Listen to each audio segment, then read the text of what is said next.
This marks the final traversal for Yuan Xiao. Upon the completion of this task, he shall ascend to the status of the singular deity. To this end, he exerted every effort, and the all-encompassing spirit system unlocked all restrictions, bestowing upon him countless benefits. Every character from both the annals of human history, whether real or fictional, along with their skills and artifacts, could be manifested for his use. His singular ambition was to transform the entire world into his personal garden of leeks. In the realm of culture, it was acknowledged that Yuan Xiao has significantly propelled the advancement of global cultural heritage. Titles such as cultural sage are now inadequate. He is the very cornerstone of the cultural edifice. In education, it was remarked that it takes a decade to cultivate trees, but a century to nurture individuals. Yuan Xiao's unwavering fervor for education inspires countless students who perceive the transmission of positive energy through him. The Martial Arts Alliance reflected, long ago, we believe him to be a harbinger of death, only to later realize he is a true pioneer of peace. Despite having 100 opportunities to eliminate us, he chose not to. In the realm of technology, it was stated, the foundation of humanity's future ascent is undoubtedly infused with Yuan Xiao's strength. He serves as our guiding beacon, the hope for our continued existence. Chapter 1. The All-Encompassing Spirit System. When Yuan Xiao opened his eyes, he found himself encircled by 8 individuals clad in black suits, each brandishing a firearm aimed at him. In the midst of the assembly stood a tall figure in traditional attire, who wore an expression of bewilderment. You mean to say you're still alive? The statement was inaccurate. The original host had perished, but he had transcended once more. Since departing from the venerable blue planet, this was Yuan Xiao's millionth traversal, and indeed, his final one. The system informed him that upon achieving his objective, he would attain the status of the sole deity. Above and below, I am the mightiest. Above and below, I am the unrivaled. 300 millennia of enlightenment awaits him. He has donned multiple roles: emperor, prince, power broker, CEO, celebrity, scientist. Each identity distinct, yet all have gazed upon the multitudes from various realms. However, compared to the imminent title of singular deity, those roles were mere trifles. Thus, the system assigned him the ultimate task, to become an extraordinary and unparalleled talent. The assessment's final results were transparent, represented by 2 numerical values within the system: the Pride Index and social prestige. Achieving the requisite thresholds for both would signify success. The Pride Index could be augmented through actions and words that astonish or captivate the masses. Failure to achieve this could result in deductions. As for social prestige, it need not be elaborated upon in this context. For one who has traversed the heights of various powers, Yuan Xiao viewed this as a role he was born to play. Moreover, as this was his final traversal task, the system had lifted all restrictions, providing maximum benefits. Should he fail to attain divinity, he would face the prospect of reincarnation as a eunuch for another 1,000,000 times. Yuan Xiao was thoroughly content with this arrangement, for failure was an absolute impossibility. Thus, he promptly began testing the new task, casting a cool glance at the tall figure in traditional attire. Your skills are woefully inadequate, akin to a maggot among maggots. Pride Index, too. The tall figure in traditional attire had a combat power rating of 1527, categorizing him as a high-level martial artist. Regrettably, Yuan Xiao had previously triumphed in the realm of martial artists. Such a combat power level was among the lowest ranks of martial warriors. In that time, he could vanquish 1,000 of such opponents with but a breath. Thus, Yuan Xiao spoke the truth. The skills were indeed lacking. Alas, the tall figure could not discern Yuan Xiao's thoughts. His countenance darkened. Very well. Many had attempted to feign superiority before him, only to be brought low in ruin. Not even an entire squad armed with modern weaponry would earn his disdain. Nice. Which one shall I flay and dismember later? However, Yuan Xiao assimilated the original host's memories. The host was an agent dispatched to the city-state of Lyre and Wire to investigate the Li conglomerate. This mission was a trap, orchestrated by the Li family to ambush him with martial artists. As an agent, the original host was no match for the martial artists, and his honorable demise led to Yuan Xiao's traversal. They found themselves within a dilapidated factory, rust permeating the air. Aside from the 8 black-clad figures and the tall figure in traditional attire, there lay a table behind them, upon which rested a metal box. That metal box was presumably the original host's objective. Understanding the sequence of events, Yuan Xiao made a decisive judgment. What relation did this bear to his divine ascension? It was time to depart. A cardinal rule for professional traversers. One must never tread the path of the original host. Yet, the tall figure in traditional attire did not relinquish his intent to subdue him. He sneered, onward. Bang, bang, bang. The 8 figures in black suits simultaneously squeezed their triggers. Almost concurrently, Yuan Xiao activated the system, the all-encompassing spirit system. This system allowed him to utilize the skills of all genuine and fictional spirits throughout human history, and if necessary, to manifest these spirits. In an instant, everything around him seemed to freeze within his perception. The smoke billowing from the gun barrels, the bullets exiting the chambers, the droplets from a burst pipe in the factory corner, all suspended in midair. This was not a cessation of time, rather. After activating the system, Yuan Xiao's cognitive faculties surged to a level 1,000 times more acute than usual. He switched to the system interface, arriving at the skill section, which displayed a singular skill. Spirit skill, 18 palms of the dragon subduing. Effect, combat power increases by 2,000, effective for 20 minutes. Cost, 10 primal energy, 100 pride index. Upon activation, his combat power would surge to 3,000, making him more than a match for the martial artist before him. Skill activation. Pew, pew, pew. Bullets whizzed past him, unable to find purchase on the now formidable Yuan Xiao, who stood at the level of a martial warrior. Moreover, he wielded the 18 palms of the dragon subduing. Clap, clap. His palms moved with rapid precision, and in the blink of an eye, all 8 figures in black were sent flying. 18 palms of the dragon subduing? You too are a martial artist? The tall figure in traditional attire exclaimed in astonishment. Pride index, 180. Indeed, the shock of violence proved to be the most effective means of accruing the pride index. The tall figure's eyes narrowed. He readied his claws, channeling his energy into 10 strands of ghostly light that surged toward Yuan Xiao. He had not anticipated that Yuan Xiao was also a martial artist, thus he would unleash his full might. However, his opponent was Yuan Xiao, whose current prowess had already surpassed that of the tall figure. Furious dragon's regret. Yuan Xiao's palm, imbued with azure light, swept through the air, instantly engulfing the tall figure, followed by a flurry of strikes. The tall figure was caught unawares. The 18 palms of the dragon, subduing, emphasized swiftness and precision. Yuan Xiao landed 7 or 8 strikes upon his chest, abdomen, and shoulders, causing blood to scatter as he was propelled into the air. Divine Dragon's Tail. Yuan Xiao executed a spinning side kick, sending his opponent hurtling away like a cannonball. Boom! The tall figure crashed into the opposing wall, debris cascading around him as he hung his head, clearly on the verge of defeat. Under the influence of the martial technique, the factory's overhead lights extinguished in that moment, flickering erratically as unstable currents surged, emitting a crackling sound. Residual shockwaves and cracks in the ground spread, spiderweb-like, toward the table. Suddenly, a flurry of violet petals descended, sending ripples through the space. Then, before the table, appeared a young woman of graceful stature. Her face was veiled, her form exuding an air of confidence, while the setting sun streamed through the shattered window, casting a long shadow upon the ground. Her long hair was lifted high, as if enveloped by an invisible protective barrier, rendering the echoes of the dragon subduing 18 palms utterly ineffective. Who is she? How did she arrive? It was neither a teleportation array nor a spatial technique of divine prowess. Moreover, the system exhibited no reaction to her presence whatsoever. Yuan Xiao pondered, considering the unused trump card of the 18 palms. Should he venture forth to test the waters? This thought flickered briefly before he resolutely chose to abandon it.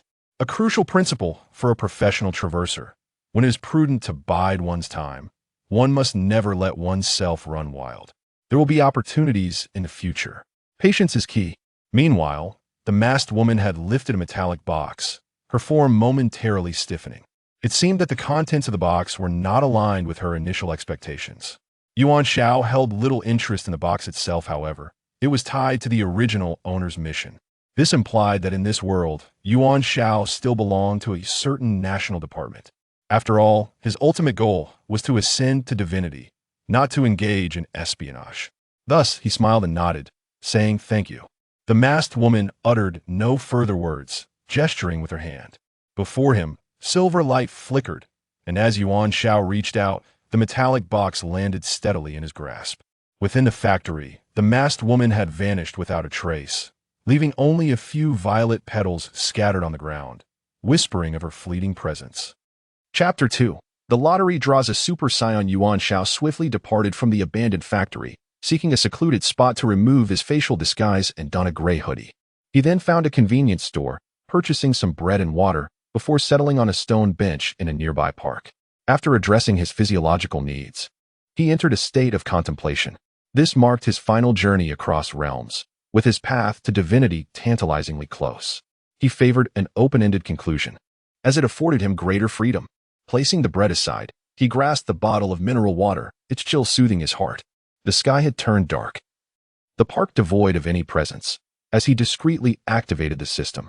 Universal Hero System Name: Yuan Xiao. Combat Power: 1005. System Level: Common Original Energy, 10 Lottery Chances, 1 Social Prestige, 10,9999999. The data was clear and concise, featuring a main page alongside another that detailed all available skills.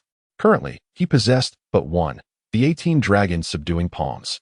Yuan Xiao's gaze lingered on the original energy, a necessary condition for activating system skills, though he remained uncertain about the relevant materials in this world. As a traveler, he understood that navigating without a system was nearly impossible. Based on the memories left by the original host, this world balanced technological and martial prowess, with both civilizations equally matched. In the distance, towering mechas loomed, while suspended light rail systems traversed the skies. The technological civilization was no less formidable than the martial one. They were rivals of equal strength. Through recent observations, Yuan Xiao discerned certain patterns. The arrogance index could not be contributed by just anyone. 3 critical points emerged. First, the person must be acquainted with Yuan Xiao and possess a fundamental understanding of him. Only then could his chosen actions have a significant impact, yielding an index. His earlier boast at the convenience store about never drinking mineral water priced below 100 yuan had only earned him the shopkeeper's bewildered gaze, no effect whatsoever. Thus, arrogance bore risks. One misstep could transform him from a proud talent into a complete fool. Secondly, the deceased could not contribute to the arrogance index. When he eliminated 8 men in black, the tall figure in traditional garb had contributed 180 points to the index, yet slaying him yielded no rewards. Death meant disconnection. It bore no relation to him. Lastly, to attain a higher index value, the impact of the actions must be proportionately greater. Mere verbal bravado could never match the efficacy of decisive action. In summary, the more individuals involved, the better, the greater the impact, the more favorable. However, these individuals must not be eliminated all at once. In good spirits, Yuan Xiao closed the system. He believed the optimal strategy was to cultivate a multitude of adversaries, nurturing them and occasionally paying them visits, allowing for repeated utilization, much like harvesting chives, without uprooting them entirely. Murder was a sin, and thus not an option. His ambition was to transform the entire world into his own chive field, reaping benefits gradually and repeatedly. Consequently, this mission lacked a specific identity. Yuan Xiao chewed on his bread, reflecting on the myriad paths available, each with countless nuances. The pressing issue was his current identity. As a spy, he was fated to suffer from a metaphorical allergy to sunlight. All interpersonal relationships and dealings required stringent confidentiality, rendering him a shadowy presence within the world. This predicament conflicted with his desire for recognition. He longed for the world to know him, for a vast array of chives to be harvested. To instigate change, he needed to broker a deal with high-ranking officials in the military, ideally permitting his resignation. However, he understood that he lacked absolute power at this juncture. He glanced at the metallic box he had acquired, realizing that its contents were unlikely to persuade the higher-ups to heed his requests. Given the original hostess memories, Yuan Xiao was essentially a felon seeking redemption. The mere fact that he had not been subjected to military justice was fortunate. Thus, he activated the system once more, his gaze fixed on the single lottery chance available. This marked his inaugural activation and utilization of the system, a reward anticipated with every traversal. A fundamental principle for professional travelers dictated that such lotteries generally yielded novice gift packs. Typically, these included enhancements to realms, low-level techniques, and basic artifacts, items of little personal use, yet perfect for fostering early alliances. Presenting these to military officials would be a judicious choice, appropriate for his standing. Flattering the higher-ups required a discerning touch. Having traversed realms numerous times, he was well-versed in the intricacies of political maneuvering. Yawning, he instinctively issued the command to engage the lottery. Before him, a traditional 777 lottery machine materialized, which he found rather amusing. After 3 million years, one would think the designers of such systems might have exerted more effort. After pulling the lever, the screen spun wildly, finally settling on 777. Bingo! The screen burst forth in a cascade of flowers. Oh yes. This was a classic setup. First-time lottery draws were guaranteed to yield something, albeit typically of mediocre quality, serving merely as a psychological comfort. What appeared was a treasure chest. Twisting enticingly before Yuan Xiao, he shook his head in disbelief before opening it. Heroic Spirit Manifestation. Can manifest the following heroic spirit in the respective world for a duration of 30 minutes. Name: Vegeta, Super Saiyan I. Level: Super God. Manifestation cost: Final task system unlocks hidden benefits, requiring no consumption. Yuan Xiao was taken aback. Although not Goku, he felt a pang of regret. Still, Vegeta was a worthy second. Furthermore, he had previously activated the Super Saiyan I ability during a climactic battle in the realm of cultivation, obliterating a planet with it. This heroic spirit, at the Super God level, was especially valuable since it required no expenditure to manifest, even for a mere 30 minutes. Given that this world boasted billions of inhabitants, as long as the conditions were right, manifesting Vegeta and annihilating an unrelated planet could potentially yield billions in arrogance index, an outcome that would be hard to downplay. In that moment, Yuan Xiao felt his pockets swell with promise. He closed the system and rose to his feet. The next steps would unfold seamlessly. He recalled that this city housed a contact from the original host. Finding him would allow for communication with the higher-ups, after which he could slap a resignation letter across the contact's face. With Vegeta at his disposal, the higher-ups would be of little concern. It was akin to winning 5 million, such audacity. System, I adore you. Chapter 3. The limitations imposed by this world. Yuan Xiao was brimming with enthusiasm. The system had not deceived him.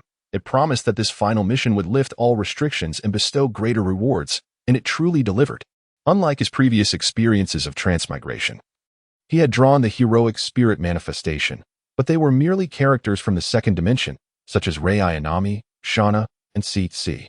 He was unaware of their utility beyond their relative obedience to commands, especially since some were maid-clad spirits, rendering his lottery draws a waste. Thus, he had relegated them to the sidelines, awaiting the next reset of the transmigration system. However, this time, the heroic spirit, Vegeta, was different. His mere presence heralded the apocalypse.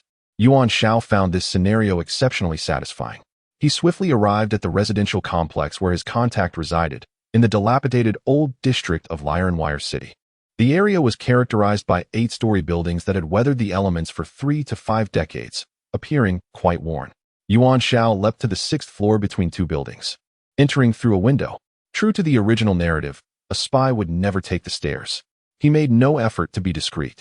The noise of his entrance startled a man watching television on the sofa in the living room, who sprang up in a panic, fumbling beneath the cushions. This was Uncle Guang, a middle-aged man with a balding head, clad only in shorts, his beer belly prominent. He was the original contact, Mo Guang. 57 years old and having been embedded in the city for over 30 years, with the military code name Immortal. This moniker arose from the fact that all 35 of his previous partners had perished while he remained unscathed. Should Yuan Xiao join him, they would make a total of 36 individuals before retirement, an auspicious number. Furthermore, his catchphrase was safety first in the world of Jianghu. These were the impressions the original owner had of him.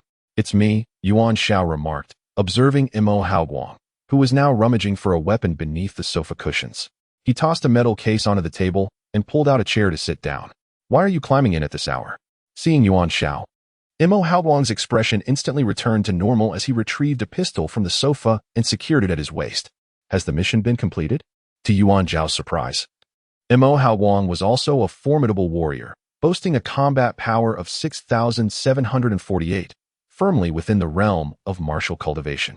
He had hidden his capabilities well, yet the system could not be deceived, showcasing Yuan Xiao's convenience.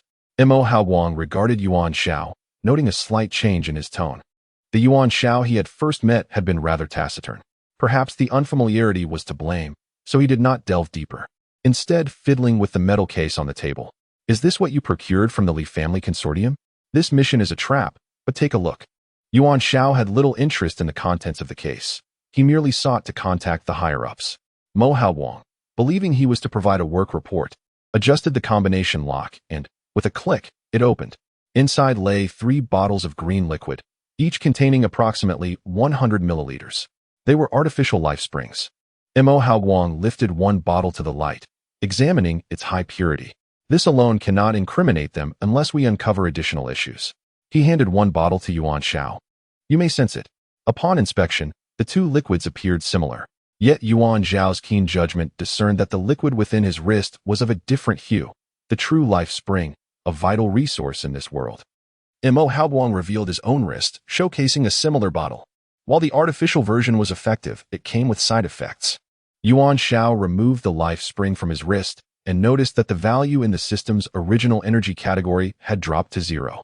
Thus, the original energy required to activate the system was tied to the life spring in this world, a revelation that elevated his spirits. The essential principle for a professional transmigrator, with the system in hand, the world is mine. Without the ability to activate the system, he was akin to an invalid. Completing missions would be an unattainable dream. He had just drawn Vegeta, contemplating a showdown with the military's upper echelons, only to realize that without the life spring, he could not stabilize the system. He was no different from an ordinary person. This was the limitation imposed upon him by this world.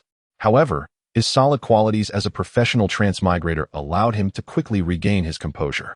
Given the circumstances, it was prudent to observe the higher-ups' reactions. Meanwhile, Mo Haowang continued his monologue, acquiring a tablet and connecting to a special channel. Before long, the screen shifted to reveal a figure, a Western man in military attire seated behind a desk, his hands clasped beneath his chin. The background was shrouded in darkness, illuminated only by a beam of light casting shadows across his features. Didn't I say not to contact me unless something important arose? The man queried coldly. Major Weil. It's Second Lieutenant Yuan Xiao seeking you. Mo Haowang replied dismissively, patting his belly with a smile. What could I possibly want?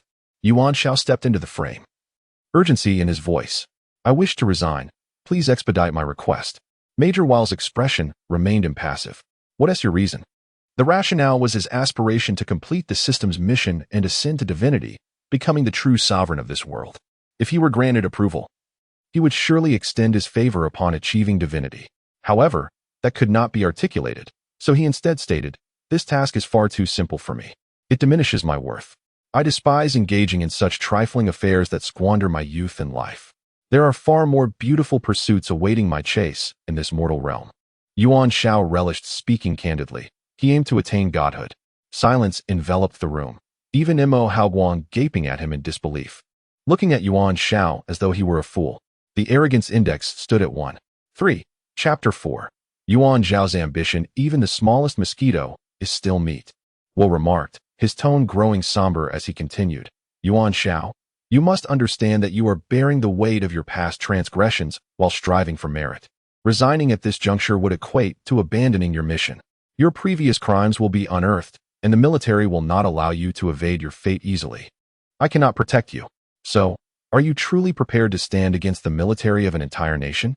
Yuan Xiao perked up at this notion. The military of an entire nation must consist of a substantial number of individuals, sufficient for him to reap his rewards.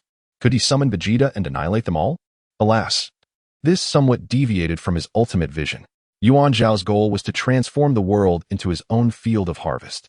If he eliminated everyone and ultimately fell short of the world dominance index, his mission would be doomed.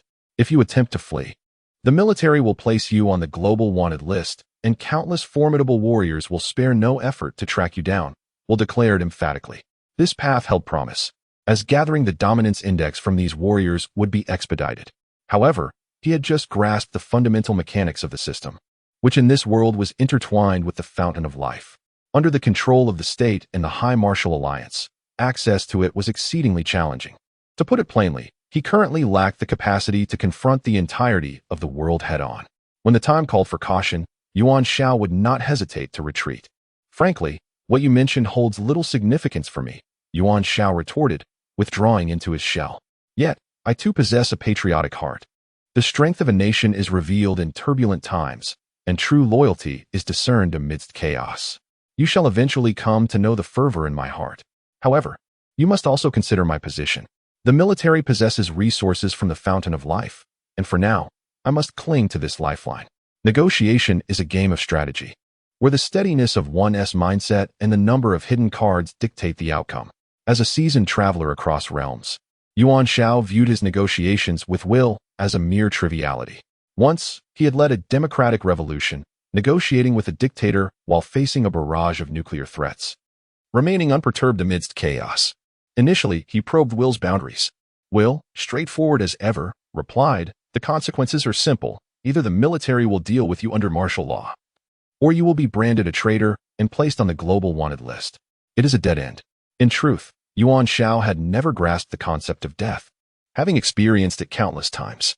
Yet, this time marked his final journey. Should he fail, he would be condemned to reincarnate as a eunuch 1,000,000 times over. Thus, he resolutely chose to yield, distinguishing between unavoidable death and self-imposed demise, two entirely different matters. A true man can bend and yield. He then articulated his true stance, loyalty to the military and love for the nation. This was a strategic maneuver, presenting an absolutely unacceptable demand before settling for a more reasonable one. Will, realizing he had misjudged Yuan Xiao's character, marveled at his words. "What is your stance?" he inquired, intrigued. To achieve fame and fortune, Yuan Xiao declared, his greatest desire being recognition from the world, that all might hear his clarion call. In doing so, he could herald the dawn for this beleaguered world, while simultaneously reaping his harvest. "I am an agent of the military," Yuan Xiao explained earnestly. "Even should I complete my mission, I am destined to live in obscurity. A soldier who does not aspire to command is certainly not a good soldier. A true man, sword in hand, must accomplish extraordinary feats. I refuse to remain a faceless figure. I yearn to shine on the grand stage, not merely as a piece of scrap paper, remembered only on rare occasions." Unbeknownst to him, his words stirred something within Mo Haoguang, prompting him to turn away, a hint of emotion crossing his face. Yuan Xiao felt an unexpected surge in his own status. "Ah, I see," Will mused. "Heroes emerge in tumultuous times, and it is indeed reasonable for you to think this way in such an era." Will did not fear Yuan Xiao presenting demands. Rather, he feared the latter lacked the capability to do so. Moreover, he understood Yuan Xiao's intent, to step into the limelight and achieve greatness. "The military would wholeheartedly welcome your ambition," Will affirmed. "Yet, should you wish to officially enter the military ranks, I require you to provide compelling justification. After all, you have a tarnished past. Therefore, regarding the task in Rylanwell City, I seek not mere completion but a flawless resolution. If you can achieve this, your demands will pose no issue. In time, you will accrue military merit and ascend the ranks. It is merely a matter of time." "Understood." Yuan Xiao silently praised Will. "Once I attain divinity, I shall certainly bestow upon you a favor or two, perhaps extending your years, though I hesitate to voice such sentiments." As long as he obtained a platform to showcase his talents, Yuan Xiao believed his ascent would be swift and assured. Given time, he could entirely control the military. At that point, he could incite a coup, overthrow the current rulers, and establish a military dictatorship to unify the world. Thus, the world would become his personal field of harvest, and he would have no worries about achieving his ultimate aspirations. Such was Yuan Zhao's grand ambition. Harvesting the fields. Harvesting the fields. Hey yo, harvesting the fields. Will's proposed development pathways resonated profoundly with Yuan Xiao. He recognized the latter's exceptional qualities. "Thank you," Yuan Xiao beamed, revealing his bright smile. "However, I have a small request." "Speak," Will replied, undeterred by the unexpected turn of the conversation. "I hope the military will grant me the authority to operate freely, as long as I do not contravene national laws or moral boundaries, and it does not impact the mission." Will pondered this, realizing it implied a degree of delegation. The stakes were significant. If handled correctly, he could earn Yuan Zhao's loyalty, gaining a patriotic and fervent youth as an ally. However, if mishandled, he would bear the responsibility for any missteps.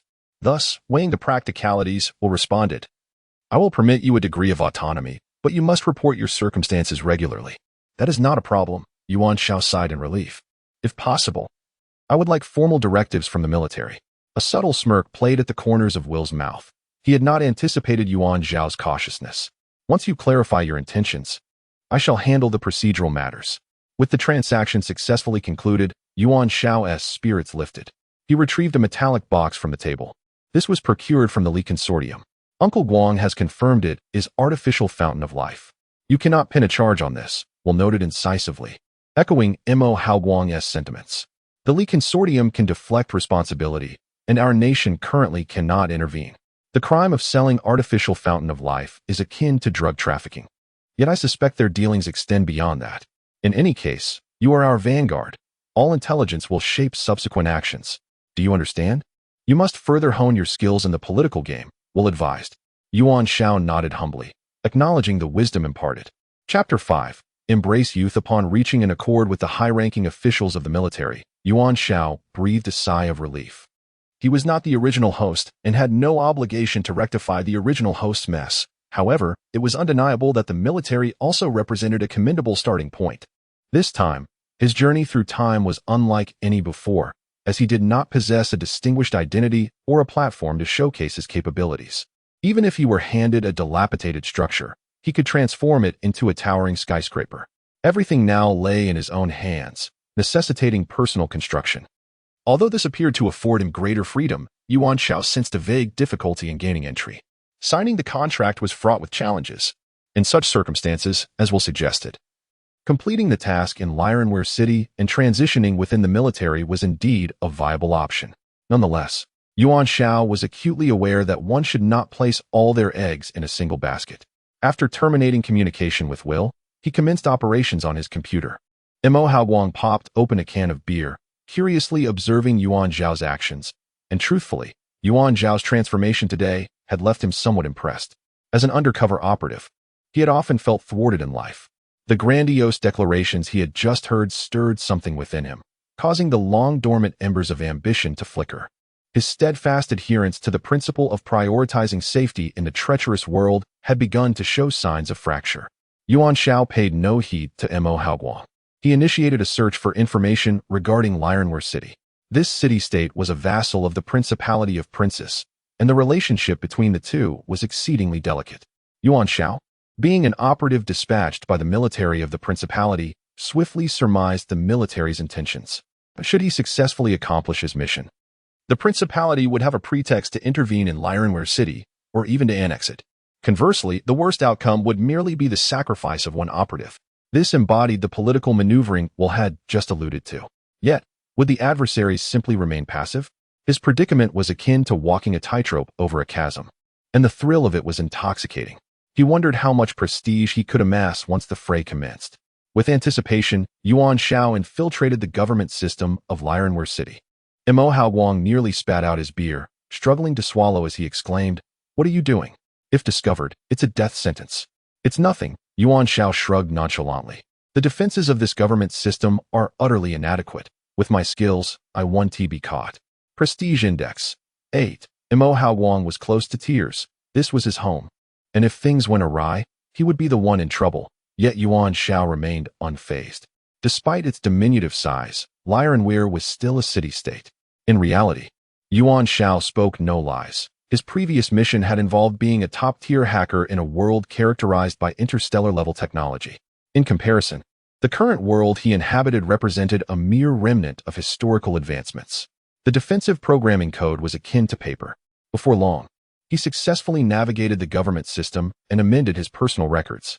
These documents had already been processed by the military, but Yuan Xiao revised them to enhance his qualifications. A teaching license?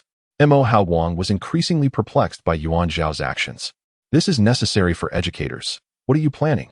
One tree shakes another tree. One cloud pushes another cloud. One soul awakens another soul. Choosing the field of education to contribute to the edifice of knowledge is one of my aspirations in life. Mo Haoguang remained baffled, having never attended school himself. He found the concept of education rather foreign. "Are you, an operative, intending to teach students about assassination?" Nonetheless, he couldn't help but feel a sense of awe. Prestige Index 3. Of course, Yuan Xiao's statements were mere fabrications. Initially, he had considered entering the entertainment industry. where popularity could be cultivated rapidly. However, the entertainment realm posed a challenge in elevating social prestige. Apart from engaging in charity work, it was hard to find other viable entry points. Moreover, his true motivation for choosing the field of education lay in its target demographic, students, generally young, numerous, and unscathed by the harsh realities of society, making them particularly susceptible to influence. In Yuan Xiao's eyes, the educational sector was a fertile ground for cultivating a new generation. The global seedling project would commence from the very young, for children would eventually bear children, like Russian nesting dolls. The astute and charming readers would surely comprehend. While Mo Haoguang continued to mumble to himself, Yuan Xiao successfully finalized his record amendments. He then hacked into the Ministry of Education of the Principality of Princess and forged a teaching license associated with himself. Subsequently, he exited and registered an account on a public social network. Username: the Tang Yuan loved by the world. Bio: I feel all the stars shimmering in my heart as the world floods into my life. Mo Haoguang. Darn it, where did this inexplicable artistic vibe come from? Being handsome is one thing, but being a second lieutenant and artistic too? That's a bit excessive. Prestige Index 5. Yuan Xiao, ever attentive to the system, was pleased with Mo Haoguang's performance as his first target. Yet he did not pause. Forge ahead, youth. He embarked on a fervent search on the internet. Eventually, he arrived at a page with a striking black background and red text, visually impactful, featuring a logo that read Fengyun List. Click. Yuan Xiao's expression turned cold. You've crossed the line. The Fengyun List was the dark web of this city, a platform for the posting and acceptance of various tasks. Apart from darkness, no other descriptors sufficed. The city-state maintained law enforcement to uphold public order. However, even the most flawless national system could not attend to every matter. Thus, the Fengyun List was born. What the law enforcement could manage, they did. What fell outside their purview, they also addressed, provided the task issuer offered an appropriate price. Any price would suffice. As long as one was willing to pay, someone would undoubtedly take on the task. Mo Haoguang wore a grave expression. There are powerful warriors, assassins, and those with extraordinary abilities here. It's the darkest region of the city. Although Major will allows you to act freely, places like the Fengyun List are not where you should involve yourself. This is not merely a matter of life and death. It also touches upon morality and ethics, concepts that are absent within the Fengyun List. Everything is a transaction of interests, and everything is based on power. Yuan Xiao smiled. This was precisely the environment he sought. Uncle Guang, his eyes sparkled with clarity. I am fully aware, yet it is precisely for this reason that I wish to infuse my soul into this sunless realm. Everything in this world is not predetermined to remain unchanged. What the Fengyun List lacks is a ray of sunshine. Since ancient times, who has escaped death? Let my unwavering heart illuminate history. I believe that as someone who has been lurking here for over 30 years, you too harbor unexpressed passion and fervor. Do you not? Prestige Index 22. Hallelujah, hallelujah.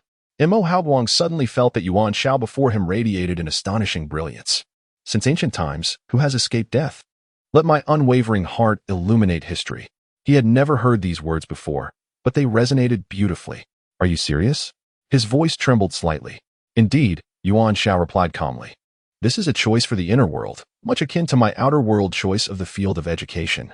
Of course, Yuan Xiao's subtext was that the Fengyun List was an excellent opportunity. In this place brimming with hostility, the potential for harvesting a bountiful crop of new recruits was ripe for the taking. Chapter 6. The world is incomplete, however.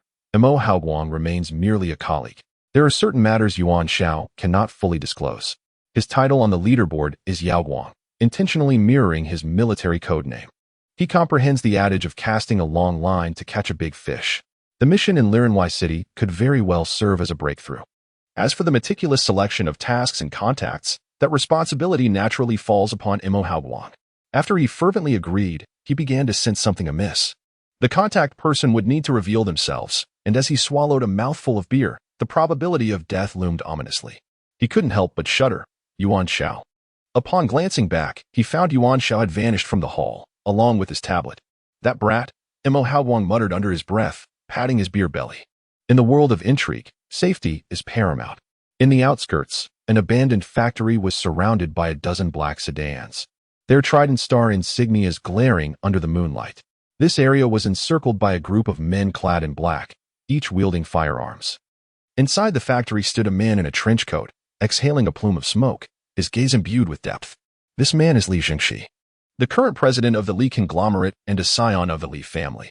Nearby, a burly elder crouched, meticulously inspecting a row of corpses. He is Yi Qianlong, one of the four guardians of the divine martial sect. In this country, the Li family is referred to as the second family, with no one daring to claim the title of first. Additionally, the Li conglomerate maintains strong ties with various high martial arts sects, including the divine martial sect, which has been a long-term collaborator. Regrettably, all of these individuals now lay lifeless. Li Jingxi could not resist lighting another cigarette. What do you think? It's high martial arts practitioners, Yi Qianlong replied, rising. They employed exceptionally domineering martial techniques. The Li conglomerate's intelligence capabilities are deeply penetrative. Yuan Xiao's actions had already been discerned. The intention behind this setup was to issue a warning, to sacrifice an agent so that others would clearly understand who the true power holders in this nation are, the Li family. Unfortunately, circumstances had taken a turn for the worse. Are you questioning my judgment? Yi Qianlong chuckled. To him, Li Jingxi was insignificant unless he bore the title of the Li family scion. The disparity between high martial artists and ordinary individuals is stark. Strength, after all, remains the paramount factor in this world. There are 9 of you. All 8 of your bodyguards and 1 high martial artist from our divine martial sect lie dead. Yi Qianlong pointed at the corpses. And they all died with their bones shattered.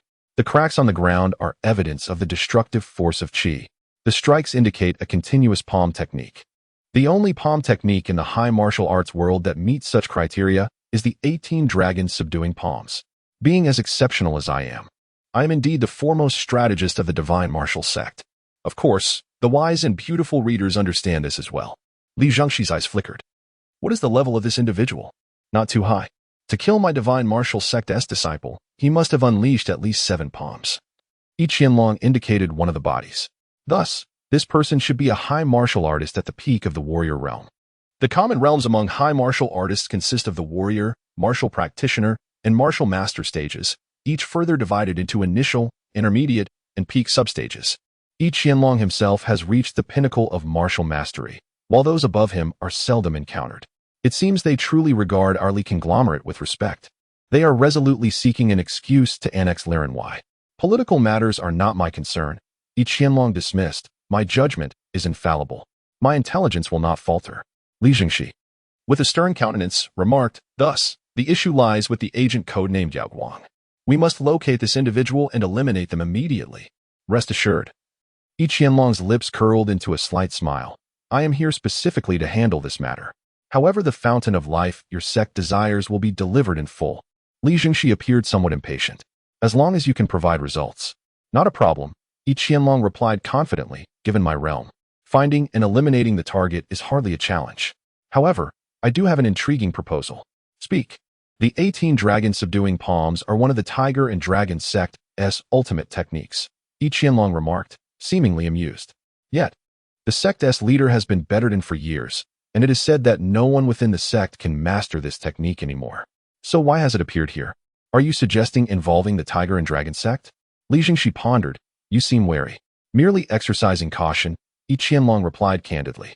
You, young Master Li, have stated that your intelligence is infallible, so there must be a flaw somewhere. Perhaps they have other sects covertly supporting them. In that case, rather than addressing the issue directly, it may be prudent to let the tiger and dragon sect take the lead. Li Jingxi smiled. In the realm of high martial artists, you are indeed more adept. I only require results. Yi Qianlong returned the smile. I am of the same mind. Yet, his gaze lingered on a few inconspicuous violet petals in the corner. Unbeknownst to Yuan Xiao, he had quickly drawn the attention of other high martial artists. After departing from Mo Haoguang's residence, he settled into a modest inn. The original inhabitant of this body was a spy, emerging from a military training camp, and thus his understanding of the world was rather superficial. Consequently, Yuan Xiao needed to rapidly assimilate relevant information about this realm. Upon investigation, he discovered that this world lacked historical records of the past. There were only significant events from the past 200 years. As for cultural history, it was almost non-existent. Goodness, it's as though I've stumbled upon a new continent. Another aspect worth noting was that the entire knowledge system of this civilization was not well developed. It was akin to knowing a technique and how to use it, yet remaining oblivious to its underlying principles. What is the meaning of this? It was no wonder that in a world where technological civilization was so advanced, high martial artists still emerged.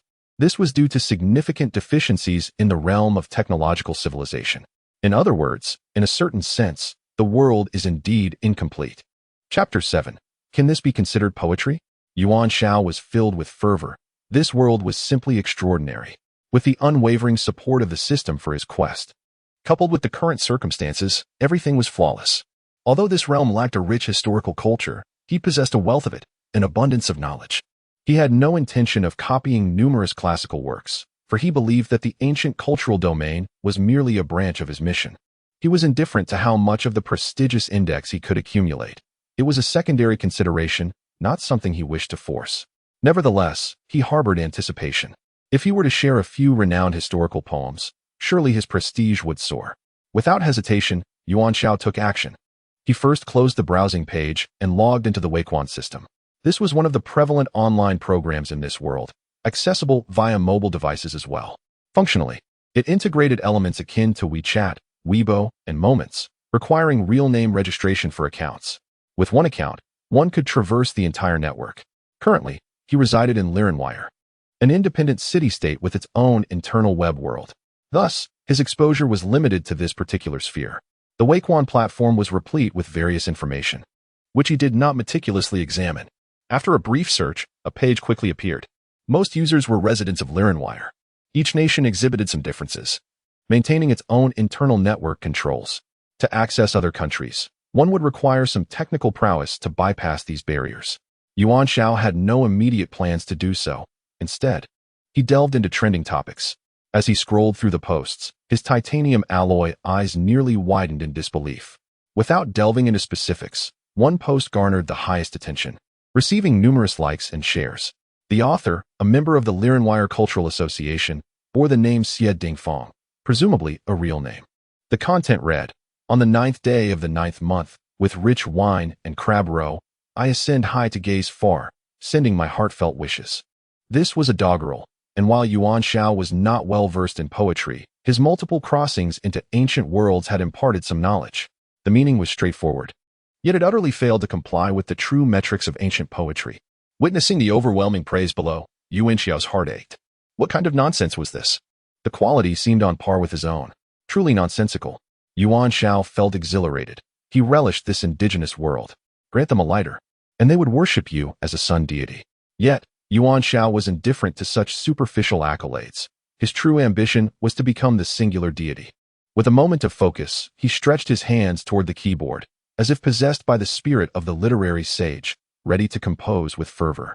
The keyboard clattered as he released a sigh, flexing his fingers in relaxation. Remembering my brothers from Shandong on the 9th day of the 9th month, I know from afar they ascend high, adorned with dogwood. He had transcribed it. Oh no, rather, the poem was complete. No need for thanks. He engaged in this sort of behavior almost every time he traversed realms, having fortified his mental resolve.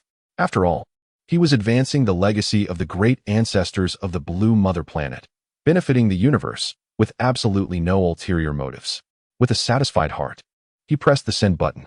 As for why he chose this poem, it was simple. Anyone who had undergone 9 years of compulsory education would recognize it. He temporarily set aside concerns about the online reactions and turned to shower, needing to cleanse himself after a day of conflict. As expected, while he was still washing, he received a system notification, Prestige Index 267. Excellent. This was the desired effect. He even began to hum a tune. To be invincible is to be so lonely. To be invincible is to be so empty. After a refreshing shower and changing clothes, Yuan Xiao discovered his prestige index had increased by over 200. The system indicated the user had collected prestige points from the ancient cultural realm for the first time, granting 3 lottery opportunities. When fortune smiles, it does so splendidly. Yuan Xiao was pleased with the outcome, sitting before his computer to assess the results. However, his expression soon turned a shade of green. ID Duckneck. What is this poem? It seems quite lengthy. Authored by the universally beloved Tang Yuan. ID Ancient Sword. A lengthy poem indeed, a newcomer-esque work. But what is the significance of Shandong? ID Big Crab. Don't be ridiculous. Residents of Lirenwire rarely venture to other countries. We all know it. What foreign land? ID I love rice noodles. Clearly a subpar work, Compared to teacher CIS, it flows poorly, utter rubbish. ID, who is the great hero? I think this poem is quite nice, resonating with my sentiments. This was the only post to affirm and like Yuan Xiao's work, yet regrettably, no one responded. ID Alpha Dog. Difficult to analyze, too lengthy. Perhaps we should ask Xie Dingfang for an evaluation? By the way, what is dogwood? ID Pain-Free Pediatrician. Dogwood. The fruit known as dogwood flesh, commonly referred to as jujube skin, is medicinal, with a sour and astringent taste, mildly warming, serving as a potent remedy with benefits for the liver and kidneys. ID Indifferent to love. Haha, it seems the poster needs to strengthen their kidneys. ID Flowers on the other side. Let me help with the punctuation. On the 9th day of the 9th month, remembering my brothers from Shandong. What is this situation? Yuan Xiao was utterly bewildered. After all, this was a masterpiece by Wang Wei. He had utilized this poem before, yet had never encountered such a reaction. Prestige Index 4-2. 5. The system's background figures continued to rise, yet the comments were completely disconnected. Wasn't this the moment to celebrate the return of the poetry sage? Wang Wei. Your coffin lid cannot contain this. Should he attempt a lottery to summon Wang Wei's spirit for a debate? As Yuan Xiao ground his teeth in frustration, the online sentiment shifted once more. The cause was the long-awaited Xie Dingfang, who shared his perspective. I have reviewed this poem, and strictly speaking, it seems to convey a certain sentiment. However, its shortcomings are glaring. One is the excessive length, making it not straightforward enough. Moreover, the author's intended message fails to resonate with a broader audience. The essence of poetry, which lingers in the hearts of all, lies in its emotional impact, not in the mere accumulation of words to create a seemingly interesting composition. So, can this truly be considered poetry? Young people should dedicate more time to introspection, rather than flamboyantly pursuing some nebulous existence. For days, Wang Wei expressed his discontent. Yuan Xiao raised his hand, indicating his profound disagreement. Chapter 8. Drawing the heroic spirit Newton yet. Despite the ridicule that continues to circulate online, Yuan Xiao's prestige index steadily rises. It has become abundantly clear that these individuals are not genuinely in awe of Yuan Xiao. Their reactions are purely laughter at his expense. If the opponent were a literary giant, it might be understandable, but these are merely individuals who promote trivial verses. Yuan Xiao feels a profound sense of indignation. In previous reincarnations, such incidents had never occurred. Yuan Xiao is compelled to reassess this world anew.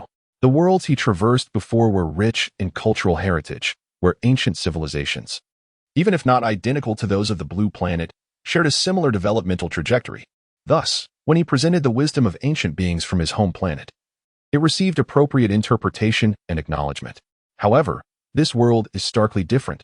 The ancient culture has not evolved or accumulated. Although Yuan Xiao perceives faint echoes of ancient culture online, they are but mere shadows. The development of poetry and songs is a product of historical accumulation, which, regrettably, this world lacks. To put it bluntly, the people here, when placed in the realm of ancient culture, are akin to the illiterate. Even more alarming is the fact that this group of illiterates has developed their own misconceptions about ancient culture. If a poem rhymes and is simple enough to recite, it is deemed a masterpiece. Remarkably, Wang Wei is evidently unable to suppress this faction. Wang Wei, one of the renowned poets of the Tang dynasty, is recognized, but his fame is merely a fraction. Li Bai is a genius, Du Fu a master of the earth, and Wang Wei is merely a talent, clearly indicating that his caliber is insufficient. Yuan Xiao believes that Wang Wei's poetry is too refined for the people of this world to appreciate. Thus, with a flurry of keystrokes, Yuan Xiao presents a new poem, a celebrated work by the genius Li Bai. On the 10th of September, yesterday I ascended high. Today I raise my cup once more. Why must chrysanthemums suffer, enduring 2 double ninth festivals? ID. Who is the great hero? Wow. I love this one too. It's amazing. ID. I love rice noodles. This one flows much better, but what does raise my cup mean? ID. Drunk in return, not cup, but shang, an ancient wine vessel. There's relevant archaeological data on this. ID. Big crab. Why am I only focused on the chrysanthemums and the 2 double ninth festivals? Is my focus misplaced? This is off topic. Yuan Xiao feels a wave of frustration. It is futile to engage in poetic discourse with the illiterate. Soon, the netizens bestow upon Yuan Xiao a title, Early Farewell Poet. Do not overthink it. It merely implies an early curtain call, so please do not misconstrue it. Consequently, Yuan Xiao's microcircle account, the Tangyuan that the world adores, unexpectedly gains several dozen new followers. Surprised? Astonished? Yuan Xiao nearly suffers a cardiac arrest. Although he garnered nearly 500 points in prestige from the two poems, the majority of the reactions seem to stem from astonishment and mockery. This crowd, incapable of appreciation, fills the world with malice. Nonetheless, there are indeed capable individuals in this realm. ID, drunken return. To be precise, this poet, the Tangyuan that the world adores, has indeed captured some essence of ancient culture in his two poems. The latest developments from the International Archaeological Association indicate that poetry and songs were integral to ancient Oriental civilization, far more profound than our current understanding. I cannot list all the details here, but let me mention a discovery in the archaeological community that few may know. The famous poet of Oriental civilization, Li Bai, penned quiet night thoughts. The bright moonlight before my bed, I suspect it is frost upon the ground. I raise my head to gaze at the bright moon, and lower it to think of my hometown. The poem employs metaphor and contrast to express feelings of nostalgia, with language that is fresh and simple, yet infinitely profound. A lengthy exposition ensues, but Yuan Xiao cannot muster the energy to read it all. Who doesn't know quiet night thoughts? Everyone understands it from 9 years of compulsory education. Yet, how did Li Bai end up in the archaeological community of this world? Nevertheless, the conclusion of the lengthy article surprisingly contains words of encouragement for Yuan Xiao. The commentary on the early farewell poet expresses a personal opinion, urging perseverance and continued creativity. Yuan Xiao is utterly defeated. You can encourage me, but why invoke the title early farewell poet? At least acknowledge the merit of my verses. My skills are not inferior to yours. Yet, there is no point in lamenting now. The traces left on the internet are indelible, and all he can do is wait for time to pass and memories to fade. Yuan Xiao sighs, closing his browser. He has accumulated a total of 538 points in prestige from this endeavor. Compared to past reincarnations, the impact of poetry on his status is lamentably meager. He opens the system, revealing his current data: all-time heroic spirit system name, Yuan Xiao combat power, 1005 system level, ordinary original energy, 10 lottery chances, 3 social prestige, 10,9999999 due to the publication of 2 poems. His prestige index has occasionally increased, offering a modicum of comfort. Currently, he possesses only 1 usable skill, 18 dragon subduing palms. Another critical metric, social prestige, remains unchanged. He has yet to contribute anything of significance to society. Yuan Xiao's gaze falls upon the 3 lottery chances. It is time to bolster his hand. To excel in one's craft, one must first sharpen their tools. The lottery is, in essence, a probabilistic event, occasionally influenced by fortune. Yuan Xiao sincerely invokes the blessings of the celestial deities and begins. He presses the button for the first lottery draw. The lottery machine spins, finally coming to a halt. Congratulations. You have received a beginner's gift pack. Would you like to open it? As expected, it was waiting for him here. Yuan Xiao opens the gift pack, receiving 3 items. Detailed explanation of the 18 dragon subduing palms, a useless item for him. Periodic table of elements. Though the task system has unlocked all restrictions, this is rather excessive. What use is chemistry? With the introduction of items, a new item page appears in the system. After placing the items inside, Yuan Xiao presses the button for the second lottery draw. Please, something powerful. Congratulations. You have acquired the skill 6 Meridian's Divine Sword. Well, an offensive skill is better than nothing. Now, Yuan Xiao must constantly engage in self-reassurance. This is the last one. I hope for something substantial. Fortune smiles upon him once more. Upon opening the treasure chest, the system displays a message. Congratulations. You have manifested a heroic spirit. Heroic spirit manifestation. You can manifest the following heroic spirit in your respective world for a duration of 3 months. Name: Newton. Level: semi-sacred. Manifestation cost: 100 points of original energy, 500 points of social prestige. Yuan Xiao buries his face in his hands, utterly shocked that he has drawn this particular heroic spirit. Newton, one of the great physicists, holds a prominent status in the realm of physics. Yet, for Yuan Xiao, he is of little practical use. While he does not dare to wish for a super scion, he at least hoped for a combat-oriented heroic spirit. No matter how distinguished a physicist may be, he remains a mere mortal. What the hell? Chapter 9. The first commission of the Wind and Cloud list in all previous missions. The system endeavored to narrow down the scope of items and spirits based on Yuan Xiao's identity and the mission objectives, making them more practical and relevant. However, upon encountering the periodic table of elements and Newton, Yuan Xiao found their utility to be exceedingly low. Yet, reality was what it was, and he had no choice but to accept it. Adjusting his mindset, he returned to a state of normalcy. After all, he aspired to become a deity. The final step would undoubtedly not be an easy one. In the ensuing days, Yuan Xiao busied himself with job applications while also seeking a place to rent. The job situation aside, housing was a significant issue. Wire City, being a city-state, was akin to a capital, and naturally, the housing prices were exorbitant. The military provided Yuan Xiao with a monthly salary and allowances totaling only 500 yuan, and after expenses for food, little remained. The rental options available to him were unsatisfactory. The primary reason being that affordable accommodations were often located in densely populated areas that were quite dilapidated. The lack of safety was a concern. As an agent, he could inevitably run into trouble in the future. In overly crowded areas, any conflict could have dire consequences. Conversely, properties in better environments were beyond his financial reach. It seemed he urgently needed alternative employment. Completing his tasks quickly would allow him to transition from the military, whether by changing roles or resigning altogether, thus opening a new chapter in his life. On the other hand, there was good news from Mo Haoguang. Yuan Xiao had recently registered on the wind and cloud list, and now he was set to take on a commission.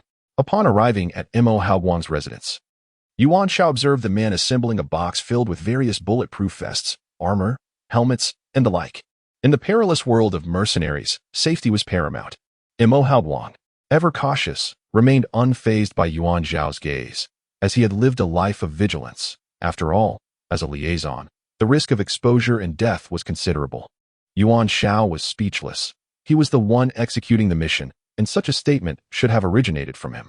Missions on the wind and cloud list were categorized into 4 levels: heaven, earth, mystery, and yellow.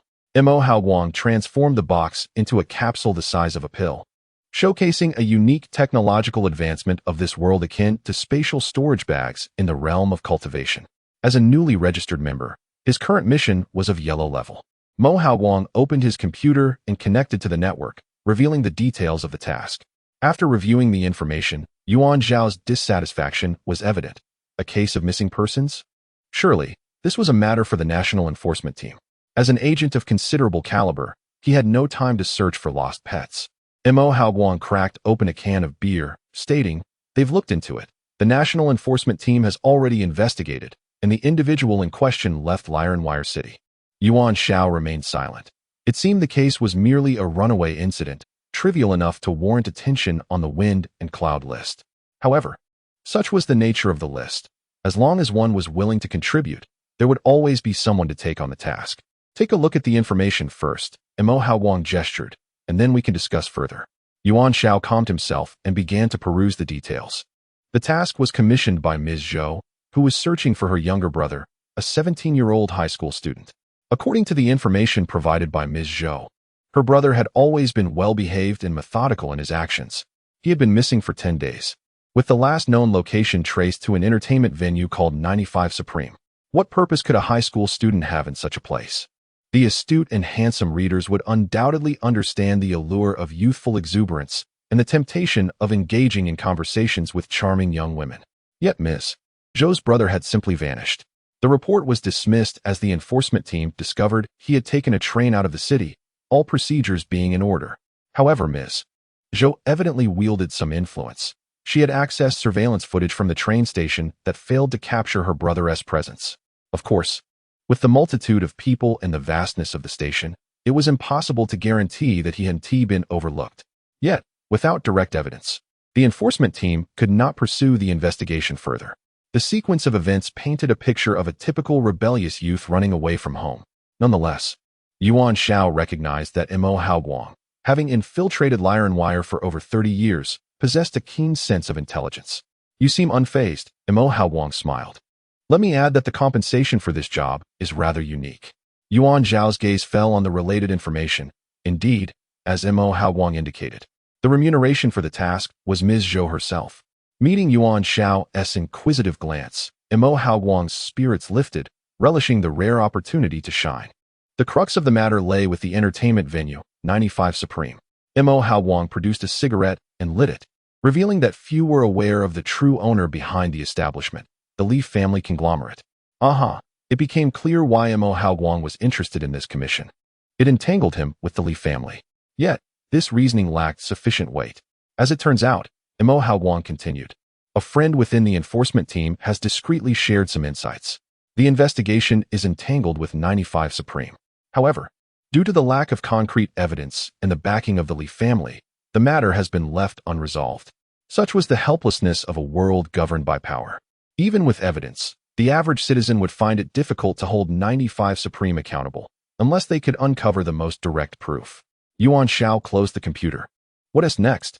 We'll meet with Ms. Zhou, Mo Hao Wang replied, retrieving a small case, specifically designed for agents to alter their appearances. Should you succeed in this task, we may uncover the true dealings of the Li family, and perhaps you might even find a wife. He pushed the case toward Yuan Xiao, unfazed by the outcome. Yuan Xiao considered the task a mere trifle and quickly completed the disguise. He then pulled out his phone and opened the QR code for his social media. Let us connect. Social media? Mo Hao Wang was taken aback. Are you out of your mind? You dare to expose yourself so openly in the public world? Aren't you worried about revealing your identity? Have you heard of the saying, the darkest shadows are cast under the brightest lights? Yuan Xiao shrugged. The more conspicuous the act, the less likely others are to believe it.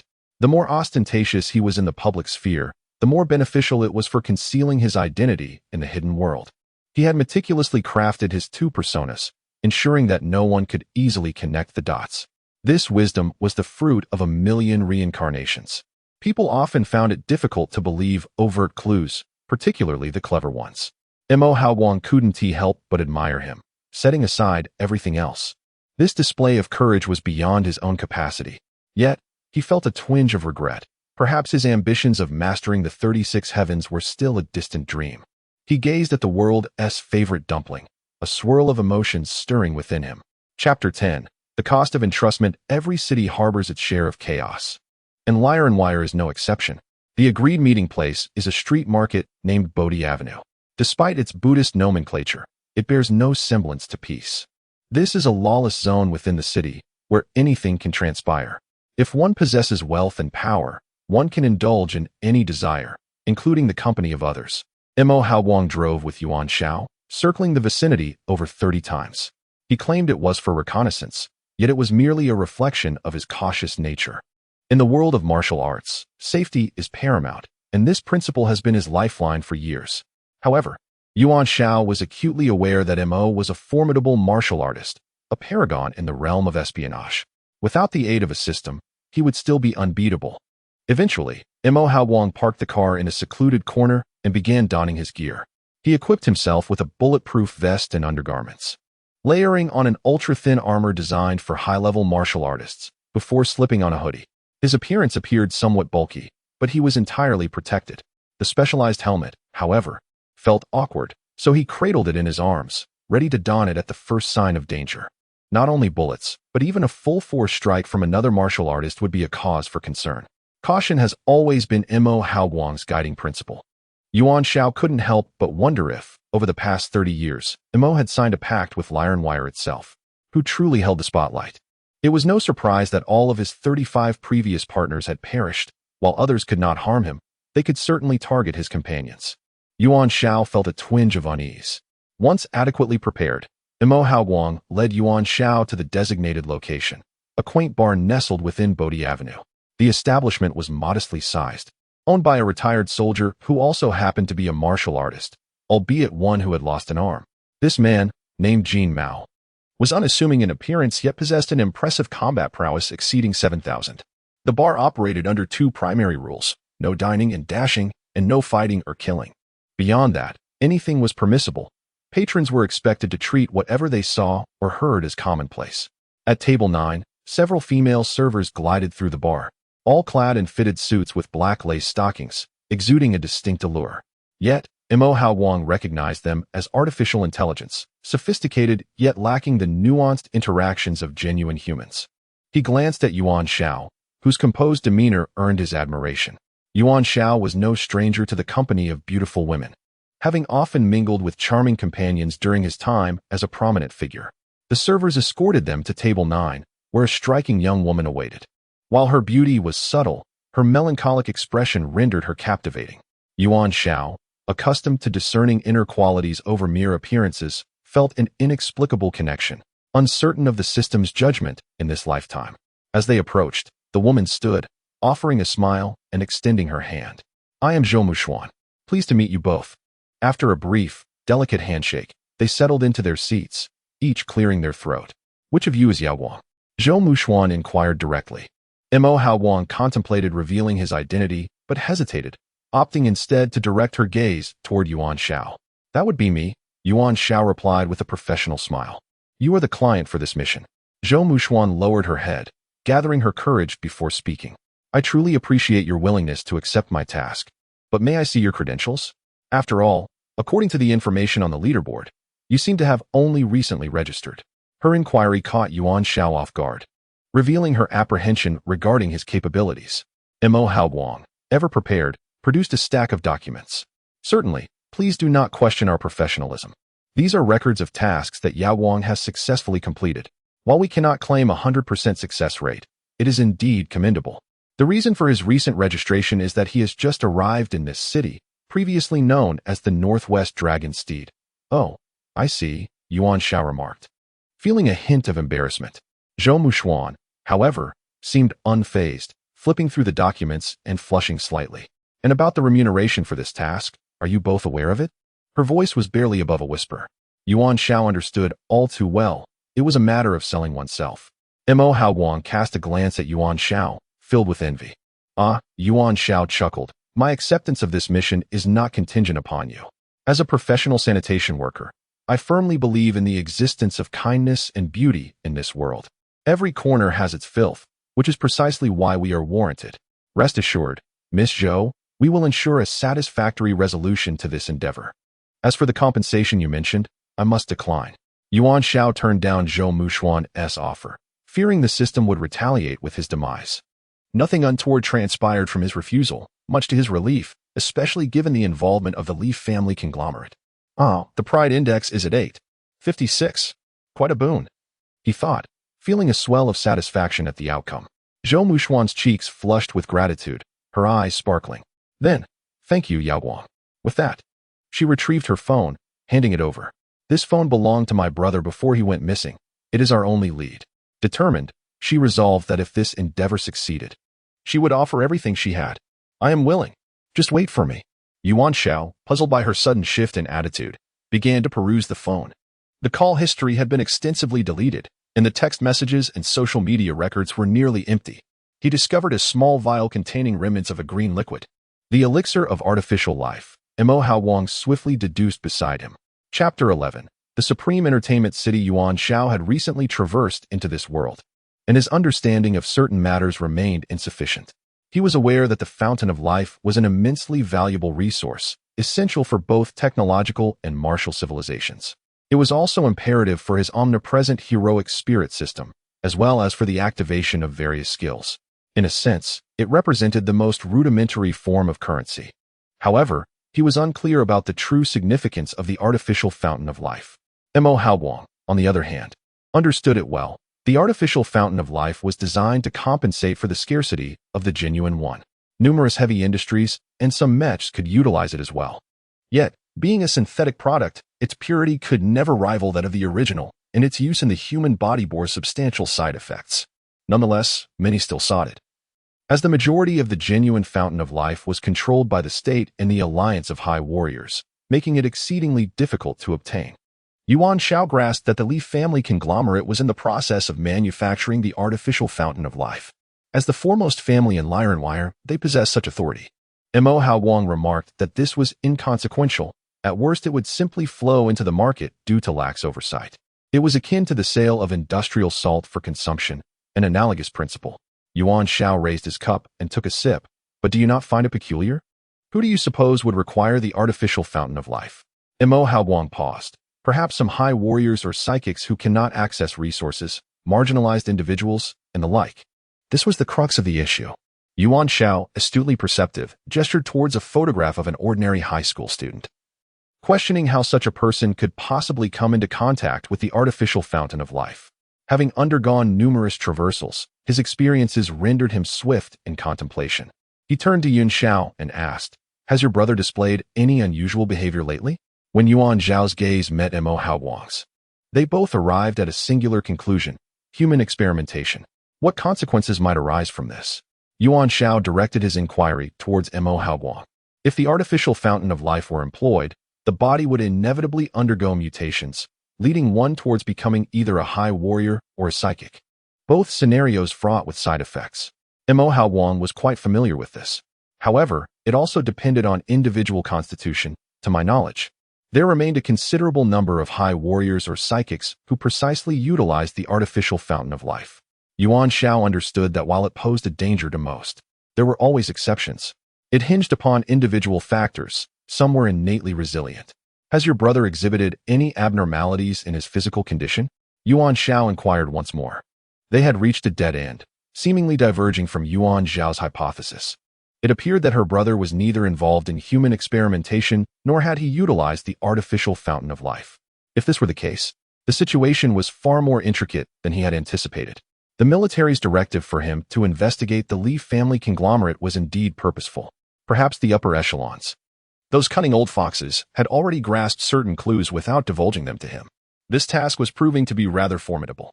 Yuan Xiao realized that the absence of anyone from the wind and cloud rankings accepting Zhou Mushuan's commission might indicate that similar incidents had occurred in the past.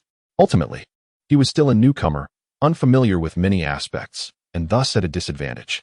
The atmosphere grew tense, and Mo Haoguang could not help but glance around.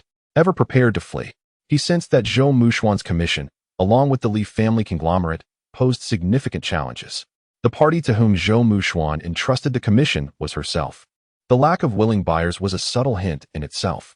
Unfortunately, it was he and Yuan Xiao who had fallen into the trap. What to do?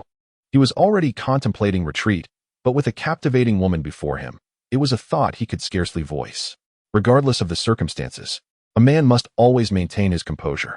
However, your brother has been missing for quite some time. Missing for over 48 hours significantly reduces the likelihood of survival. Zhou Mushuan lowered her head. Understood, I will wait for you. His objective was to pay a visit to the Supreme Entertainment City, hoping to glean some information. Mo Haoguang was equally content with this arrangement. The dangers of escorting someone were considerably lower than those of reconnaissance. The Supreme Entertainment City was located in the northern new district of the city, a burgeoning entertainment venue in recent years. It occupied a vast area, boasting comprehensive facilities. Here, as long as one possessed wealth, no service would be denied. Naturally, the entry threshold was quite high. Yuan Xiao could not enter through the main entrance. He lacked a membership card and had no acquaintances to vouch for him. The original host was an agent, possessing an excellent physical foundation, which Yuan Xiao utilized to navigate smoothly. The central building of the entertainment complex soared 28 stories high. The lower floors were occupied by foot baths and KTV establishments, while the upper 4 floors were entirely comprised of hotel-like suites, offering integrated services that were exceedingly convenient. Yuan Xiao seamlessly blended into the environment, surrounded by individuals flanked by beautiful women. To the casual observer, it appeared to be a typical entertainment venue, perhaps with some undisclosed dealings. But none of these could implicate the Li family conglomerate in any serious crimes. What surprised Yuan Xiao was that the security personnel within the entertainment city included high warriors. The system indicated that they were warrior-level high warriors with combat powers around 1500, which intrigued Yuan Xiao. The realm of high warriors operated on a survival of the fittest principle. Not everyone could ascend to this status. Even with resources, if one's aptitude was lacking, one could never become a high warrior. Thus, high warriors often carried an air of superiority in daily life. Yet, when faced with the might of capital, they still had to submit. Zhou Mushuan's brother was last seen in room 706 of the entertainment city. Yuan Xiao evaded the surveillance cameras and stealthily approached the door, finding the electronic lock utterly trivial to bypass. He unlocked it and pushed the door open. The room was impeccably tidy, and Yuan Xiao discerned no clues. Even if there had been any, they would have long been erased after so many days. The sound of honking cars from outside captured his attention. Peeking through a corner of the curtain, he observed an empty lot behind the entertainment city, where a black truck was parked, and several individuals clad in black were loading boxes onto it. Judging by the box sizes, they could easily contain a person. Yuan Xiao narrowed his eyes. Was this the operation of utilizing the entertainment city to transport the target? His luck seemed fortuitous indeed, encountering such a lead so readily. Chapter 12. The duel of the 6 Meridian Divine Swords against the biochemical human. The dark-clad figures were merely ordinary bodyguards, and Yuan Xiao effortlessly evaded them, taking refuge beneath a vehicle. Outside, muffled voices conversed in a Western tongue, discussing the transportation of the vehicle to a location in the eastern part of the city. Perhaps that was their stronghold. Yuan Xiao glanced at his watch. It indicated 2:30 in the early morning.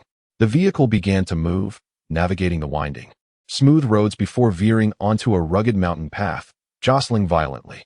Yuan Xiao could discern that the general direction of travel was southeast. After nearly an hour of this tumultuous journey, the vehicle finally came to a halt on a hillside. The driver disembarked, exchanged a few words, and then silence enveloped the surroundings. Something felt amiss. Yuan Xiao's instincts warned him that there was no reason for the vehicle to stop here in this desolate wilderness. He swiftly extricated himself from beneath the car and bolted outward. Almost simultaneously, an exceedingly sharp object pierced through the vehicle's undercarriage, slicing the entire compartment in two. The wooden crates inside scattered, and Yuan Xiao could clearly see that they were empty. This was a trap, or perhaps a meticulously orchestrated scheme, awaiting someone like him to fall into it.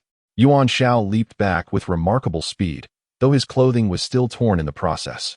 Upon landing, he immediately drew his pistol and unleashed a rapid succession of shots. Before him stood a young man, his right arm transformed into a lengthy dagger. As the bullets hurtled toward him, the young man raised his left arm to serve as a meat shield, deflecting the projectiles, which fell harmlessly to the ground. This was a biochemical human capable of arm mutation, with combat prowess estimated at around 3,000. Unexpectedly, the young man sneered, inquiring about Yuan Xiao's affiliations. With a force greater than mere fists, Yuan Xiao chose not to engage in idle banter and activated his system. The skill he selected was unmistakable. Heroic skill, 6 Meridian Divine Swords. Effect, combat power increased by 2,500, enhanced penetrating attack effect, duration of 20 minutes, consumption, original energy 10. Pride index 100. Having traversed numerous realms, from the world of high martial artists to the cultivation realm, he had risen to prominence in worlds where strength reigned supreme. Thus, his combat instincts were honed to perfection. From their initial encounter, Yuan Xiao quickly deduced that this biochemical human was of the enhancement type. His other skill, the 18 Dragons Subduing Palms, was an exceedingly domineering martial technique, yet it might not be the optimal choice against the biochemical human before him. The 6 Meridian Divine Swords possessed penetrating capabilities. With the activation of this skill, his original energy, his life force, was depleted. He had to win this battle decisively. Damn. This commission had turned out to be a significant loss. The allure of beauty had led him astray. He should not have flaunted his bravado in front of such a captivating woman. However, there was no time for regrets. Yuan Xiao charged toward the young man, his right pinky finger extending, unleashing a sword strike that sliced through the air. The young man was taken aback. You are a high martial artist? He swiftly leaped aside as the sword energy pierced past, creating a small hole in the vehicle and the surrounding rocks. Intriguing. The young man grinned. And Yuan Xiao executed another horizontal sweep with the sword, tearing the ground asunder. Got you.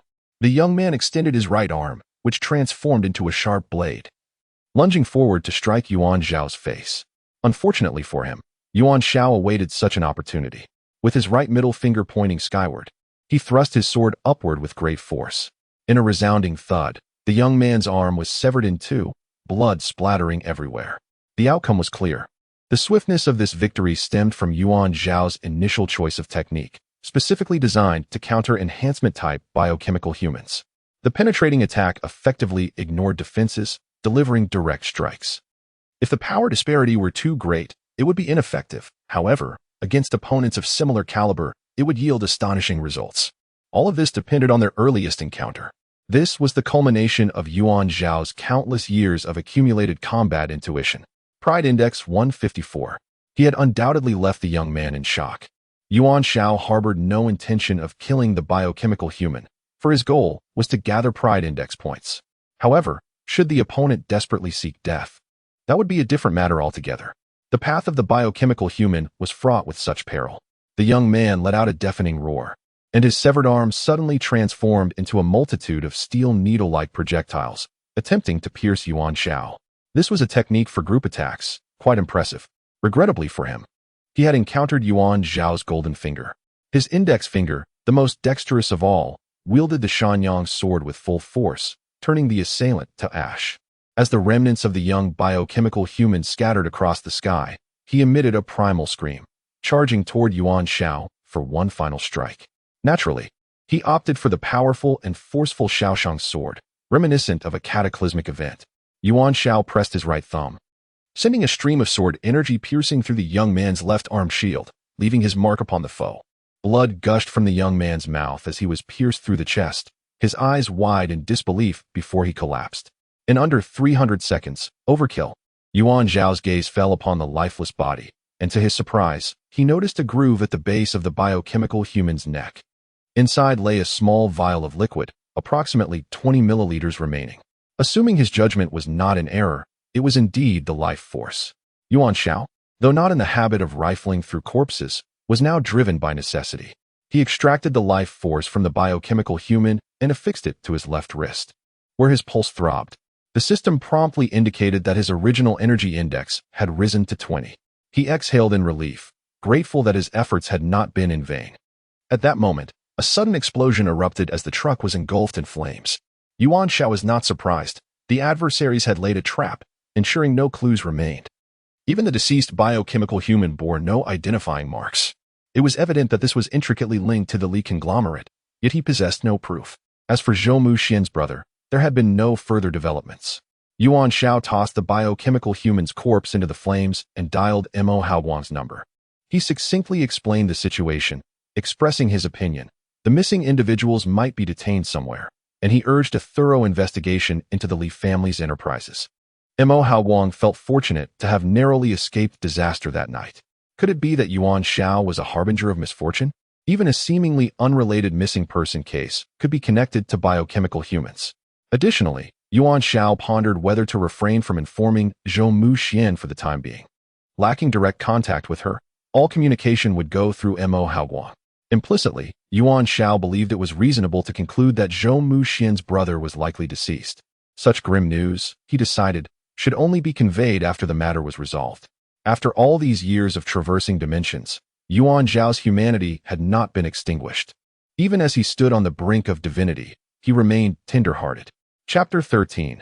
Unconventional Tactics. The National Enforcement Team's actions were remarkably swift, as evidenced by the breaking news bulletin regarding a recent incident. Last night, an explosion involving a truck occurred in the southeastern suburbs of the city. The precise cause of the accident is still under investigation, and the driver has stated that he was unaware of what transpired after his departure. Fortunately, there have been no reports of casualties. The existence of bioengineered individuals has thus been erased from the narrative. The Li family conglomerate, a formidable organization known for its meticulous operations, orchestrated the incident with the truck, cleverly using it as bait to ensnare any self-important predators. Their infiltration capabilities are so potent that even government departments can be manipulated. Perhaps due to the significant influence of the news report, Yuan Xiao noticed that the societal prestige index within the system had inexplicably risen by 20 points, providing a modicum of solace. The task at hand proved far more intricate than he had anticipated, leaving him momentarily perplexed. He possessed a remarkable trait. When faced with uncertainty, he would simply set the matter aside, a beneficial mindset honed through countless traversals. Upon connecting to the online realm, his microcircle's backend indicated several notifications, all of which turned out to be inconsequential promotional advertisements. Naturally, they were of the sort that they deemed to be poetic expressions. Yuan Xiao felt a profound sense of disillusionment. Despite his abundant literary talent, he found no avenue for its expression. This world played by its own rules. However, while astonished and derisive reactions were inevitable, he could at least gather the prestige index. After a bout of self-encouragement and mental rejuvenation, a renewed determination surged within him. He was resolute in his belief that he could instigate a revolution in the realm of classical poetry. Sunset casts its glow upon the mountains. The yellow river flows into the sea. To broaden one's horizons, one must ascend to greater heights. This is Wang Zhihuan's famous poem Ascending the Stork Tower, renowned across the blue planet. However, the title could not be utilized. According to the original owner's memories, there was no place called Stork Tower in this world. Let us observe the reaction. I love rice noodles. The early poet has a new work, still steeped in a sense of bewilderment. Can someone explain? What river is this yellow river? Ice Prince. The Yellow River, as its name implies, signifies a river of yellow, connoting murky waters. Who is the great hero? This poem flows smoothly and is easily comprehensible. Flowers on the other side. Allow me to segment the verses. Everyone pay attention to White Sun here. I love rice noodles. Haha, I just recalled a girl from my class named Ishanjing. You all understand the implications. Whatever who loves who. Then what is the explanation for a 1,000-mile gaze? Painless director of youth. It refers to the eyes, akin to the previous phrase. One on each side, you all comprehend. The conversation veered off course. The prestige index now reads 7, 6, 11. Notably absent was Xie Dingfang, who had previously criticized Yuan Xiao. Yet, Drunken Return offered some praise for Yuan Xiao's poem. Drunken Return. In truth, this poem aligns closely with the early poet's style. Some terms expressed are rather perplexing, yet they do not detract from the overall ambience. The first two lines evoke scenery, while the latter two possess a philosophical undertone, inspiring one to strive forward. Personally, I feel my interpretative skills are limited. I plan to share this with my friends in the archaeology circle for their insights. Seeing that there are still those who appreciate his work, Yuan Xiao felt a sense of fulfillment. Perhaps Drunken Return held some renown within this circle. As subsequent comments were less scathing, as Yuan Xiao prepared to log off, a few messages suddenly popped up. Drunken Return. Hello. Drunken Return. I would like to share your masterpiece with my friends in archaeology. Would that be permissible? Drunken Return. Additionally, I am a teacher at the Wire Municipal School, and we are currently hiring teachers. Would you be interested in an interview? I reviewed your teaching credentials, and they meet our criteria quite well. A surge of excitement coursed through Yuan Xiao. It seemed like an opportune moment had presented itself. Yuan Xiao, certainly. Please send me the detailed address and phone number. Drunken Return quickly provided the location and contact information, requesting Yuan Xiao's resume, though he did not disclose his identity. The interview was scheduled for 2:30 in the afternoon. Upon checking the location, Yuan Xiao discovered that the school was situated in the new district. He began to research Wire's municipal schools and found that it was a comprehensive institution. This was merely an independent city-state. Thus, the educational infrastructure was not overly extensive.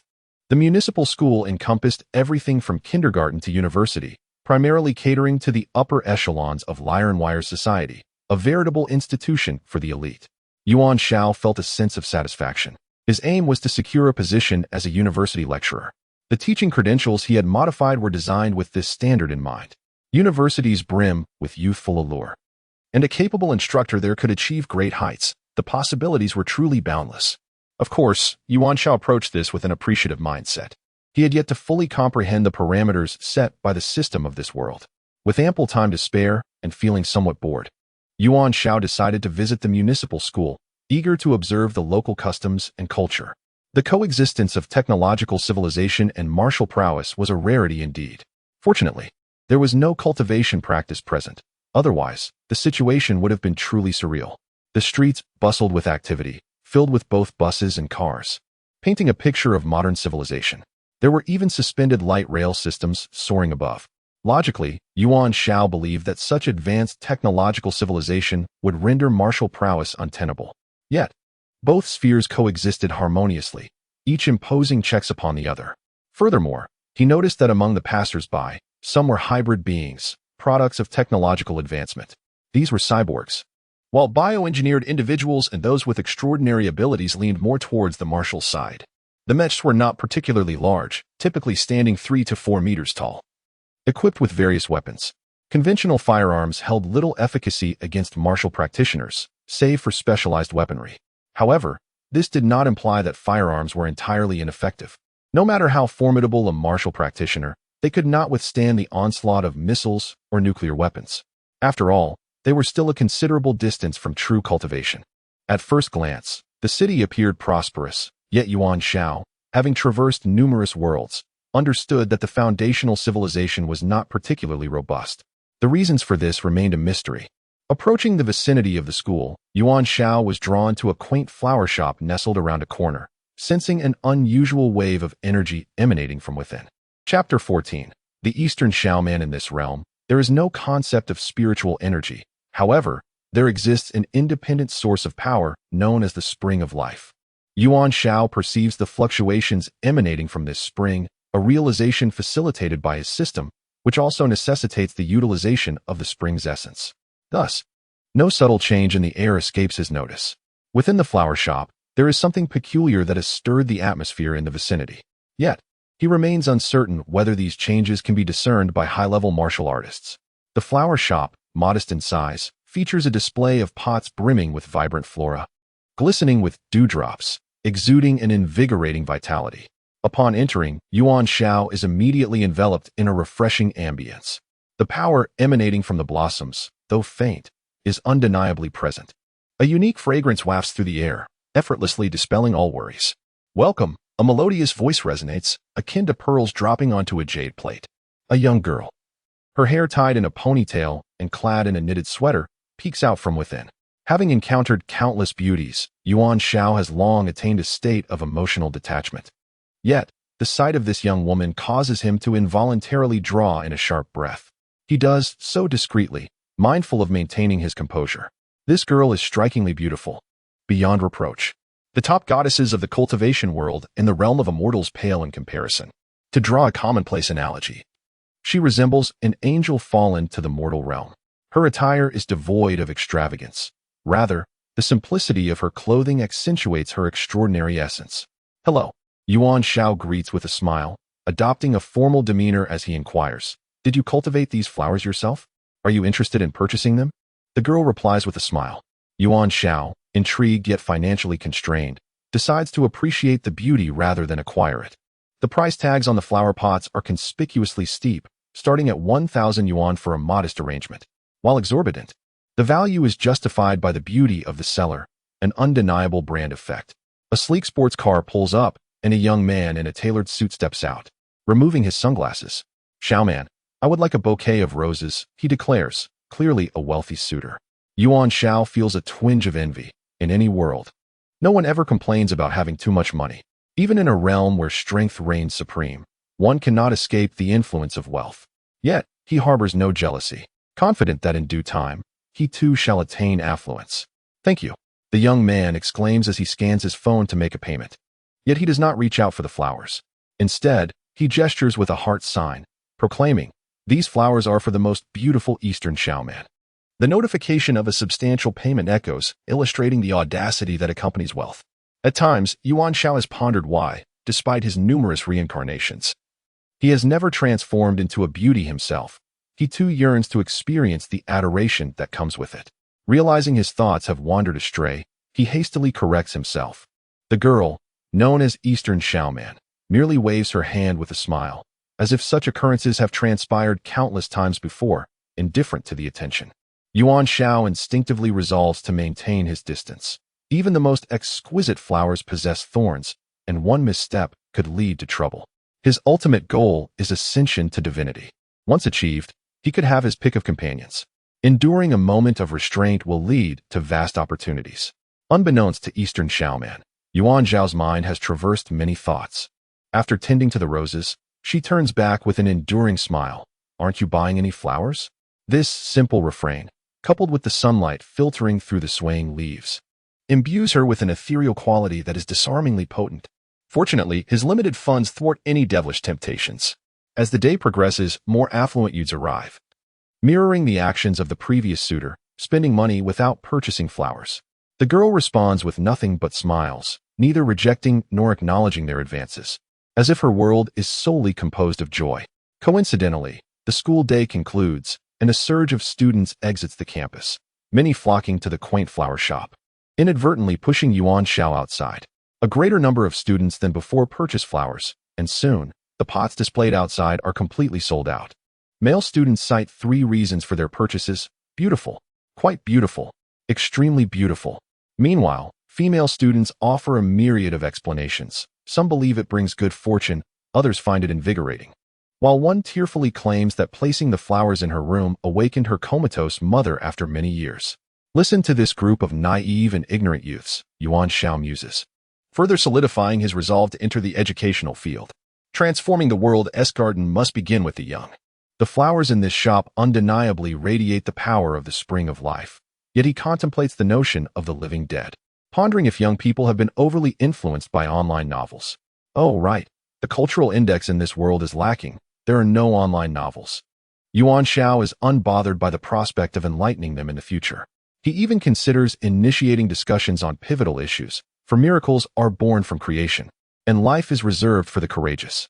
Regardless, Yuan Xiao's perception of the girl has shifted, though he remains oblivious to how this seemingly ordinary young woman cultivates flowers imbued with the power of the spring of life.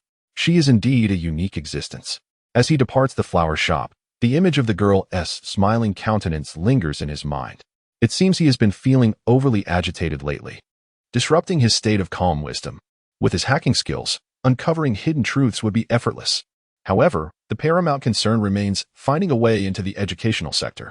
Thus, he resolves to seize today's interview opportunity with utmost seriousness.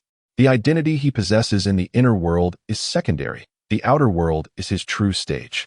The schools in Lirenwai are few, and Yuan Xiao must cherish every opportunity. He retrieves his phone, confirming the information from Zui Bugue, which indicates the location is within the faculty building of a municipal school. This institution spans from kindergarten to university, covering a vast area. The intertwining districts yield a diverse array of students, from toddlers to teenagers, each with their own stories. Although there are male students among them, Yuan Xiao's visual scanning predominantly filters them out. Chapter 15. Ideals cannot be eaten as food at 2:30 in the afternoon. Yuan Xiao arrived at the interview location as per the information provided. As anticipated, a considerable number of candidates were present, either standing or sitting in the corridor. These individuals were all legitimate holders of teaching licenses, possessing a relatively high level of education. No one was engaged in hushed conversations. Each was engrossed in their mobile devices. Yuan Xiao surveyed the scene and felt a sense of clarity. Drunken not returning was an online acquaintance, and he was unaware of the individual's background. However, being able to arrange for Yuan Xiao's interview suggested that this person held a significant position within the school. In light of this, Yuan Xiao felt he had some backing as well. Yet, among the assembly, who could claim not to have some connections? Such is the nature of society. The so-called public selections are often riddled with manipulation. At the Lirenware City Public School, the students hailed from aristocratic or affluent families. For a teacher, proximity to power often leads to opportunity. Yuan Xiao had researched that several members of the national parliament were once teachers at this very institution. The confluence of political influence and education, in Yuan Xiao's view, tarnished the sanctity of the educational paradise. Having been born on Blue Star, he believed education should remain a pure public good. This conviction stemmed from his own experiences as a poor student, where the education system did not forsake him. In his early life, he felt that education was the most equitable treatment he received. Thus, he aspired to uphold such principles now. Once the time arrived, the first phase was a competitive elimination. This was a standard procedure. Yuan Xiao estimated that nearly 100 individuals had come to prepare for the interview. Though the school's recruitment numbers remained unclear, the competition was likely fierce. Candidates entered the examination room in an orderly manner, where surveillance cameras adorned the walls, and mobile signals were blocked. Naturally, the use of mobile phones was prohibited. The atmosphere was hushed as the proctor announced the need to collect mobile devices, indicating that the papers would be distributed shortly. There were 3 proctors, their expressions impassive as they handed out the exam papers. Upon receiving his paper, Yuan Xiao promptly reviewed all the questions. He exhaled in relief. While the educational level of this world was unknown to him, the exam's difficulty appeared manageable. Most of the questions were at the middle and high school levels, which Yuan Xiao could answer with ease. Although he had once been a poor student, his numerous experiences in different worlds, particularly in modern societies, enriched his knowledge significantly. Repeating the same knowledge hundreds or thousands of times could transform even a fool into a genius. This was Yuan Xiao's advantage. Yet, he also faced a disadvantage. Some questions pertained to the history of this world, an area in which he felt utterly helpless. He had reviewed the world's records and knew that documentation only spanned the last 200 years. The original host had spent his time in a military training camp. devoid of any historical exposure. The final question was an essay, primarily discussing one's views on education. Yuan Xiao felt confident in his ability to write a book on the subject. Overall, he estimated his score to be around 70, while the remaining results depended on the performance of his competitors. How do you feel? A young man with black-rimmed glasses inquired. Is that so? How did you come to interview at this school? The young man continued, probing for information. Yuan Xiao glanced at him. I submitted my resume. And you? I was recommended by a relative. The young man assessed Yuan Xiao, noting that among this group, Yuan Xiao's demeanor was the most composed. Initially assuming him to be someone of significance, the young man quickly lost interest upon realizing that Yuan Xiao was merely an ordinary individual. The harshness of reality was evident. Yuan Xiao's presence offered no insider information or value. Yuan Xiao sensed the shift in attitude but remained unfazed. To put it bluntly, they were strangers, with no ties binding them. Soon, the results were announced, but instead of scores, the names of those who passed were called out. The official read names one by one, and those who received notifications of passing displayed broad smiles. Huang Jinran, the young man with glasses, raised his hand, having also qualified. Yuan Xiao. His name was the last to be called, after which the official declared that the remaining candidates could leave. The written examination had eliminated 80% of the participants, leaving only 15 in attendance. The atmosphere grew tense as the remaining competitors maintained their distance from one another. Huang Jinren glanced at Yuan Xiao. You don't seem nervous at all. Yuan Xiao thought to himself, what is there to be nervous about? It's merely a small affair. Although the interview was significant, it did not define all of Yuan Xiao Wei Lai's endeavors. Huang Jinran expressed envy. Your calmness is truly impressive. I, on the other hand, must succeed in this interview. It is my path to the parliament. Each individual possessed different motivations, and Yuan Xiao would not presume to judge another's life choices. Huang Jinran viewed education merely as a stepping stone for his future, while Yuan Xiao pursued his own ambitions for cultivating his plans. Despite their similarities, there was a fundamental difference. Yuan Xiao glanced at the interview room door and thought, some intrinsic principles should never be abandoned. Education should remain an open, equitable gateway for all. This was the baseline for Yuan Xiao, raised on Blue Star. Huang Jinran sensed the undertone in Yuan Xiao's words, interpreting them as a veiled reproach. This was an elite school, where students often came from distinguished backgrounds. For teachers, this could be a double-edged sword. If managed well, one might attract the attention of a powerful parent among the students and find new pathways. Conversely, missteps could lead to immediate expulsion from the education sector. Surviving in Lirenware City posed its own challenges. This was the reality. Huang Jinran did not perceive this as a distortion of his true nature. After all, the primary concern for any individual is survival. Ideals cannot be eaten as food. The spiritual distance between the two widened once more, creating an insurmountable divide. Soon, each interviewee entered the room, some emerging with beaming smiles, while others left in silence. Huang Jinran's South interview took place before Yuan Xiao's. He exited 30 minutes later, exuding confidence and poise. Given his connections and solid foundation, a favorable outcome was to be expected. Yuan Xiao. The official called out the name of the final candidate. At last, it was his turn. Yuan Xiao stood up, maintaining his composure as he brushed past the exuberant Huang Jinran. Wishing you success, Huang Jinran proclaimed, adopting an air of triumph. Dignity cannot be showcased everywhere. Yuan Xiao nodded in reply. I hope we can work well together in the future. Huang Jin and S smile faltered. Chapter 16. The arbitrary harassment of the examiner. Huang Jinran harbored a disdain for Yuan Xiao, perceiving him as someone who feigned a lofty demeanor. Such confidence, or rather, such unashamed audacity, led him to doubt the likelihood of Yuan Xiao's acceptance. However, the departure of Huang Jinran, laden with complex emotions, went unnoticed by Yuan Xiao. He pushed open the door to the interview room, revealing 3 interviewers within. The man at the center, whose nameplate read Zhang Jianwei, served as the academic affairs director. This position is second only to that of the principal and vice principal, making him the foremost figure among mid-level officials and the most direct authority in this hiring process. Zhang Jianwei's initial impression of Yuan Xiao was unfavorable. The latter's presence exuded an aura he found distasteful. His instincts flagged Yuan Xiao as a potential troublemaker.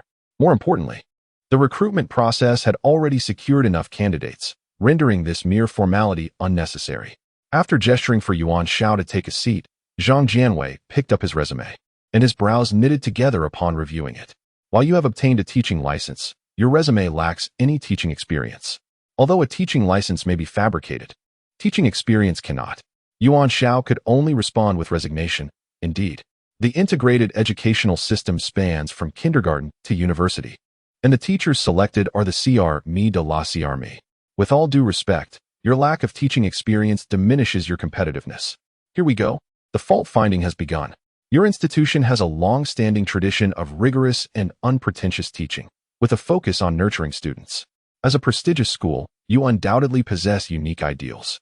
My lack of teaching experience allows me to be a blank slate, ready for your school to inscribe its beautiful philosophies. I am confident in my ability to fully implement your educational principles. Zhang Jianwei's gaze, magnified through his thick glasses, bore into Yuan Xiao. The young man indeed possessed eloquence, but he was unmistakably a provocateur. Continuing to scrutinize, Zhang Jianwei asserted, "We prefer teachers with experience. Investing time in cultivating a novice teacher does not align with our approach." He crossed his legs, emphasizing his point. While inherent experience has its merits, it often restricts the discovery of new horizons. The essence of education is awakening and developing one's inner self. In this regard, leading the way is always less significant than showing the path. Zhang Jianwei found himself at a loss for a rebuttal. However, wielding his authority, he seized the opportunity to further challenge Yuan Xiao. Yet, you also lack any professional experience. You must understand that most of our students come from privileged backgrounds, as do many of our teachers, who often ascend to become national-level legislators and successful individuals. Your tenacity is commendable, but I doubt your ability to adapt to our school's operational methods or to connect with the students. Regardless of the essence of education, if no one is willing to sit down and hear your discourse, that is a failure. Yuan Xiao's expression darkened. He had not anticipated such remarks from someone of Zhang Jianwei's stature. He recognized the unique challenges posed by teaching the offspring of the affluent. Yet he believed that this should not lead to the abandonment of the principles of education. Before Yuan Xiao could respond, Zhang Jianwei continued. Your stated specialty in computer science is rather commonplace among applicants. As for your claim of proficiency in 8 languages, beyond Eastern and Western tongues, are these languages of your own invention? The 2 deputy examiners stifled their laughter nearby. And regarding your examination performance, Zhang Jianwei remarked, picking up a test paper, it is rather mediocre, particularly in history, where you seem entirely uninformed. A teacher's fundamental competency requires a thorough understanding of history to educate effectively. I am perplexed as to how your previous mentors deemed you fit for graduation. Furthermore, your essay suggests that true education is only achieved by completely disregarding what is learned in class. It appears your unwavering educational philosophy advocates for your students to forget everything taught in the classroom. At this, he exchanged glances with the 2 deputy examiners, and they could not help but erupt in laughter. Yuan Xiao's countenance remained cold as he swiftly drew a pistol from his waist. The gunshot rang out, mercilessly striking Zhang Jianwei in the chest. Stunned, Zhang Jianwei's expression froze as blood splattered. Yuan Xiao stood, declaring, "As long as I wish. Any network before me is rendered meaningless. Regarding my knowledge of 8 languages, well, it is merely a reflection of my limited understanding of this world. In truth, I command even more languages, including those of extraterrestrial beings. What significance do your words hold?" 3 more shots followed, rendering Zhang Jianwei's chest a gruesome sight. The 2 deputy examiners, paralyzed by fear, sank to the ground. Yuan Xiao approached Zhang Jianwei, who was now gasping for breath. He aimed the gun at the man's forehead. Only by completely forgetting what is learned in class can one truly attain education. That was not my assertion, but rather Einstein's, though I doubt you are acquainted with the man. A glint of fierce determination flashed across Yuan Xiao's face. I would not hesitate to introduce you to him. Another shot fired, splattering blood against the adjacent white wall. The world fell silent. In his mind, Yuan Xiao envisioned this impulsive act, though it remained confined to the realm of fantasy. In reality, he could not commit such an act. Across from him, Zhang Jianwei appeared satisfied, recognizing the exceptional display of emotion from Yuan Xiao. This individual possessed some capability. However, ability pales in comparison to authority. Such is the world. One can only lament their fate. Thus, Zhang Jianwei concluded, "After the interview, we find you unqualified. The decision is final." Yuan Xiao exhaled deeply, regaining his composure as he rose. I admire your institution's enduring educational philosophy. Wealth should not corrupt, poverty should not sway, and power should not subdue. His demeanor remained calm, unyielding in the face of students or their influential parents. Such an approach to education is destined for failure. If this is the case, I believe your esteemed institution is not as distinguished as it claims. If one cannot uphold basic self-respect and respect for others, how can they nurture individuals of great stature? At that moment, the door to the interview room swung open, revealing an unexpected visitor. Chapter 17. Today is already enough of a revelry. A man in his 50s entered. Sporting a slick-back hairstyle, his hair half-grayed, he smiled at the group and remarked, "Wealth cannot corrupt, poverty cannot sway, and power cannot subdue." These words ring true. This must be Yuan Xiao, I thought, having perused your resume. I came to assess your interview situation. In a discreet manner, he winked at Yuan Xiao. At once, Yuan Xiao grasped that this individual was his recommender, known online as Drunken Wanderer. He had not anticipated such a sprightly elder. Vice Principal Zhang Jianwei. He stood up with a smile, his demeanor shifting instantly. What brings you to concern yourself with recruitment matters? Am I not in charge of academic affairs? Why should I not inquire? The elder stepped closer to Zhang Jianwei, exerting a subtle pressure. How goes the recruitment? Not quite. The elder waved his hand dismissively. I am referring to Yuan Xiao. Zhang Jianwei's smile froze. The man before him was Fan Webing, one of the school's 2 vice principals. His character was notably stubborn, resembling that of an old curmudgeon, yet he possessed vast experience in academic administration, being one of the school's 3 titans. It was perplexing how he had come to take an interest in Yuan Xiao's affairs. Were they acquainted privately? That seemed unlikely, as Zhang Jianwei had reviewed Yuan Xiao's background and found no ties to the institution. Is it full? Fan Wenbing expressed a slight disappointment. Are you certain? Zhang Jianwei pondered the absurdity of such doubt. Some predetermined slots were known to him. Absolutely, the principal has already. Zhang Jianwei reluctantly shifted the responsibility upward. Oh, Fan Wenbing said meaningfully, there are enough slots, yet I seem to recall one remaining in my possession. Zhang Jianwei was taken aback. Aren't you known for your high-mindedness, rarely involving yourself in such intrigues? That slot was utilized long ago. There are no excesses left. Seemingly oblivious to Zhang Jianwei's predicament, Fan Wenbing declared, it's settled then. I will take this teacher, Yuan Xiao. But no buts, Fan Wenbing waved his hand. I shall personally speak with the principal. With the school's vastness and numerous classes, having an additional teacher should pose no issue, he reasoned. A higher authority crushes all, Zhang Jianwei mused, thinking it best for him to converse with the principal. After all, he had not been the one to bring Yuan Xiao in. Any ensuing complications need not involve him. Xiao Yuan, let us depart. Fan Wenbing was decisive, having concluded matters, and turned to leave. The eyes of Yuan Xiao and Zhang Jianwei met, sparking briefly before they each averted their gaze. They had not formed an animosity, yet their initial impressions of each other were far from favorable.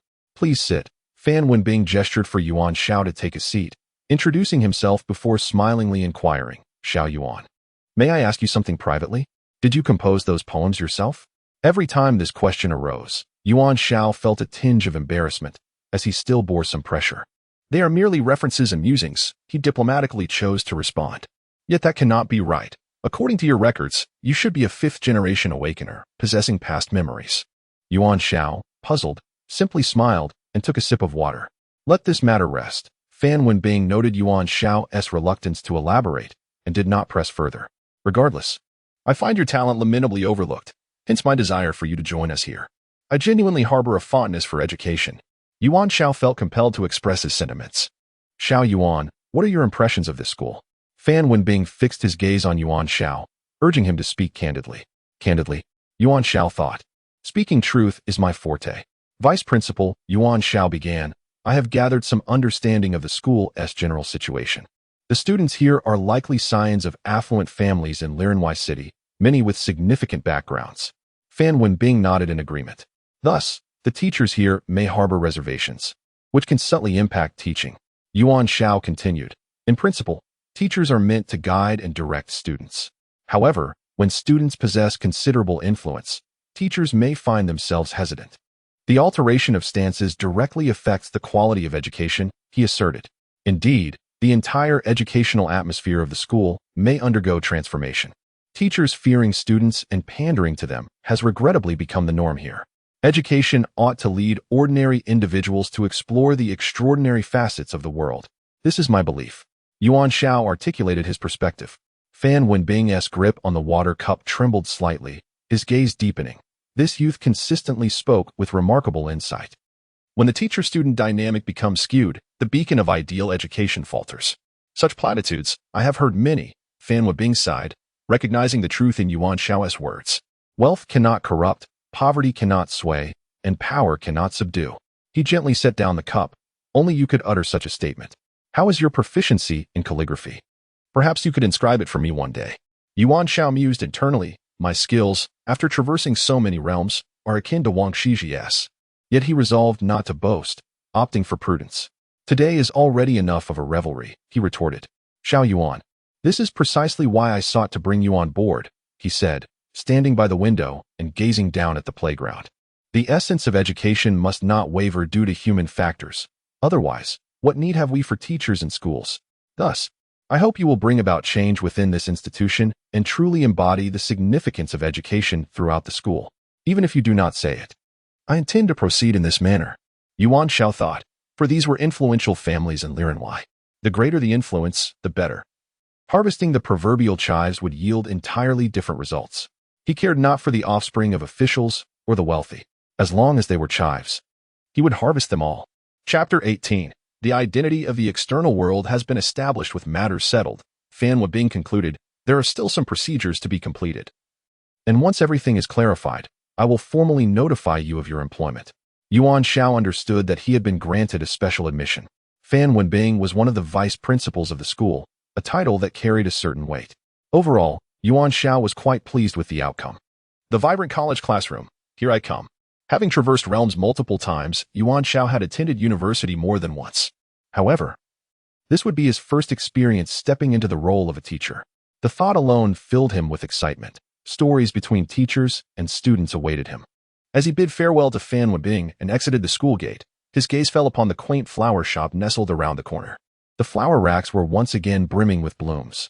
At this rate of sales, the young woman behind the counter must be thriving financially. Yuan Xiao felt a tinge of envy. Money, regardless of its context, remained an essential element of life. Dongfang Xiaoman was leisurely arranging the flowers, while a woman in a tailored suit stood behind her. Her short hair was impeccably neat, and her profile was breathtakingly beautiful. The adage that like attracts like held true. Beauty often congregated together. The two women formed a harmonious pair, like twin lotus flowers. The woman spoke with a touch of coldness. The family has made its stance clear. You must get married. Yuan Xiao discreetly touched his nose. He had not intended to overhear, but his acute hearing betrayed him. Su Yi, seemingly indifferent, countered, you should tell them that I can make my own decisions regarding marriage. Yet the woman continued, you must understand. Defiance may not be an option. Your marriage cannot be a matter of personal choice. Consider this. Aside from arranged matches, who would dare to marry you? Or remain safe post-marriage? That's of no concern, Dongfang Xiaoman replied, misting the flowers with water. I naturally have ways to ensure everything is safeguarded. Xiaoman. Su Yi placed a hand on her forehead. This is not the time for stubbornness. Dongfang Xiaoman set down the spray bottle and turned, her crystal-like eyes reflecting Yuan Xiao's presence. Caught in the act, Yuan Xiao felt a wave of embarrassment wash over him. However, the distance of several meters offered him a semblance of safety. He could easily deny his presence. Since their gazes had crossed, it felt necessary to exchange greetings. Yuan Xiao approached the flower shop with a smile. Dongfang Xiaoman brushed a stray hair from her forehead. Here to buy flowers? Your flowers are quite unique. Yuan Xiao deftly shifted the conversation. They possess an extraordinary allure. Dongfang Xiaoman smiled subtly, with care and intention. Any flower can bloom to reflect the feelings you desire in your heart. Yuan Xiao found her words profoundly insightful.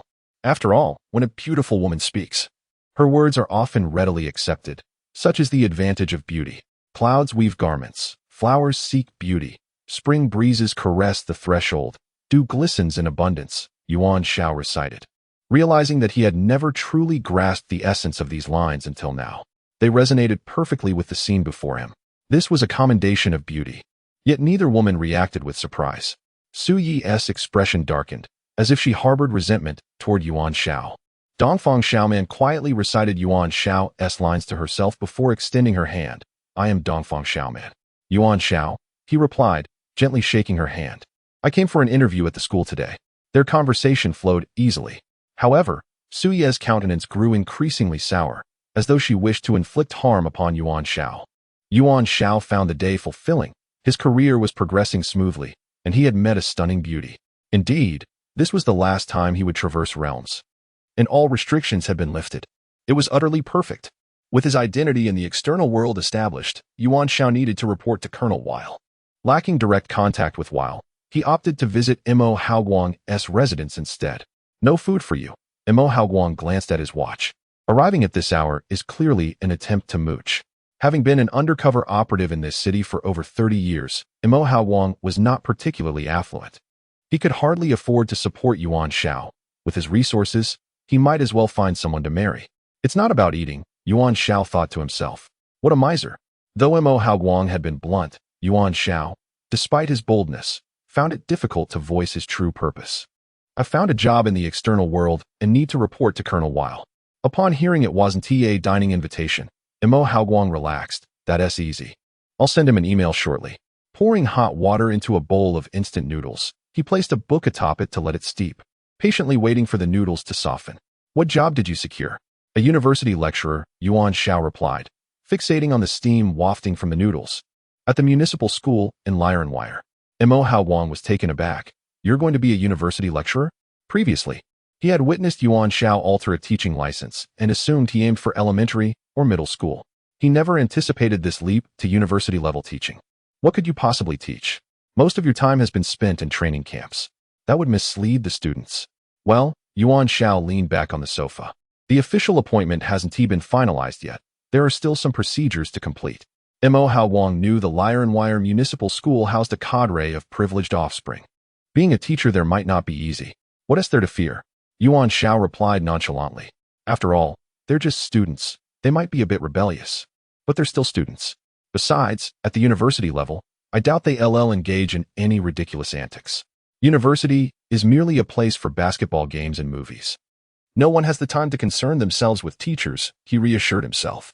Imo Haoguang thought to himself that Yuan Xiao underestimated these elites. They wouldn't hesitate to ruin someone. Such was the reality of the world. However, Yuan Xiao's mind was made up, and Imo Haoguang chose not to press further. He shifted the conversation. I wonder if the previous influence of the Jiao Wuji Zun Entertainment City has affected the Li family's actions lately. They seem to have quieted down significantly. Currently, the Li family was led by Li Zhengxi, but it was said that true power still resided with his father. They had engaged in numerous charitable ventures recently, garnering immense acclaim domestically. Yuan Xiao rested his chin on his hand. The more they engage in charity, the more it suggests underlying issues. The invisible rulers of the nation, when merchants enter politics, politics invariably serves commercial interests. Just like in human history with Carthage, where merchant governance ultimately led to its downfall. Yet, there are still clues to follow, Mo Haoguang remarked, his intelligence network not to be underestimated. My informants have uncovered several points of suspicion connected to the Li family. He handed Yuan Xiao a stack of photographs. Upon reviewing them, Yuan Xiao noted a riverside port, a desolate area, and a hospital. If Zhou Muxuan's brother is still alive, he should be somewhere here. Chapter 19. The homeroom teacher of Class 4, Grade 1 thus. The matter concerning Zhou Muxuan's younger brother was temporarily set aside. Yuan Xiao resolved to wait for more intelligence before making a decision. The historical accounts available online about the world were scant, consisting only of a few terse phrases. More significant details likely required clearance from higher authorities to access. Days passed. And finally, Fan Wenbing's call came, notifying Yuan Xiao to prepare for his new role. Filled with enthusiasm, Yuan Xiao slowly pushed open a crucial door to his ascension. He checked his gear, a handgun, magazines, a tactical knife, and a small grenade. These items were certainly unsuitable for school, even if concealed within a spatial capsule. If discovered, it would spell disaster for him. A typical teacher would not carry such items. Thus, his arsenal transformed into a notebook, a fountain pen, a folder, and a thermos. After some contemplation, Yuan Xiao adorned himself with a pair of glasses, exuding an air of refined sophistication. Dressed in a formal fitted suit, he felt satisfied with his appearance. An essential principle for a professional traverser. At times, one must rely on their looks to thrive. Over time, one becomes accustomed to this reality. As for pride and self-respect, such concepts were non-existent. After dressing up, Yuan Xiao boarded the bus bound for the school. University youth? Flowing locks and floral dresses under the sun. Here I come. He arrived once more at Fan Wenbing's office, where the latter greeted him with a smile and stood up. After a brief delay, Fan Wenbing, brimming with enthusiasm, explained that there were a few matters to clarify, especially since he had arranged for Yuan Xiao to take on an important position. Your support is greatly appreciated. I shall not disappoint, Yuan Xiao replied with fervor, dedicating his life entirely to the noble cause of education. Hold off on the slogans for now, Fan Wenbing thought contentedly. We have a special class that we are prepared to entrust to you. Are you confident? Yuan Xiao nodded, pondering whether this special class was an all-girls class. Even if it boasted the title of Northwest Dragonsteed, it would be too overwhelming for anyone to manage with such a large number. Fan Wenbing handed over a stack of materials, pacing the room with his hands clasped behind his back. This appointment of yours has been discussed among the principal and others for several days. The primary concern was your lack of teaching experience. However, I believe this very aspect is what makes you ideal. You possess a greater passion for igniting the educational flame within students than any seasoned teacher. Having interacted with Yuan Xiao a few times, Fan Wenbing quickly learned the art of motivational speaking. Yuan Xiao assured him, "Rest assured, Fan Lao. I will fulfill this task with utmost clarity. Now, we appoint you as the homeroom teacher for Class 4, Grade 1, Fan Wenbing said, fixing his gaze on Yuan Xiao. The details of the class are included in these materials, so please review them thoroughly. Certainly, no problem. As Yuan Xiao picked up the documents, a sudden thought struck him, halting his steps. Wait, did I hear correctly? Class 4, Grade 1. The homeroom teacher for high school students? Yes, is there a problem? Fan Wenbing replied, puzzled. This was indeed a major issue. He did not desire high school students, but rather university students who could be considered adults and not involved in delinquency. High school students were merely a bunch of 15 or 16-year-olds, still emanating the scent of youth. Yuan Xiao was taken aback, never expecting such an outcome. Surprising, isn't it? Fan Wenbing assumed Yuan Xiao was thrilled. In reality, it was rare for a novice teacher to be appointed as a homeroom teacher right off the bat. This was an experiment by the school. Little Yuan, please do not bring me shame. Shame? It was still not too late to back out. Teaching university students allowed for creativity and freedom.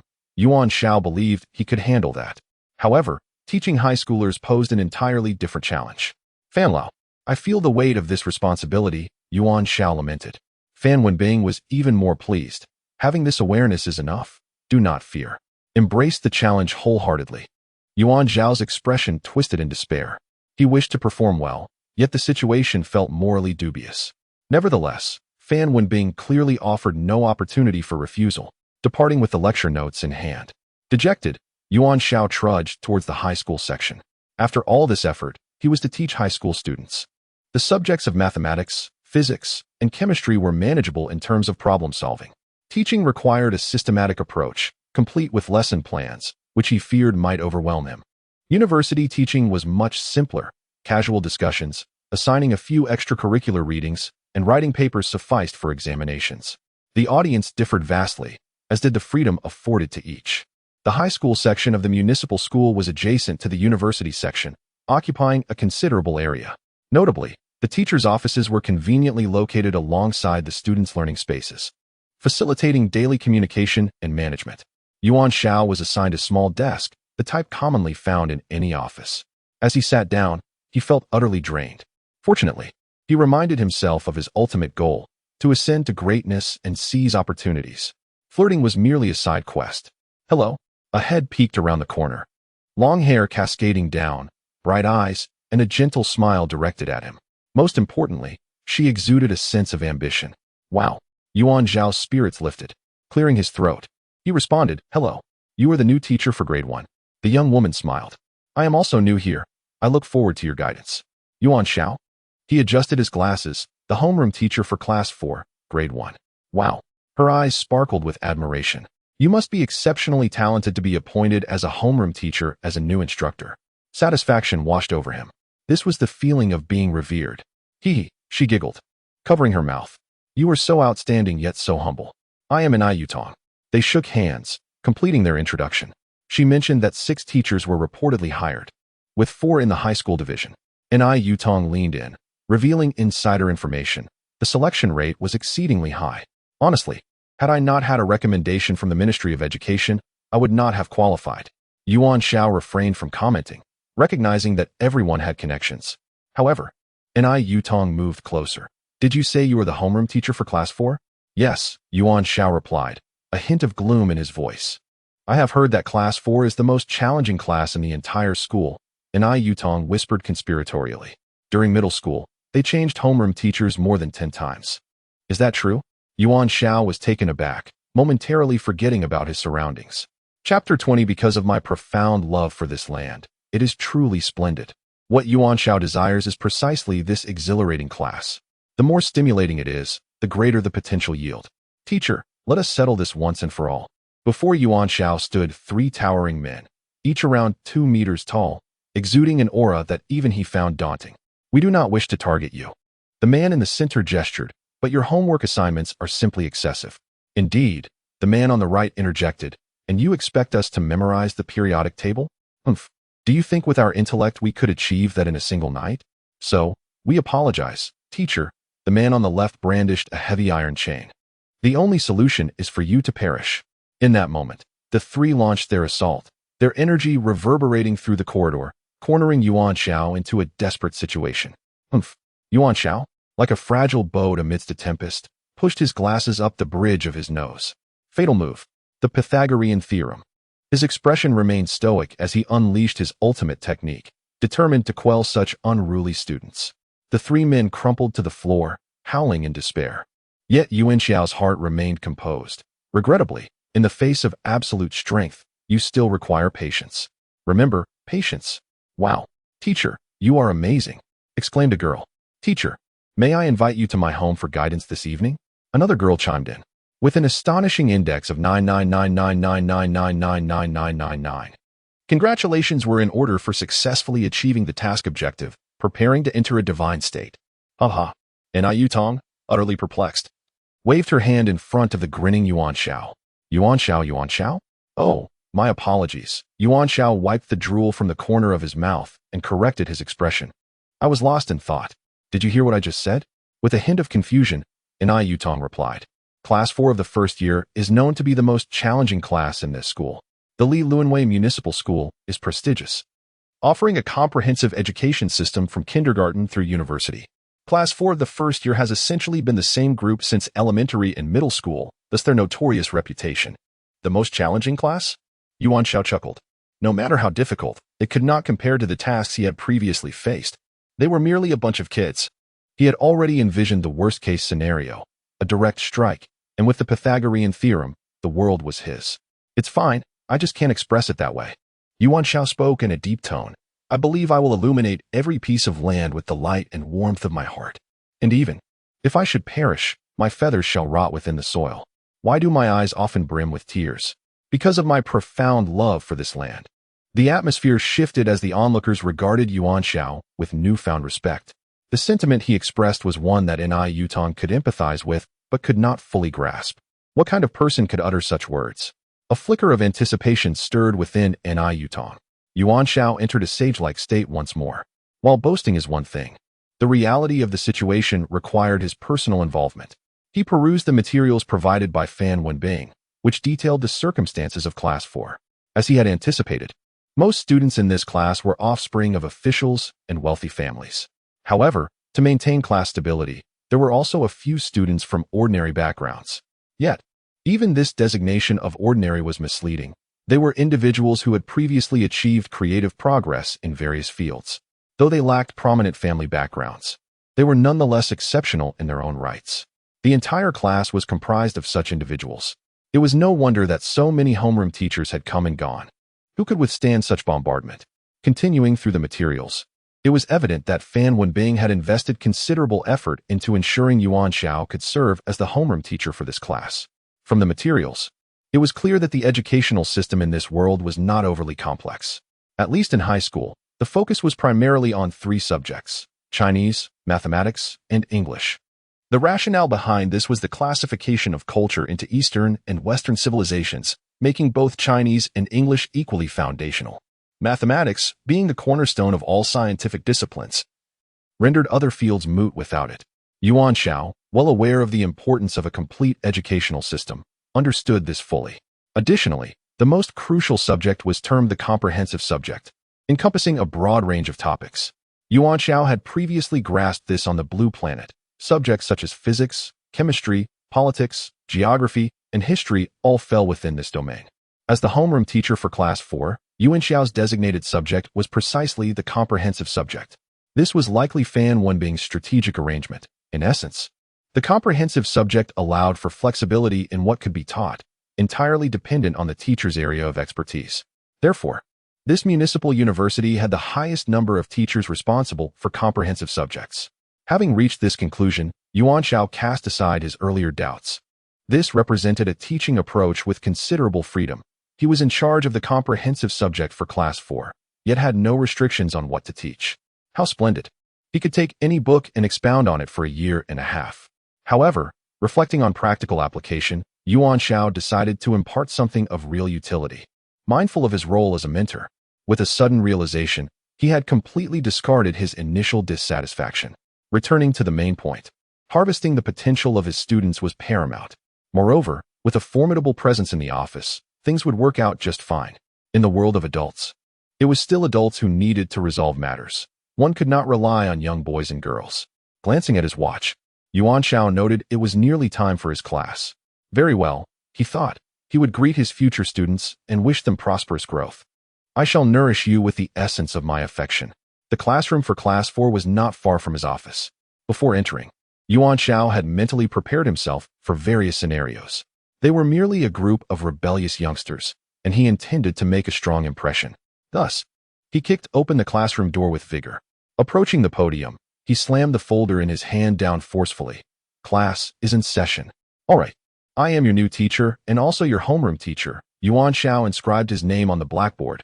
This is my name. I look forward to your guidance. Silence enveloped the room. See, what is the most challenging class? They are already bowing to me. A glance across the room revealed that 1/3 of the desks and chairs were devoid of occupants. Chapter 21. Feel free to teach as for the other students. Some were asleep, while others were engrossed in their phones. No one paid any attention to Yuan Xiao. What was happening? Yuan Xiao felt a bit awkward standing at the podium. Teacher, please start the class. A girl sitting by the window raised her hand to speak. Oh, how rare it was for someone to take the initiative to request a class. Yuan Xiao glanced at the girl, who wore glasses and had her hair tied in a ponytail, exuding an air of earnestness. May I ask who you are? Yuan Xiao inquired. I am Joshua, the class monitor of Class 4, Grade 1. The girl stood up and said, Teacher, feel free to reach out to me with any questions. Let's start the class. However, how could the class proceed when no one was even listening? Everyone seemed absorbed in their own worlds. Yuan Xiao was responsible for teaching a comprehensive subject, which, according to the guidelines, encompassed a wide array of topics. Besides the compulsory subjects of Chinese, mathematics, and English, any other course could be taught. Yuan Xiao had checked the records and found that there were 3 teachers assigned to this comprehensive subject for Class 4. He was unsure of what the other teachers were teaching, fearing they might overlap. Thus, there was no rush to begin the lesson. He simply tossed aside the lecture notes, as he had not prepared for any particular lesson. Approaching Joshua, he pulled up a chair and sat down. Joshua, may I ask you a few questions? Teacher, I know what you want to ask, Joshua replied with a smile. Actually, it doesn't matter whether you ask or not. You can teach as you please, or even skip the class. Everyone will remain quiet and won't disturb the other classes. The other teachers are the same. We have an unspoken understanding. It seemed they had all grown accustomed to this. So you see, teaching our class is a blessing.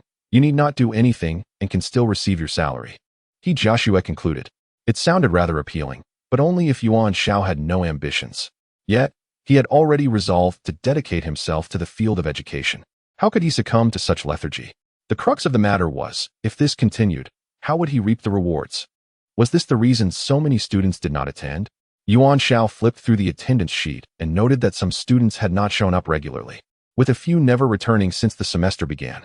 That makes sense, Joshua nodded. Attending here is just a waste of time. Yuan Xiao felt a bitter taste in his mouth. This class was proving to be quite challenging. He had expected to encounter a group of rebellious and unruly children, but he found them completely indifferent. They did not even regard their teacher with any respect. What was he to do? After finishing her statement, Joshua took out a sketchbook and began to draw. her artistic skills surprisingly commendable. Ah, but wait. This was a struggling student, and if the class monitor was like this, one could only imagine the state of the entire class. No student acknowledged him. Just as Joshua had said, they merely pursued their own activities, disregarding the lesson entirely. Across the room, Yutong poked her head out. Mr. Yuan, keep up the good work. Yuan Xiao felt helpless. He too wished to strive, but currently, he was at a loss. Just then, the door swung open, and a man in a suit entered, the academic director, Zhang Jianwei. Their eyes locked, and tension crackled in the air. Given your complete lack of teaching experience and your special appointment as the homeroom teacher for Class 4, I am quite apprehensive. Therefore, I have come to assess the situation, Zhang Jianwei stated. I must inform you that Class 4 is a particularly unique class, and I hope you do not mishandle it. Zhang Jianwei's first impression of Yuan Xiao was far from favorable, especially considering Yuan Xiao had been recruited by Fan Wenbin. Their relationship was fraught with tension. Yuan Xiao inwardly scoffed. He realized Zhang Jianwei was merely here to critique him. It was only the first day of class. And how could he expect to rectify the previous circumstances overnight?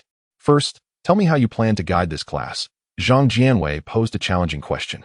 Yuan Xiao was at a loss for words. It seemed Zhang Jianwei was determined to put him in a difficult position.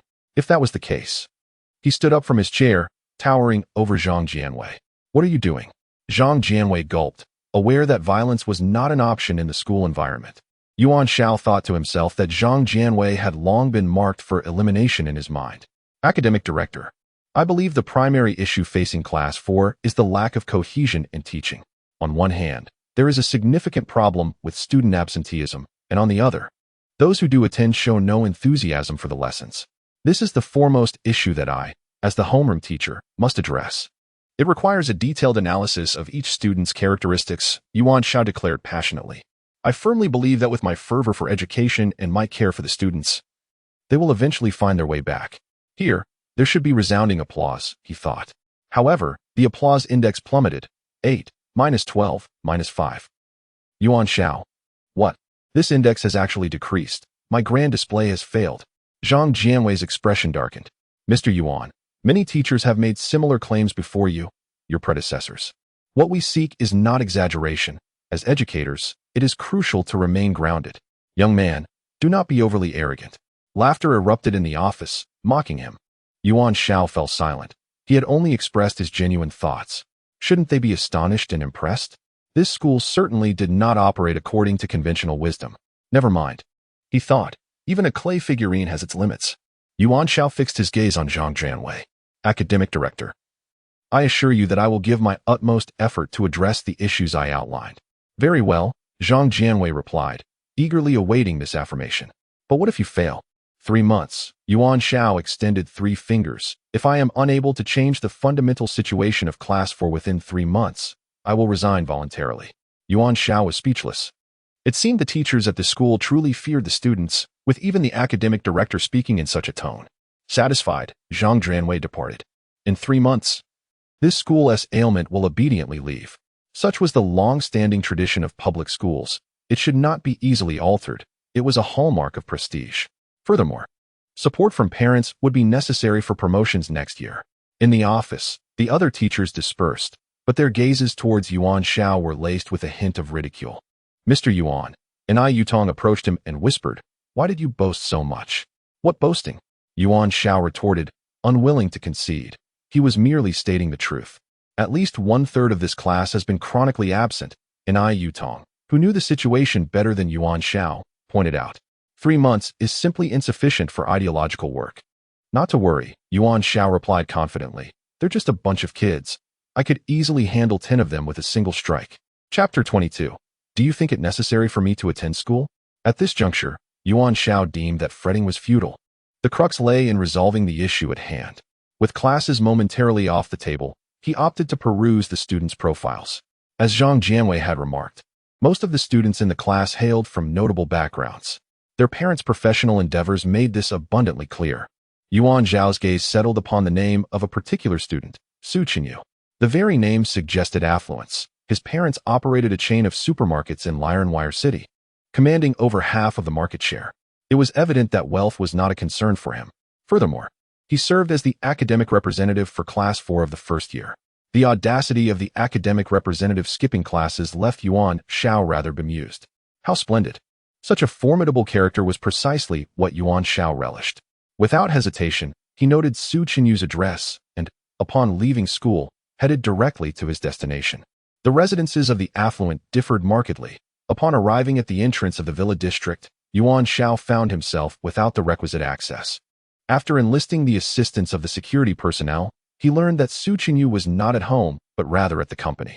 Perhaps due to Yuan Xiao's assertion of being a teacher, the housekeeper was exceedingly courteous. Young Master Su is invariably preoccupied with work. You may find him at the company. I shall also notify him of your visit. Indeed, the privileged youth assumed responsibilities at an early age. Nevertheless, Yuan Xiao believed that students should prioritize their education. The Su Corporation was situated within a commercial building in the city center. After registering at the front desk, a receptionist graciously escorted him to an office, softly knocking on the heavy wooden door. "Come in," a cool voice resonated from within. Yuan Xiao pushed the door open to find a well-dressed young man seated at the CEO's desk, diligently reviewing documents. Upon noticing the commotion, he lifted his gaze to Yuan Xiao. "You must be the new homeroom teacher." Su Qinyu closed his pen, scrutinizing Yuan Xiao. "Do you believe I have any need to attend school?" Yuan Xiao's forehead slowly formed a question mark. Such reasoning was undeniably compelling.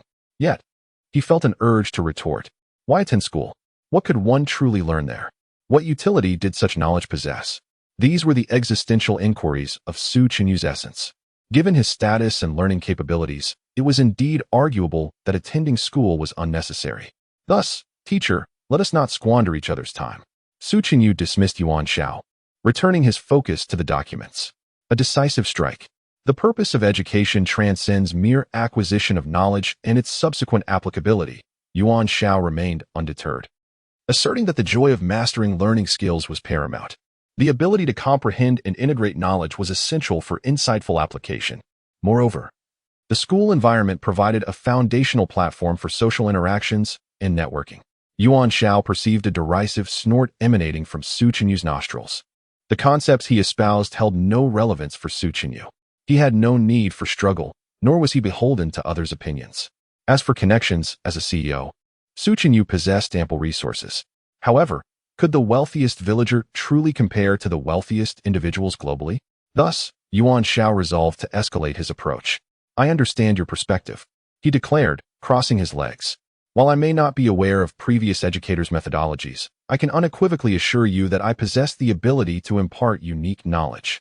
My teaching approach leans towards practical application rather than mere theoretical discourse. For instance, your real-world business scenarios can be applied in analogous contexts." Su Qinyu chuckled, a sincere smile gracing his features. A confidence index of -38. Yuan Xiao felt a surge of indignation. "Su Qinyu, what grievance do we share?" Su Qinyu regarded Yuan Xiao with indifference. To him, he was merely a teacher with little to offer in terms of business acumen. Yet, sensing Yuan Xiao's fervor, he figured that a challenge might stimulate his interest. "Let us clarify. This is a practical business operation. Should there be losses, I shall not hold you accountable. But I do hope you will refrain from appearing before me again." In the realm of commerce, a single decision could drastically impact overall performance and profits. This was the essence of risk assessment, accumulated through extensive real-world experience, knowledge that could not be gleaned from textbooks. He doubted Yuan Xiao would possess the courage to accept such terms. Yuan Xiao, however, smiled in agreement. This was precisely what he sought. Business people are driven by profit. Rather than espousing lofty ideals, it was far more advantageous to offer tangible financial returns. This was the essence of value, and Yuan Xiao was acutely aware of it. "Very well," he nodded. "First provide me with the relevant materials pertaining to the issue at hand." "Are you certain?" Su Qinyu scrutinized Yuan Xiao's inexpensive suit. "Should you incur losses, you might find yourself facing dire consequences." A confidence index of -53. Yuan Xiao's heart bled at the thought. Such a loss was truly disheartening. Why was Su Qinyu's negative index so markedly high? This individual had been raised in opulence, lacking for nothing, wealth, power, and attractiveness. Thus, when he looked down upon others, it was a genuine disdain born from privilege. Excellent. Yuan Xiao felt a swell of satisfaction.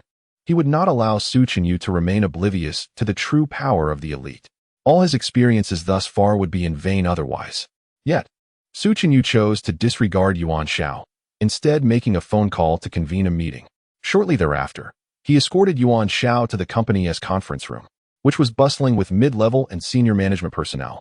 Su Qinyu maintained his impassive demeanor as he took his seat at the head of the table, leaving a space for Yuan Xiao beside him. He surveyed the attendees. This is my high school teacher, and the purpose of this meeting is that he believes he possesses solutions to our current challenges. The room fell silent, eyes turning towards Yuan Xiao, who sensed a lack of recognition regarding his significance as no drop in confidence index occurred. Provide the materials to the teacher, Su Qinyu commanded with a slight motion of his chin. A gracefully poised secretary placed a stack of documents before Yuan Xiao. Chapter 23. All bent under the gaze of the public in a crowded room, Yuan Xiao nonchalantly opened the documents. The information was meticulously organized, allowing him to quickly grasp the key points. The Su Corporation primarily engaged in the supermarket business, boasting several branches within the city, positioning itself as one of the industry giants. This also implied that it faced fierce competition, with rivals unwilling to remain idle. For 5 consecutive years, the company's performance had stagnated, and breaking through this bottleneck was akin to scaling a mountain. The root of this predicament lay in the market being thoroughly saturated. The customer base was finite, and when divided, the proverbial cake was limited in size. Su Qinyu aimed for a breakthrough, which necessitated introducing fresh blood into the organization. The challenge was identifying the source of this new vitality. Under a mature business model, stable development was a natural outcome, yet this posed significant difficulty. Yuan Xiao was quite pleased.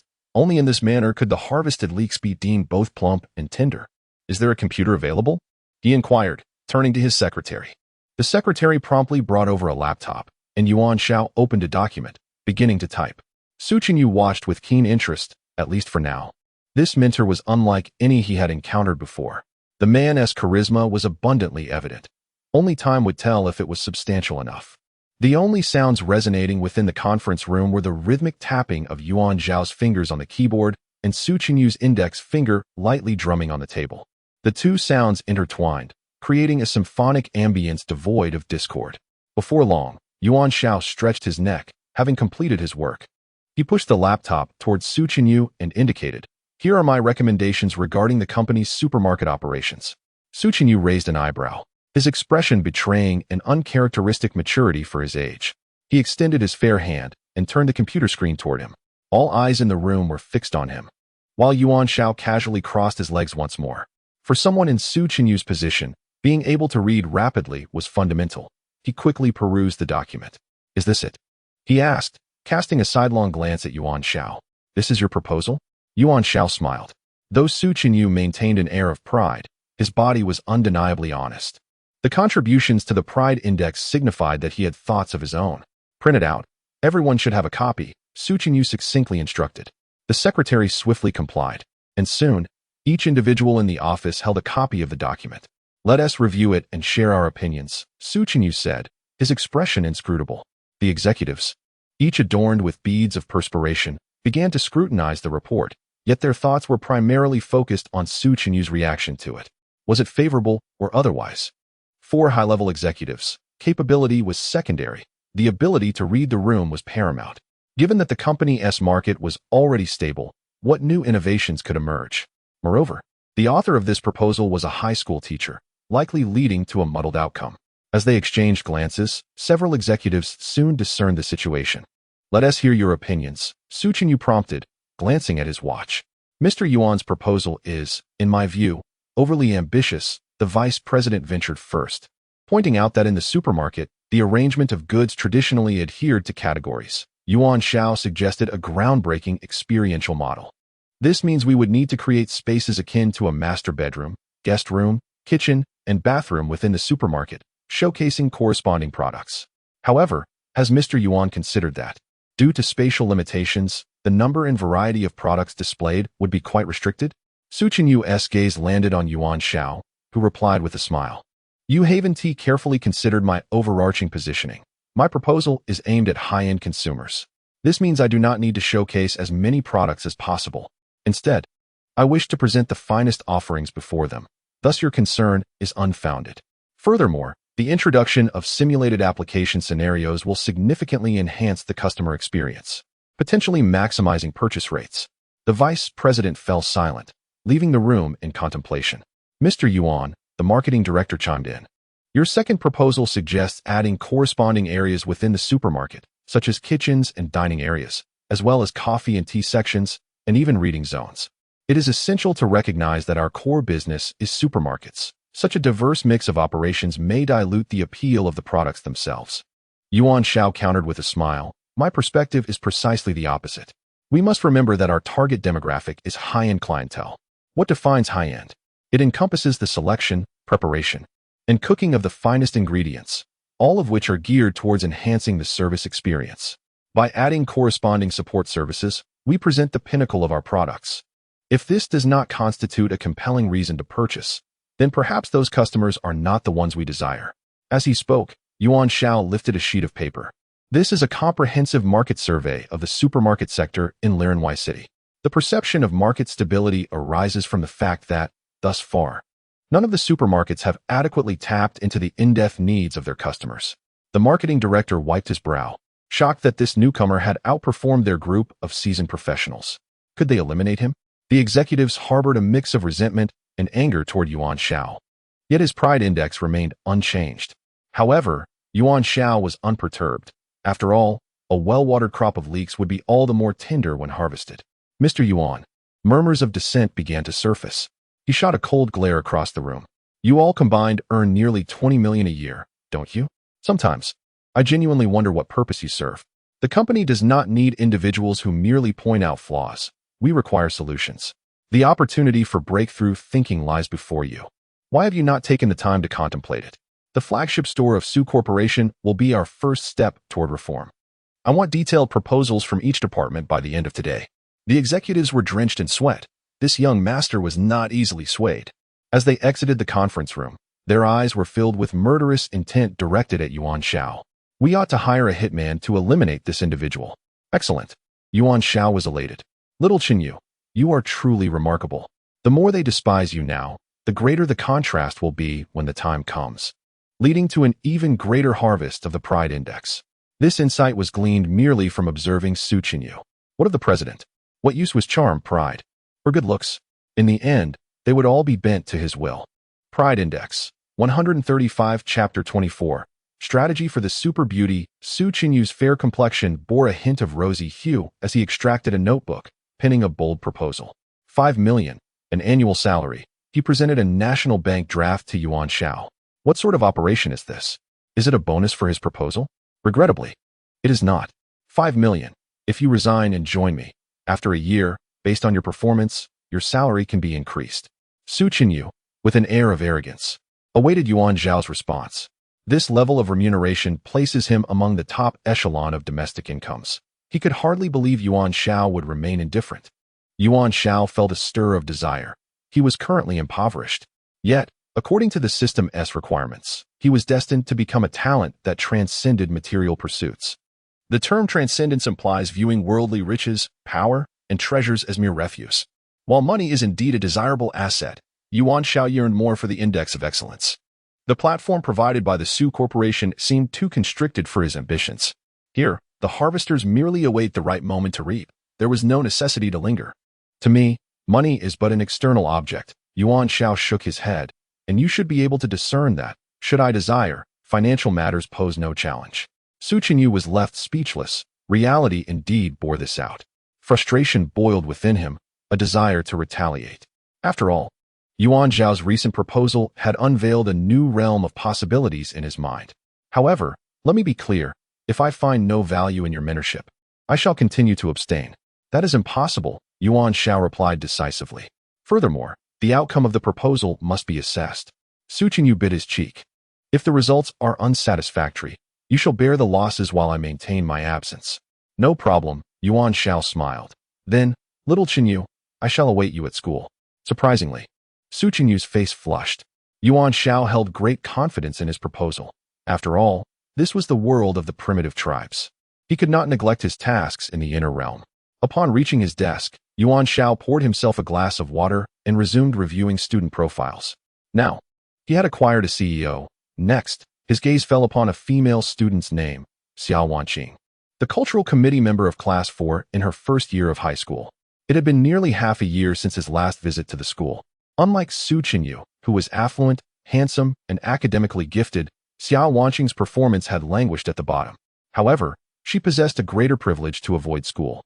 The reason was simple. She was the sole heir of the Xia family, which controlled one of the leading entertainment companies in the country, in collaboration with several large international firms. Yuan Xiao, having once been a celebrated actor, understood the daunting nature of capital in the entertainment industry. The waters run deep, fraught with risks not only for female stars, but also for their male counterparts. Wise and attractive individuals in the industry are well aware of this. Thus, in terms of capital, the Xia Entertainment Group's stature far surpassed that of the Su Corporation. Although Xiao Wanqing's grades were dismal, this did not impede her future prospects. Such negative thinking was unacceptable. Yuan Xiao, as an educator, vowed to reject it. Yet, the primary reason for his interest lay in the fact that Xiao Wanqing was an extraordinary beauty. His knowledge stemmed from the photograph included in her profile. Her ID picture was undeniably revealing, and Yuan Xiao's appraisal could be succinctly encapsulated in 4 words: beyond reproach. Beauty naturally garners admiration. With a stunning beauty seated in the classroom, students' enthusiasm for learning escalates, and teachers share in that fervor, particularly among male students. This truth is well understood by all who have undergone 9 years of compulsory education. Yuan Xiao's intentions were sound. Without hesitation, he made his way to the Xia Entertainment Group. To his surprise, the receptionist appeared bewildered. Miss Xia rarely visited the company.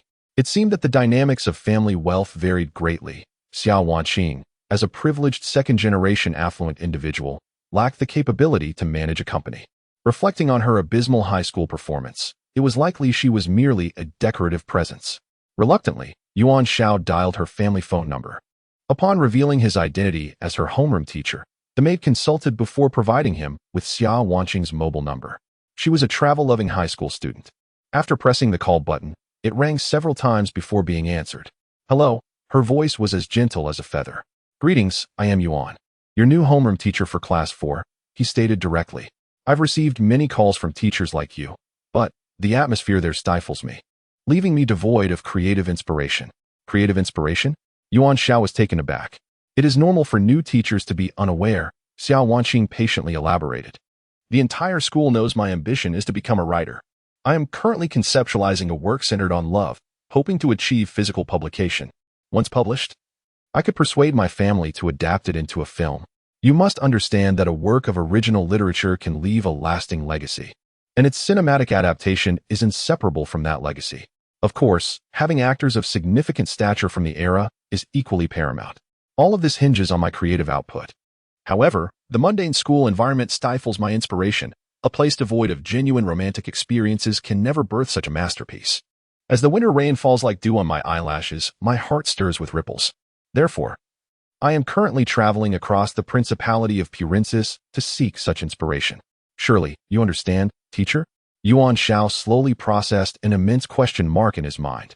A romance novel? A masterpiece? A film adaptation? Leaving a lasting legacy? You, a high school student yet to fully mature, have likely never even experienced love. And you speak of writing a timeless romance? If you are so remarkable, why not ascend to the heavens? She was a literary dreamer, a self-idealizing type. Very well, a strategy for the super beauty would indeed present a formidable challenge. Chapter 25. The former first beauty of Class 4 in the first year of high school, the remarkable skill of persuasion displayed by her must have taken considerable time to cultivate. In summary, Yuan Xiao regarded Xiao Wanqing as nothing more than a decorative figure. This flower vase, however, aspired to pen a timeless romantic masterpiece, with the added ambition of adapting it into a film. Such an achievement would allow her to recline atop the pinnacle of glory, basking in the adoration of the masses. One could easily deduce that this dream, however, was utterly unattainable. In comparison to the present individual, Su Qinyu appeared almost angelic. Yuan Xiao temporarily ended the call, merely exchanging messages with Xiao Wanqing on social media. Captivating beauty cannot be won over with a mere phone call. Frankly, if it were solely a film adaptation, he could certainly recreate some of the classics from his memories of the Blue Planet. While he could not guarantee an exact replication of the original effect, he could assure a substantial framework would remain intact. However, creating a masterpiece was an entirely different matter. Previously, in his travels to other realms, He had mingled with literary luminaries, but his approach had been one of public transcription. The reason was simple. Who could possibly memorize an entire classic? Thus, Yuan Xiao had resorted to acquiring these literary works through the system and subsequently publishing his own versions. Amidst laughter, the ships of the past vanished into ashes. Yet, Xiao Wanqing's situation presented two significant challenges. Classics typically require a specific historical context to resonate with readers, and the history of this world was alarmingly vague, lacking any epic sentiment. Furthermore, Xiao Wanqing was merely a high school freshman. Should she attempt to transcribe a classic, she would likely find herself subjected to analysis. The route of public transcription was out of the question. In moments of uncertainty, Yuan Xiao turned to the system for guidance and decided to initiate a lottery draw, hoping to procure an item that could resolve his dilemma. With a tug of the lever, the slot machine whirred, ultimately revealing 3 sevens. Indeed, the probability of winning with the system that unlocked all limitations had increased. Fortune favored him. Rubbing his hands together, he opened the treasure chest. Congratulations. You have obtained the ability to manifest a heroic spirit. Manifestation of the heroic spirit can manifest the following heroic spirit in the designated world, valid for 10 years. Name, Garfield. Level, common. Consumption for manifestation, 10 points of primal energy. Yuan Xiao facepalmed. What was this? He had drawn a pet. What could such a creature possibly do? It wouldn't even be palatable if cooked. Perhaps it could serve as a mouse catcher if the need ever arose. Desperate for alternatives, Yuan Xiao spent a restless night, arriving at class with dark circles under his eyes. Teacher, you were up late last night, said he Joshua, the only student who seemed to notice. Yuan Xiao tossed his lecture notes onto the desk, sinking into deep contemplation. In any case, whether he attended class or not seemed inconsequential, as none of the students paid him any attention. The sound of the door opening drew his attention, revealing an unexpected figure, Su Qinyu, who had surprisingly come to school. This immediately captured the attention of a throng of students. The Lyre-and-Ware Municipal School was reputed for its aristocratic lineage, yet even within its ranks, there were distinctions. Individuals like Su Qinyu undoubtedly occupied the upper echelons of the social hierarchy. He disregarded the others, casting a glance at the dazed Yuan Xiao before approaching him. What seems to be the problem? He inquired. The other students were taken aback by Su Qinyu's unexpected engagement with the teacher, leading to a shift in their demeanor. The pride index soared. 2, 2, 3. How splendid. Su Qinyu boldly pulled up a chair beside Yuan Xiao and picked up a stack of papers from the desk. An outline? He frowned. Teacher, are you planning to write a novel? Yes, Yuan Xiao replied evasively. He had spent the previous night brainstorming. However, he was still rooted in the realm of public transcription. Let alone novels, he could hardly recite a handful of elementary school texts. A sweet and romantic tale that wins over the heart of a billion-dollar CEO. Su Qinyu had never uttered such a bashful phrase in his life.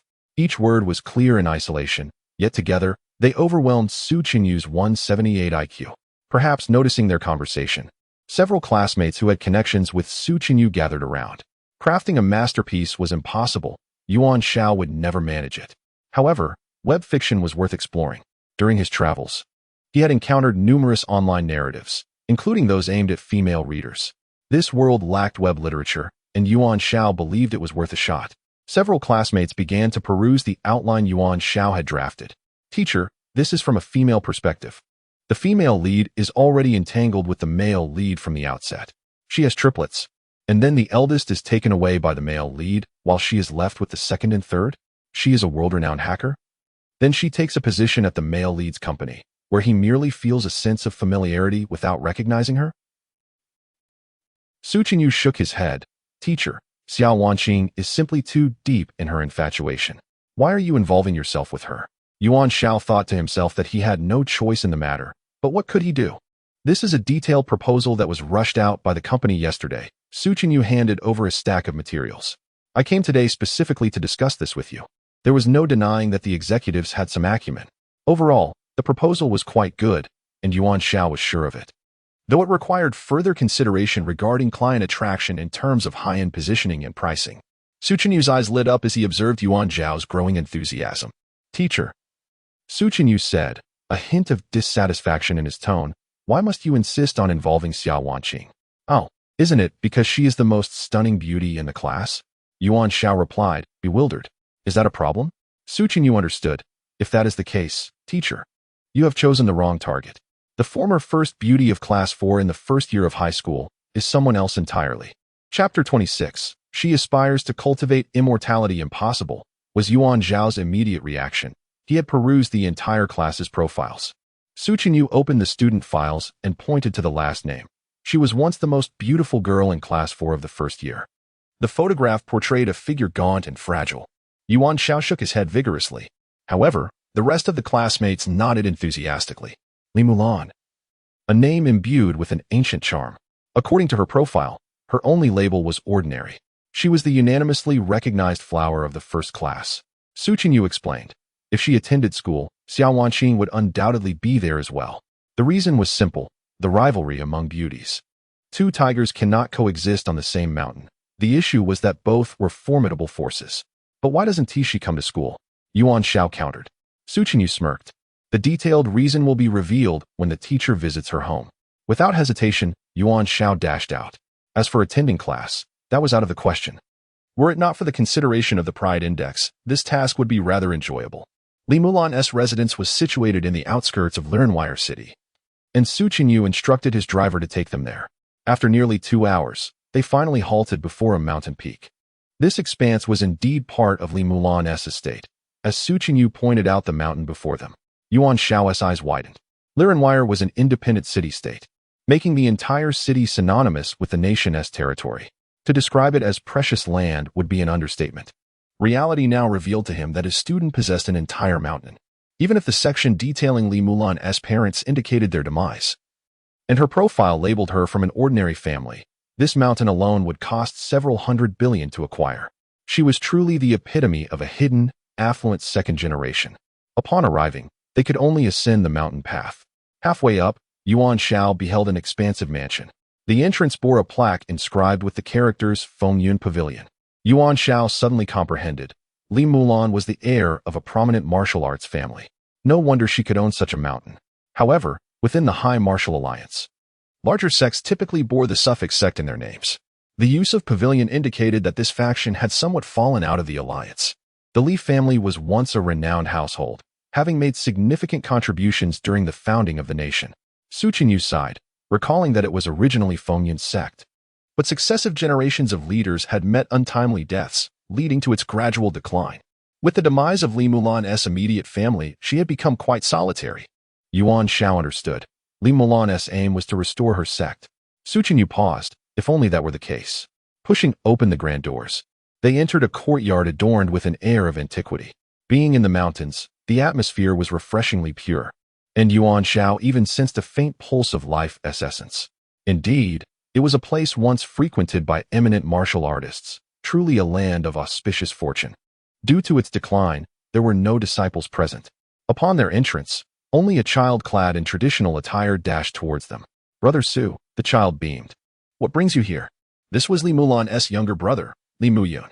Yuan Xiao glanced at him. Owing to some inherited prowess, the boy's combat power exceeded 500. Slightly above the average. Where's your sister?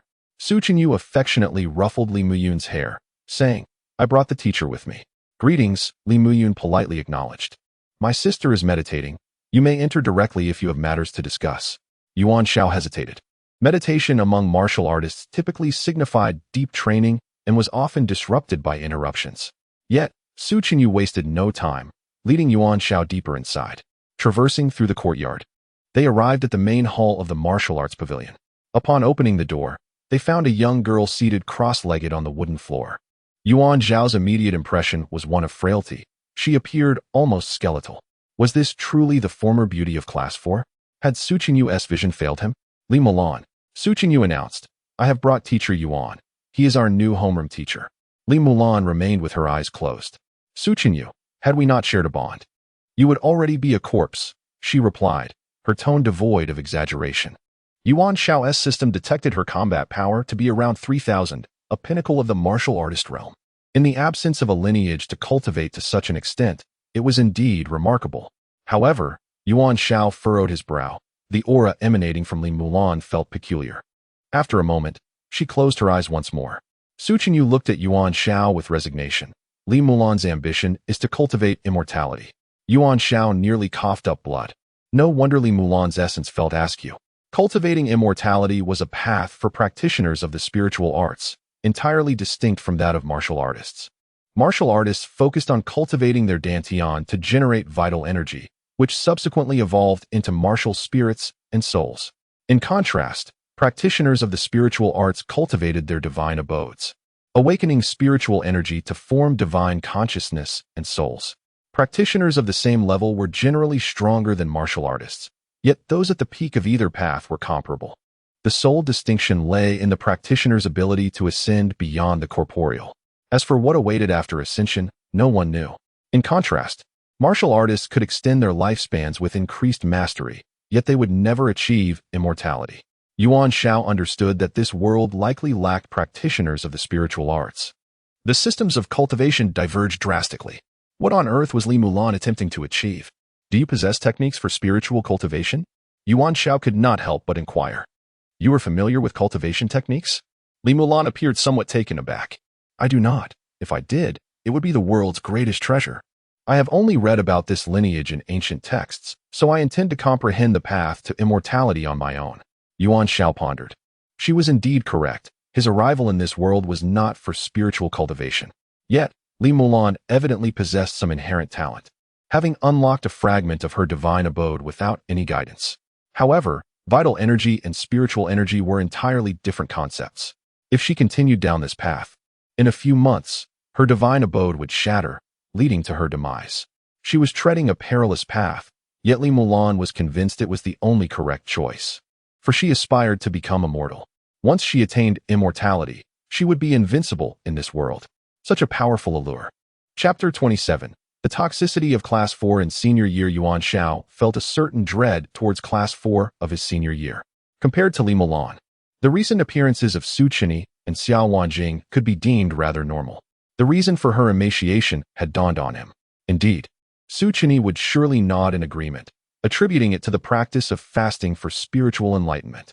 Could it be that she was simply lacking in common sense? The realm of cultivation undeniably exists, yet in this world, it is unattainable, devoid of spiritual energy. The pursuit of such mastery is nearly impossible.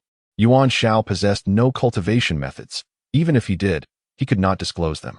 The system of cultivation does not exist here, and any forced introduction could result in catastrophic repercussions for the existing civilization. The world could face annihilation, and should that occur, Yuan Xiao's aspirations would be irrevocably severed. Li Mulan was quite obstinate. Following the decline of her sect, she sought to restore its former glory and had become infatuated with the records of cultivation she stumbled upon. Su Qinyi sighed inwardly, recalling that she had once been the most beautiful girl, now transformed into someone unrecognizable. In light of this, Yuan Xiao contemplated that perhaps in the realm of high martial arts, he might yet find a glimmer of hope. Upon understanding the situation fully, Yuan Xiao chose not to linger any longer. Teacher, Su Qinyi mused, I think it best to refrain from involving ourselves in the matters concerning Li Mulan and Xiao Wanjing. Regardless of whether one is a literary giant or a cultivator, such worlds are beyond the ordinary. The intent behind Su Qinyi's words was also a test. However, Yuan Xiao paused, perplexed as he regarded Su Qinyi. Why should we not care? After all, they are my students, members of Class 4. Moreover, a teacher who forsakes their students does not truly exist. The aura of superiority swelled to an index of 279. It seemed Su Qinyi had been thoroughly trained by him, effortlessly contributing to his stature with mere words. What a delightful pupil. Yuan Xiao refrained from examining the records of other absent students. The troubles at hand were already quite substantial. As he exited the school gates, a heaviness lingered in his heart.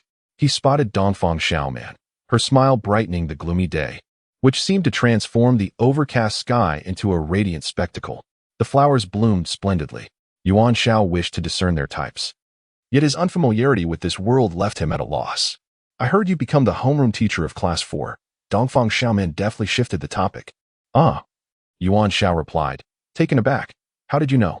From the students, she said, watering the flowers, and I even wagered with the academic director about the new, headstrong teacher.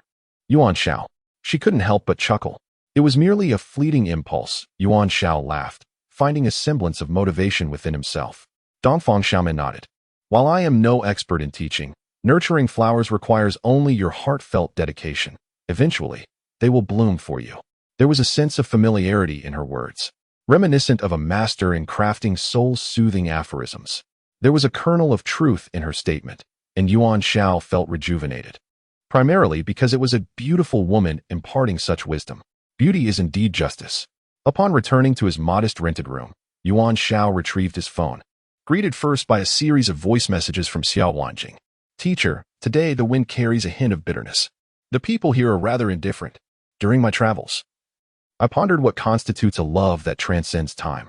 I observe ordinary individuals bustling about like soulless puppets, living merely for the sake of existence. What purpose does such life serve, aside from procreation? Is the essence of love merely found in the minutiae of daily life? How does one capture that heart-wrenching sentiment amidst the drudgery of existence? Yuan Xiao felt a headache brewing. What is there to ponder? Why not simply pursue romance? He was a teacher, not a high school love advisor. After a moment's thought, he decided to send her the outline of a novel he had been drafting. Wanjing, this is Yuan Laosher. Here is the outline for a love story I have conceived. It encompasses deep sentiments from me as your teacher, and I have unique insights regarding the writing and publishing process. Please take a look, and when you have the time, we shall discuss it in detail. After sending the voice message, Yuan Xiao scrolled further to find a message from Mo Haoguang. Upon opening it, he was met with a series of photographs. They depicted a hospital, one of the 3 locations Mo Haoguang had deemed suspicious during his investigation. It appeared that he had narrowed his focus to this site. The hospital was situated near a serene lake, making it an ideal setting for nefarious deeds. Additionally, there were several images of ambulances coming and going. Yuan Xiao squinted, dialing Mo Haoguang's number, which connected swiftly. It seems you've received the information. You are quite the busy teacher, Mo Haoguang remarked, a hint of complaint in his tone. Apologies for the delay. I was occupied, Yuan Xiao replied. Have we pinpointed a target? Not the sole one, Mo Haoguang clarified. There are issues at the river port as well. I suspect it to be a transport point, a conduit to other nations. What could be so valuable that the Li family would exert such effort to ship it from Lirenwai to foreign lands? The artificial life spring holds immense value, yet it hardly warrants such a grand operation. This hospital, Yuan Xiao contemplated, is likely their experimental base. Uncertain, Mo Haoguang admitted. But I discovered that this hospital dispatches ambulances no less than 10 times daily. It is implausible there are that many genuine emergencies. There must be another reason, a ruse. The operations within the hospital could involve using patients for experiments, a rather straightforward deduction. Having worked in the shadows for over 3 decades, Mo Haoguang was no fool. This lead was worth pursuing. It might just lead them to Zhou Mushuan's brother, even if only his remains. Then we shall pay a visit tonight, Yuan Xiao resolved. Just to be clear, I am only responsible for driving. Mo Haoguang hastily assigned himself the task, firmly stating he would not venture into any dangerous territory. Safety first in our line of work. Yuan Xiao thought to himself, bemused. Here was a warrior of considerable prowess, yet he still harbored such fear of death.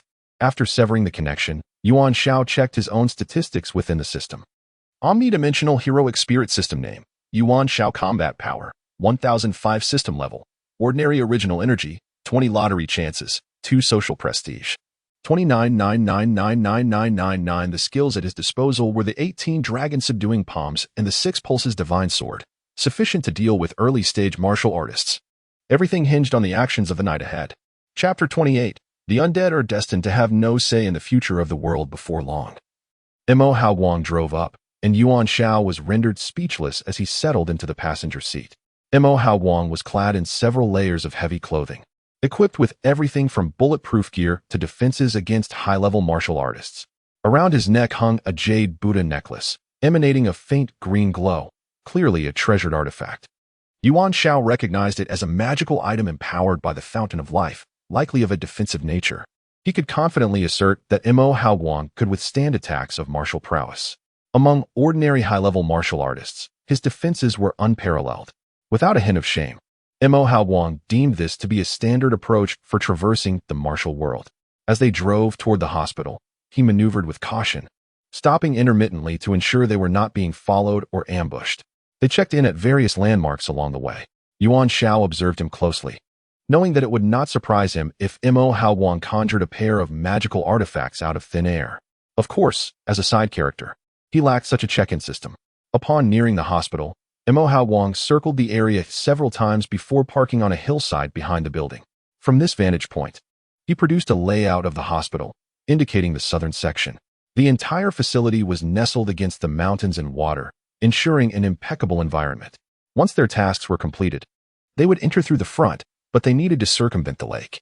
Mo Haoguang pointed to a specific spot and instructed, "Remember, I will be waiting for you here."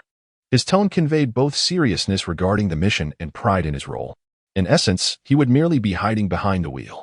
Yuan Xiao felt a surge of frustration. Being paired with such a covert partner was exasperating. Both had undergone disguises, making it nearly impossible to identify them even if monitored. Yuan Xiao sighed, exiting the vehicle. He proceeded up the hillside, and upon reaching the summit, the entire hospital unfolded before him. There was a large outpatient building, flanked by 2 inpatient wings. The problem lay not in the structures themselves, as each building glimmered with sporadic lights, showing no signs of irregularity. Yuan Xiao remained vigilant, noting that one of the inpatient buildings had individuals resembling doctors entering and exiting. Typically, on duty, doctors would rest in the duty room and would not emerge unless necessary. Thus, this became the point of interest. With a clear direction, he infiltrated the inpatient building. The hospital's layout consisted of long rectangular corridors lined with patient rooms. Yuan Xiao noticed the hallways were laden with surveillance cameras, their red indicators glowing ominously. He stealthily retreated and, navigating the outer walls, made his way to the surgical area. The windows were frosted, and he utilized a small pinhole to create an aperture in the glass. This room appeared to be a storage area for pharmaceuticals. After confirming its safety, he removed a section of the glass and slipped inside, peeking through the door crack to see an operating room with its door ajar. Inside, 3 doctors in white coats stood before an operating table, engaged in hushed discussions. It seemed that a decision had been reached, as they began to push the operating table further into the room. Afterward, they did not reappear. Yuan Xiao swiftly made his way inside, discovering that the operating room concealed a hidden passage. The slope was gentle, leading downward, and he cautiously ventured forth. After navigating several turns, Yuan Xiao was left speechless by the vast underground chamber before him, filled with an array of intricate machinery. At the center stood a structure resembling a beehive, each honeycomb hollow housing a sleep chamber. Within, liquid glimmering with a green hue surrounded individuals who lay quietly inside. Were these subjects of experiments utilizing artificial life essence? The 3 doctors had pushed the operating table near the hive, unveiling a white sheet to transfer the individual atop it into one of the chambers brimming with artificial life essence. Though distant, the reaction of the person on the operating table suggested they were likely deceased. Were these individuals being used for experiments post-mortem? Yuan Xiao held his breath, his mind racing with possibilities. Suddenly, he sensed an imminent danger. He leapt away just as a sharp object grazed his abdomen. A figure stood before him, its arms transformed into deadly spikes, its eyes devoid of color, indicating that the original human was already dead. A bioengineered being? This was Yuan Xiao's initial assessment. As the creature lunged forward, with combat prowess exceeding 1,000, it was formidable but not overwhelmingly so. Yuan Xiao swiftly drew his firearm, firing 3 shots that struck the bioengineered being in the head. A burst of blood erupted, and it staggered forward a few steps before collapsing. However, alarms blared, and a dozen more bioengineered beings surged from the passageway, all similarly deceased, yet capable of movement. They exhibited no emotion, their sole focus fixated on Yuan Xiao. In a realm of immortal cultivators or martial arts, encountering animated corpses would not have surprised Yuan Xiao, but these were clearly modified dead bodies. Why were they able to move? The throng of bioengineered beings left him no time to ponder. They advanced en masse, forcing him to retreat and engage them with gunfire. Although the adversaries were not particularly strong, their numbers were substantial, and they moved with alarming speed.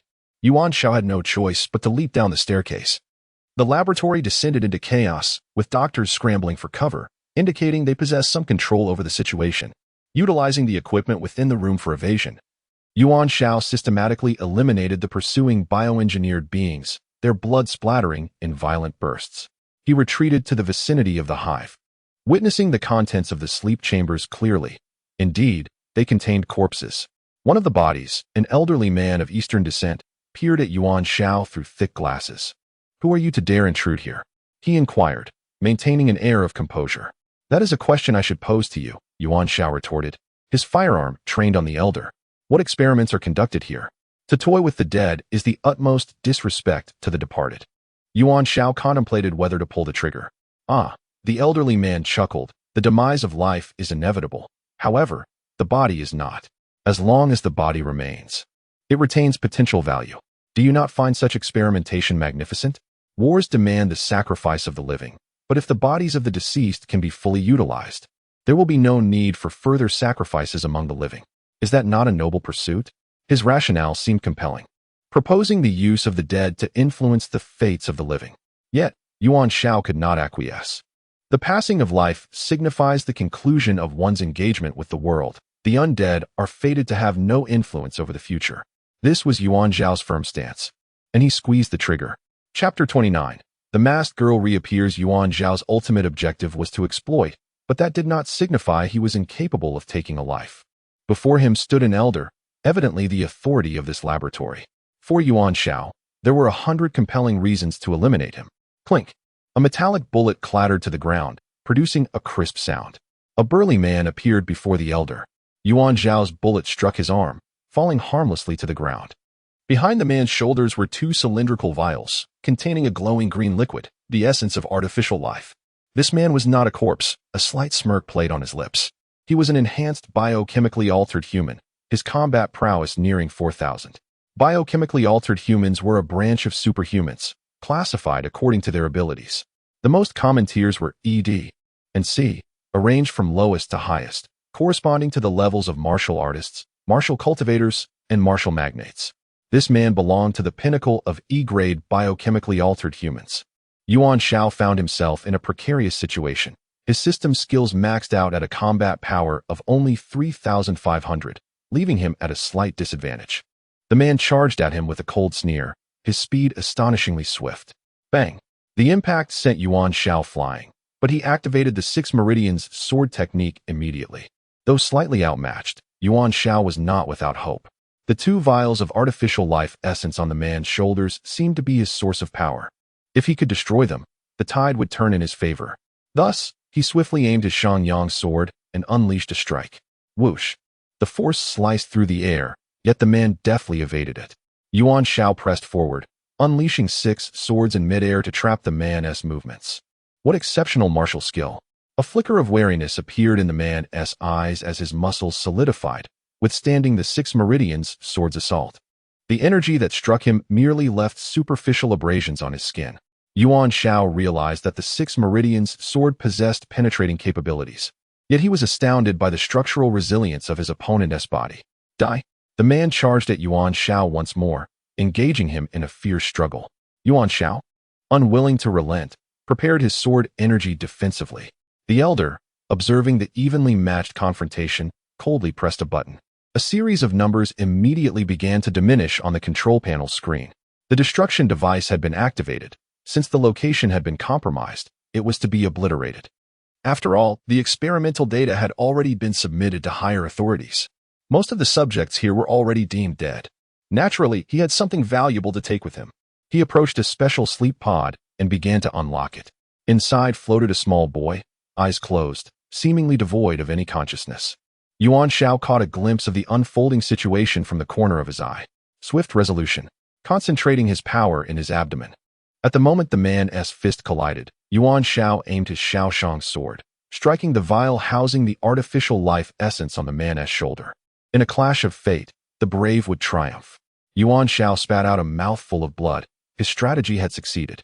The man's expression shifted to one of horror as the half of his body that lost its vial began to visibly wither, his combat prowess halved. Annihilate him. Yuan Xiao seized the moment, unleashing 6 swords that pierced directly through the man's chest. The backlash from the enhanced power contorted the man into a grotesque posture, his bones cracking audibly. Yuan Xiao inhaled sharply. The blow to his abdomen had inflicted harm on himself as well.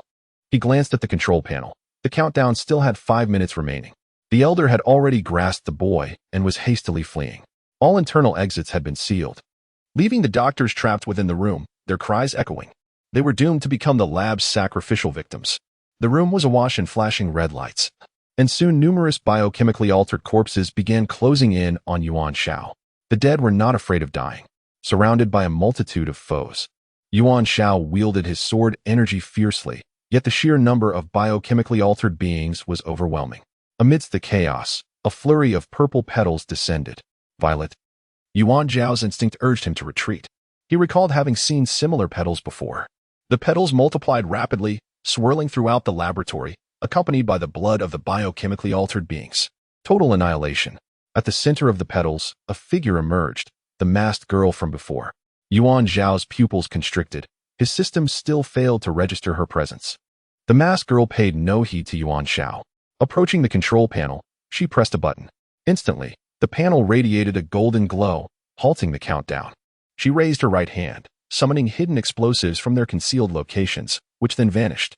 Yuan Xiao understood she had averted the explosion. If it had detonated, not only would the lab's occupants be lost, but the entire hospital would be affected. Clearly, the masked girl wished to prevent such a catastrophe. However, her subsequent actions defied Yuan Xiao's expectations. A purple flame flickered to life in her hand, which she cast to the ground. The flame rippled, rapidly extending outward. With a subtle flick of her finger, several vials of green liquid flew to her, then disappeared from sight. Yuan Xiao recognized these vials as the true essence of life. Was this her true objective? Yet, this series of actions seemed far from the realm of cultivators or immortals. Undeniably, she was formidable. Leave, she commanded, brushing past Yuan Xiao, leaving only a faint scent in her wake. Yuan Xiao wiped his face, astonished. Had he just been saved? Before long, the girl vanished down the corridor. And when Yuan Xiao emerged, she was nowhere to be found. At present, it appeared the masked girl bore no ill intentions. The underground laboratory had become completely sealed, flames raging within, ensuring that all evidence would be obliterated, save for the escaping elder. Yet, Yuan Xiao would not permit him to succeed. The elder, an ordinary man without the protection of a biochemically altered being, stood no chance against Yuan Xiao.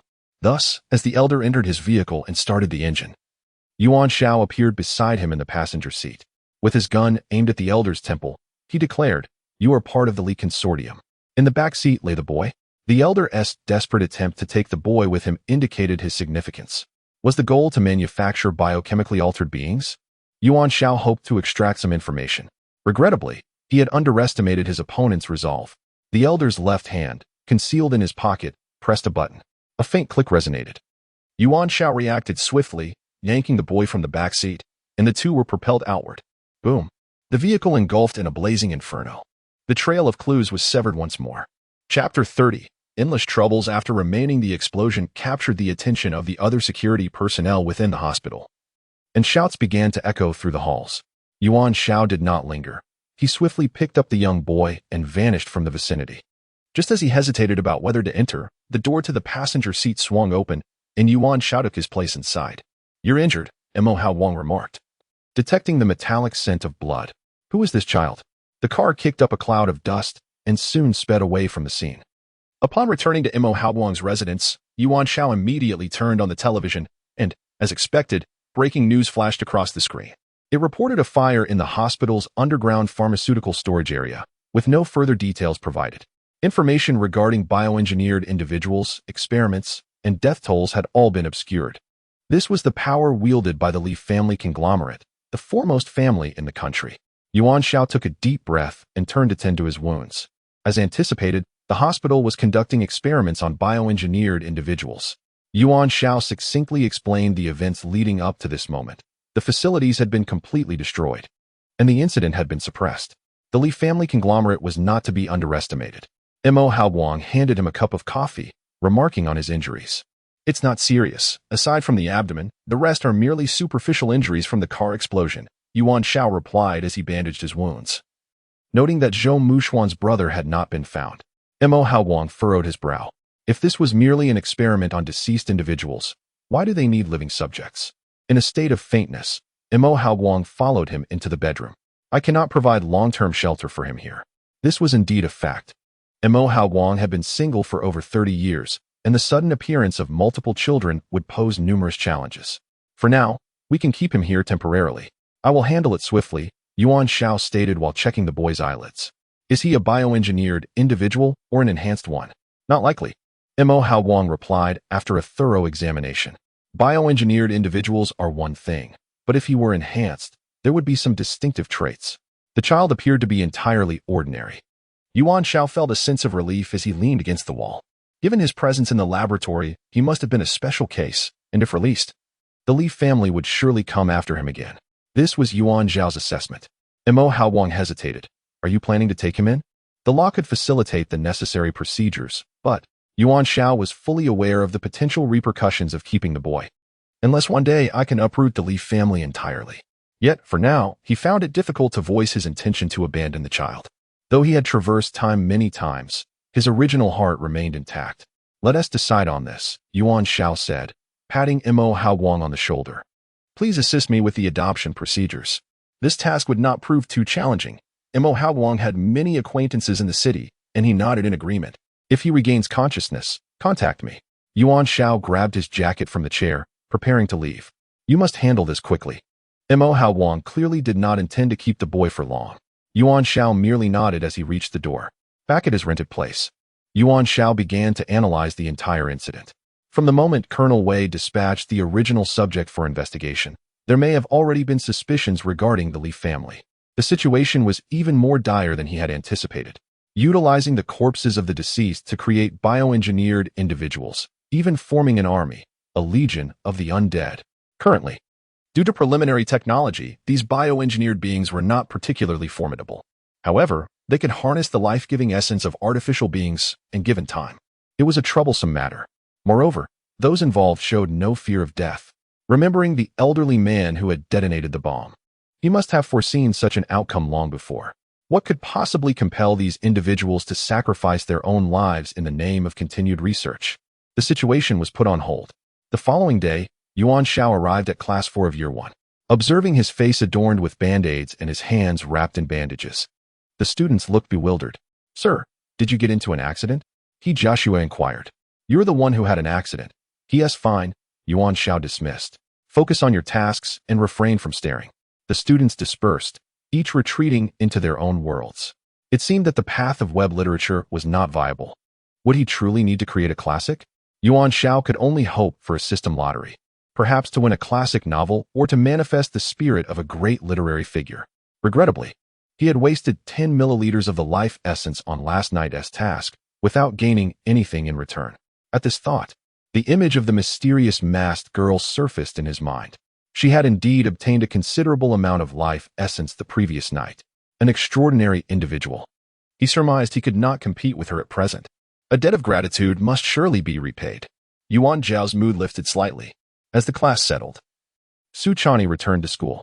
Little Chani, it's best not to be late. It makes things difficult for the teacher, Yuan Xiao expressed his dissatisfaction. The flagship store at the supermarket had already begun modifications according to the teacher's plan, albeit only partially. Su Chani was quite astute in business.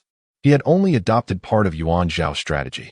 On one hand, the extensive customization of scenario rooms would require considerable time and investment. Thus, Su Chani adopted a compromise approach, simulating a living room, primary and secondary bedrooms, kitchen, and bathroom scenarios. Yuan Xiao took a look at the proposal. The traffic generation is decent, but the theme for parent-child interactions seems rather weak. There's little to excite in terms of parent-child shopping. Wow, this batch of leeks is remarkable. Once I ascend to greatness, I shall appoint you as the chief steward. Su Chani blushed at Yuan Zhao's praise. Your perspective is indeed commendable. He promptly took out his phone to instruct the adjustments. However, most of the senior management did not view the teacher's proposal favorably. Innovation does not guarantee absolute profit. Su Chani candidly stated. Sometimes, innovation is merely another term for failure. Yuan Xiao remained nonchalant. The more skepticism there was, the better the subsequent harvest of leeks would be. Your executives are too rigid in their thinking, Yuan Xiao assessed. It's no surprise, as they are confined to the domestic market. In truth, this market was limited to a single city. Furthermore, Su Chani pondered aloud.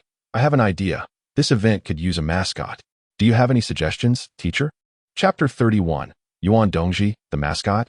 Yuan Xiao rested his chin on his hand, contemplating Su Chani's notion. It was not entirely bizarre. Many enterprises adopt flora and fauna as cultural emblems. The simultaneous unveiling of this new supermarket model was indeed a commendable choice. It called for the design of a cartoon character. Yuan Xiao shrugged, suggesting that they should seek a design company. Su Chani, however, had his own ideas. Ideally, It would be accompanied by a tangible representation. This posed a challenge. Were they to procure an elephant or a tiger for the occasion? Such a spectacle would surely frighten the children away. Suddenly, Yuan Xiao recalled the Garfield plush toy he had won in a lottery, which could serve as a ready-made pet. After all, he had no appetite for cat meat. However, materializing Garfield required 10 units of primordial energy, also known as the Fountain of Life, which constituted Yuan Xiao's last reserves. "Little Cheney," he exclaimed, tugging at Su Cheney, "I have a splendid mascot in mind. But could you procure 10 milliliters of the Fountain of Life for me?" Su Cheney looked at him quizzically. The Fountain of Life is a resource held by the nation and the High Martial Alliance. Ordinary people do not possess it. However, my family has some standing and connections with the High Martial sects. I could manage a few dozen milliliters. What are you planning to do? Su Cheney suddenly felt a sense of unease. Yet Yuan Xiao refrained from elaborating further and waved him off. It was another day without classes, and Yuan Xiao continued to ponder strategies concerning Xiao Wanqing and Li Mulan, two stunning women that any man would desire to win over. The situation with Li Mulan proved particularly troublesome. Her sole ambition seemed to be pursuing immortality. In his previous reincarnation, Yuan Xiao had relied on a system for power. Thus, he had never formally studied the doctrines of high martial arts or the principles of cultivation. He possessed some knowledge. Yet the dilemma lay in the fact that if he were to articulate these ideas, it would introduce a power structure beyond high martial arts into this world, potentially leading to its collapse. This was a cautionary directive from the system during his travels through realms. One must not disrupt the inherent laws of the original world unless they arose autonomously. However, if left unaddressed, Li Mulan would undoubtedly meet a disastrous end in her pursuit of cultivation. While he could draft some high martial arts techniques, he surmised that they would not meet her standards, especially given her lineage from the Wind and Cloud sect, where she likely encountered superior martial arts. Thus, Yuan Xiao spent the morning lost in thought. In the afternoon, with no classes to attend, he received a call from Mo Haoguang, informing him that the young boy had awakened. Upon arriving at the boy's residence, Yuan Xiao was greeted by a child in a pink suit. Seated regally on the sofa, while Mo Haoguang appeared to be the boy's attendant, his own presence diminished in comparison. The child exuded an air of innate nobility, a quality even Su Cheney, the CEO, lacked. Fascinating. Yuan Xiao pulled up a chair and inquired, "What is your name?" The boy glanced at him. "None." "Do you remember where you live?" Yuan Xiao pressed on. The boy looked at him as if he were a fool. "I have amnesia." "Impressive. You are quite remarkable." Yuan Xiao thought to himself, vowing that when he ascended to divinity, the boy would learn of his prowess. "Do you know what the doctors were experimenting on you for?" Yuan Xiao asked, suppressing his irritation. "I don't know," the boy replied, his expression unchanged. "Do you possess any special abilities?" Yuan Xiao persisted, unwilling to relent. Yuan Xiao turned to Mo Haoguang, who shook his head. "I've asked him all these questions. The answers have been the same. He appears to be an ordinary child." Yuan Xiao understood this well, for the system had provided no indications. The absence of a warning suggested either that this entity was merely an ordinary person or posed no threat to Yuan Xiao. With countless inhabitants in the world, the system could not catalog every individual's combat potential. This was a result of big data filtering. The situation became more complicated. An ordinary child in the company of an operative could be perilous. Moreover, Yuan Xiao was destined for divinity, a path fraught with challenges. Yet, there was no suitable place to place this child. He would not send him to an orphanage, and Mo Haoguang, sensing Yuan Xiao's thoughts, suggested adoption would be the best option. Their gazes met, each wearing an expression of disdain. Mo Haoguang, an old bachelor, was hardly suited to care for a child. With his high efficiency, he produced several documents for Yuan Xiao. "These are the adoption papers from the orphanage. Once you fill them out, I will ensure the child's information is archived there. After that, we can authenticate it with the city's records. A legitimate adoption process." Yuan Xiao held the papers, pondering. "What are your thoughts?" The boy turned his head and scoffed. "Whatever. It's not like I have a choice. Better than living in a sleep chamber filled with nutrient solution." Given time, this was his plan, one he would not disclose to Yuan Xiao. Good heavens.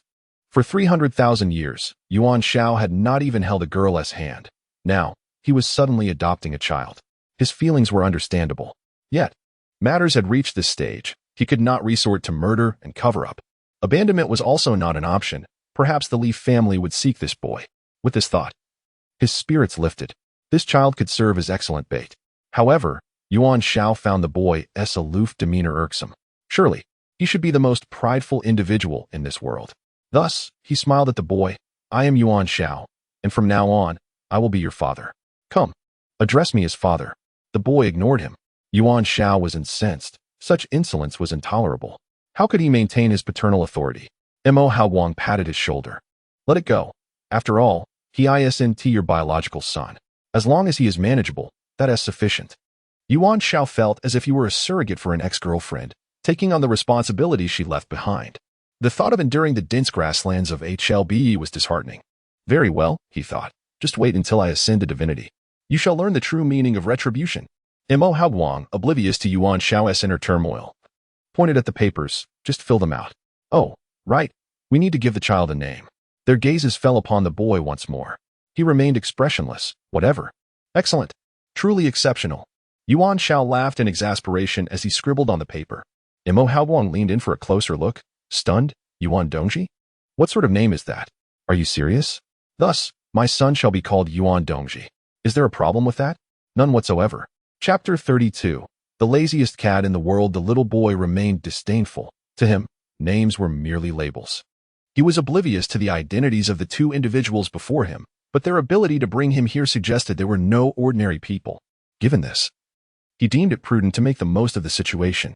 As for the notion of being their son, it was of little consequence, once he regained his strength. Having them call him grandfather would be an easy feat. Yuan Xiao was unaware of the boy's shifting thoughts, perceiving him only as an arrogant little brat. The remaining matters were to be handled by Mo Hao Wang, who would erase the boy's past and fabricate new records. Upon entering, he casually tossed a packet of instant noodles. Cooking was not an option, as he was not adept at it, and there was no kitchen available. Yuan Dongji looked upon the noodles with evident disdain, coldly staring at them. Yuan Xiao paid him no mind, settling onto the sofa to contemplate his next steps. He had just promised Su Chenyu that he would procure a mascot, and after much deliberation, he concluded that the Garfield obtained via the system's lottery might serve as an excellent choice. After all, it was a spirit produced by the system, and products of the system are guaranteed to be of high quality. He opened the system interface and navigated to the spirit manifestation section, where 3 spirits were available for manifestation: Vegeta, Newton, and Garfield. The cost to summon Garfield was modest, requiring only 10 points of primal energy. In this world, primal energy equated to the essence of life, with 1 point corresponding to 1 milliliter. 10 milliliters comprised Yuan Xiao's entire wealth at present. However, one must risk it all to gain something. Thus, he pressed the confirm button to activate the manifestation function. Before him, a circular magic circle materialized on the ground, and soon, a plump, orange Garfield appeared. Yuan Dongji, sitting across and sipping water, nearly spat it out. Yuan Xiao was unfazed. From now on, as long as you are with me, remember that no matter how bizarre the circumstances may seem, they are all reasonable. After all, I am your father. Yuan Dongji scoffed, finding little relevance in that statement, though his gaze was drawn to the suddenly materialized Garfield. It was clear that this seemingly cheap father of his was no ordinary individual. Quite intriguing. Yuan Xiao glanced at the hefty Garfield, who was panting on the floor, feeling a wave of disdain. Mascots are typically lively and adorable, yet this fat creature, sprawled out upon arrival, was unlikely to garner much affection. This spirit was a first for him as well. I say, Yuan Xiao crouched down, determined to clarify matters. Having manifested you, it is imperative that you understand your role as a spirit. Garfield rolled his eyes. Yuan Xiao recognized that the creature comprehended his words. Your task is simple. You are to be the mascot for a supermarket enterprise. Garfield scratched its neck with a paw, not going. What? Yuan Xiao was taken aback. You can speak? Yuan Dongji, seated on the sofa, could no longer contain himself. This was absurd. Is it so strange for me to speak? Garfield climbed onto the sofa, crossing its legs casually as it regarded both Yuan Xiao and Yuan Dongji. After all, I am a spirit eligible for inclusion. Quite the valid point, Yuan Xiao hastily interjected, but if you are seen like this, you will undoubtedly be captured for experimentation. Yuan Dongji surprisingly nodded in agreement. Captured for research? Garfield scoffed. When I get angry, even I become fearful. What skills do you possess? Yuan Xiao inquired. Sleeping and eating, as any normal cat would do. I excel at escaping, Garfield proclaimed proudly. However, in front of normal humans, you must behave like a cat. Furthermore, You must heed my commands. I prefer to avoid a binding contract. Humph. Garfield shrugged. That can be arranged, provided you cater to my needs. My appearance fee is quite steep, and you must communicate this clearly to the others. First, I only eat hamburgers, candy, chocolate, hot dogs, and orange juice. Second, I am responsible solely for sleeping, and should you wish to see animal acrobatics, do not look to me. My sleeping area must include a mattress, preferably a soft one, with air conditioning. Fresh air is also crucial. Maintaining a clean and tidy room is essential. These are standard requirements. A vein throbbed on Yuan Xiao's forehead. The lifestyle Garfield demanded was more lavish than his own. How could he explain this to Su Chenyu? If he were to speak candidly, it was unlikely that Su Chenyu would grant him any life essence. Yuan Xiao felt a wave of disappointment wash over him, aside from being able to speak. This creature appeared to possess no other utility. All he could do now was rely on his silver tongue to persuade Su Chenyu.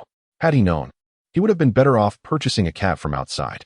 Yuan Dongji, however, seemed intrigued. Had Yuan Xiao not been present, he would have undoubtedly dissected Garfield for study. Sensing a chill in the air, Garfield cautiously leaped onto the table. Yuan Xiao scrutinized Garfield for a while, still unable to discern any special qualities beyond its ability to converse. Well, it seems there is no turning back now. One must face their in-laws eventually. After advising Yuan Dongji to remain indoors and tossing him a few packets of instant noodles, Yuan Xiao placed Garfield into a small basket and set out. As he walked, he felt the astonished gazes of passers-by, which provided him with some comfort. A cat nestled in a basket was bound to pique curiosity. Soon, he arrived at the headquarters of the Su Corporation, where the receptionist escorted him to Su Chenyu's office. Upon entering, all eyes turned to him. They recognized Yuan Xiao, having previously faced Su Chenyu's ire, and bore unkind sentiments towards him. Teacher, Su Chenyu stood up. You mentioned bringing a mascot. Where is it? Yuan Xiao felt a flush creeping to his cheeks as he placed the basket on the table. Executives gathered around, their curiosity piqued. This is a cat, albeit a rather rare color. Do you think such an overweight cat might be unwell? Mr. Yuan, what can this cat do? Are you planning to showcase animal acrobatics tomorrow? That could make for quite a spectacle. Excellent. Su Chenyu seemed pleased, noting that the terms healthy, lively, and dynamic aligned perfectly with the corporate culture of the Su supermarket. Teacher, your discerning eye is truly commendable. The cat's appearance is quite appealing. What breed is it? Garfield, Yuan Xiao muttered. Surely it can jump through hoops, roll balls, and leap from heights without issue, right? He wished he could silence the executive who spoke. What could he say? This cat could do nothing but eat and sleep. The laziest cat in the world. How did that align with the esteemed Su corporate culture? Yuan Xiao felt an unfamiliar sweat bead upon his forehead. Chapter 33. Your game is so extreme the pride index stood at 15, 21, 13. The executives began to contribute to the index. While there were lingering doubts about the previous proposal, Yuan Xiao's recent revelation truly astounded everyone. The mascot had been conceived with much thought and even visited pet stores. Yet nothing was firmly decided. However, the Persian cat brought by Yuan Xiao, merely in appearance, surpassed those from the pet shops. Its sleek fur suggested a delightful tactile experience. With such an endearing visage, coupled with the ability to perform various intricate acrobatics, it was certain to be a showstopper. Su Chenyu was equally pleased, as was everyone else. The only person harboring discontent was Yuan Xiao. After the truth surfaced, would they dismember him? Oh, an executive could not help but inquire. Why is this cat always sleeping?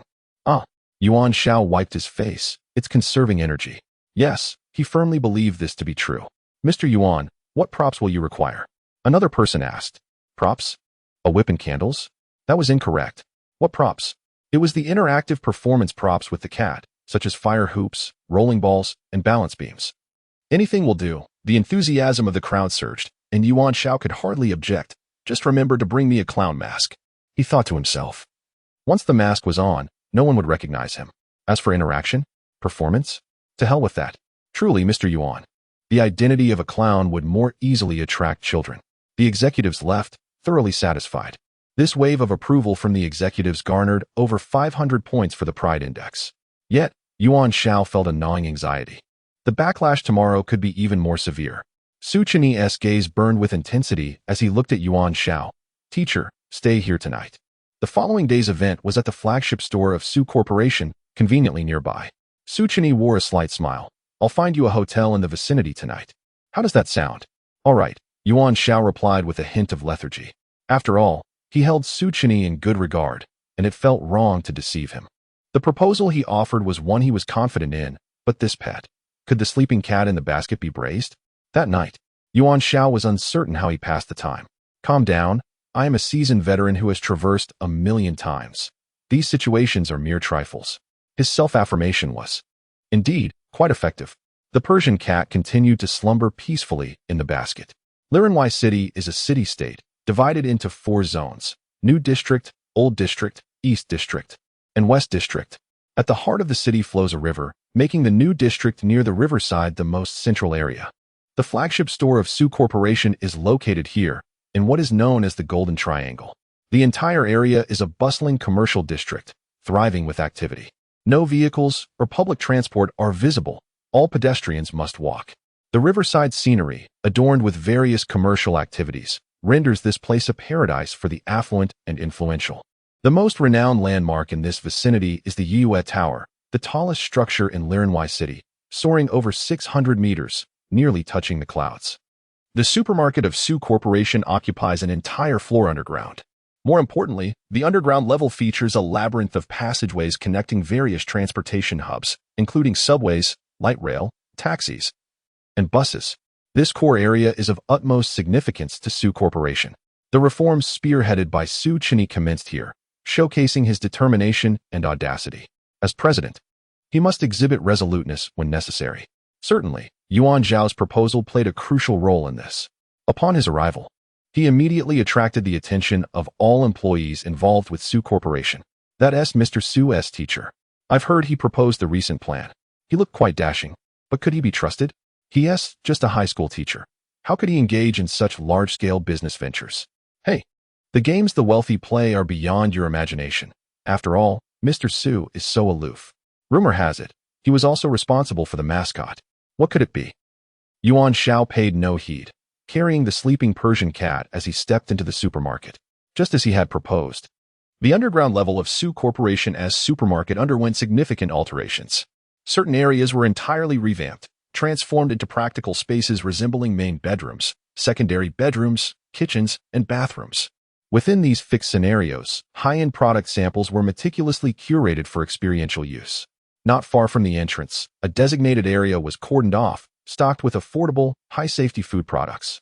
The displays, shelving, and selections were all tailored to the standards of children under 6, creating a special self-selection area for them. Thus far, everything aligned with the direction of Yuan Xiao's original proposal. The music, lighting, colors, staffing, material preparations, and atmospheric construction all splendidly enhanced Yuan Xiao's concept. Then, at the most conspicuous spot near the entrance, there stood a stage. Indeed, a stage specifically prepared for Yuan Xiao and the mascot. All necessary props and equipment were in place. Staff had already arrived, the lights were set, and the stage backdrop was vibrant and captivating. The host was a striking young woman clad in a mermaid gown.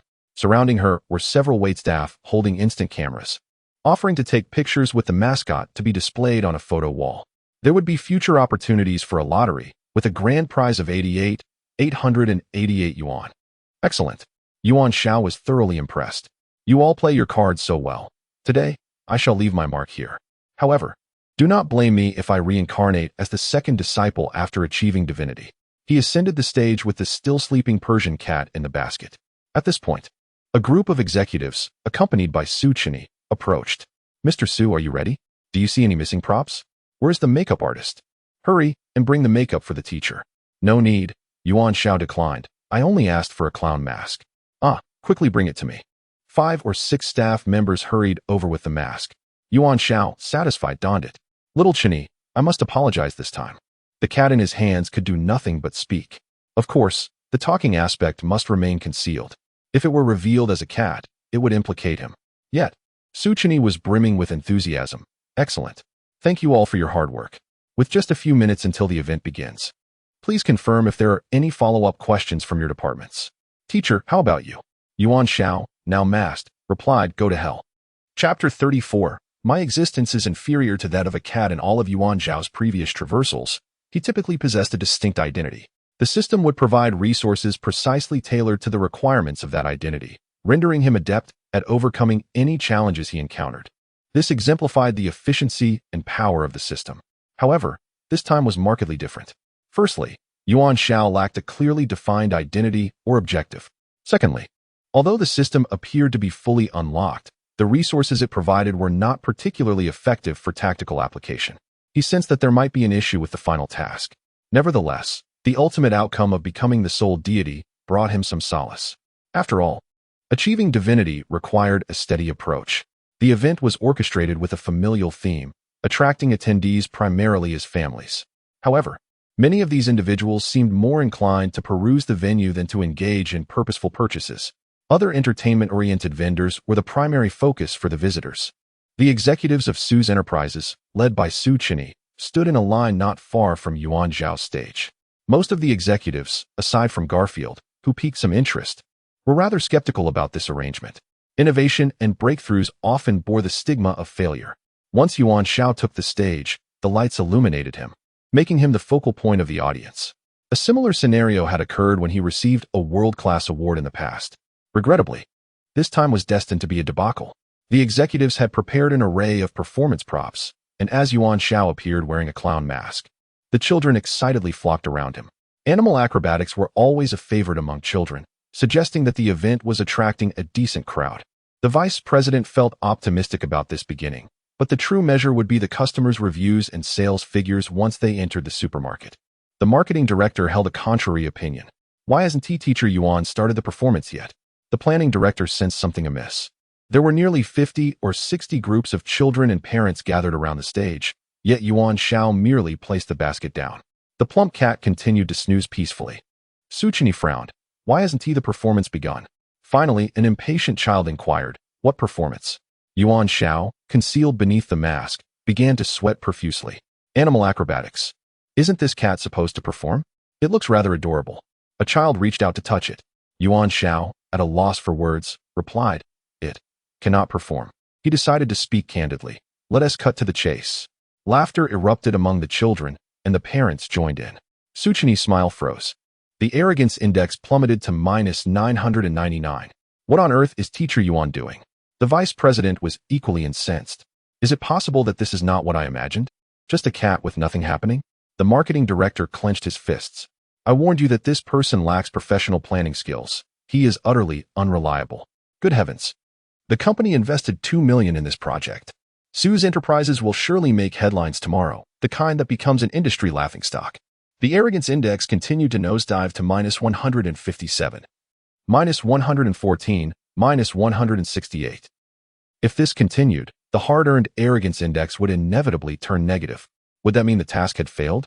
Yuan Xiao felt as though a million eunuchs were beckoning to him. He needed to determine where to make the first cut. The parents surrounding the stage, seeing the lack of action, prepared to leave. If there was nothing of interest, they wouldn't even bother exploring the supermarket. It was a complete failure. Finally, Garfield awoke, standing up from the basket and casting a cold glance at the crowd. Wow, Mom, look at its gaze. It's quite extraordinary. A little boy exclaimed. The parents behind him were equally taken aback, indeed sensing a hint of disdain in the cat's eyes. Moreover, this cat was remarkably plump, its fur and appearance rather impressive. Let us feed it some fish snacks, a little girl suggested. Garfield regarded her with an expression of incredulity before turning his head away. Am I a creature that consumes fish snacks? I feast on mice or fresh fish. A nearby boy corrected her. Garfield shook its head. You foolish humans, I prefer hamburgers, candies, and chocolate.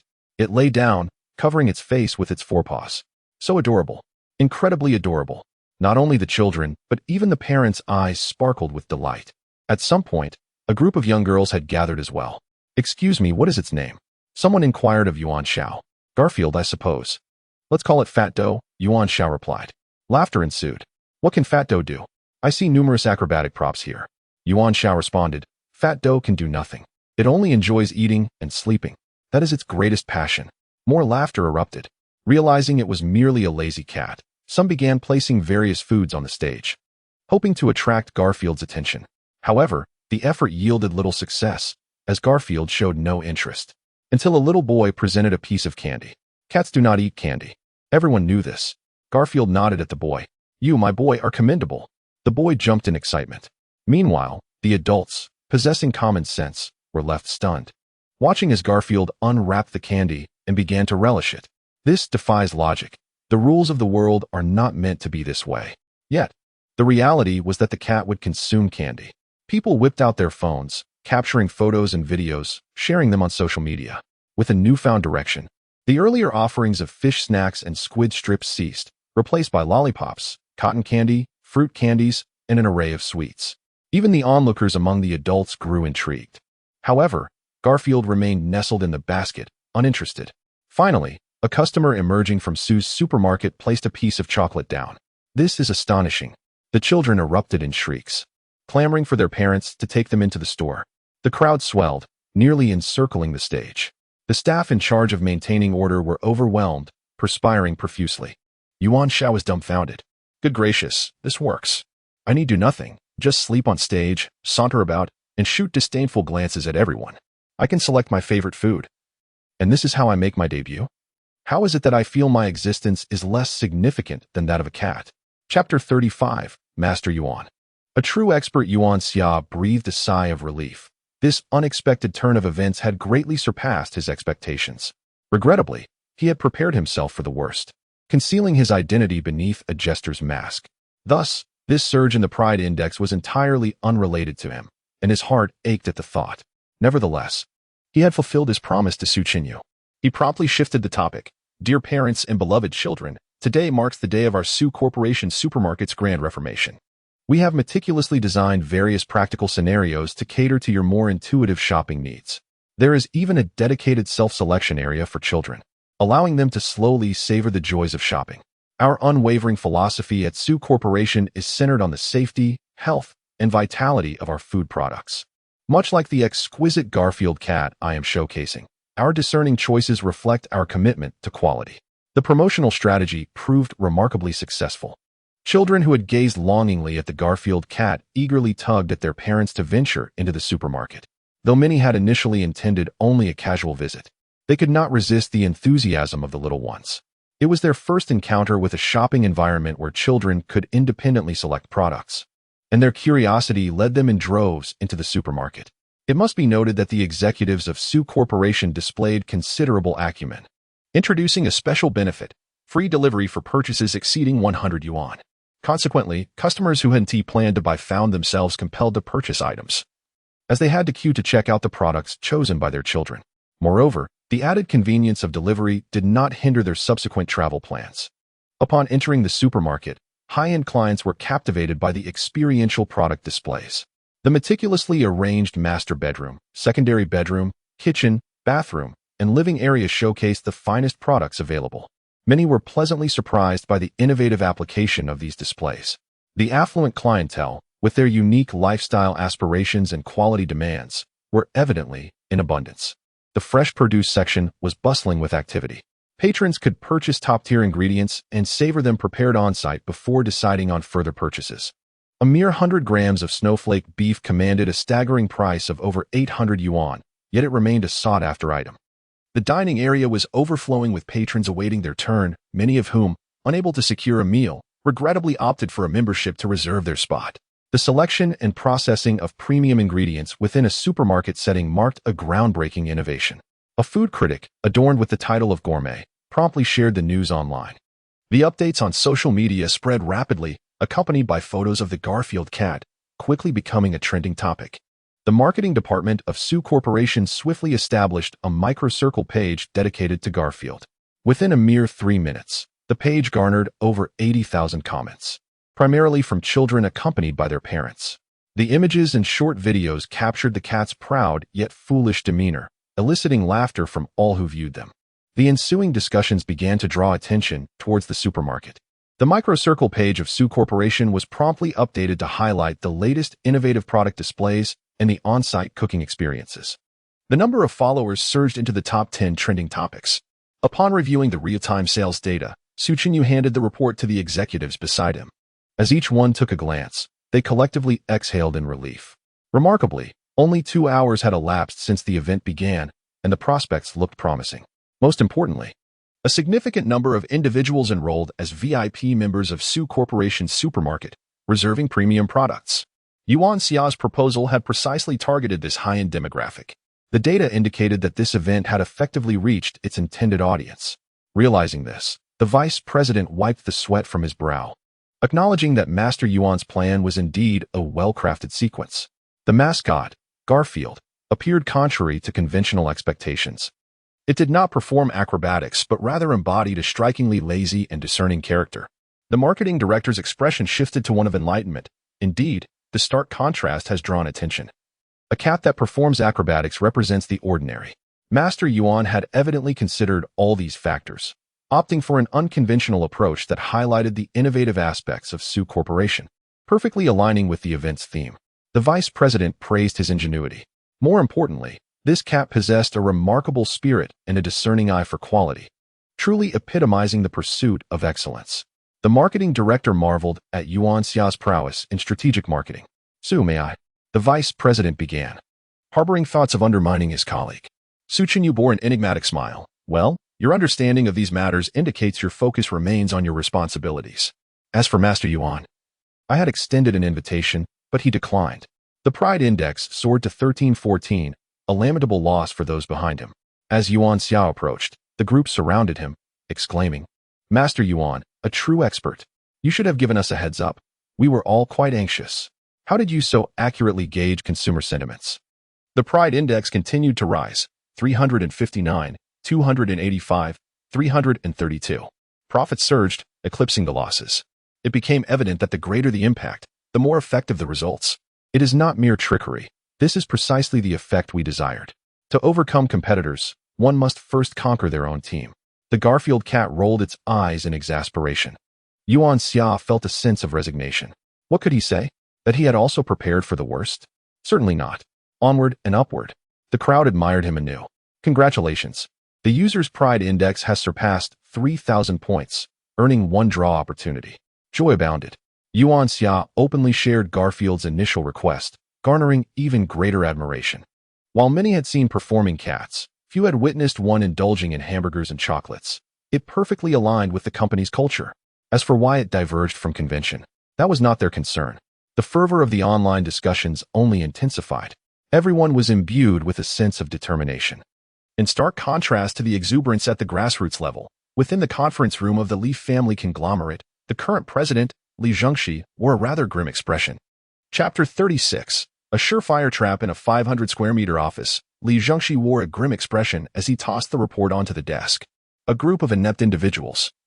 He berated the two bodyguards clad in black, standing before him. The situation at the hospital had been under investigation for several days, without yielding any clues. It was the very hospital that had been ruined last time by the masked girl.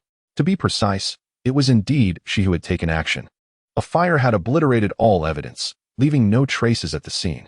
The bodyguards expressed their helplessness. Sitting on the sofa, Yiqianlong, who was smoking a cigar, was dissatisfied. Li Zhengxi's words seemed to indirectly implicate himself. "Mr. Li," he exhaled a puff of smoke, "it is not entirely fair to blame your subordinates. After all, they are merely bodyguards, slightly better than ordinary people. You are aware of the circumstances within the hospital. There are bioengineered beings present. Yet, the adversary managed to obliterate everything with ease, indicating that the operative must be a formidable martial artist." Yiqianlong's analysis was indeed close to the truth. Leaning back in his presidential chair, Li Zhengxi pondered, "Knowing it is a martial artist, what then? We can narrow down the scope." Yiqianlong, brimming with confidence, asserted that the opponent was likely an agent sent by the Principality of Purensis. A flicker of realization crossed Li Zhengxi's eyes. This individual was not merely an agent, but, in fact, a martial artist. Codename, Yaoguang. Yiqianlong smiled, referring to a member of the Beidou Bureau within the military. Li Zhengxi contemplated. "I will reorganize the intelligence from that side, but what use is this knowledge?" Yiqianlong clapped his hands twice in the air. A shadow descended from the balcony. "Master." The shadow knelt on one knee. "We now have a general direction. My disciple, Cui Qingxian, is at the mid-stage of martial cultivation," Yiqianlong stated, placing his cigar in the ashtray and picking up a glass of wine to swirl it. "He has been handling this matter." Li Zhengxi's gaze fell upon the shadow. "Yes," Cui Qingxian reported. "The individual codenamed Yaoguang is evidently a martial artist. Our initial intelligence was inaccurate." Li Zhengxi lit a cigarette, urging, "Proceed." "I see now," Li Zhengxi understood. "The enemy is also investigating us." Thus, considering the recent incident at the hospital, Cui Chengxian spoke calmly. It should be this agent named Yao Guang who is responsible. Agents. Clandestine channels, the information aligns. As for the Longhu Gate, I have already transmitted the information, Cui Chengxian continued. Their personnel have arrived in Lirenwire. They are a peak martial artist. We do not know Yao Guang's specific location, Li Jingxi frowned. Indeed, however, Cui Qingshuan's tone carried a hint of pride. Through thorough investigation, I discovered that there is also an operative on the Fengyun ranking with the same codename, Yao Guang. Yi Qianlong sipped his wine, setting the glass down. Is it the same person? A glint of coldness flashed in Li Jingxi's eyes. Anyone daring to lay hands on the Li family conglomerate must face dire consequences. It is unclear. I have also relayed this intelligence to the masters from Longhu Gate. Cui Chengxian lowered his head. Li Jingxi contemplated. Is this a deliberate revelation of their whereabouts? Or is it a trap? Yi Qianlong chuckled. Whether intentional or not, whether it is the same person, we need not intervene. The martial artists from Longhu Gate will naturally assist us in unraveling this mystery. We shall await the outcome. Li Jingxi was no fool. His capabilities had earned him the position of president of the Li family conglomerate. He grasped Yi Qianlong's implication. Diverting the calamity and watching the conflict unfold from a distance was all he needed to do. Can we rely on the Longhu Gate? He still harbored some concerns. Uncertain. According to the intelligence, the individuals arriving are not inferior to Yao Guang. Yi Qianlong resumed smoking his cigar, adding, besides, we have Cui Chengxian by our side. Once we ascertain whether the two Yagangs are the same person, it will not pose a problem for Cui Qingshuan's level. This is a certain demise. Indeed, Yi Qianlong smiled. The Fengyun ranking permits challenge matches, and normally, one cannot refuse. The intentions of Yao Guang remain unclear. It seems they wish to lure us out. However, they have grown overly complacent. Some rules of the game are dictated by the overarching environment. Li Jingxi felt somewhat satisfied. This must be resolved swiftly. Moreover, the death of Dr. Jean has dealt us a significant blow. That is a matter for your Li family to address. Yi Qianlong waved his hand. Regarding the Fountain of Life and high-purity synthetic products, we hope to receive them soon. That is inevitable, Li Jingxi nodded. It is merely a part of the overall plan. We shall not shortchange you at the Shenju Men. However, he added, as the foremost sect in our country, I hope our collaboration will undoubtedly be unbreakable. Yi Qianlong raised his wine glass towards Li Jingxi. Yuan Xiao is currently riding high. This indicated that the Su family enterprise indeed possessed a certain foundation within Lirenwire. The Fountain of Life is primarily controlled by the state and the Martial Artist Alliance, with ordinary citizens lacking even the qualifications to witness it. Yuan Xiao was exceedingly pleased and promptly handed the Garfield cat to Su Qinyu. A plump cat held little use for him, and its haughty demeanor only fueled his desire to stew it. Unsurprisingly, today's limelight was entirely monopolized by the Su family enterprise. One particular video received an exceptionally high like rate. It featured an interview with the vice president of the Su family enterprise. Fido was nurtured entirely by our Su family enterprise. From its inception, all its sustenance, living environment, and products have been provided by us. It is this pursuit of excellence that has endowed Fido with a visage distinct from the common feline. Simultaneously, it reflects our Su family enterprise's commitment to meticulous craftsmanship. The Su family enterprise's chain of supermarkets is dedicated to high-quality living and enjoyment, and this is our ultimate goal. Every product we select undergoes numerous review processes, with regular inspections to ensure optimal usage. Very good. Yuan Xiao considered himself somewhat shameless. Yet, he now realized that there were many in this world far more shameless than he. Chapter 37. A return to the realm of ancient poetry upon returning home. He found the door to the bedroom closed, indicating that Yuan Dongji was likely asleep. On the dining table lay 2 discarded instant noodle packets and some leftover bowls and chopsticks, which Yuan Xiao promptly tidied up. He was not adept at caring for children, and Yuan Dongji's presence felt more burdensome than beneficial. Perhaps it was time to consider finding a wife? It was said that women, often referred to as wives, excelled at nurturing children. Beyond that, their culinary skills seemed to be their only other significant utility. After taking a shower, Yuan Xiao sat before his computer and activated the system. His current data was as follows. All-time space hero system name. Yuan Xiao combat power. 1005 system level. Ordinary original energy. 50 lottery chances. 1 social prestige. 29,9999999. He decided against attempting the lottery today, as it relied heavily on luck, and he felt devoid of any fortunate aura. The original energy of 50 was a gift from Su Chani, who had presented him with 50 milliliters of the life spring, a resource deemed the most vital in this world.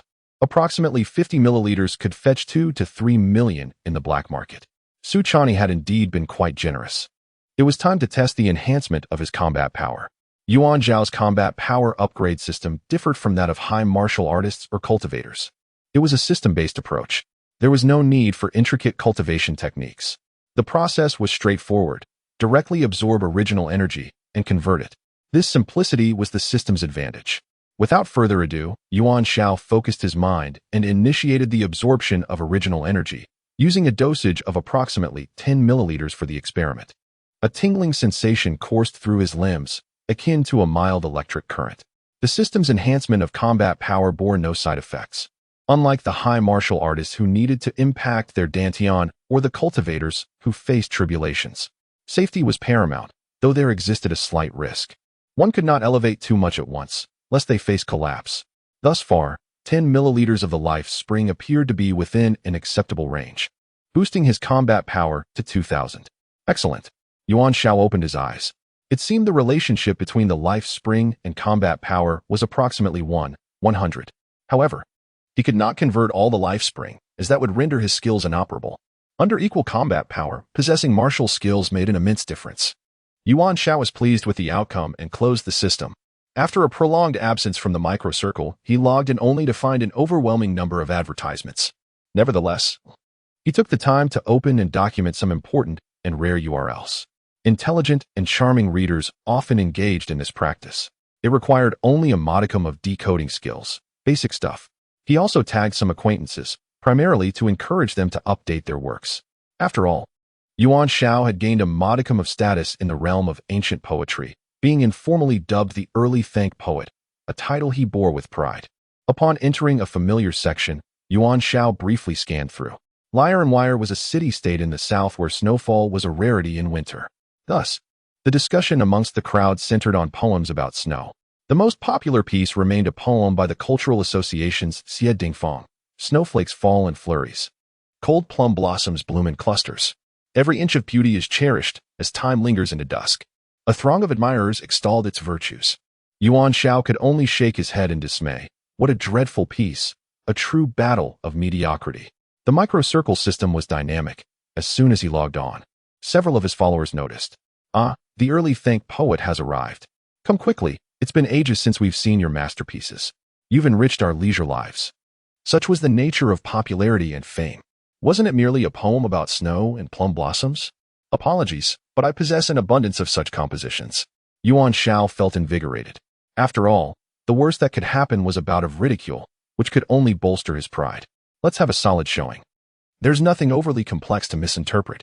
As comments flowed in, one read, I adore the great Tang Yuan. Each of his poems resonates deeply with me.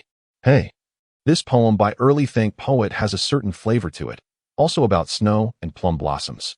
Plum blossoms must yield to snow's whiteness. Yet snow pales in comparison to the fragrance of plum. This vividly captures their spring rivalry. LOL, I was just discussing Teacher Xie's poetry, but reading this one from early Thank Poet feels even more profound. Thus, the cultural influence remained irresistible. Yuan Xiao's pride surged as his popularity index soared. 3.15. Brothers, I am back to dissect the verses. Pay close attention. The poet is merely a comparison. Ha ha ha. Is early Thank Poet mocking us? I personally believe the term poet here may hold deeper implications. Is it about Xie Dingfang? Xie Dingfang? And thus, the popularity index climbed to 21, 17, 25. Yuan Xiao's head fell onto the keyboard in frustration. How could they distort such earnest poetry? It contained 2 ancient lines of verse. For heaven's sake, could they not focus their attention? However, the thoughts of netizens remained unbridled. More and more began tagging Xie Dingfang. This was not surprising. When Yuan Xiao first began writing poetry, Xie Dingfang had offered his critique, which was far from flattering. Consequently, the masses believed Yuan Xiao was using his poetry to satirize Xie Dingfang. This poem subtly hinted at the competition of plum blossoms in spring, and the discerning eyes of the netizens could discern that flavor, despite their literary shortcomings. In the eyes of this world, Yuan Xiao could not match Xie Dingfang's stature. As the latter held the title of Cultural Association member, placing him in a superior position. Nevertheless, Yuan Xiao's poetry was not without merit, receiving some validation amidst the criticism. It appeared Yuan Xiao had openly challenged Xie Dingfang, much to the delight of the netizens. The internet was predominantly a realm of entertainment, and Yuan Xiao could accept this evolution. It was akin to a light-hearted game of who was the wooden puppet. Yet, suddenly, Yuan Xiao's smile faded. I extend my gratitude for your support of my poetry. Poetry is my cherished passion, to which I have devoted much of my life. As a member of the Cultural Association, I believe my understanding of poetry and prose possesses a commendable standard. Unlike certain presences on the internet who exhibit such arrogance as to mock others indiscriminately, each poet should have a benchmark in their heart, grounding their own position rather than naively believing they are the greatest poet in the world. As for the poetry of early Thank Poet, I initially offered my critique and continue to uphold my views. Today's piece has indeed shown some improvement, but that does not imply it has genuinely entered the realm of poetry. Young man, take heed. Finally, thank you all for your attention. Yuan Xiao. Chapter 38. Inclusivity in the literary realm is the correct stance. As a professional traveler, Yuan Xiao has never harbored ambitions of elevating his own status, particularly in the realm of culture. He is acutely aware that he is merely a disseminator. The poetry and prose he engages with are products of his memory or the system's creation. His role is simply to introduce these cultural elements into this world. He does not perceive these works as his own, which accounts for his relaxed and equable attitude. This is also the reason why he did not react with anger to the mockery directed at him online. In his view, the jesting of netizens stems from a lack of understanding of foreign cultures and is merely a form of entertainment in the digital landscape, an entirely comprehensible phenomenon. However, upon Xie Dingfang's remarks, the tone shifted dramatically. What was initially self-deprecating humor from Yuan Xiao was suddenly construed as a potential affront to Xie Dingfang. More significantly, the essence of the poem was misrepresented. It was an expression of tolerance, not disdain. Yuan Xiao's temper flared. As an educator, I too approach the ancient poetic traditions with caution. The poems published may not align with the public's aesthetic standards and may invite varied interpretations. I consider this entirely normal. Each poem elicits diverse interpretations from different individuals. The allure and transmission of culture lie precisely in this diversity. Today's poem invites careful contemplation. The plum blossoms and snow vie for spring, both embodying elegance. There has never been an intention to belittle either party. Thus, I must respectfully disagree with teacher Xie's opinion. As the adage goes, there can be no first in literature. I do not consider myself a poet or a literary giant, yet I can maintain my own voice in the realm of ancient poetry, even if that voice is faint and seemingly insignificant. This is my stance toward the multitude of interpretations. In the literary domain, inclusivity is indeed the rightful position. Thank you all. Until now, Yuan Xiao had only shared poetry online. This was his first retort, which immediately drew the attention of many netizens. Oh, the early Xie poet has spoken. It's unexpected that the early Xie poet is also an educator. No wonder the poetry is so refined. With this, I reread the poem about the plum blossoms and snow, and indeed, both are exalted. Please forgive my fragmented sentences. They are merely a form of self-entertainment. Devoid of any deeper meaning, I jested. Ha ha ha. In the literary realm, inclusivity is the true stance. I find this phrase particularly heartwarming. I applaud the insights of the early Xie poet. Netizens are not devoid of self-awareness. The transmission of ancient poetry and prose is absent in this world. They are merely contributors to the accumulation of this culture and do not see themselves as superior. Yuan Xiao's words resonate profoundly with the sentiments of the majority of netizens. In their eyes, while jokes may abound, there remains a certain acknowledgement of Yuan Xiao's caliber in poetry creation. After all, not everyone can compose poetry. At this moment, Yuan Xiao equalized his standing with the common netizens. His humble demeanor is always endearing. In contrast, Xie Dingfang appeared somewhat contrived. The netizens began to tag Xie Dingfang. But perhaps due to Yuan Xiao's rebuttal or his own sense of decorum, Xie Dingfang refrained from further engagement. Unable to locate Xie Dingfang, the crowd turned to Yuan Xiao, clamoring for another poem. Yuan Xiao had a plethora of verses about snow swirling in his mind. However, given that his previous comments had lowered his own status, he pondered for a moment and decided to compose another piece. 1 flake, another flake, and yet another. 2 flakes, 3 flakes, 4 and 5, 6, 7, 8, 9 flakes. Flying into the reeds, never to be seen. ID, Who is the great hero? A splendid poem. Exceptionally well-crafted. ID. Ice Prince. This poem is quite intriguing. Not a single word about snow, yet it naturally evokes. ID. Flowers beyond. No more fragmented sentences. I have successfully learned the numbers 1 to 9. ID. Doesn't matter who. Truly the early Xie poet. The imagery in this piece is remarkably profound. See, one cannot engage the illiterate in lofty discourse. The simpler it is, the more it resonates with their hearts. Yuan Xiao felt a sense of satisfaction. After this commotion, he glanced at his phone. It was already past midnight. He had missed a call due to his phone being on silent.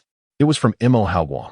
Mo Haowang informed him that there was a challenge application directed at him from the wind and cloud rankings. A challenge? Yuan Xiao was puzzled.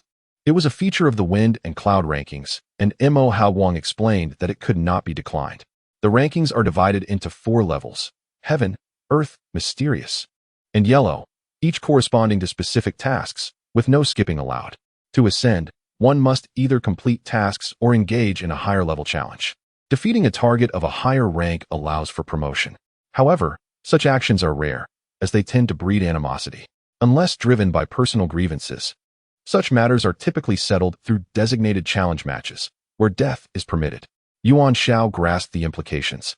Indeed, it was a dark world where sunlight does not penetrate. Who, then, had issued the challenge? Yuan Xiao felt a twinge of confusion. He was not particularly prominent on the rankings. The challenger is codenamed Onion. Mo Haowang's keystrokes indicated he was searching for information. It appeared that the challenger had just registered for the wind and cloud rankings, at the same yellow level as Yuan Xiao. Yuan Xiao raised an eyebrow. A new registrant, meaning this individual's target is none other than myself. Your codename on the wind and cloud rankings is the same as your military designation, Radiant Light. It seems the bait has been taken. Yuan Xiao was pleased. This was the outcome he desired. The inner world had deliberately exposed its identity, and he was confident that his opponent would soon come to him. Please send me the details of the challenge. Yuan Xiao stood up, inquiring about the timing. Tomorrow evening, Mo Haowang cautioned. The opponent is likely a formidable warrior at the samurai level. Not to worry, Yuan Xiao replied nonchalantly. I can handle it. He had just bolstered his combat strength. And with the system's skills at his disposal, he felt no fear towards even a peak samurai warrior. Be cautious. Consider whether it's an ambush, Mo Haowang advised. Yuan Xiao nodded. I will approach this matter with care. I can handle it alone. You assist me by providing support in the vicinity.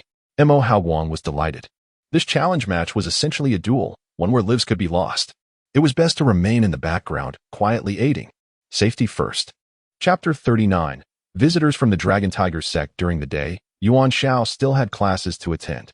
As he passed by Dongfang Xiaoman's flower shop, he found himself deep in contemplation. Li Mulan's path was one of cultivation, yet she lacked the techniques for true spiritual practice, and in this world, spiritual energy was nearly non-existent. Instead, she forcefully infused the essence of powerful martial artists into her own divine abode, an approach both simple and brutally direct. The consequences were dire. It would not be long before she would self-destruct, resulting in a spectacular yet tragic display. For the time being, Yuan Xiao could not sway her. Li Mulan was resolute in her decisions. However, his gaze lingered on the flowers and plants surrounding him.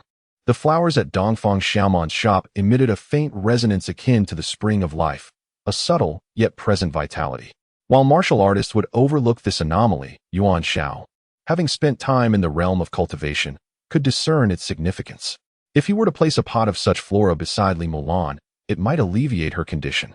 His attention was drawn to a particular small plant, pulsating with the strongest vibrations of life essence. Priced at 2,000, it was indeed exorbitantly costly. Yet, he resolved that taking a gamble was worthwhile. Dongfang Xiaoman, noticing his interest in the small plant, assessed him with curiosity. Yuan Xiao could not divulge the true reason for his choice, merely stating that it seemed fitting. After receiving payment, Dongfang Xiaoman carefully placed the plant in a small box for him. The day passed without significant events. In class, Yuan Xiao engaged in little more than silent exchanges with his students, who were equally difficult to communicate with. He chose to focus his energy on the upcoming challenge that night, aware that he was not yet invincible and wary of potential pitfalls. Mo Haowang arrived in his car, fully equipped as always. I will wait for you here. He sent a location pin, a distance of 5 kilometers from the challenge site. The chosen venue was the desolate mountains in the northern part of Linenwire City, notorious for its visitors who sought to end their lives, hence its moniker as the Land of Death. Upon reaching the foothills, Mo Haoguang did not linger. After dropping Yuan Xiao off, he sped away from the area. Yuan Xiao, bemused, reflected that a normal martial artist of his caliber could withstand a full-force strike from Mo Haoguang. You are so powerful, yet so fearful of death, he mused as he ascended the mountain, which indeed bore the eerie hallmarks of a deathly place, with lifeless bodies hanging in the dense forest, a fitting location for a duel.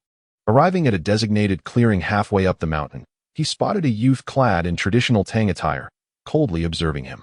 Are you Yuan Xiao? The boy inquired. Indeed. I am Yaoguang, Yuan Xiao replied. The boy nodded. I have heard that you also practice the 18 dragon-subduing palms. Yuan Xiao frowned.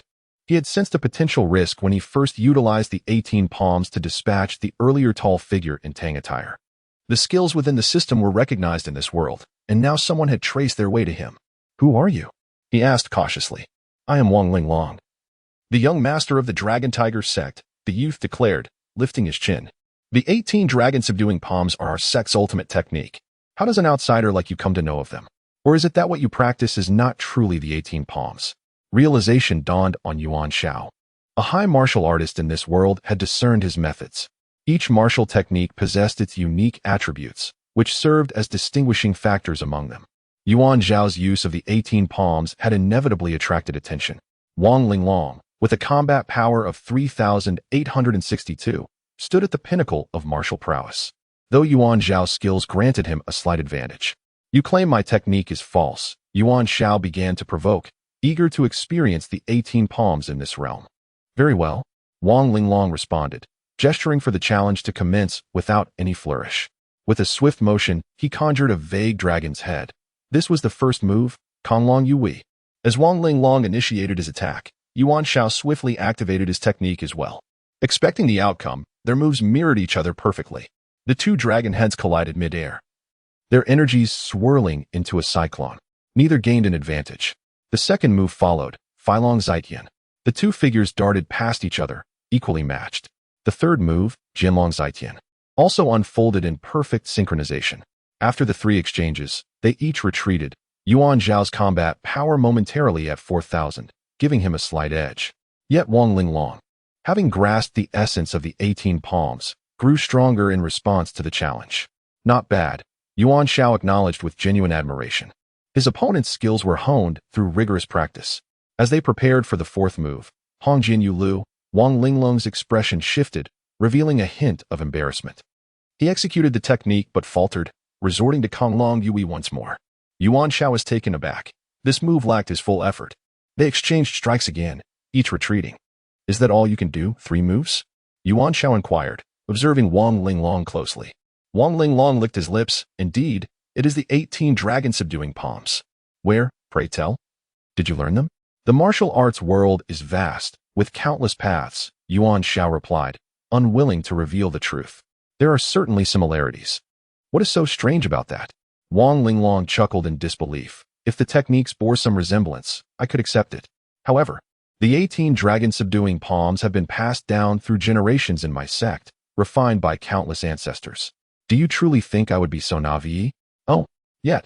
As the young master, you only know the first 3 moves? Yuan Xiao sensed an intriguing backstory behind this assertion. Wang Linglong's face flushed crimson, rendering him speechless. If you can only execute 3 moves, Yuan Xiao thought, losing interest in continuing the fight. Suddenly, he halted, his gaze drawn to the shadowy forest ahead. Night had fallen, and amidst the swaying tree shadows lurked an incongruous presence. Wang Linglong's attention followed suit. It was a figure. Unbeknownst to them, another person had joined the scene. This individual was none other than Cui Chengxian, sent to hunt down Yuan Xiao. Having been discovered, Cui Chengxian stepped forward with a smirk. Ha ha ha. I have found you, Yaoguang, quite effortlessly. It was you who killed a disciple of my divine martial sect, was it not? In an intricate web of schemes, Yuan Xiao realized that Wang Linglong was merely a pawn in a greater game. The true adversary before him boasted a combat power of 6,327. In that moment, he recognized the gravity of his situation. He was no match for this foe. Chapter 40. This chive is quite remarkable. Cui Chengxian felt a profound sense of satisfaction. After meticulous planning, He finally saw the fruits of his labor today. The agent codenamed Yaoguang had revealed his true form, and once he eliminated him, a generous reward would be his. A bounty of 3 million from the Li family conglomerate awaited him. Such riches were essential for a high martial artist to sustain their lifestyle. Strength alone does not guarantee a prominent social standing. It merely provides an advantage in training resources. Yuan Xiao appeared to be an easy target, as evidenced by the recent skirmish. He was merely at the pinnacle of the warrior realm, a whole tier below Cui Chengxian. Yuan Xiao maintained a stoic expression. It seems this challenge is yet another trap of your making. Half and half. Cui Chengxian replied as he stepped out from the dense forest. There's a reason the Longhu sect is searching for you. Understanding dawned on Wang Linglong, who had been eavesdropping. Which sect do you belong to? The Xinwu sect, Cui Chengxian revealed without hesitation, viewing the two as already doomed. Wang Linglong crossed his palms, ceasing his words, and launched an attack at Cui Chengxian. In his youthful arrogance, he detested being manipulated. A surge of energy, akin to a great dragon, spiraled towards Cui Chengxian. Trivial skills, Cui Chengxian smirked, a slight curve forming on his lips. At that moment, a thin layer of light enveloped him. Wang Linglong's attack struck, yet he remained unfazed. Golden Bell Shield. This strike revealed to Wang Linglong that his opponent's realm surpassed his own, fortified by the formidable Golden Bell Shield. The 18 dragon subduing palms was an overwhelmingly powerful external technique, designed to grow stronger against formidable foes, while the Golden Bell Shield represented a nearly impenetrable defensive technique. The two techniques bore striking similarities, rendering them evenly matched. Even Yuan Xiao recognized this. Even if he were to employ the 18 dragon subduing palms, it would likely prove ineffective. Cui Chengxuan's figure flickered as he lunged towards Wang Linglong. A fundamental principle of combat among high martial artists is to eliminate the weakest opponent first. Vajra Poisonous Dragon Drill. Wang Linglong would not yield, spiraling upwards in a bid to confront his adversary. Yet, he could not breach Cui Chengxuan's Golden Bell Shield. With a resounding clap, Cui Chengxuan's palm struck Wang Linglong's chest, sending him hurtling backward, blood arcing through the air. Not bothering to glance back at Wang Linglong, Cui Chengxian believed this strike had thoroughly incapacitated his opponent. He then turned to face Yuan Xiao. It's your turn now. Yuan Xiao smiled, acknowledging the cleverness of Cui Chengxuan's trap. His hidden position had made him difficult to locate, yet the Longhu sect had successfully led them to him. This plan had already achieved half of its objective. The lethal 18 dragon-subduing palms were perfectly countered by the Golden Bell Shield. With a higher realm, it seemed an inescapable doom awaited him. However, Cui Chengxian had overlooked a crucial detail. Yuan Xiao possessed more than one skill. The 18 dragon-subduing palms and the Golden Bell Shield were evenly matched, but the 6 Meridian's Divine Sword was a different matter entirely. Its piercing capability was a formidable counter to the Golden Bell Shield's defensive aura. In battles among high martial artists, the interplay of techniques is as vital as realm superiority. Cui Chengxian's lack of intelligence in this regard led to his underestimation.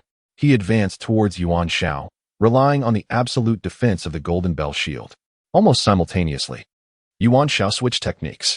The Shangyang sword surged forward. With a sharp sound, the sword pierced through Cui Chengxuan's defenses, heading straight for his face. Cui Chengxian was taken aback and hastily dodged, a few strands of hair falling in the wake of his movement. This was a rare moment of disarray for him. Impressive. Yuan Xiao realized that this opponent contributed a significant amount to his standing. What technique is that?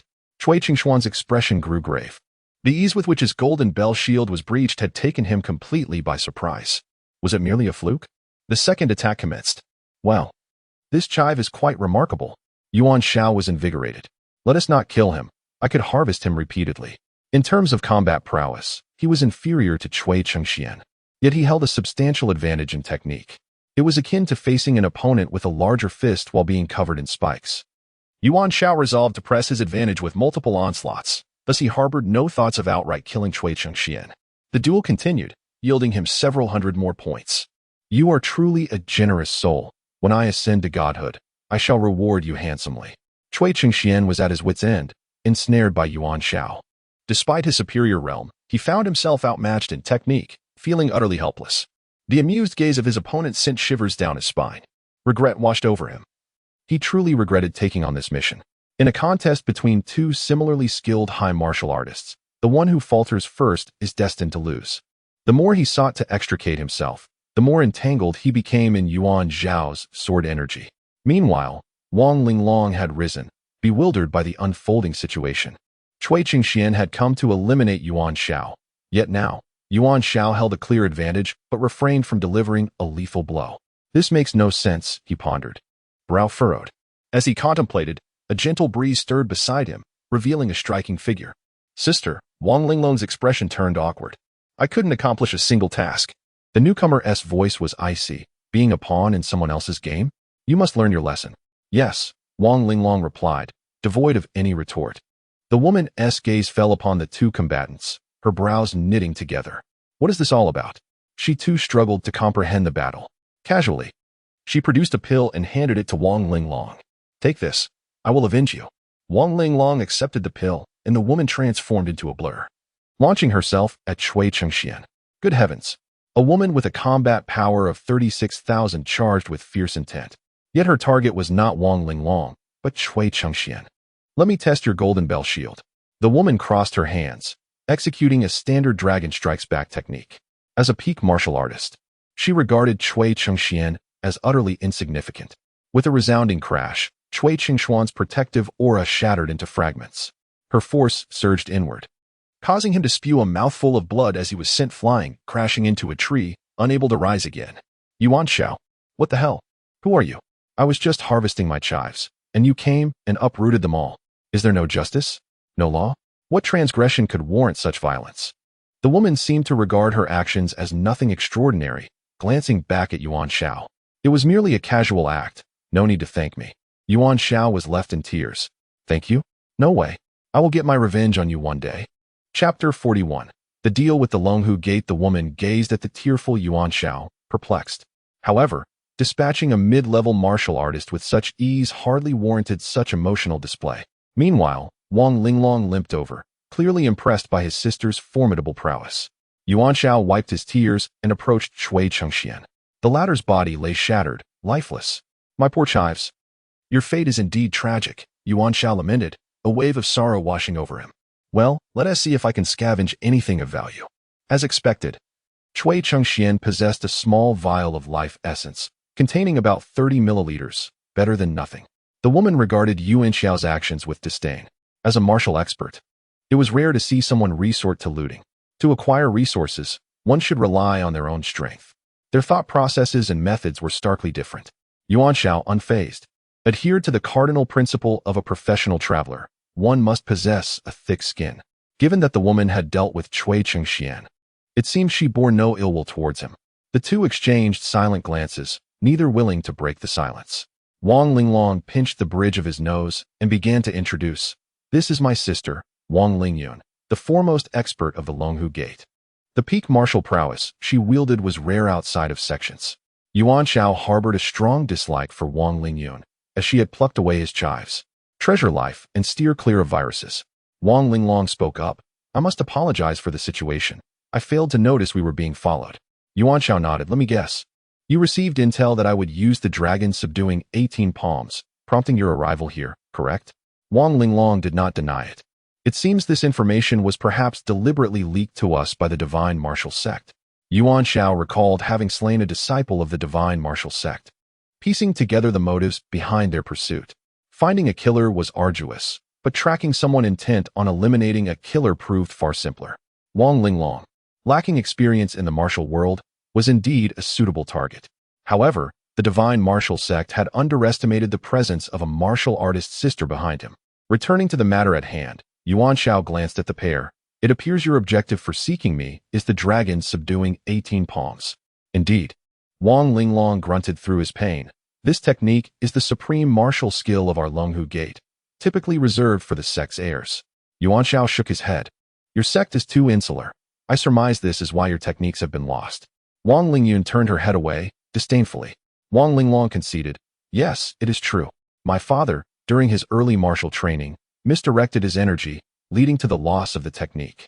I have only mastered 3 moves, while my sister has learned 10. Yuan Xiao was at a loss for words. Have you never considered documenting it as a manual? That is not feasible. Wang Linglong shook his head. If it were to fall into the wrong hands, it would be catastrophic. There was some merit to his reasoning. Yet, It remained overly conservative. They could have encrypted a video and buried it. Who would ever find it? Surely, intelligent and charming readers would. He mused silently, though he refrained from voicing it. He had little interest in the affairs of the Longhu Gate. With no chives left to harvest, he decided to take his leave. Wang Lingyun's eyes widened in disbelief. This mere peak martial artist dared to act so arrogantly in her presence. Does he not fear I could end him with a single blow? Understanding his sister's temperament, Wang Linglong quickly intervened. Yuan Xiao, how about we strike a deal? If you desire the complete dragon subduing 18 palms, I can assure you. Yuan Xiao spread his hands. I must apologize, but I can only demonstrate, not teach. It's akin to a skilled surgeon who excels in their craft, yet lacks the aptitude to instruct. Wang Lingyun glared. You would not suffer loss. Your current peak martial level has drawn the attention of the divine martial sect, and they will not relent. If you impart the full technique, I swear to protect you throughout your life. Wang Linglong was taken aback. What does a lifetime commitment entail, sister? Have you truly considered this? Yuan Xiao shivered. Thank you, but please, keep your distance. Your constant presence hampers my plans for my chives. I will also extend my protection to those around you. Wang Lingyun insisted. Though you are an agent, this arrangement cannot continue indefinitely without exposing your identity. There was some truth to this, and Yuan Xiao frowned. With his system, he could manage the threat from the divine martial sect, but what of those close to him? If they could trace him through the disciples of the Longhu Gate, they might devise another plot. Perhaps aligning with Wang Lingyun, a formidable ally, could prove beneficial. As for teaching the dragon subduing 18 palms, he recalled having won a manual in a lottery. That could be a worthy trade. Yuan Xiao resolved. I can provide you with the manual. You may practice it on your own, but I will not engage in specific guidance. In truth, he did not fully grasp the intricate nuances of the dragon subduing 18 palms. His system allowed him to use and comprehend skills, but not to the extent of imparting them. I can handle my issues with the divine martial sect or anyone else. I prefer that you do not interfere too much. However, I would like to request accommodations, preferably somewhere remote and defensible. As you noted, I do indeed have those in reality who require protection. Yuan Xiao aimed to establish his own domain in Lyre. Should his identity be exposed in the future, he would not be caught unprepared. However, the foremost concern was that with his current income, finding an ideal residence would be quite challenging. Wang Linglong exhaled. I believe I understand your intentions. Yet, are you not concerned about us revealing your true identity? Yuan Xiao chuckled. If such thoughts crossed your minds, I would find myself at your mercy regardless. He was no fool. They could easily eliminate him or force him, but they chose not to. This indicated their genuine interest in the dragon subduing 18 palms. Giving a man a fish is less beneficial than teaching him to fish. Once their relationship solidified, in a sense, Yuan Xiao would become a quasi-mentor. The master-disciple relationship held significant weight in the martial world, unless Wang Lingyun, the only potential threat, sought to usurp him. Chapter 42. Delving deeper into discussions with the teacher, Wang Lingyun is a formidable martial artist at the pinnacle of the martial arts realm. Currently impervious to Yuan Zhao's attempts to contend with her. If she were to track him, escaping her vigilance would be nearly impossible. Hence, the most prudent course of action would be to bring her under his wing. The Wang siblings have acquired the 18 dragon subduing palms, and he also possesses 2 high-ranking martial artists as companions. As the affairs concerning the Li family conglomerate progress, Yuan Xiao perceives the depths of intrigue increasing. Truly, it is the foremost family in the nation, nearly unshakable, especially with the backing of high martial sects such as the Divine Martial Gate. The disciple he eliminated today was at the mid-level of martial cultivation. Next time, the adversary will inevitably be of a higher caliber. He has a system, and solutions will present themselves. However, those around him are not so fortunate. Their lives hang in the balance, necessitating careful planning. The 18 dragon subduing palms is an exquisite martial technique, requiring introspection to grasp fully, a sentiment we both happen to share. I have some acquaintances among the high martial artists here. Once our location is secured, I will inform you. Yuan Xiao felt satisfied. As for other matters, there is no need for concern. Wang Lingyun is spirited and ambitious. I will soon break through to the martial master realm, and once I do, I shall cultivate my own martial spirit. I could easily dispatch visitors from the Divine Martial Gate. Yuan Xiao harbored significant trepidation, advising her to maintain her current demeanor. I shall manage my own affairs. Do not hastily intervene. This is not a commendable habit. It is wise to keep a distance from this fierce tiger. Regrettably, Wang Lingyun remained oblivious to these considerations. She began to contemplate the extent of her power upon her breakthrough, especially with the complete mastery of the 18 dragon-subduing palms. Suddenly, Yuan Xiao felt a chill. His plans for his vegetable garden were at risk. He absolutely could not allow this person to enter his domain. After exchanging contact information, the Wang siblings departed with satisfaction. Yuan Xiao cast a glance at Cui Qingshuan's lifeless body, a wave of sorrow washing over him. After leaving, he hurried to the rendezvous point agreed upon with Mo Haoguang. As soon as he settled into the driver's seat, Mo Haoguang handed over his phone. You won the challenge. With the Wang siblings' objectives fulfilled, their challenge against Yuan Xiao had become inconsequential. A mere report of the outcome would suffice. Yuan Dongji must have been out. The hall was littered with remnants of instant noodles. Having a child necessitates constant care, a task Yuan Xiao was ill-equipped for. Perhaps he needed a wife or someone of that sort. However, given his current circumstances, whether in the outer world or the inner realm, the likelihood of finding a partner seemed slim.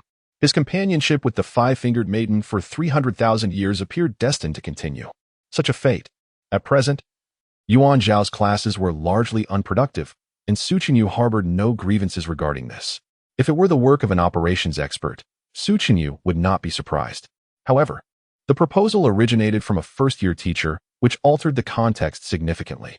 Su Qinyu found Yuan Xiao to possess an aura of mysterious charm. Most who are bin exhibit such traits. The classroom door swung open, revealing a graceful figure. Su Qinyu could not help but rise. Xiao Wanqing? She aspired to pen a timeless romantic masterpiece, leaving an indelible mark on history.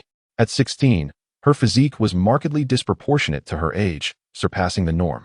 Having learned from the experience with a portly cat, Yuan Xiao now declined excessively plump felines. However, Xiao Wanqing was evidently just right. What brings you to school? Su Qinyu approached the podium, and the other students lifted their gazes as well. Xiao Wanqing was quite popular in class, a privilege afforded to beauties. Before she could finish her sentence, she produced a utility knife, pressing it against the pulse of her left hand. Teacher, I reviewed the outline you sent me last time, Xiao Wanqing said, her expression earnest. Could you provide me with a definitive directive? Would a novel crafted in such a manner become a classic? Considering Xiao Wanqing's lofty aspirations, Yuan Xiao made minor adjustments and previously shared a conceptual outline for a work titled Sweet Pet, the heart's treasure of the billionaire.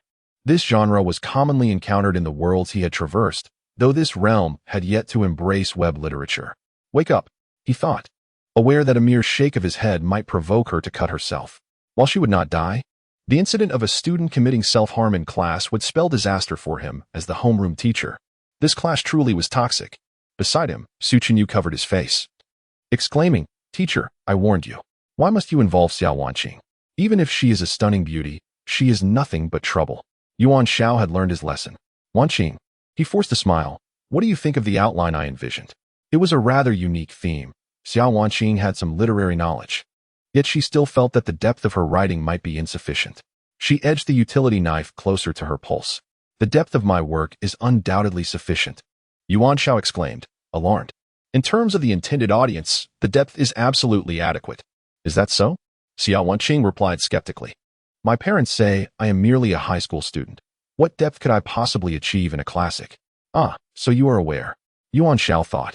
A mere child cannot possibly concoct a monumental masterpiece. However, he knew he must not provoke her at this moment. As for a classic, he smiled. I have my own insights. It is not solely about the written work. It also embodies historical significance and the inception of an entirely new literary paradigm. Wanqing. While my outline may not become a cornerstone of literary achievement, I am fully confident in its potential for innovative paths in the literary field. He did not truly believe this, for who could fathom how this world perceives web novels? His experiences in the realm of classical poetry had already acquainted him with the disparities in cultural understanding. Yet, for the time being, he needed to placate her. Xiao Wanqing remained unconvinced, turning her gaze towards Su Qinyu. Su Qinyu sensed it was time for him to contribute. I believe that if teacher Yuan did not possess confidence, he would not dare to make such assertions. Though literature was not his forte, he knew that his company had recently expanded into new markets and increased revenue by 30% due to Yuan Zhao's strategic proposal. This was a tangible outcome of commercial practice. Facts do not lie. Xiao Wanqing huffed. I never anticipated that the ever-arrogant President Su would hold such admiration for the teacher. Should I then delve deeper into discussions with the teacher about the intricacies of writing? Chapter 43. Venturing into the realm of online literature, Su Chani spoke with an air of reverence for Yuan Xiao, which, under normal circumstances, would be a commendable sentiment. However, at this juncture, it felt somewhat like adding fuel to the fire. Xiao Wanqing had already placed a craft knife against her pulse. Teacher, I am willing to heed your guidance, but let us clarify beforehand that if the results you promised do not materialize, I shall certainly resort to self-harm. Yuan Xiao immediately felt as though he had fallen into a deep pit.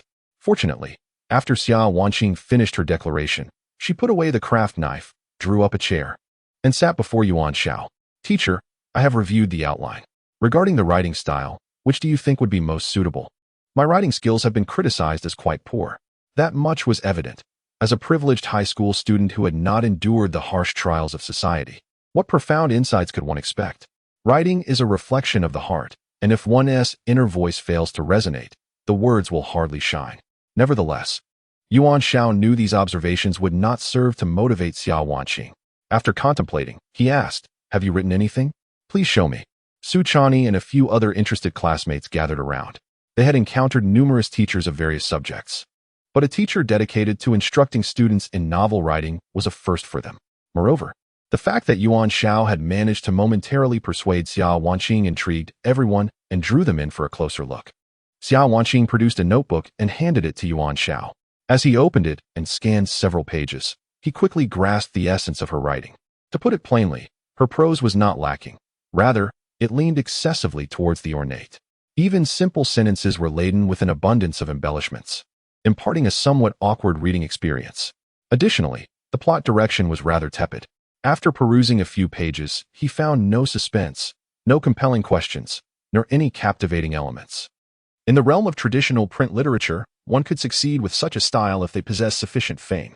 However, in the online literary world that Yuan Xiao aspired to explore, securing a contract would be nearly impossible. He had experienced the world of ancient poetry and prose and had conducted a cursory examination of the literary scene. It must be said that human civilization often finds itself at a crossroads, with many paths leading to the same destination. The books displayed in bookstores maintain a commendable standard. For Xiao Wanqing to aspire to stand alongside literary giants was utterly unattainable. In essence, this endeavor was nothing more than a fanciful daydream for Xiao Wanqing, a mere game of pretend for a wealthy young lady. Were it not for the consideration of unifying Class 4 of the first year, Yuan Xiao would have preferred to avoid such a convoluted situation altogether. Observing Yuan Xiao's expression, Xiao Wanqing discerned the likely outcome. Abruptly, she flung open the window and climbed onto the ledge. Yuan Xiao's countenance changed dramatically. Wait a moment, he exclaimed, beads of sweat forming on his forehead. Wanqing, your writing is not the issue. I believe that certain writing techniques and word choices need refinement. If you can amend these, I assure you that your book will achieve success. He thought to himself that he should simply placate her for the time being. As Xiao Wanqing stood perilously at the window's edge, her short skirt threatened to flutter upwards. No, wait. Yuan Xiao berated himself for his wandering thoughts at such a critical moment. Of course, there is potential, he insisted, his anxiety mounting. Once I attain success, I will thoroughly reflect on today's events. All right, Xiao Wanqing sighed. I shall heed your advice, but should I fail, I will jump. Yuan Xiao quickly pulled her back down, breathing a sigh of relief. Su Chani stood speechless. Are you two joking? This classroom is on the first floor. The window is barely 1.20 meters from the ground. If you were to jump, death is hardly a concern. I, Su Chani, would willingly accompany you in demise. Yet it was evident that Yuan Xiao remained oblivious to this fact. Pressing Xiao Wanqing into a chair, Yuan Xiao retrieved a pen and began to write. It was impossible for him to compose an entire online novel in one sitting. The primary distinction lay in the organization of language in online literature, which diverged significantly from traditional literary forms. This crucial aspect was one that Xiao Wanqing needed to amend. Before long, he had written a page and handed it to Xiao Wanqing. She received it and read intently. The page did not take long to finish, and her eyes lit up with realization. This style of writing carries a certain allure. For a moment, she struggled to articulate the sensation, ultimately attributing it to a profound sense of immersion. The narrative commenced with intense conflict, immediately introducing the male and female protagonists, followed by engaging contradictions that drew the reader in. This approach starkly contrasted with the gradual build-up typical of traditional literature. However, she noted, the writing and language organization seem rather simplistic. Yuan Xiao, confident in his method, responded, that is precisely the effect I am aiming for. Wanqing, have you considered that this book should not be submitted for traditional publication initially? Instead, we could release it on an online platform. Xiao Wanqing was momentarily taken aback, while Su Chani's eyes sparkled with excitement. As a businessman, his acumen for commercial ventures far surpassed Xiao Wanqing's. Yuan Xiao's proposal represented a significant innovation. While not uncommon in this world, the release of a lengthy novel in this manner would be a pioneering endeavor. Can it work? Xiao Wanqing hesitated, feeling that this diverged increasingly from her original vision. At the very least, it is worth a try, Yuan Xiao encouraged. Begin with your microcircle. As a first-year high school student, her microcircle predominantly comprised similar peers. Furthermore, she had the backing of the Xiao group. Retaining readers would ultimately hinge on Xiao Wanqing's prowess in writing and storytelling. Yuan Xiao had done all he could to assist. He could not guide her down the path of complete imitation of public works. Yuan Xiao smiled. There will be elements of both, though I cannot be certain. This will require a collaborative effort. He needed to analyze the world's reception of online literature through practical experience, as well as the literary community's response. Conflicts among writers could be as lethal as a knife in the dark. Realizing this, Yuan Xiao shivered involuntarily. Wanqing, choosing this path will undoubtedly be a lonely endeavor. Beyond the solitude of writing and typing, you may also face attacks from unknown individuals, for the cost of insult in the online realm is remarkably low. Xiao Wanqing offered a faint smile. I am well aware of that. My family is in the entertainment industry, so I understand the intricacies involved. Rest assured, I will not be so fragile. Then why were you just contemplating death? Yuan Xiao retorted. Chapter 44. The absentee of ordinary identity. Yuan Xiao was satisfied with the promise he received. Just as the class bell rang, he gathered his materials and departed from the classroom. Xiao Wanqing and Su Qinyu's expressions darkened. One should sense that teacher Yuan differs from the others. From the outline he sent me for his novel, I realized this. Then why? Su Qinyu asked, puzzled. Do you think the teacher genuinely cannot see through things? Xiao Wanqing laughed. Although her academic performance was subpar, it didn't imply a lack of intelligence. Perhaps he was already fully aware. The notion of suicide was nothing short of a farce. A teacher who could still engage with me in such a manner suddenly made my heart flutter. She blushed and covered her face. Su Qinyu was utterly speechless. Don't go too far with this. It seemed you hold him in high regard. Xiao Wanqing displayed an intrigued expression. No, Su Qinyu's cheeks flushed. Do you know I advised him not to get involved in your affairs? Want to know what he said? Xiao Wanqing lifted her chin. He said, there are no teachers who can abandon their students. Su Qinyu's lips curled into a smile as he opened his laptop. This is his answer. Xiao Wanqing was completely taken aback. Interesting. She clenched her fists. Then I shall wholeheartedly implement his suggestions for the novel. Whether it leads to a breakthrough or plunges into the abyss, let the outcome decide. Su Qinyu said nothing further and began registering something on the computer. Xiao Wanqing leaned over to see. Are you registering a patent for ideas?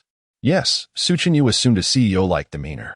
The suggestion from teacher Yuan, regardless of the outcome, is undoubtedly an innovation for the internet, which must be protected promptly. A patent for ideas provides a certain degree of authorized protection for schemes with unique commercial or technological concepts, applicable throughout the continent. This world greatly encourages innovation. As Xiao Wanqing observed the applicant's name written as Yuan Xiao, she smiled. You are quite considerate. Just preparing for the future. I managed to obtain the teacher's identity ID from the school's administrative office. Su Qinyu had been well prepared. Indeed, this is getting interesting. Xiao Wanqing brushed her long hair aside, gazing at the long-absent school scenery outside. Yuan Xiao was acutely aware that the commotion caused by Xiao Wanqing was half serious, half joking. Nevertheless, he cooperated, viewing her merely as a young girl in her adolescence. There was no need to take things too seriously or overanalyze. Before his transmigration, he recalled that the only fair aspect for him was education, even though he was among the lower-performing students in his class. The fairness of education manifested itself in its indiscrimination. This was also the belief Yuan Xiao wished to uphold in this life after becoming a powerful figure post-transmigration. Of course, the primary goal remained to reap benefits. Now, it was all about observing the subsequent developments of Xiao Wanqing's novel. Ultimately, his gaze fell upon a student named Bao Xiaokai. This was undoubtedly an ordinary character, as indicated by his name. It was evident he hailed from a family that had not undergone 9 years of compulsory education. As expected, his background was quite simple. Both parents were present, operating a ramen shop in Lirenwire City. In simpler terms, he was merely a small vendor who gave you the audacity to skip school. Others might do so due to powerful family backgrounds, but what right does this grassroots individual have to join that ranks? Yuan Xiao swiftly locked onto this target. A trivial matter, he was confident in his ability to handle it effortlessly. After all, he was the homeroom teacher of the class, possessing a degree of authority over the student standing. A mere appearance would surely frighten the parents. The previous few students were all super-rich second-generation heirs, who he could not manipulate for the time being. Now, an ordinary person, that was a sure win. Yuan Xiao noted down the address of the ramen shop and donned his coat as he left the office. The only advantage of this school at present was that it imposed no constraints on him. This was, in fact, a veiled directive from Zhang Jianwei. Any resources from the school, including connections, should not be associated with Yuan Xiao. They merely intended to leave him hanging, observing how he would proceed. Do as you wish. Once the time is up and the task remains unaccomplished, the only outcome awaiting you is automatic resignation. Bao Xiaokai's parents' ramen shop was not located in the city center, but rather on the outskirts of the third ring. Based on prior research, the establishment was not particularly large. Yuan Xiao was quite pleased. It was finally his time to shine. Upon arriving by subway, he was taken aback upon exiting the station. A long line of people stretched ahead, counting nearly 100. What were they all doing here? In a past life, he remembered only witnessing such a scene during the release of special editions of island-themed fanfiction. As he followed the queue forward, he soon discovered the reason. Oh my. It was a ramen shop with a simple sign reading, World S Third. Such audacity to boast without any draft. If they claimed to be the best in the world, he would have scoffed, but being the third, Yuan Xiao was intrigued. He had once aspired to be a top chef, albeit not in the realm of ramen, which was rather niche. Being the third in the world meant their ramen was reputed to possess a taste that ranked as the third best globally. Dining is a subjective experience. Different individuals derive different sensations from the same dish. One could only conclude that if the majority found it acceptable, then it must indeed be delicious. Clearly, judging by the current scene, the flavor of this ramen shop was bound to be exceptional. More importantly, the establishment only boasted 15 seats. To dine there, one must stand in line. Above, there appeared to be a room resembling a living space. Could this be the integrated place of Bao Xiaokai's family business? While others queued, Yuan Xiao stood alone, quite conspicuously. The owner, a burly man clad in a headscarf, called out to him, "Customer, if you wish to eat ramen, you'll need to wait in line." Yuan Xiao approached, not intending to dine. "Is this Bao Xiaokai's home?" he asked in return. "Who are you?" The burly man paused, glancing at a similarly stout woman beside him. "I am Yuan Xiao, the new homeroom teacher for Class 4 of the first year," he introduced himself. Scratching his head, "I came to see Bao Xiaokai," as upon hearing this, the man dropped what he was doing and bellowed, "Bao Xiaokai, come out here." Chapter 45. The Pursuit of the World's Finest Ramen. A young man named Bao Xiaokai made his entrance. He was of modest stature, yet appeared quite sturdy, adorned with a headscarf. "What brings you here?" he inquired. The burly gentleman warmly gestured for Yuan Xiao to take a seat, adding, "Your teacher has come looking for you." Bao Xiaokai continued, "He has requested an extended leave, and you consented, did you not?" His gaze flickered as he scrutinized Yuan Xiao. With a smile, Yuan Xiao replied, "Indeed. I am here to attend to some matters and happened to stop by." Bao Xiaocai's clenched fists relaxed. Bao Xiaocai's father prepared a special place, a privilege reserved for individuals of significant status, meticulously cleaning the table. "Teacher, has Bao Xiaokai been troublesome at school?" Yuan Xiao pondered how to respond. After all, the young man had not even set foot in school. What could he say? He had already aided in fabricating a story. Could he not continue to maintain the facade? Observing the bustling establishment, which was nearly at full capacity, he noted that the only staff present were Bao Xiaokai's parents and himself. Was this the reason for Bao Xiaocai's absence from school? Each bowl of ramen cost 25 yuan, generously portioned, offering remarkable value. The true essence lay in the flavor, to which Yuan Xiao, a former connoisseur, could wholeheartedly attest. If such an establishment did not flourish, it would defy all logic. As Yuan Xiao savored the ramen, he noticed Bao Xiaokai stealing glances at him. Finally, when Yuan Xiao lifted his bowl to sip the broth, Bao Xiaokai seized the opportunity to approach. "Why do you help me?" he questioned internally. If matters could simply be enforced, they would be vastly more straightforward. Yuan Xiao, casually picking his teeth, said, "Now, why do you neglect school?" Bao Shaokai scratched his head. "Firstly, I truly lack aptitude for academics." He possessed a keen self-awareness. His combined scores in mathematics, language, and English barely reached 100. Yet, he had exceptionally gifted parents. This ramen shop, ranked third in the nation, had once received accolades from the President of the National Assembly. Thus, it was indeed a standout establishment. Though Bao Xiaocai's family toiled relentlessly, their income was assuredly substantial. More importantly, being among the nation's premier ramen shops was a badge of honor for artisans. It was possible that this invaluable cultural heritage would soon be recognized. A legacy that would endure through history. In comparison, high school studies seemed trivial. Bao Xiaocai's second reason stemmed from a similar foundation. "I aspire to create the most delicious ramen in the world." Yuan Xiao understood, realizing he was dealing with yet another dreamer. At merely 16 years of age, why do your aspirations seem so grand? Why not conquer the stars and the seas? He suddenly felt that, had he not experienced a million reincarnations, he might be reduced to a mere shadow in front of this group of first-year students. So you see, Bao Shaokai laid his cards on the table. Everything taught in high school is of no assistance to my ultimate goal. It is merely a waste of time for both parties.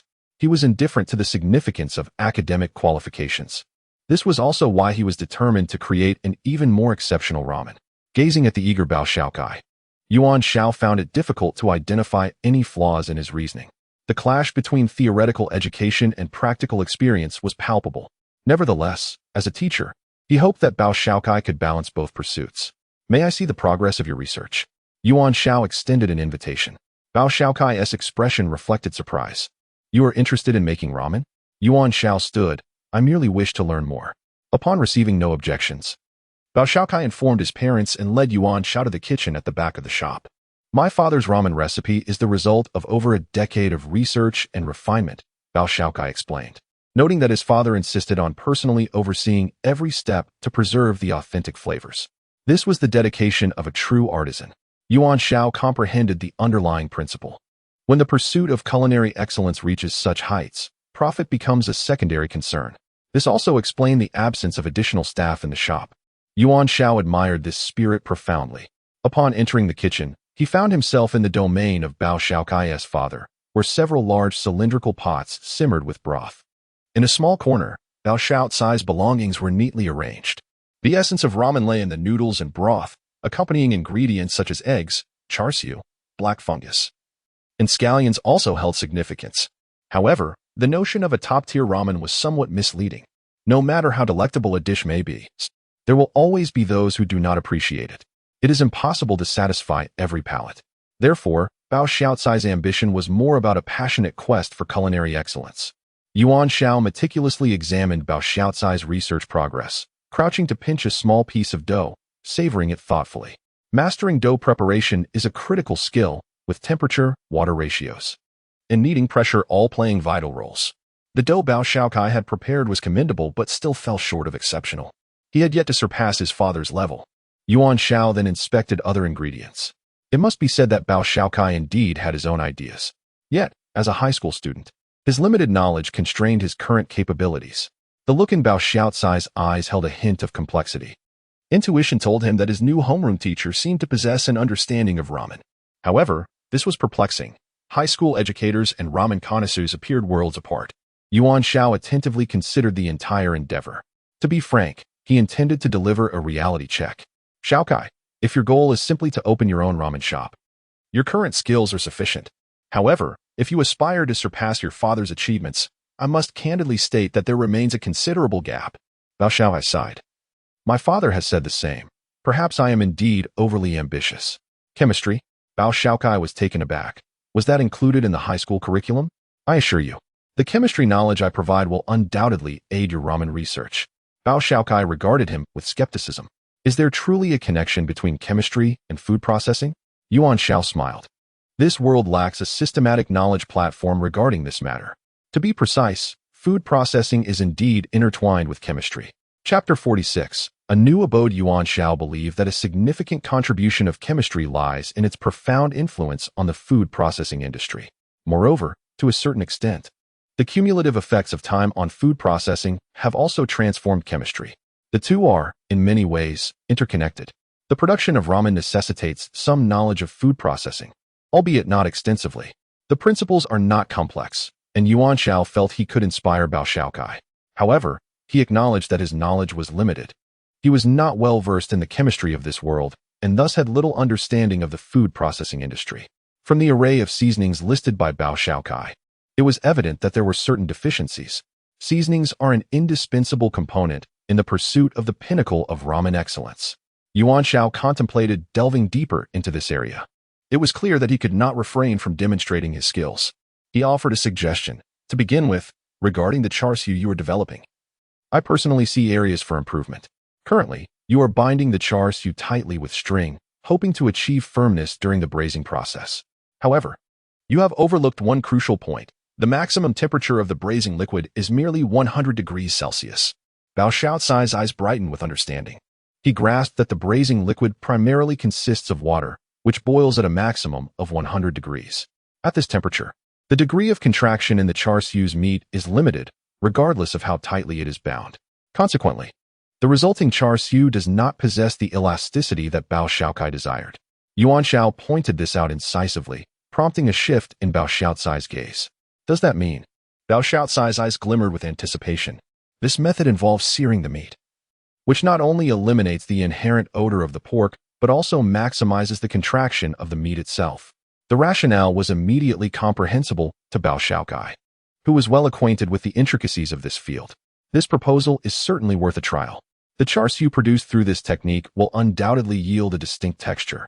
Then, perhaps we need to design a suitable flame torch for this, Bao Shaokai mused. Yuan Xiao assured him that this task was not overly complicated, provided there was access to natural gas. As their discussion neared its conclusion, Yuan Xiao prepared to depart. Yet, Bao Shaokai was reluctant, sensing that there were still many insights to be exchanged. Suddenly, a phone call interrupted the moment. It was from an unfamiliar number. Upon answering, Yuan Xiao recognized Wang Linglong's voice. Brother Yuan, my sister asked me to inform you that she has found a suitable long-term residence. When will you come over? Wang Linglong's tone was humble, reflecting his determination to learn the renowned dragon subduing 18 palms. How quickly you have arranged this, Yuan Xiao remarked in surprise. We have some friends in the martial arts community here who assisted us, although the distance is somewhat considerable, Wang Linglong explained. Yuan Xiao was unconcerned about the distance. As long as it was not in the city center, he deemed it acceptable. After hanging up, he awaited the location details from Wang Linglong. As a surrogate father, Yuan Xiao sensed that this situation could not persist indefinitely. He knocked on the locked door, calling out, Are you awake? We are preparing to move. After several attempts, the door finally opened, revealing a reluctant Yuan Dongji. As they prepared to relocate, Yuan Xiao cautioned, There are others residing in the new place, so if you encounter anything unusual, do not be alarmed. Yuan Dongji was indifferent, showing no interest in the peculiarities of their new surroundings. With minimal belongings, they tidied up before Yuan Xiao checked the location Wang Linglong had sent. No way. The indicated location appeared to be the very hill where he had previously visited the Fengyun Pavilion. Had Wang Linglong and his sister managed to rent the Fengyun Pavilion? Not to mention the presence of Li Mulan, who was still cultivating and could explode at any moment. Everything seemed to converge at this point. So, the place you found is near the Fengyun Pavilion, Yuan Xiao muttered, unable to contain his thoughts. It was not that the location was undesirable. The Wang sisters were aware of their identities, while Li Mulan and others knew their own status. This arrangement could inadvertently expose him. However, in a certain sense, the hill where the Fengyun Pavilion stood was indeed the best defensive area in Lunwire City. Yuan Xiao rubbed his forehead, hoping that Wang Linglong and his sister would exercise caution and not reveal all their secrets. After descending, Yuan Xiao and Yuan Dongji hailed a taxi to their destination. They soon arrived at the foot of the hill, where the Wang siblings had been waiting for some time. Brother Yuan, Wang Linglong rushed forward, glancing at the tightly wrapped Yuan Dongji. I adopted this child, who was left behind during a mission. I hope you can keep this confidential. Yuan Xiao fabricated a story on the spot. Wang Linglong expressed his respect. Brother Yuan, you are noble. Your primary concern is the child's safety, correct? Wang Lingyun nodded in agreement. Since Yuan Xiao had joined the Fengyun list, it meant navigating a life fraught with danger. He had not anticipated the opportunity to adopt a child. However, He was resolute in his ability to protect this child. With the capability to teach the siblings the dragon subduing 18 palms, she could fend off any intruders. We must enhance the defenses in this area to the utmost, Wang Lingyun declared. Yuan Xiao felt an odd sensation, as if something were amiss. But he lacked the time to ponder further. Are you familiar with the Li family of the Fengyun Pavilion? It was prudent to issue a warning beforehand. During the founding era, the Fengyun sect and our Longhu sect advanced hand in hand, and our families share a deep connection, Wang Lingyun explained. Even after the decline of the Fengyun sect, we maintain some correspondence. I should mention that the current head of the Li family, Li Mulan, is still my student. Yuan Xiao sought to preemptively address any potential issues. Wang Lingyun was taken aback for a moment before smiling. You are concerned about the exposure of your two identities. Rest assured, we will not speak of it. In truth, even if you were exposed, how grave could the issue be? Once I break through and master the dragon subduing 18 palms, I could vanquish any high-level martial artist with a single strike. Chapter 47. Cultivators remain unconcerned with mundane affairs. Yuan Xiao contemplated the potential consequences of an ill-timed strike from the formidable figure before him, fearing that such an action could lead to disastrous outcomes. However, he refrained from voicing these concerns, feeling the weight of the situation. He grappled with the desire to establish a protective barrier while simultaneously worrying that their own power might be too overwhelming. If only he could persuade Wang Lingyun to assist him in his endeavors. Wang Lingyun possessed a figure that was both delicate and captivating. Yet her temperament appeared to be quite fiery. Individuals of such spirited natures tended to be straightforward. Ultimately, Yuan Xiao chose to relinquish his aspirations, acknowledging that the secrets of the system were best kept under wraps. It became evident that cultivators harbored a far lesser attachment to worldly matters than one might presume. Upon entering the Fengyun Pavilion, Yuan Xiao's gaze was immediately drawn to Li Mulan, who was seated cross-legged in the hall, immersed in her meditative practice. Li Mulan paid them no heed, not even bothering to open her eyes. The one receiving guest was her sister, Li Muyun. She has embarked on the path of immortality, Li Muyun explained, and has requested not to be disturbed by matters of the mortal realm. Her words resonated with a profound truth, leaving Yuan Xiao at a loss for a retort. Curiously, Li Muyun inquired why even teacher Yuan had come, considering it was supposedly rented by Aunt Lingyun from the Longhu sect. Children were often easily distracted, and Yuan Xiao smiled. As it happens, I am also searching for accommodations. I encountered Wang Wuxia. Call me sister, Wang Lingyun said with a playful smile, gently ruffling Li Muyun's hair. Teacher Yuan has shown me great kindness, so I shall cover his rent. Surely, the Fengyun Pavilion cannot lack rooms, she added with a laugh. Not at all, Li Muyun responded. Currently, apart from my sister and myself, there is only an old servant attending to us. The other disciples are gone, and we have plenty of rooms available. Her assertion was not an exaggeration. The Fengyun Pavilion spanned the entire mountain peak, with the main building covering an area comparable to a football field. Beyond the training grounds, there were former residences of disciples, leaving an abundance of rooms to choose from. Then let us finalize this arrangement, Wang Lingyun declared, assign 2 rooms, with teacher Yuan and me adjacent to one another. As for Ling Long, let him find his own space. Yuan Xiao quickly interjected, No, that won't do. There are distinctions between the genders. Moreover, residing near you, the goddess of slaughter, would likely spell doom for my ambitions. And as for my son, Yuan Xiao fabricated a story claiming that his son had a phobia of strangers, thus requesting their rooms be situated in the most secluded and tranquil area. As he spoke, he removed Yuan Dongji's armament and gave him a gentle push. Yuan Dongji, filled with dissatisfaction, thought that if it weren't for the need to bide his time, he would have retaliated.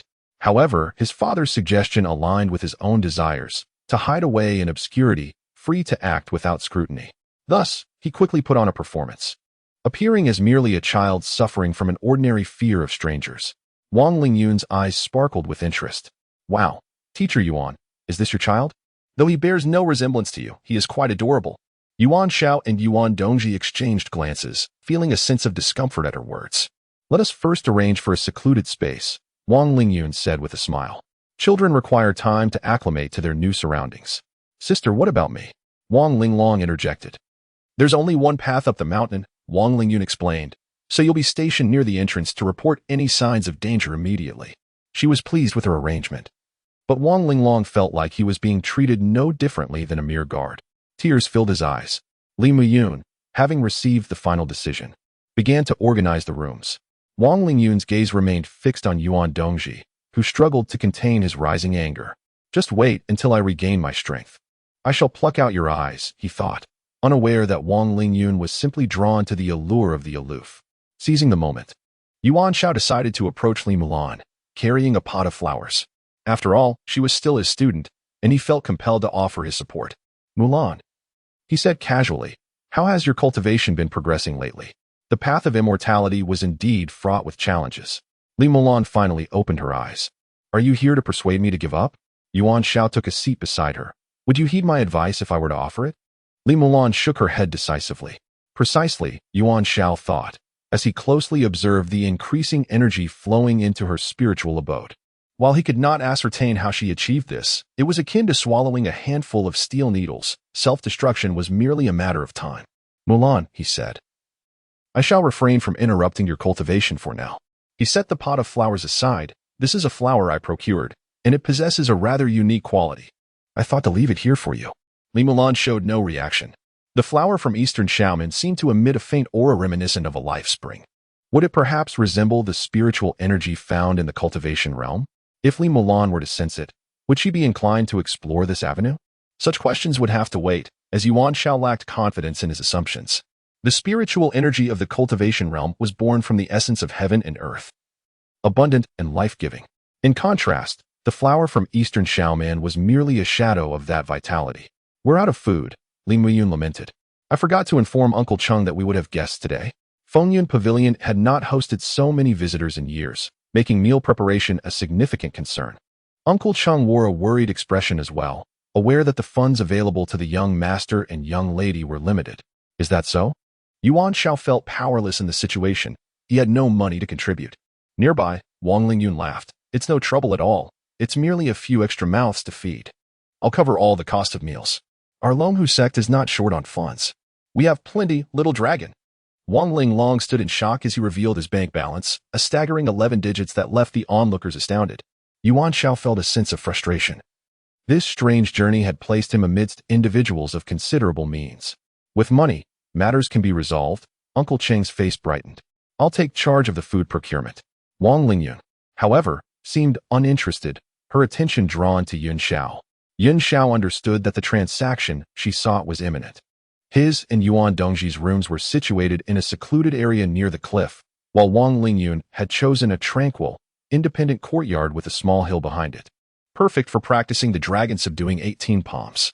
Once Yuan Dongji was settled, Yuan Xiao proceeded to the courtyard where Wang Lingyun resided. Chapter 48. A cautious approach. This area was remarkably tranquil, and with a peak martial artist like Wang Lingyun present, Yuan Xiao had no cause for concern. In the realm of martial arts, there are myriad paths and countless minor disciplines. The Wang siblings, clad in the formal martial attire of their sect, appeared particularly gallant, embodying the spirit of questing for the Tao that resides in every martial artist's heart. Yuan Xiao, adopting a serious demeanor, acknowledged the solemnity of the moment, reminiscent of the traditions found in the realms of cultivation and immortality. How I acquired the 18 dragon-subduing palms is not for you to inquire, Yuan Xiao declared, raising 2 fingers. However, I can provide you with the manual. The comprehension of its intricacies must be your own endeavor. This encapsulated the limitations of the martial skills bestowed by the system. While Yuan Xiao could wield them freely, the nuances eluded verbal expression, and could only be grasped through diligent practice. Wang Lingyun nodded slightly, understanding the implications. Then, Master Yuan, we entrust everything to you. Their relationship was not strictly that of master and disciple, hence the formality was not overly pronounced. After much contemplation, she deemed Master Yuan the most fitting title, one that Yuan Xiao, as the homeroom teacher of Class 14, tacitly accepted. At least in public, it would not reveal too much. Yuan Xiao then activated the system, materializing the manual for the 18 dragon-subduing palms from his inventory. To the Wang siblings, it appeared as if a book had suddenly appeared in Yuan Xiao's hands. It was not uncommon for high-level martial artists to possess minor skills, so they were not particularly astonished. Yuan Xiao handed the book to Wang Lingyun, who closed her eyes in acknowledgement, while her brother, Wang Linglong, respectfully extended his hands to receive the manual. Rules are man-made, and as such, can be broken.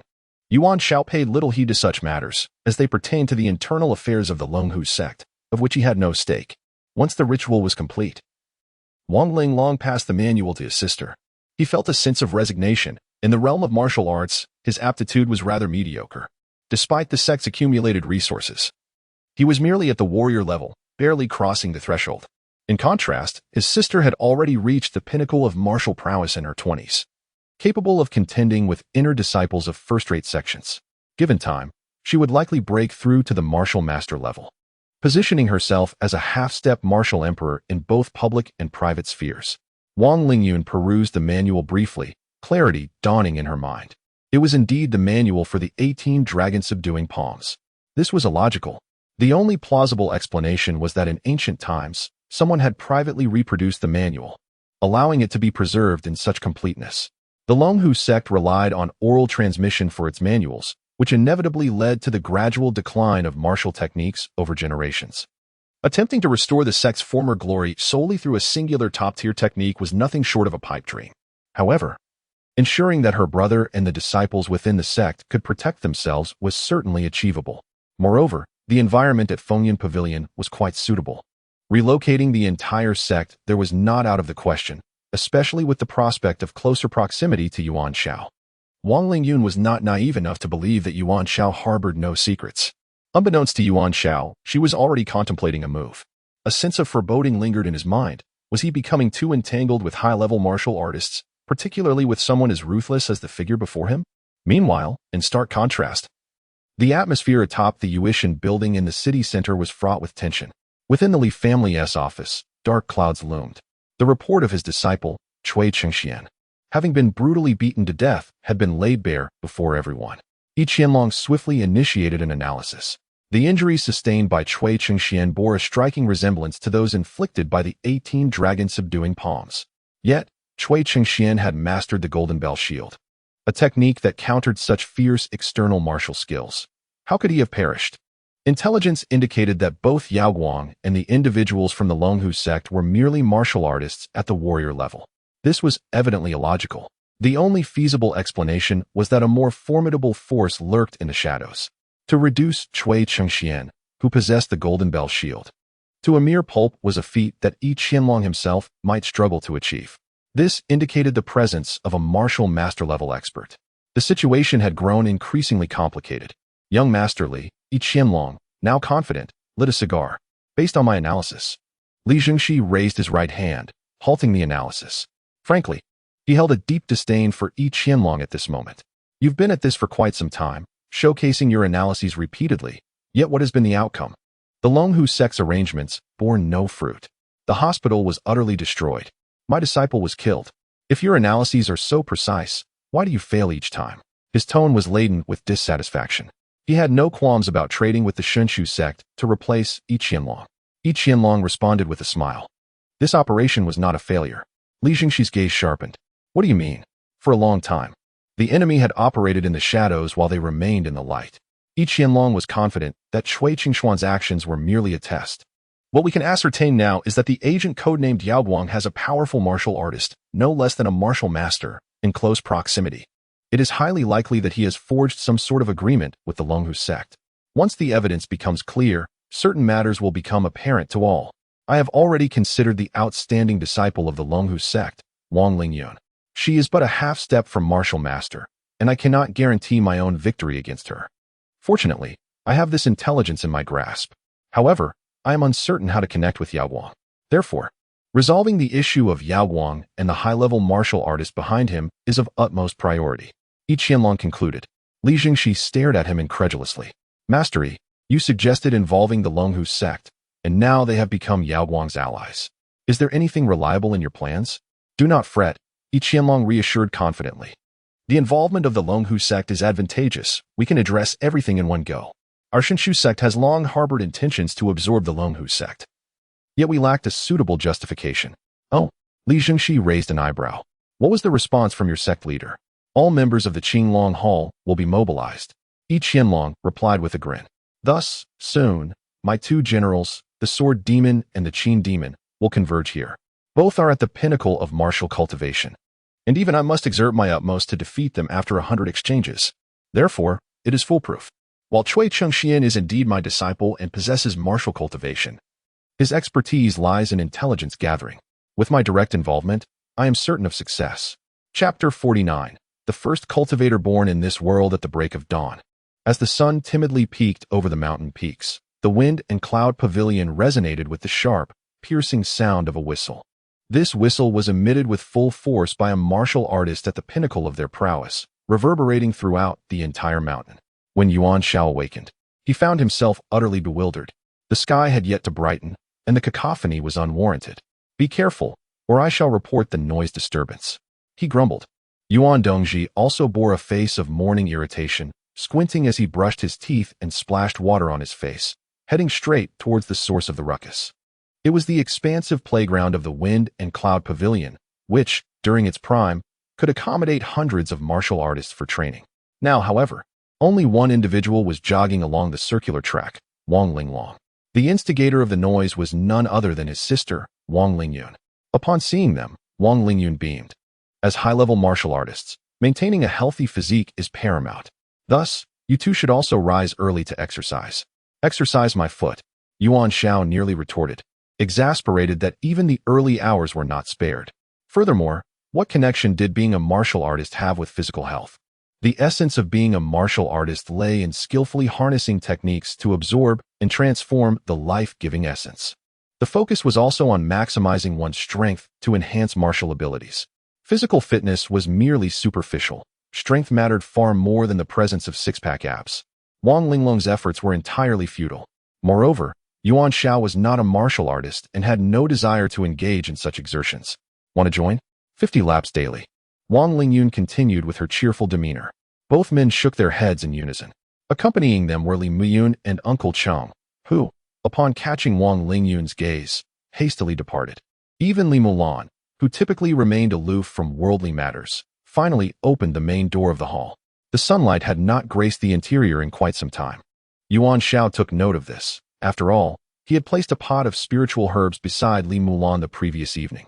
Surely, there shouldn't be any changes overnight, right? Except, perhaps, for a slight enhancement in her gaze. "Wang Lingyun, you are a tenant here, not the owner," Li Mulan asserted with conviction. "If this racket continues tomorrow, I shall have you leave immediately." The training of high-level martial artists also demanded tranquility and focus, not the chaotic atmosphere of a sports event. Wang Lingyun, however, paid her no heed and continued to blow her whistle enthusiastically. "Enough, Li Mulan," she shouted, a wave of energy radiating from her, quickly expanding outward. Wang Lingyun's expression shifted to one of seriousness. "What martial technique is this? The fluctuations are utterly unlike those of ordinary high-level martial artists." No one could discern the nature of the power at play. Yuan Dongji's face darkened, realizing that this world was indeed extraordinary. The ambition of world domination seemed increasingly formidable. Yuan Xiao was acutely aware of this reality, and the realization left him stunned. Regrettably, the shock did not earn him an index of superiority. Otherwise, it would be tantamount to cheating. The intelligent and charming readers understood this well. The energy Li Mulan wielded was not that of a high-level martial artist, but rather the spiritual energy of a cultivator. Although exceedingly weak, it remained spiritual energy nonetheless. Even more bizarre was the fact that, in just one night, it appeared Li Mulan had entered the initial stage of spiritual energy gathering. He had merely placed a pot of herbs beside her. How could she have advanced so significantly overnight? This was illogical. In a world devoid of cultivators, the first to emerge was not the protagonist, but a first-year high school girl. Yuan Xiao felt this class was indeed perilously toxic. It seemed prudent to conduct a health check on Li Mulan. "Li Mulan," Yuan Xiao ventured cautiously, "yesterday, did you rest well?" Upon realizing he was addressing her, Li Mulan flushed crimson. Though she was quite slender, her beauty still rivaled that of Xiao Wanqing, the school's foremost beauty. "Good morning, Mr. Yuan." Li Mulan greeted softly. "Yesterday's rest was good," Yuan Xiao stammered, swiftly shutting the hall door. The others turned to him, sensing the atmosphere had shifted uncomfortably. Regardless, as the sun rose, life must continue. Upon arriving at Class 4 of the first year, Yuan Xiao appeared notably fatigued. "Teacher, I can reach out to the absent students," Su Chani offered, unable to bear it any longer. "There's no need. He will handle it," Yuan Xiao replied.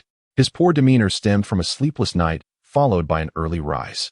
Despite having a system, those with ordinary physiques often fared worse. Strictly speaking, without the system, Yuan Xiao's combat capabilities would be rather dismal. Thus, he declined Su Chani's kind offer, wary of any ulterior motives lurking beneath. Caution: while bending the rules is permissible, true mastery in swordplay is forever unattainable. As the classroom door swung open, Xiao Wanqing entered, bringing with her a fragrant breeze. Instantly, Su Chani stepped aside, for such was the privilege of beauty, and the Xia Corporation far surpassed the Su enterprise. Teacher, I have recently penned a 10,000-word piece. Please take a look. Xiao Wanqing said respectfully, bowing her head as she presented the manuscript. Yuan Xiao glanced at the document, noting the meticulous attention to detail. This was precisely the vigilance expected of a first-year girl. Truly, she was the princess of the Xia Corporation. As he took the printed pages, a smile crept across Yuan Xiao's face. Wanqing, he said earnestly, it seems you have yet to fully abandon your original writing style. Xiao Wanqing's smile faltered. Indeed, this was the case. Yuan Xiao had provided her with an outline, guidance, and a clear path for publication. Yet, Xiao Wanqing possessed her own pride. Why should she conform to his expectations? The spirit of literary integrity flowed through her veins, albeit with a hint of similarity to his approach. Thus, while she followed Yuan Xiao's structural guidance, the content and style remained true to her original vision.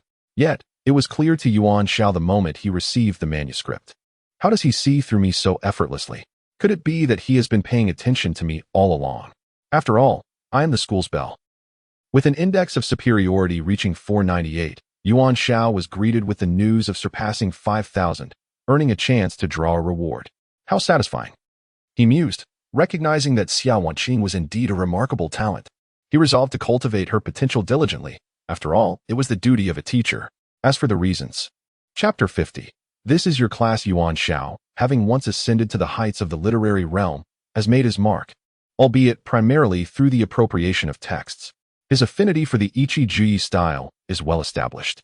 Having mingled with literary circles for an extended period, he possesses a discerning eye for literature. This is especially true in the realm of online literature. Xiao Wanqing's background and identity are commendable, particularly when viewed through the lens of digital literature. This, indeed, is the target Yuan Xiao has set his sights upon. While the perception of emerging online literature in this world remains uncertain, it is certainly worth exploring. Xiao Wanqing entrusted him with a printed manuscript on ordinary A4 paper, spanning 10 pages and comprising around 10,000 words.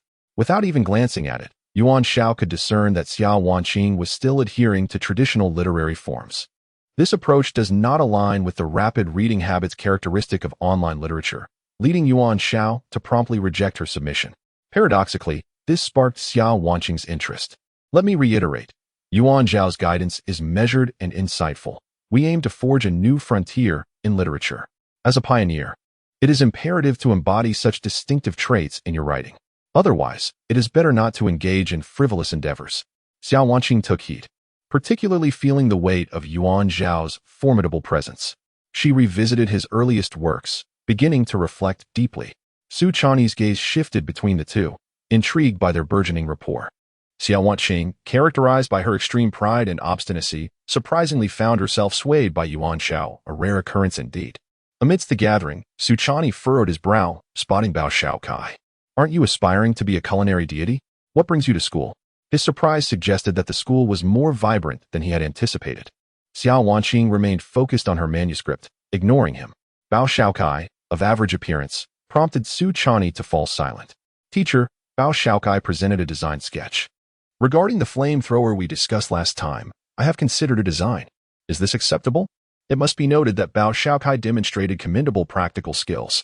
The blueprint was impressively detailed, even if the overarching concept originated from Yuan Xiao.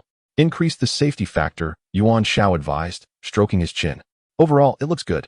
A spiral connection with the gas cylinder would be preferable. Bao Xiaokai took the manuscript to make the necessary adjustments. Only then did Xiao Wanqing lift her head. What are you researching?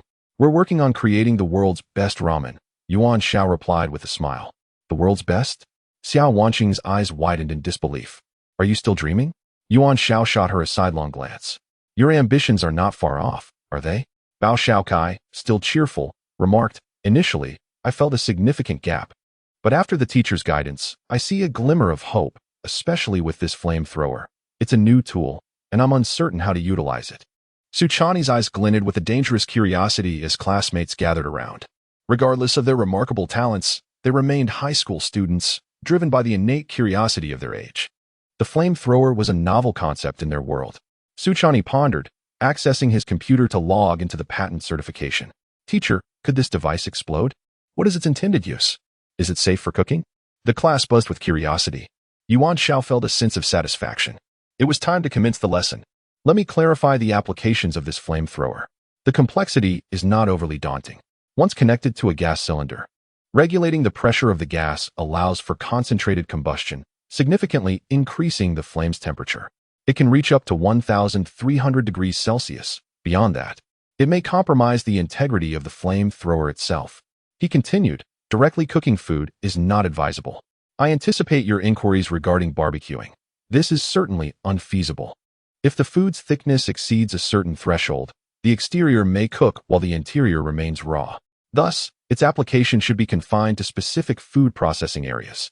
Yuan Xiao inscribed the chemical formulas for methane and oxygen on the board, followed by the resultant changes post-combustion. Theoretically, the combustion yields carbon dioxide and water, posing no toxicity. He elaborated, raising a finger. However, incomplete combustion may produce carbon monoxide. Additionally, other substances can lead to the formation of sulfides. In summary, while it is not suitable for direct cooking or long-term consumption, it can be safely employed in small-scale food processing. He dismissed the theoretical discourse as exceeding the scope of 9 years of compulsory education, venturing into the realm of chemistry. Yuan Xiao remained uncertain of the students' chemistry proficiency, yet observed their diligent note-taking, suggesting a solid foundational knowledge. He was curious about the teacher responsible for this curriculum, as all subjects aside from language and mathematics fell under the umbrella of comprehensive studies. This very circumstance enabled Yuan Xiao to fully unleash his potential. The paramount outcome of knowledge is its application in practice. Theory devoid of practice is the greatest misfortune. Unconcerned with whether the students comprehended his explanations, he proceeded to assign homework. Of course, do not use large gas canisters. Portable ones will suffice. For safety reasons, the flamethrower must be tested and verified before connecting to the portable gas cylinder. The results will contribute to your final grade, with a deadline of 1 month. All right, class dismissed. The room erupted in groans. The course content was indeed novel and practical, yet the assignment. Why not have us build missiles instead? Yet, Yuan Xiao paid no heed as he gathered his materials to leave. Having completed the lesson and assigned the work, he fulfilled his obligations as a teacher. As he exited, Xiao Wanqing couldn't help but stifle a laugh. Bao Shaokai scratched his head. I apologize. I had no idea it would lead to this. Does the teacher underestimate our intellect? Believing we are incapable of producing such a device? Come on, let's show him the prowess of our class. Unexpectedly, the students displayed genuine interest. Alas, mere curiosity does not translate into a competitive advantage. Chapter 51. I aim to become the nation's finest teacher. The students may not contribute to the prestige index, but it does not imply that others cannot. The school's social circle is quite small. News travels swiftly, and soon the entire campus will be aware. It is rumored that someone wielded a watermelon knife from Nantian Gate to Penglai East Road, and there are whispers of connections with the Martial Arts Alliance. The students are compelled to maintain appearances. In short, Yuan Xiao has become one of the 7 astonishing secrets of the campus, and many are eager to catch a glimpse of his visage. A few rebellious students do not represent the entirety of Class 4, Year 1. The truly formidable individuals often make their entrance later, a common trope in mediocre dramas. Other colleagues continue to keep their distance, exchanging hushed whispers among themselves. The human weapon. And Yutong approached with a smile, clapping Yuan Xiao on the shoulder. Mr. Yuan, splendid job. It is a cleansing of the soul through education. The radiant light of this sacred ivory tower will ultimately touch every soul. Yuan Xiao remained humble. Though Yutong and the others did not fully grasp his words, it did not diminish their contributions to the prestige index, which soared to nearly 1,000. How fulfilling, indeed. Choosing the education sector as my initial garden of opportunity was remarkably astute. Attention, students, please be quiet. The bald principal, wearing glasses, spoke cheerfully in the grand auditorium. Below him sat all the students from kindergarten to university, nearly 70 to 80,000 in total. Now, let us welcome the greatest teacher in our school's history, Mr. Yuan Xiao, the principal announced. The applause erupted. Yuan Xiao, clad in a suit, stepped onto the stage under a spotlight, waving his right hand with measured grace. Since assuming my role at this school, I have shattered 666 records, as verified by the Ministry of Education. I am now honored to receive the titles of the nation's finest teacher, one of the top 10 youngsters in the nation, the most beautiful smile in the nation, and the best model worker, among 233 awards. The sound of applause resounded. Beautiful women in elegant, split-hem kipeos approached one by one, holding certificates, medals, and trophies. Too numerous to find space for, so they were piled on the floor. Now, let us invite Mr. Yuan Xiao to speak. Taking the microphone, Yuan Xiao addressed the audience. Esteemed leaders, colleagues, and students, I am merely an ordinary educator. The achievements I have garnered today stem from taking just a small step beyond others. However, I believe this small step represents a giant leap for the field of education. Education is a sacred pursuit founded on fairness and justice. Its light will surely shower blessings upon all who enter this realm. This is the conviction I hold. Though it may be a small step for me, it is indeed a monumental stride for humanity. The audience erupted in thunderous applause. Su Cheney, Xiao Wangqing, Li Mulan, and others were moved to tears. Teacher, you are extraordinary. Teacher, you are amazing. The prestige index soared to unprecedented heights, overflowing the limits. Congratulations to the user for successfully completing the task and entering a state of divinity. Hallelujah, hallelujah. Yuan Xiao closed his eyes, his entire being radiating light. Su Cheney wept bitterly. Teacher, may you journey well. Xiao Wangqing, with tears like falling pear blossoms, lamented, Teacher, I promise to find you in the next life. Be patient. Once I ascend to become the singular deity, I shall ensure your ascension as well. Haha. And I Yutong. Zhang Jianwei, veins bulging on his forehead, stood behind Yuan Xiao. Mr. Yuan. Yuan Xiao, lost in reverie. Mr. Yuan, if not for the 20-centimeter height difference in my status as an educator, I would have certainly skewered you with a sword. Here, I wish to reiterate that these students are exceptionally unique, the future pillars of the nation. Yuan Xiao smiled. Illegal violence?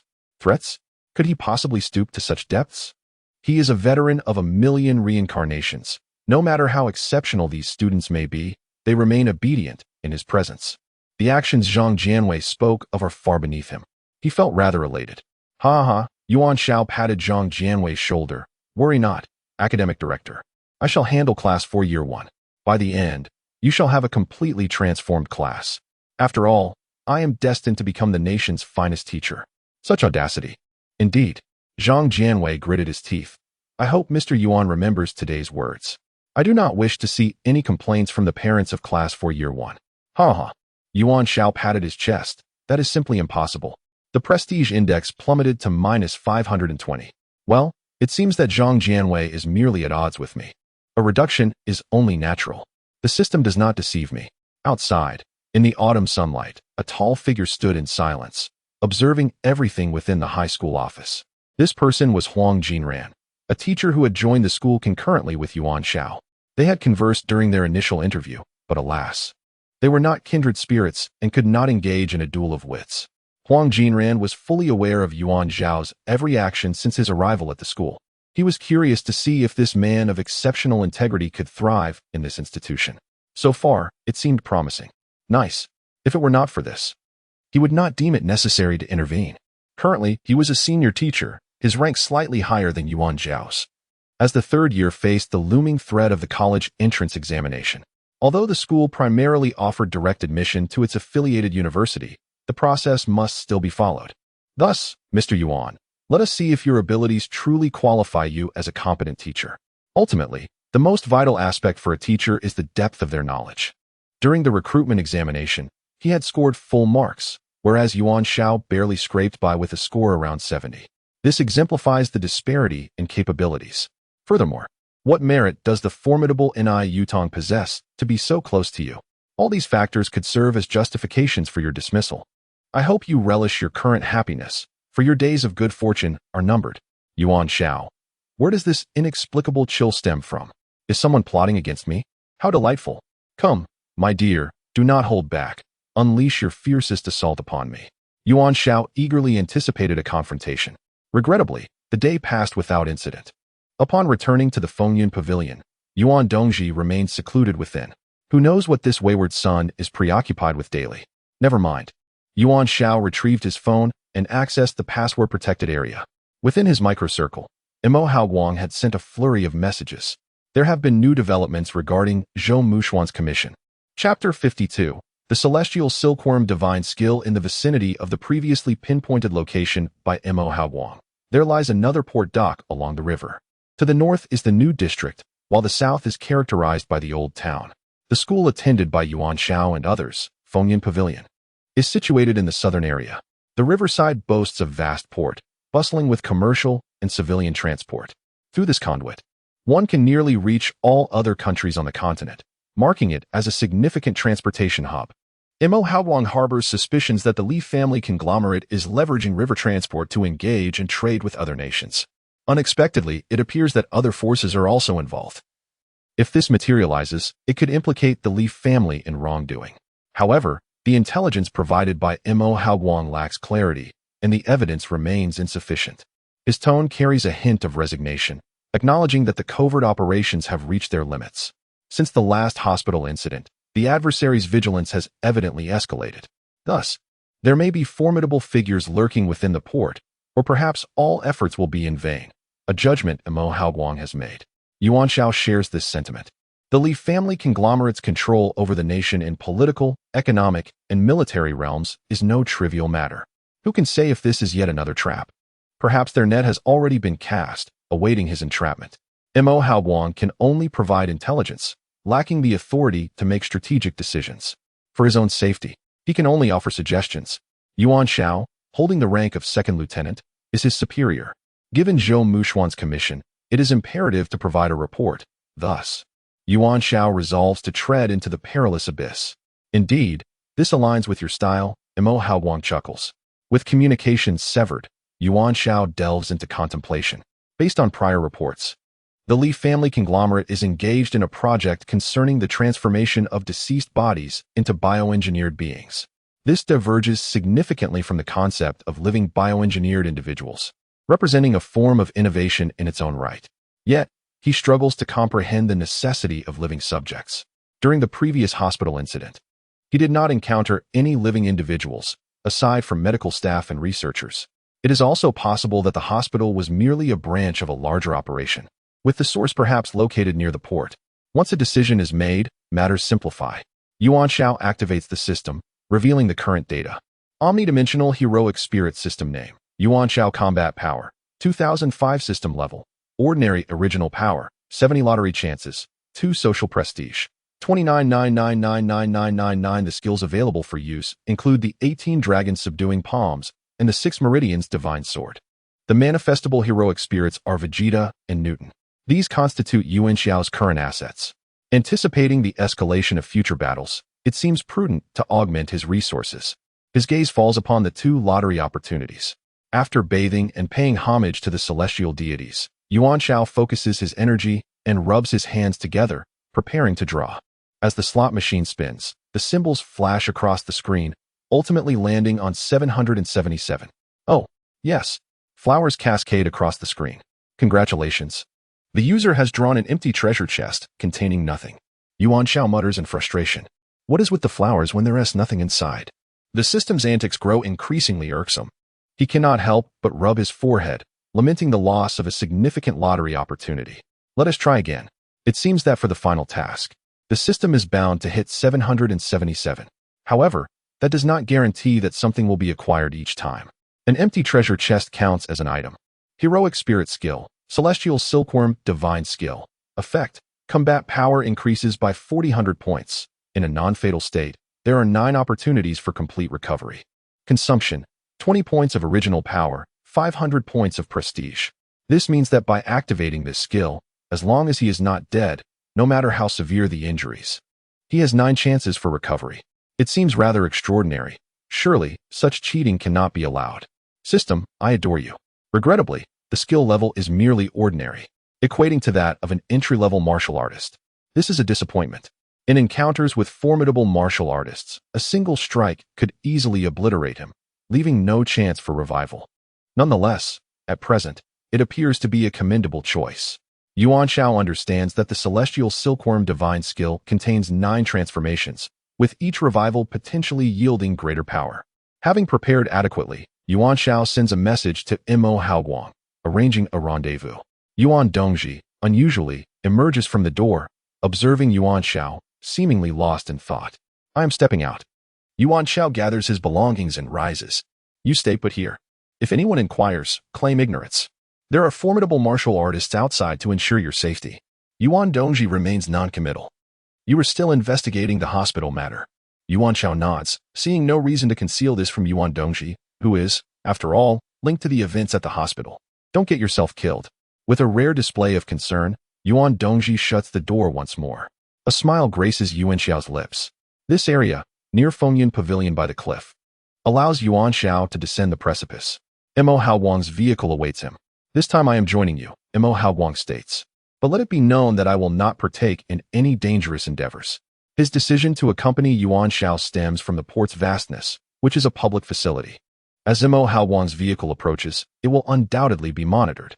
Thus, it is more prudent to enter openly. This is the Li family's port warehouse. Mo Haoguang tosses a piece of paper, which Yuan Xiao memorizes for the location. I will go.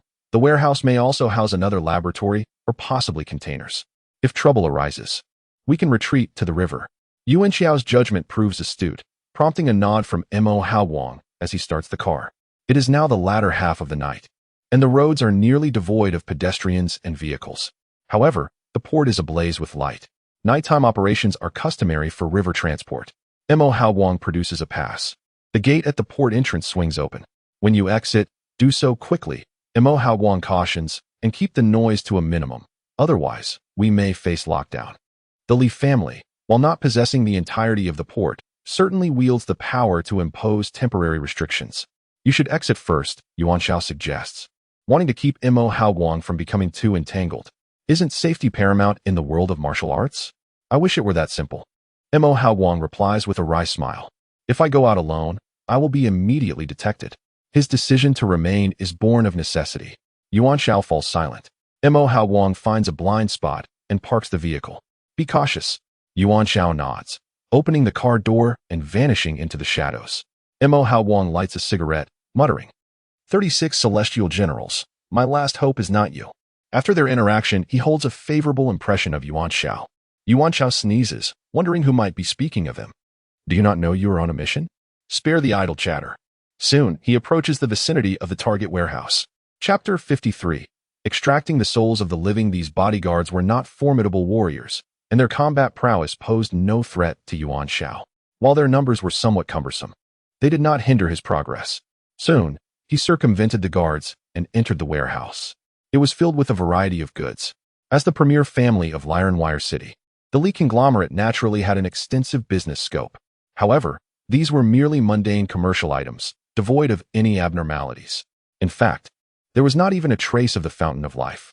After departing the warehouse, Yuan Xiao began to inspect the containers. Before long, he pinpointed a target. The container of interest was situated in the center of a cluster of others. It appeared to be casually placed, yet the surrounding containers cleverly concealed it. Yuan Xiao landed atop the container, pressing his ear against the metal surface. He could faintly hear movement within. The container's door was ajar, making entry effortless. But evading detection would prove challenging. Just as he hesitated, a voice emerged from inside, inviting him to enter if he had come. A chill ran through Yuan Xiao. His presence had been revealed. The breeze by the river rustled the iron door of the container, producing a faint creaking sound. At this juncture, further hesitation was futile. Yuan Xiao somersaulted down and pushed open the iron door. Indeed, he was met with a sight reminiscent of the beehive-like apparatuses in the hospital. Inside these containers were individuals, appearing very much alive. One of them, Yuan Xiao recognized instantly. Zhou Mushuan's younger brother was indeed here. Only one person stood within, his combat power displayed at approximately 35,000. This was Yi Qianlong, the esteemed leader of the Qinglong Hall of Shenwu sect, at the pinnacle of martial prowess. He seemed to have waited for a considerable time, wearing a look of satisfaction. With hands clasped behind his back, he gazed at Yuan Xiao. Are you the agent from the Principality of Princess? Or perhaps the one from the rankings? Or are these two merely one and the same? Yuan Xiao smiled. You are the formidable warrior guarding this place. Yi Qianlong was pleased with Yuan Xiao's demeanor. After all, it was rare to encounter a warrior of such stature who remained so composed. Excellent. You will serve well for what is to come. Just watch as I bring you down. From the perspective of combat prowess, Yuan Xiao had no chance of victory. Yet he possessed a trump card. If necessary, he could summon Vegeta to eliminate I Qianlong, an endeavor akin to swatting a mosquito. Regrettably, he lacked other combat-oriented spirits. I am curious, Yuan Xiao inquired. What is the purpose of utilizing the living in your research on the biochemical transformation of deceased bodies? I Qianlong did not mind elucidating. In his eyes, Yuan Xiao was already as good as dead. The dead posed no risk of divulging secrets, allowing him to speak freely. It is quite simple. I Qianlong replied with a smirk. Corpses lack consciousness, and the resulting biochemical beings are, to some extent, uncontrollable. However, infusing them with the souls of the living changes everything. Thus, we require the living to extract their consciousness or souls and implant them into the corpses. A genuine living person can be injected into numerous biochemical entities, granting them a semblance of consciousness that allows for perfect obedience. A brilliant concept indeed, Yuan Xiao mused. Once traversing through realms, he had been a prominent figure in the scientific community, having studied advanced artificial intelligence. His rivals had engaged in similar endeavors, infusing the souls of the living into robots to imbue them with human emotions. Who could fathom the emotions harbored by those extracted and injected elsewhere? The chain of events became clear. Zhou Muxuan's brother likely participated in this scheme to cover his mother's medical expenses. What began as a test experiment had led to him being stored in a sleep pod as the primary subject. Gradually, his consciousness and soul were extracted and transferred into biochemical beings, culminating in the dissolution of his original essence, essentially, his death. It was undeniable that, in this world, the mind capable of such a scheme could be deemed genius. Even if Zhou Muxuan's brother were rescued, he would be rendered incapacitated. Such an outcome was far from desirable. Yuan Xiao clenched his fists. This plan, I surmise, cannot be executed independently by the Li conglomerate. Yuan Xiao sought to extract information, but unfortunately, I Qianlong was no fool. The foremost strategist of Shenwu sect was not to be underestimated. You may inquire about that in hell, I Qianlong retorted, producing a cigar, which he clipped and leisurely ignited. Yuan Zhao's adversary was not I Qianlong, a peak warrior, unworthy of his direct engagement. He merely desired to craft a slow and careful plan. Suddenly, a sound arose behind Yuan Xiao. He turned to see two robed figures approaching. One wielded a sword, the sword demon, and the other cradled a guzheng, the Qin demon. Both were the leading experts of the Qinglong Hall under I Qianlong, each boasting combat prowess exceeding 6,000, indicative of mid-level martial cultivators. With their escape route blocked and the formidable I Qianlong ahead, Yuan Xiao faced certain demise. How exhilarating! Such a thrill. Should he survive, would his prestige index soar? Yuan Xiao felt a surge of anticipation. The river breeze swept through, fluttering the robes of the sword demon and Qin demon. Almost simultaneously, dozens of sword qi surged forth. The sword demon struck first. A martial cultivator of high rank could manifest their energy, and the sword light became a lethal weapon. Yuan Xiao activated his skill. The heavenly silkworm divine art, elevating his combat strength to match 6,000. With this divine technique, he might stand a chance. His entire being radiated a cerulean light, with strands of silk undulating around him. The sword demon's sword qi failed to pierce the silk. I Qianlong's expression shifted. He had not anticipated Yuan Xiao to also possess mid-level martial cultivation. No wonder others had perished. The intelligence had been flawed. This individual seemed to conceal his true level. Moreover, his martial techniques appeared to be a form of internal power, yet distinctly different. Yuan Xiao was shrouded in enigma. Very nice. Very good. I Qianlong's desire to devise a plan intensified. Prestige Index, 186, 154, 263. Yuan Xiao felt satisfied. His opponent, the sword demon, also smiled. Quite impressive defensive techniques, indeed. To have blocked all my sword qi. But that was merely 30% of my strength. Now, let us see what 70% can achieve. With a flick of his sword, hundreds of sword lights cascaded down like rain. Yuan Xiao crossed his palms, activating the first layer of the heavenly silkworm divine art. An ethereal cocoon began to form around him. The onslaught of sword light descended, none of which breached his defenses. An absolute defensive system. Waves of energy spiraled outward, stirring the dust from the ground. Prestige Index, 351. Chapter 54. The resolute masked woman. Yuan Xiao had not anticipated that the celestial silkworm technique could be so formidable. The opponent's sword energy proved utterly ineffective. The sword demon's expression turned grave as he unleashed a flash of sword light, pouring all his strength into this strike. A sweeping motion of the sword sliced through the air. Yuan Xiao raised both hands, and the silken threads swiftly shot out, entangling the sword demon's blade and extending toward his arm. This was another application of the celestial silkworm technique's silken threads, capable of infiltrating the opponent's meridians and sealing them off. The sword demon's countenance changed dramatically. The clash of martial skills was decidedly unfavorable for him. Meanwhile, the Qin demon finally decided to intervene. With a flourish of her guzheng, a resonant sound wave surged forth. In a flurry, all of Yuan Xiao's silken threads snapped. Seizing the opportunity, the sword demon struck Yuan Xiao squarely in the chest, causing a spray of blood. Yuan Xiao retreated rapidly, encased by the cocoon of the celestial silkworm technique. The cocoon emitted a shimmering water-blue glow. He was injured, but it mattered not. The celestial silkworm technique possessed the ability to heal. The first transformation of the 9 changes of the celestial silkworm was activated. The sword demon and the Qin demon exchanged glances, continuing their collaboration, yet their efforts proved futile as they could not penetrate the cocoon. Break. Yuan Xiao completed the healing of his injuries and emerged from the cocoon. After the first transformation, his combat prowess did not increase, but his efficiency in utilizing vital energy improved. A crucial capability for a high martial artist is the efficiency of vital energy usage during combat. The higher the efficiency, the greater the power.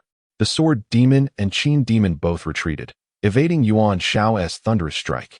In the background, Yi Qianlong's eyes sparkled with excitement. He had not expected this to be a self-healing martial skill. Clenching his fists, he found himself increasingly intrigued by Yuan Xiao. The speed of the silken threads surrounding Yuan Xiao accelerated. His fingers danced, launching attacks at both the sword demon and the Qin demon. The Qin demon's sound waves could somewhat restrain the silken threads, forming a protective barrier around herself. This was the opponent Yuan Xiao needed to eliminate first. He struck with all his might towards the sword demon, but his true target was the Qin demon. Yuan Xiao transformed into a fleeting shadow, surging into the sound wave barrier set by the Qin demon. His skin tore as he entered, yet he successfully grasped the Qin demon's right hand. The silken threads surged upward, infiltrating her body. From behind, the sword demon unleashed several sword lights that pierced into Yuan Xiao's back. Explode! Yuan Xiao bellowed, and the Qin demon's body suddenly expanded. With a resounding pop, she transformed into a mist of blood. One opponent down, yet he himself was gravely injured. The cocoon enveloped Yuan Xiao once more, initiating the second transformation of the 9 changes of the celestial silkworm. In this life-and-death struggle, he could not afford to be concerned with his pride anymore. The priority was to swiftly eliminate the remaining adversaries. The sword demon's expression turned to one of fear. An opponent who could not be killed and could infinitely resurrect was indeed cheating. This was an unfair fight. Alas, Yuan Xiao's martial skills were truly extraordinary. After all, the celestial silkworm technique, though of mortal grade, was among the highest martial arts. Yuan Xiao broke free from the cocoon once more. After the second transformation, his speed significantly increased. His right hand morphed into a palm that accurately struck the sword demon's chest. Instantly, the silken threads enveloped the sword demon completely. Then, with a sideways tug, he was reduced to fine fragments. In just 5 minutes, both mid-stage martial artists from the divine martial sect had perished. Yi Qianlong's expression was incredibly complex. Yuan Xiao was certainly not his match, yet he had not anticipated the encounter would be so troublesome. His fists began to gather vital energy, forming 2 swirling azure currents. The azure dragon fist was his martial skill. He was eager to discover just how thick Yuan Xiao's defenses were. Regardless of the thickness, he intended to penetrate them. It seemed you were no ordinary operative. Yi Qianlong chuckled. What martial skill is that? You lack the qualification to know. Why not test it with your own body? Yuan Xiao, covered in blood, took a moment to compose himself. Excellent. Yi Qianlong made his move. The ground beneath him shattered as spiderweb-like fissures appeared, and he vanished from his original position. So swift. Yuan Xiao hurriedly wrapped himself in the cocoon. Yet, he was still a moment too late. Yi Qianlong had already reappeared at his side, his right fist morphing into a blue dragon that roared and lunged at him. The cocoon surrounding him was instantly torn apart, and a punch struck Yuan Xiao squarely in the chest. The sound of cracking ribs echoed through the air.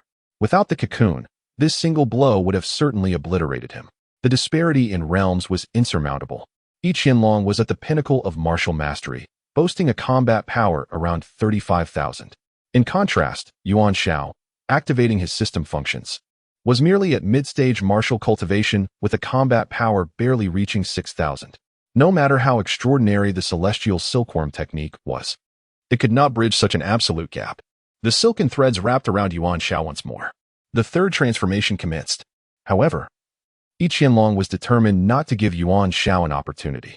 He wielded the Azure Dragon Fist, striking the cocoon. Whoosh!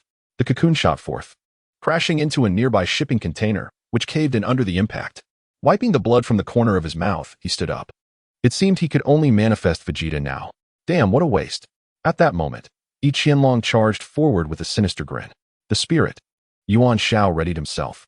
Suddenly, several violet petals floated by.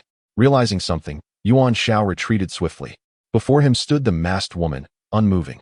With a gentle extension of her right hand, she rendered each Qianlong's attack completely ineffective. Then, with a swift motion, she pressed down, sending each Qianlong's hulking form crashing into the ground, creating a massive crater. Good heavens, this woman is powerful. Yuan Xiao could not discern the extent of her strength. But to overpower a peak martial master with a single palm was no trivial feat. Strangely, he felt no influx of force. This was a power system beyond the recognition of the system. The masked woman had incapacitated each Qianlong, yet made no subsequent moves. She could have killed him, but seemed disinterested. In the duel of masters, a single move could determine the victor. Following their encounter, each Qianlong realized that the woman's strength slightly surpassed his own. However, he could not see through her depths, especially with Yuan Xiao present. Each Qianlong was not foolish. Staying any longer could lead to his demise. As he departed, he delivered a kick to a nearby shipping container containing a laboratory, sending it soaring into the air. With a resounding splash, the massive container landed in the river not far away. Yuan Xiao's expression shifted. There were still some living individuals inside, and he needed to rescue them. Among them was Zhou Mushuan's brother, though saving him would render him a burden. His gaze fell upon the masked woman. Let us go together. Sensing Yuan Xiao's intent, the masked woman subtly nodded in agreement. It seemed this masked woman was not his enemy. For reasons unknown, Yuan Xiao felt an odd sensation. The two figures soared into the air, silently plunging into the river. The commotion here would surely attract attention, and they needed to act swiftly.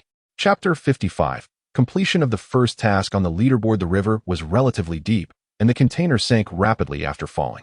However, this minor difficulty posed no challenge for the two individuals.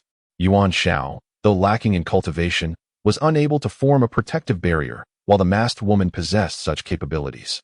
Judging from their recent confrontation with Yi Qianlong, Yuan Xiao estimated that the masked girl was likely at the pinnacle of martial prowess, possibly even stronger than Yi Qianlong. Yet, the most crucial aspect remained her elusive power attributes, making it more probable that Yi Qianlong had fled in alarm. As they pondered, the two reached the entrance of the container. With a flick of her finger, the masked woman opened the door, and they swam inside. All the equipment had ceased functioning. Yuan Xiao's singular goal was to find Zhou Mushuan's brother. Upon reaching the cryogenic chamber, he discovered that, due to the power outage, the chamber had rendered Zhou Mushuan's brother nothing more than a skeleton. Even if he had survived, it would have been a fate worse than death. This outcome could be deemed a form of liberation. With a sigh, Yuan Xiao opened the cryogenic chamber and removed a necklace from the deceased's neck. Though not of great monetary value, it was emblematic of Zhou Mushuan's brother. Yuan Xiao recalled having seen a photograph of him in life, making the necklace familiar. Turning back, he noticed that the masked girl was collecting vials of the Fountain of Life, having gathered 5 in total. Clearly, this was her objective. Perhaps her power system was also intertwined with the Fountain of Life. Meeting Yuan Xiao's scrutinizing gaze, the masked girl waved her hand, sending a vial of the Fountain of Life flying towards him. He reached out to accept it, surprised by her generosity in offering him one. What could this signify? Did she take an interest in him? He wished to examine it further, but when he looked again, the masked girl had vanished, seemingly employing a form of spatial magic. Remaining there served no further purpose, and he could not uncover any clues. Yuan Xiao promptly chose to depart. He retrieved his phone to contact Mo Haoguang, who informed him that the entire port had been sealed off. The National Enforcement Team acted swiftly, especially given the commotion of that evening. Although all evidence pointed towards the leak conglomerate, Yuan Xiao understood that it would not suffice as conclusive proof. He was unconcerned about Mo Haoguang's escape, seated by the riverbank. He began to analyze the situation. This incident was not a well-laid trap. If their adversaries were to set a scheme, leveraging his own laboratory as a bargaining chip would be an excessively high price to pay. Qianlong's ambush had, in truth, been successful.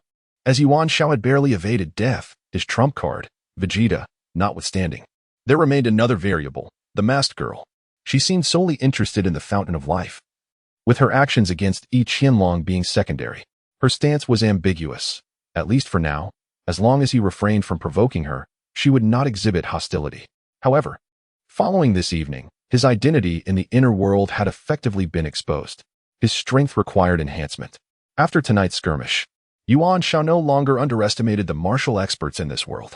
Regardless of how proficient the system's skills were, they were ineffectual in the face of absolute power. Matters had reached a conclusion. The commotion of the night had not escaped Mo Haoguang's notice. Well, the first task is complete, Yuan Xiao remarked, handing over the necklace. Please deliver it to Zhou Mushuan at your convenience. Are you not planning to meet her? Mo Haoguang inquired. No. As this does not constitute the successful completion of the task, Yuan Xiao replied, reclining in his seat. I'll summarize the situation for you. Prepare to report to Colonel Weir. Only then did Mo Haoguang take the necklace, starting the car. Upon returning to their residence, he connected to Colonel Weir's special line. Has the military been aware of the Li family's actions for some time? Yuan Xiao asked bluntly. Yes, Weir replied, revealing only half of his form. Then why was I sent alone? Yuan Xiao's eyes glinted with coldness. This is the foremost family in the country, linked to the sect of martial experts. Even the most skilled agent cannot rival martial artists, Weir explained. The military's decision to send you here was to avoid drawing too much attention. Moreover, we are merely operating on suspicion, without concrete intelligence. Surely there are more reasons than that, Yuan Xiao smiled. Rilanware City was originally part of the Principality of Princes, later becoming an independent vassal state. The relationship between the two was delicate. If the military intervened forcefully, it could incite war. Consequently, Rilanware's surrender to other nations was a distinct possibility. Yuan Xiao chuckled, recognizing it as a game of political maneuvering. He comprehended the underlying rationale and the military's exploitation of him. He felt neither anger nor resentment. His inquiries were merely to ascertain the true stance of the state. Are you aware that they are utilizing the deceased to create biohumans? He asked directly. We possess some intelligence, Weir replied, his expression betraying no emotion. You have confirmed it. Yet, there is no direct, effective evidence, Yuan Xiao stood. I shall execute this mission thoroughly, regardless of any political implications on a personal level. I am determined to eradicate the Li conglomerate entirely. It is not about justice or evil. It is simply a response to their abhorrent actions. Furthermore, my blood feud with the divine martial sect has already been established. There can be no peace until one side is vanquished. Meanwhile, Qianlong, having escaped the port, was deep in thought regarding recent events. All issues stemmed from the agent known as Yaoguang. It was now abundantly clear that the Yaoguang on the leaderboard was indeed the same individual. His cultivation appeared to be at the mid-level of martial cultivation, possessing exceedingly unique skills, yet he was far from being a match. Nevertheless, there were two variables to consider. One was Wang Lingyun from the Dragon and Tiger sect, a master at the pinnacle of martial prowess, perhaps even surpassing his own strength. According to intelligence, she was likely aligned with Yaoguang. The other was the masked woman who had appeared unexpectedly that night. She was not Wang Lingyun, but her power also seemed to hover around the peak of martial prowess. However, her abilities were inscrutable, lacking the characteristic energy of high-level martial artists. This was what made Qianlong most apprehensive, prompting his immediate retreat. She posed a formidable challenge, and her intentions remained unclear. With his sword demon and loot demon having perished, the Qinglong Hall was left in disarray. It was evident that handling the current situation alone was improbable. Reporting to the sect leader was not an option either, as it could lead to his own downfall. Thus, it was time to seek additional allies, ones who could serve as expendable resources. After all, he was the foremost strategist of the divine martial sect, not its strongest warrior. With this thought, Qianlong felt a newfound sense of resolve. Chapter 56. Finding a way to present an updated stance. The incident involving Zhou Muxian's brother has come to a close, and Yuan Xiao has not inquired further about subsequent developments. Mo Haoguang should be capable of managing the aftermath. Upon returning to the residence at Fengyan Pavilion, he assessed his injuries. His cultivation, the third transformation of the heavenly silkworm divine art, had been interrupted, resulting in an incomplete recovery. 2 of his ribs were fractured, alongside some superficial wounds.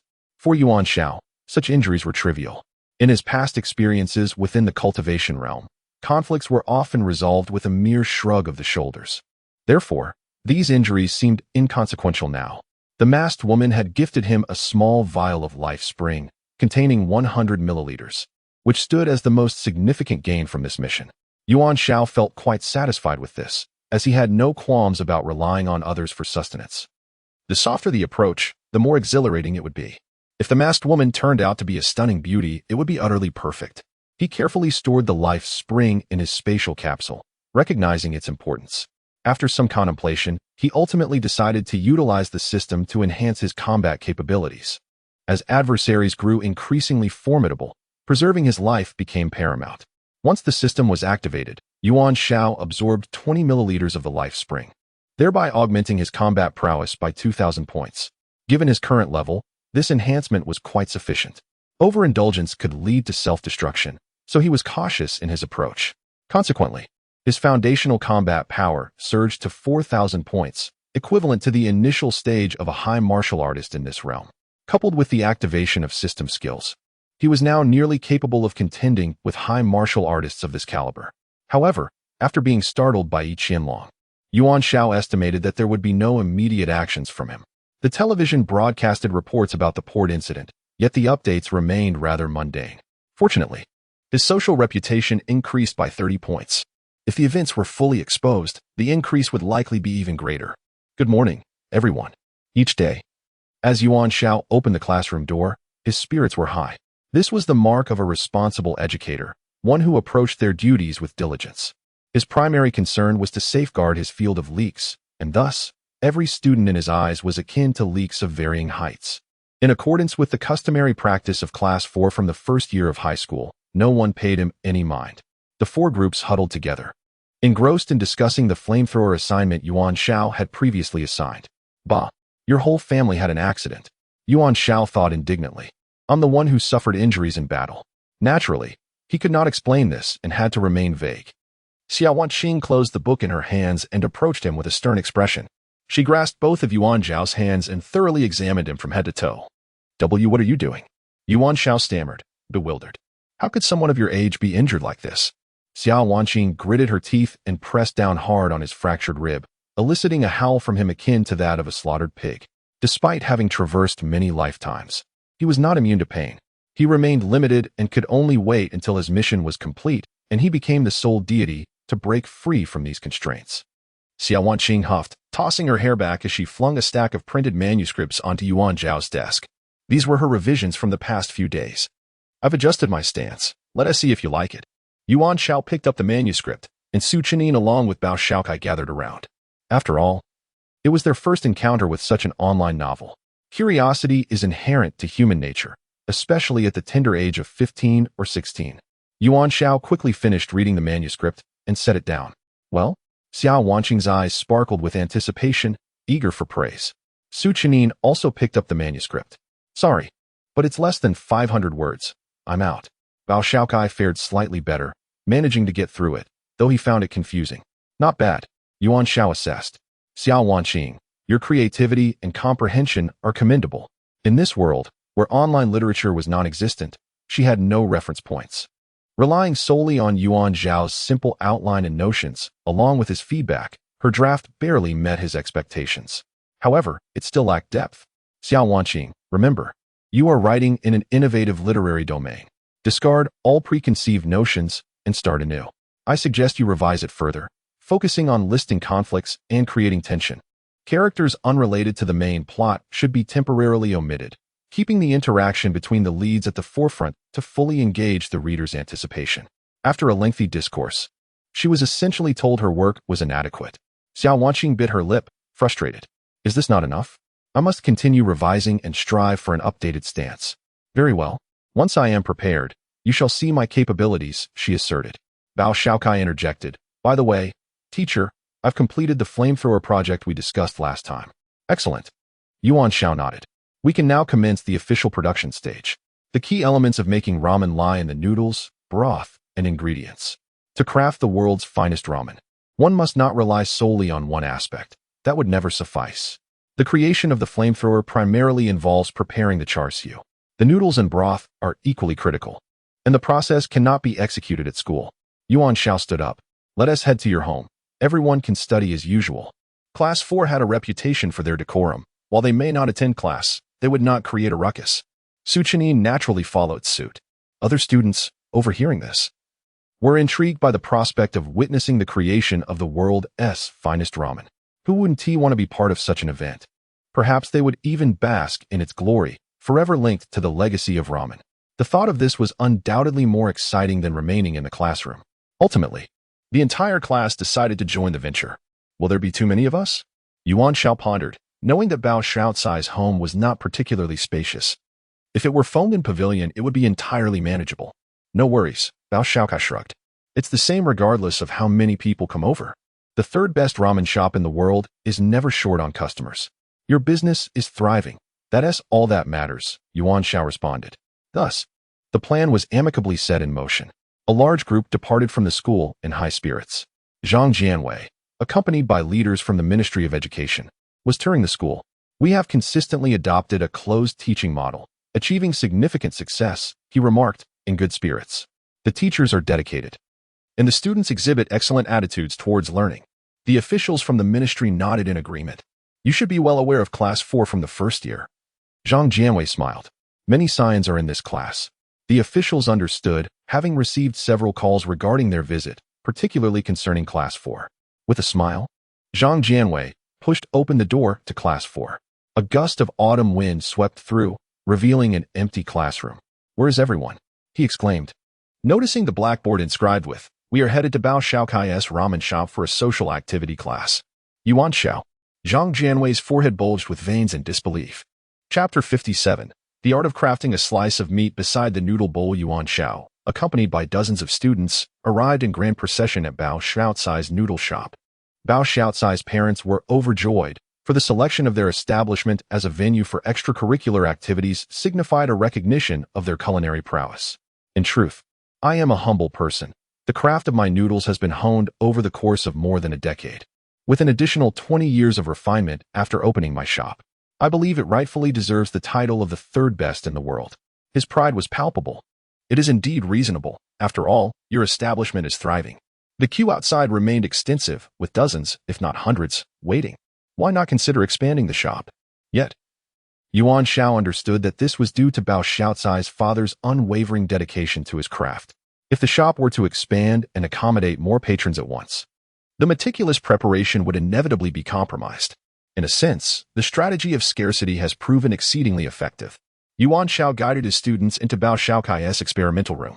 Due to the limited space, the students could not all enter but formed a huddle outside instead.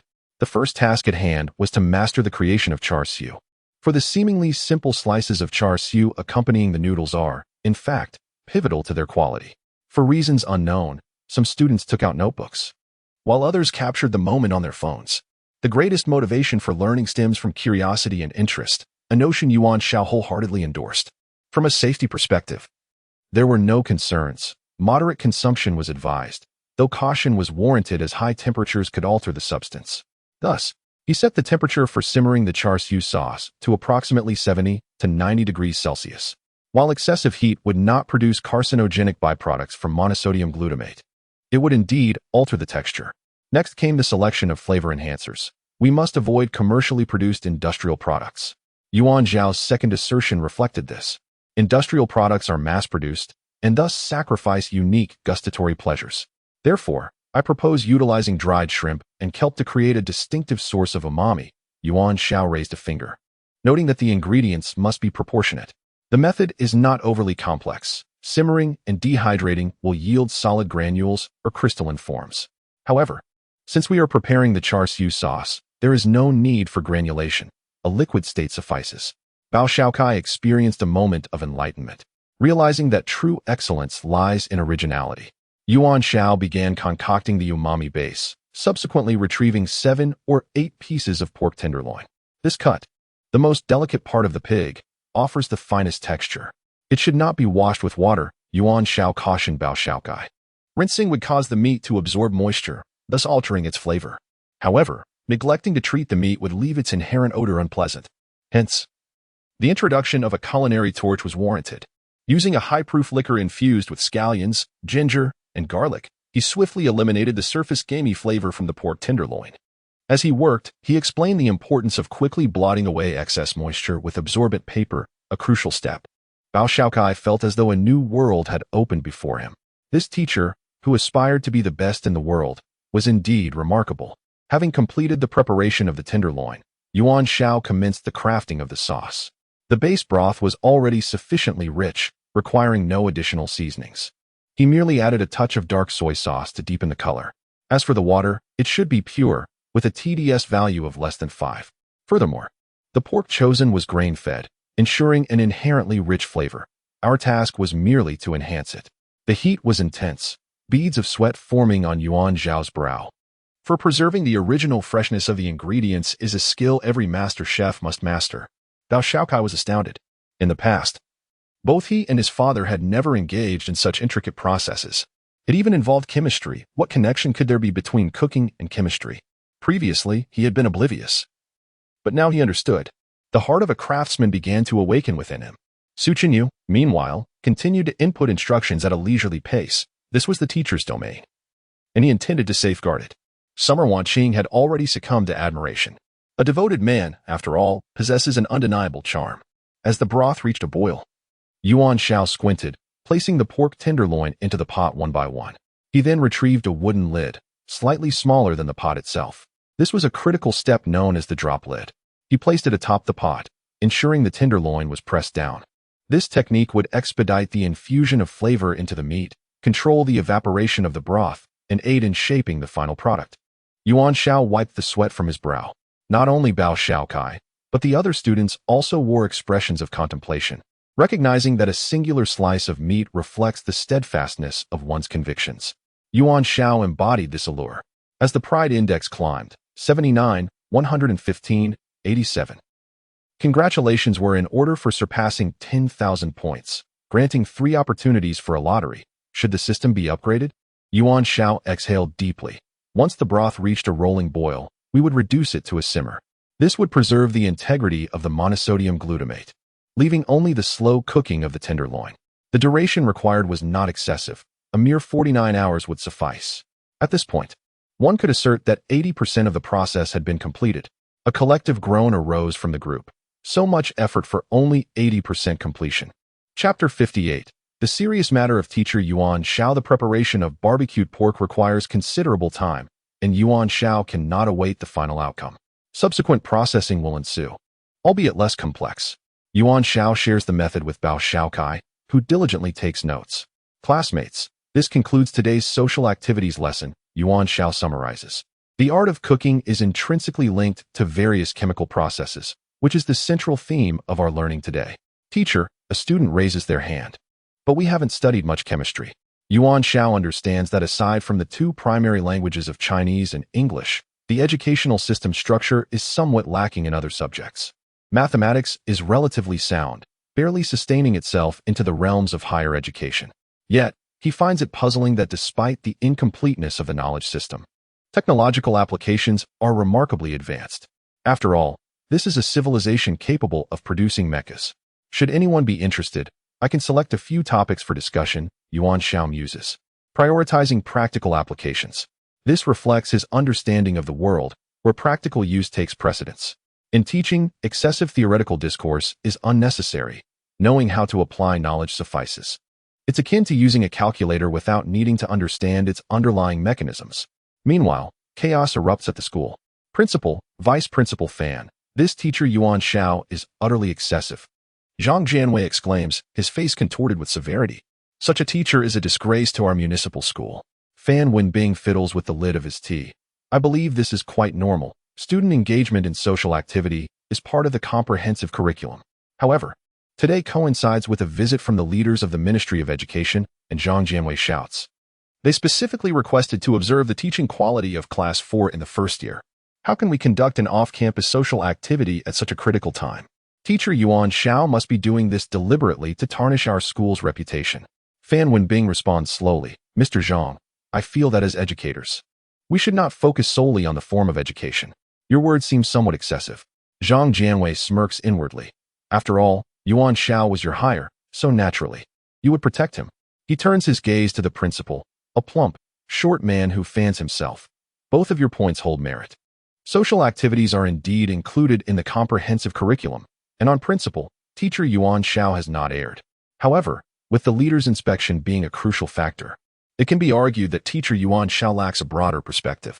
This is a classic case of muddying the waters, attempting to appease both sides.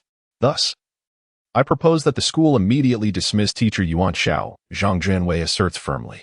That does not constitute grounds for dismissal, Fan Wenbing shakes his head.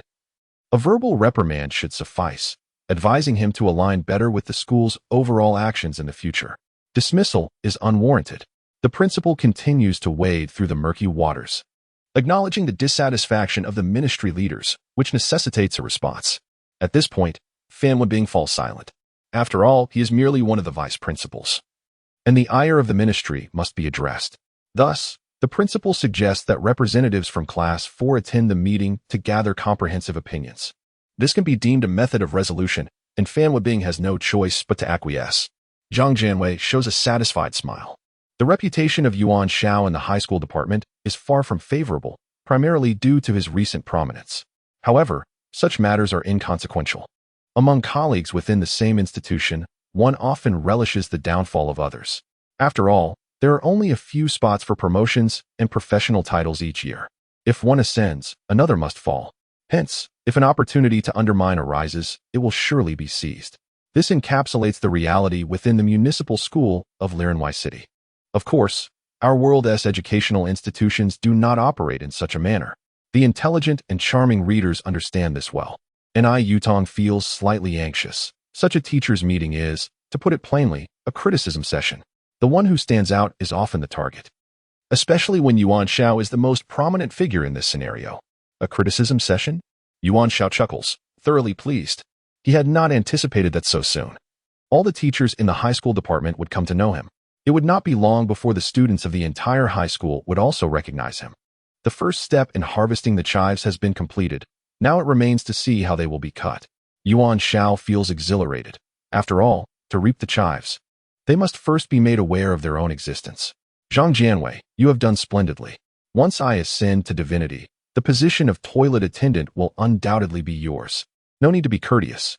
The school's efficiency in other matters is unimpressive, yet this meeting unfolds with remarkable swiftness. In the afternoon, the assembly convenes in the school auditorium. The representatives from Class 4 are Su Chenyi and Xiao Wanqing. Not much to worry about. These two hail from remarkable families. If the school plans to dismiss the teacher, what will you do? Xiao Wanqing inquires. A satisfied smile crosses her lips. At the podium, the high school teachers fill the seats. At the front, Yuan Xiao sits like a criminal, though he bears a smile, greeting both familiar and unfamiliar faces among the faculty. Zhang Jianwei's nose crinkles with disdain. This malignant presence is still so nonchalant. The meeting commences, and Zhang Jianwei begins by outlining the events leading to this moment, emphasizing the dissatisfaction of the ministry leaders. The leader's intentions remain somewhat unclear, he admits, his expression troubled. I can only say that we must mediate. However, our school must also express our stance, demonstrating our sincerity to the leaders. What stance? Essentially, it boils down to dismissing Yuan Xiao. Zhang Jianwei nearly verbalizes this outright. Yet, among the attendees are highly educated intellectuals. He trusts that they grasp the unspoken implications. Indeed, a hand immediately rises to speak. In light of this, I believe we must seriously address the matter concerning teacher Yuan Xiao. Chapter 59. A confession of an educator on the surface. Teacher Yuan Xiao's actions appeared unproblematic. However, in reality, they represented an obstinate defiance of the school's overarching principles. It was imperative for Yuan Xiao to realign his attitude. What nonsense, Yuan Xiao scoffed. The visit from the leaders of the Ministry of Education was not communicated to him at all. Even had he been informed, he would still act according to his own judgment. The essence of education lies in fairness, justice, and transparency, rather than pandering to the whims of superiors. This belief coursed through Yuan Xiao's veins. He consistently maintained his position, which allowed him to win over students like Su Chani and Xiao Wanjing. A righteous spirit prevails when one's heart is steadfast. Yet, in this world, many bow to the allure of material gain. I advocate for a stringent response towards Teacher Yuan, as this presents an opportunity to rectify the overall conduct of educators, to unify the teachers of the high school division, and to collectively strive for a brighter future for the school, contributing our modest efforts. Such a detrimental atmosphere cannot be tolerated. Once it takes root, the entire educational institution will descend into chaos. Indeed, the eloquence displayed here is characteristic of highly educated intellectuals. Their vitriol, while not physically violent, serves to bind Yuan Xiao to the opposing side of the school's grand narrative. Zhang Jianwei was pleased. This was the outcome he sought.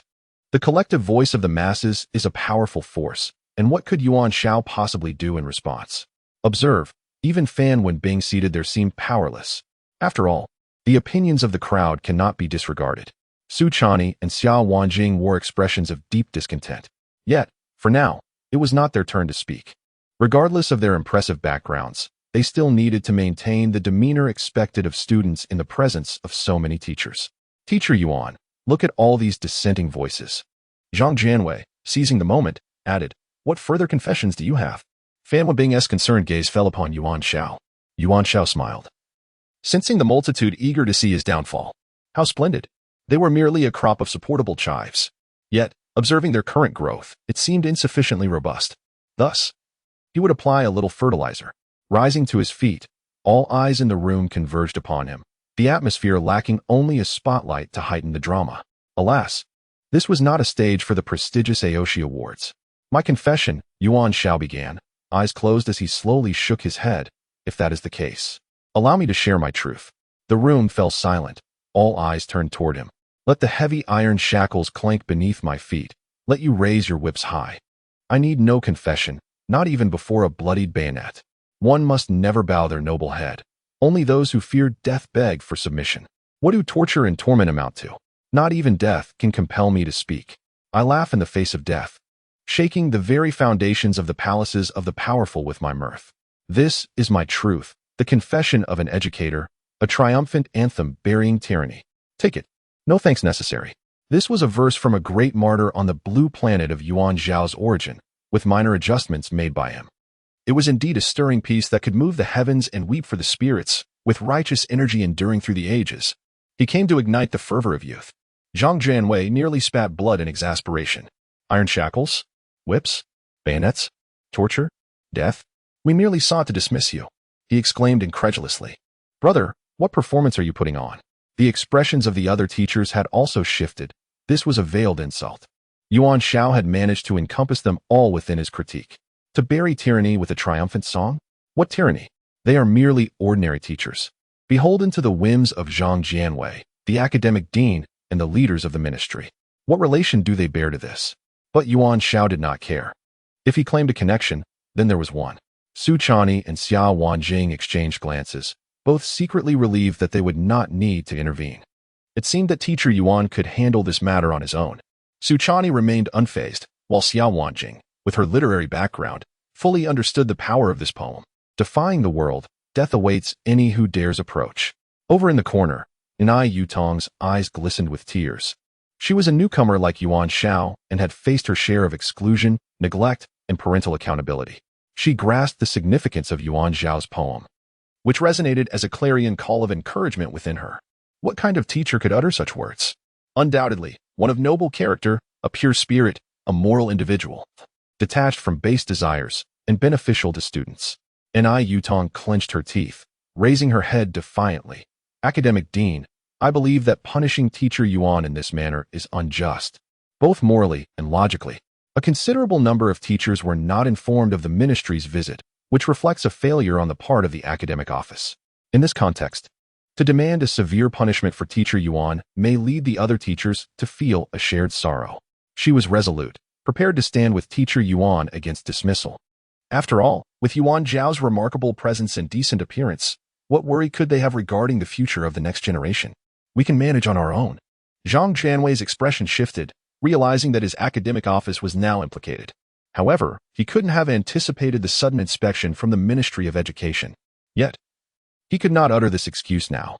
Fan Wenbing chuckled, recognizing that there still existed genuine educators passionate about their vocation. Perhaps they were not renowned, affluent, or celebrated, yet they steadfastly remained committed to their roles. Such individuals are rare, yet they undoubtedly exist. Yuan Xiao's poem served as a rallying cry for these souls. His long silent heart surged with emotion. "Old Xiao, perhaps you should reconsider," he murmured to the principal nearby. The principal continued to fan himself, maintaining a smile as he observed the unfolding drama. Zhang Jianwei found himself in a bind, with Yuan Xiao's poem now in play. Any further outburst would cast him in a negative light. This was the power of the literati. Though physically weak, their words wield immense weight. Once labeled in the realm of literature, one bears an indelible stigma for a lifetime. Zhang Jianwei hesitated, and his subordinates quickly sensed the shift. This matter could not be allowed to escalate. Each maintained a composed posture, eyes focused inward. In the corner, Huang Jin chuckled to himself, bemused by the incompetence of these individuals. They were clearly not graduates of a prestigious national university, their intelligence in question. They could not even handle such a minor issue. A group confronting a single individual, and yet they faltered. Very good. It was nearly time for him to shine. Zhang Jianwei needed someone to provide him with an exit. That person would be himself. After all, future promotions required connections. He stood up. "Esteemed leaders, fellow teachers, I believe this matter can be easily resolved." All eyes shifted toward him. Yuan Xiao was momentarily taken aback. He recognized this individual as a fellow candidate from the recent examinations. He lacked only the spirit of a swordsman. Chapter 60, National Teacher Qualification Unified Examination. Zhang Jianwei glanced over, pondering Huang Laosher's insights. The situation was rather uncomfortable for him. Yuan Xiao proved to be more troublesome than he had anticipated, indeed a malignant tumor that needed excision. Huang Jinran rose with a smile, stating, "We cannot place all the blame on Teacher Yuan. The sudden inspection by the Ministry of Education should alert all of us educators. Adaptability to unforeseen circumstances is a capability every teacher ought to possess." Yuan Xiao chuckled, appreciating the sentiment. Indeed, Huang Jinran, a graduate of the nation's most prestigious university, had articulated a valid point without uttering a harsh word, subtly suggesting that Yuan lacked the requisite flexibility in response. Nonetheless, we must also consider the ministry's demands. Huang Jinran continued, exuding a refreshing demeanor. The doubts expressed by leadership, shared by all of us, revolve around whether Teacher Yuan is a competent educator. After all, he possessed no teaching experience prior to joining our institution. And here lies the crux of the matter. Yuan Xiao and Huang Jinran exchanged glances, a spark of understanding igniting between them. Doubts? Concerns? Were these not merely reflections of one's subjective viewpoint? Yet, Huang Jinran's argument was impeccable, resonating with reason. The other teachers appeared contemplative. Fan Wenbing, with a cold expression, fixed his gaze on Huang Jinran, who reveled in the attention, relishing the sensation of standing out amidst the crowd. Thus, I propose a modest suggestion. Huang Jin began to unveil his strategy. Soon, the National Teacher Qualification Unified Assessment will commence, and we can have Teacher Yuan participate. Should he achieve commendable results, it would indeed validate his status as a qualified educator. This would provide an explanation to the leaders of the ministry and quell the murmurs within the institution. Personally, I believe this is the optimal approach, and I invite the leadership and my colleagues to deliberate. Upon hearing his proposal, the teachers erupted in a chorus of surprise. Indeed, there is an official national teacher assessment examination. This is the fairest method to evaluate a teacher's capabilities. Spearheaded by the Ministry of Education, this examination offers no opportunity for malpractice. If Yuan Xiao can secure a good score, it would convincingly sway a multitude of opinions. Huang Jinran's suggestion was indeed a brilliant one. Zhang Jianwei nodded in agreement, expressing, "Huang Jinran, I shall prioritize you for the next promotion." The young man exhibited remarkable ingenuity, unconfined by convention. However, given that this is a targeted assessment, Huang Jinran revealed his underlying strategy. Considering Teacher Yuan's capabilities, I personally believe a certain threshold must be established. Participation in the National Teacher Qualification Unified Examination cannot merely signify a passing grade. That would eliminate any grounds for dismissal. Therefore, I propose that he must rank within the top 3. Zhang Jianwei broke into a broad smile, while the other teachers collectively gasped. Top 3, and on a national scale. This was no trivial feat. Historical examination data indicated that the top 3 typically scored near perfection in every subject. Among the many seasoned teachers present, some with decades of experience, none could guarantee such an outcome. As for Yuan Xiao, his scant experience rendered this task nearly impossible. Su Chenyu squinted thoughtfully. The National Teacher Qualification Unified Examination encompasses not only subject-specific questions, but also practical teaching assessments. Without a solid foundation of teaching experience, achieving a top 3 rank is virtually unattainable. Xiao Wanqing clenched her fists, perspiration accumulating in her palms. Teacher, please do not accept this challenge. To all appearances, it seemed an insurmountable task for Yuan Xiao to place in the top 3. Even achieving a passing mark appeared uncertain. Without passing the assessment, dismissal from the position would leave the door open for opportunities elsewhere. However, failure to meet the criteria would irreparably sever his career as an educator. Huang Jinran's strategy was indeed ruthless, and Zhang Jianwei expressed his satisfaction. The ingenuity of highly educated individuals truly differed. Fan Wenbing and the principal exchanged glances, refraining from vocal opposition. Silence, in this instance, signified acquiescence. Zhang Jianwei stood, addressing Yuan Xiao. What are your thoughts on this proposal? Yuan Xiao, exhilarated by the arrangement, expressed his unwavering acceptance. He had not anticipated ascending to a national stage so swiftly, albeit this national stage was confined to a single city. Yet, it represented a substantial audience. He eagerly awaited the opportunity to shine in the National Teacher Qualification Unified Examination, confident in reaping a plethora of accolades. With your assistance, once I attain greatness, I will undoubtedly elevate you to esteemed positions. Yuan Xiao rose to affirm, I, Yuan Xiao, unconditionally accept the school's decision. I believe I can bring honor to the institution through the National Teacher Qualification Unified Examination. Not merely a top 3 finish, but my goal is to secure first place. The prospect of a mere teacher's examination held no weight in his estimation. After all, he had faced numerous formidable challenges previously. As the conversation turned to the examination, Yuan Xiao reclined casually, exuding confidence. Huang Jinran and Zhang Jianwei, I commend you in my heart. The accolades of 73, 68, 76. Behold, are you not astonished? Zhang Jianwei awaited Yuan Xiao's audacity, responding, and Yuan Laoshe, should you fail to achieve first place, I shall resign voluntarily. Yuan Xiao declared, resolutely establishing a pact. Su Chenyu and Xiao Wanqing exchanged exasperated glances. Teacher, where does your audacity and confidence stem from? The outcome of the discussion pleased all involved. While the remaining teachers observed with detached amusement, Fan Wenbing felt powerless. The decision lay with the collective. The pivotal aspect was Yuan Xiao's own commitment. Such is the nature of youth, unmindful of consequences. Thus, the self-study session resumed, with a few students, led by Su Chenyu, gathering around.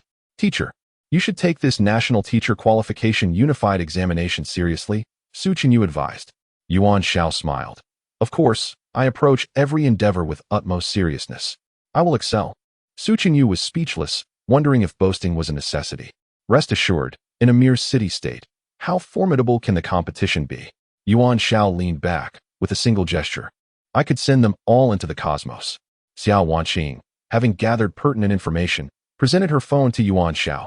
Here are last year's examination scores. The total score is 600, with the top 3 being 599, 597, and 594. Teacher, I am curious to see what score you can achieve. Yuan Xiao glanced at the scores. Ah, those are indeed impressive figures. Do we have the examination paper? I would like to give it a try. The blank examination papers were available online, and Xiao Wanqing swiftly downloaded them. Su Chenyu took charge of printing, and shortly thereafter, the exam paper was placed before Yuan Xiao. This was a foundational theory assessment, comprising a total of 400 points across language, mathematics, and English, alongside integrated subjects, each worth 100 points. Yuan Xiao accepted the paper. Just a moment, I shall certainly secure a grand slam. Chapter 61. Your results are inferior to a high school student. Yuan Xiao brimmed with confidence. After all, he had traversed dimensions a million times. While not every journey involved examinations, he had certainly encountered them. The qualification assessment for teachers in a city-state was merely child's play.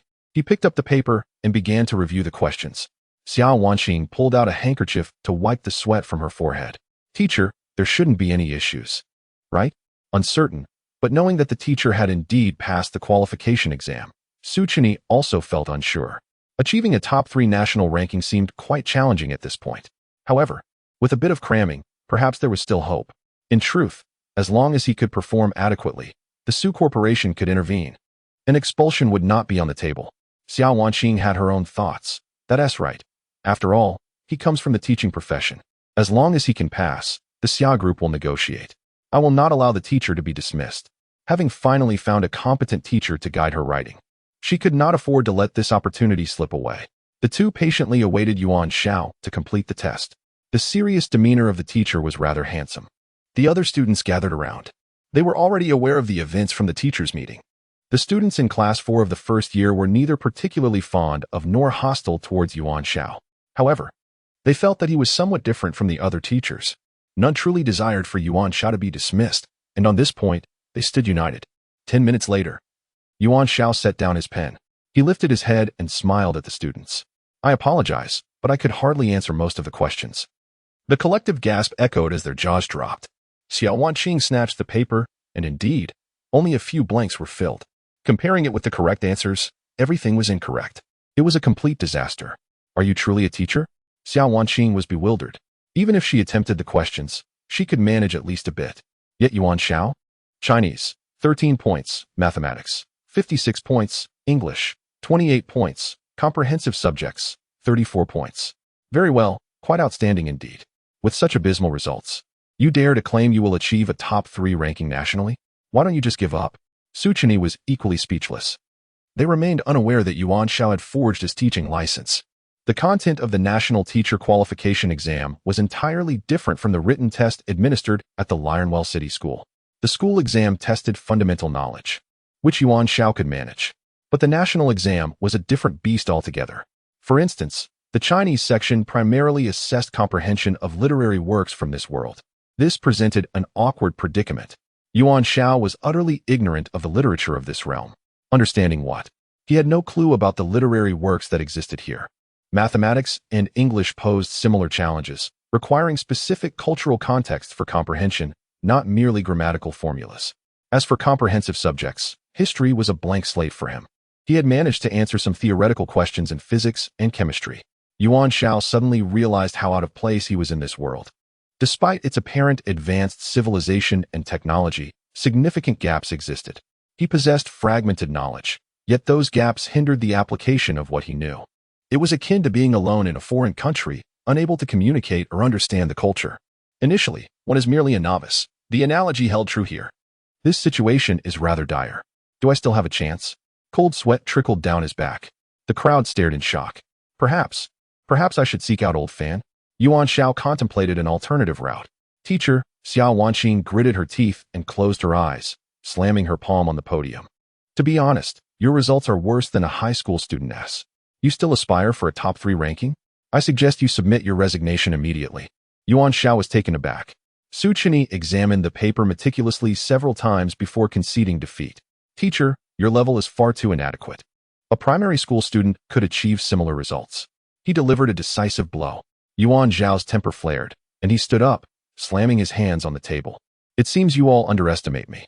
Let me tell you, I am a man among men. Yuan Xiao puffed up his chest, a boss among bosses. If I take this seriously, even I would find myself formidable. It's merely a lack of knowledge, that's trivial.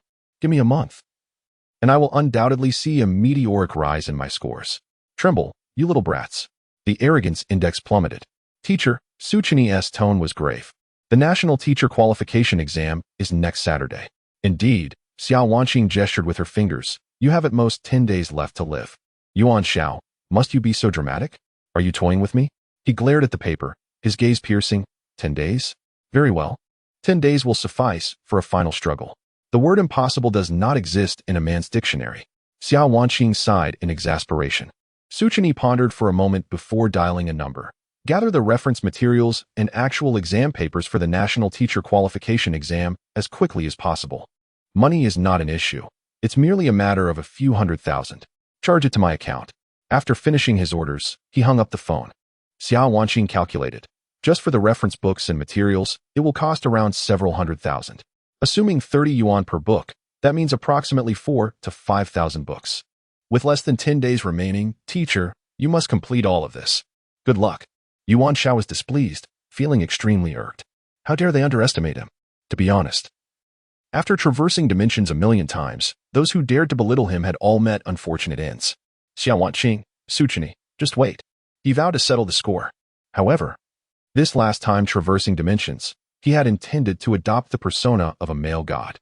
Unexpectedly, he had turned into a fool. With this in mind, Yuan Xiao lost interest in remaining at school. Suchini, however, was determined to accompany him.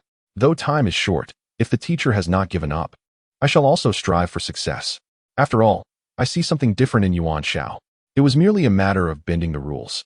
Xiao Wanqing packed her bag, declaring, I will go too.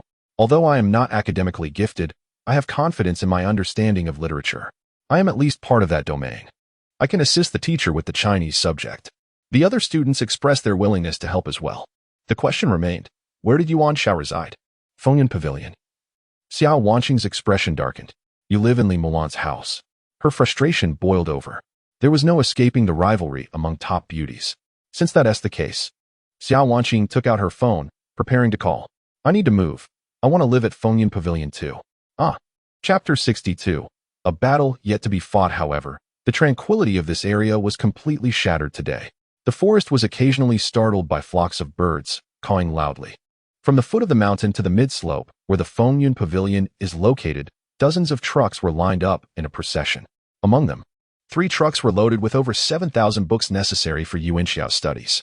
If he were to read them all, it would indeed be an exhilarating experience, impossible to stop. The remaining trucks were filled with the daily necessities of Xiao Wanqing. A significant aspect of the Fengyun Pavilion's livelihood is the rental of rooms to outsiders. Unfortunately, due to its remote location, very few people choose to rent here, except for occasional couples visiting the mountains for a day. Such quasi-nudist tourism naturally seeks out inexpensive and secluded places. As for what these couples engage in, even those who have completed 9 years of compulsory education are aware. Normally, Xiao Wanqing would not choose to reside in the Fengyun Pavilion. She owned over 30 properties in her country, including villas and suites. There was certainly no shortage of places to stay. As a paying tenant, Li Mulan, despite her disdain for Xiao Wanqing, had no reason to refuse. No one could turn down money delivered to their doorstep, especially since Xiao Wanqing had rented half of the Fengyun Pavilion, primarily due to the sheer volume of her belongings, which filled nearly 30 trucks. Such was the lifestyle of a wealthy young lady. For instance, she had 3 sets of bathing supplies, each different for morning, noon, and night. As for clothes, they could easily fill an entire department store. Truly, she had it all. Yuan Xiao was somewhat dumbfounded. Wanqing, do you really intend to live here? Once you move in, it won't just be you. It's your belongings that will nearly fill half the Fengyun Pavilion. Wang Lingyun and her brother Wang Linglong, along with others, had also come out to witness the spectacle. Wealthy individuals were common, but it was rare to encounter someone like Xiao Wanqing, who had difficulty making choices. Additionally, with Li Mulan appearing so gaunt, Xiao Wanqing unequivocally stood as the fairest beauty, poised and proud at the age of 16. She had everything one could desire. And her cat was also quite adorable. Xiao Wanqing, however, was quite amiable, of course. Yuan Dongji, in disbelief, commented on his father's peculiar fondness for underage girls. Well, once he recovered, he would no longer feel guilty about killing. Sensing Yuan Dongji's astonishment, Yuan Xiao chuckled. They are your father's students. After a lengthy commotion, the air was filled with Xiao Wanqing's commanding voice. By evening, everything was finally settled. Li Mulan had not shown her face, leaving everyone curious about her activities. Due to the large number of people, Uncle Chung was overwhelmed. Fortunately, Xiao Wanqing had brought along 2 chefs, and the dinner was sumptuous. Particularly for Yuan Xiao, it had been a long time since he had savored such culinary delights. He and Yuan Dongji devoured their meals voraciously. Life with women was indeed different. It brought him to tears. After dinner, everyone gathered in a small hall around Yuan Xiao. Stacks of books filled the room, reminiscent of a Xinhua bookstore. This is the study plan I devised for the teacher. Su Qinyu placed a sheet of paper in the center, indicating that aside from time for meals and sleep, the remaining 10 days would require 20 hours of intensive study each day. Yuan Dongji glanced at the paper, which was densely filled with schedules. Xiao Wanqing took a look and immediately scoffed. Su Qinyu, your arrangement lacks consideration. You haven't even included a study plan. Upon hearing this, Yuan Xiao was taken aback. Is it really necessary to be this intense? What can one learn while traveling? Su Chenyu humbly acknowledged. I overlooked that. I will revise it immediately. And for bathing and using the restroom, Xiao Wanqing propped her chin on her hand. Restroom time can be used to review some English vocabulary. As for bathing, one can wear earplugs to revise materials. Isn't that all manageable? Su Chenyu nodded repeatedly, readily making adjustments. Yuan Xiao wore a bitter expression, pondering who truly was the teacher here. Yet, with Xiao Wanqing and Su Chenyu's fervor, he found it somewhat hard to resist. In terms of Chinese language studies, the teacher's examination primarily focuses on understanding literary works. Su Chenyu brought over a 20-centimeter thick book containing works from renowned authors. Teacher, we must finish this tonight, ideally memorizing it as well. Yuan Xiao. These 3 volumes are analytical commentaries.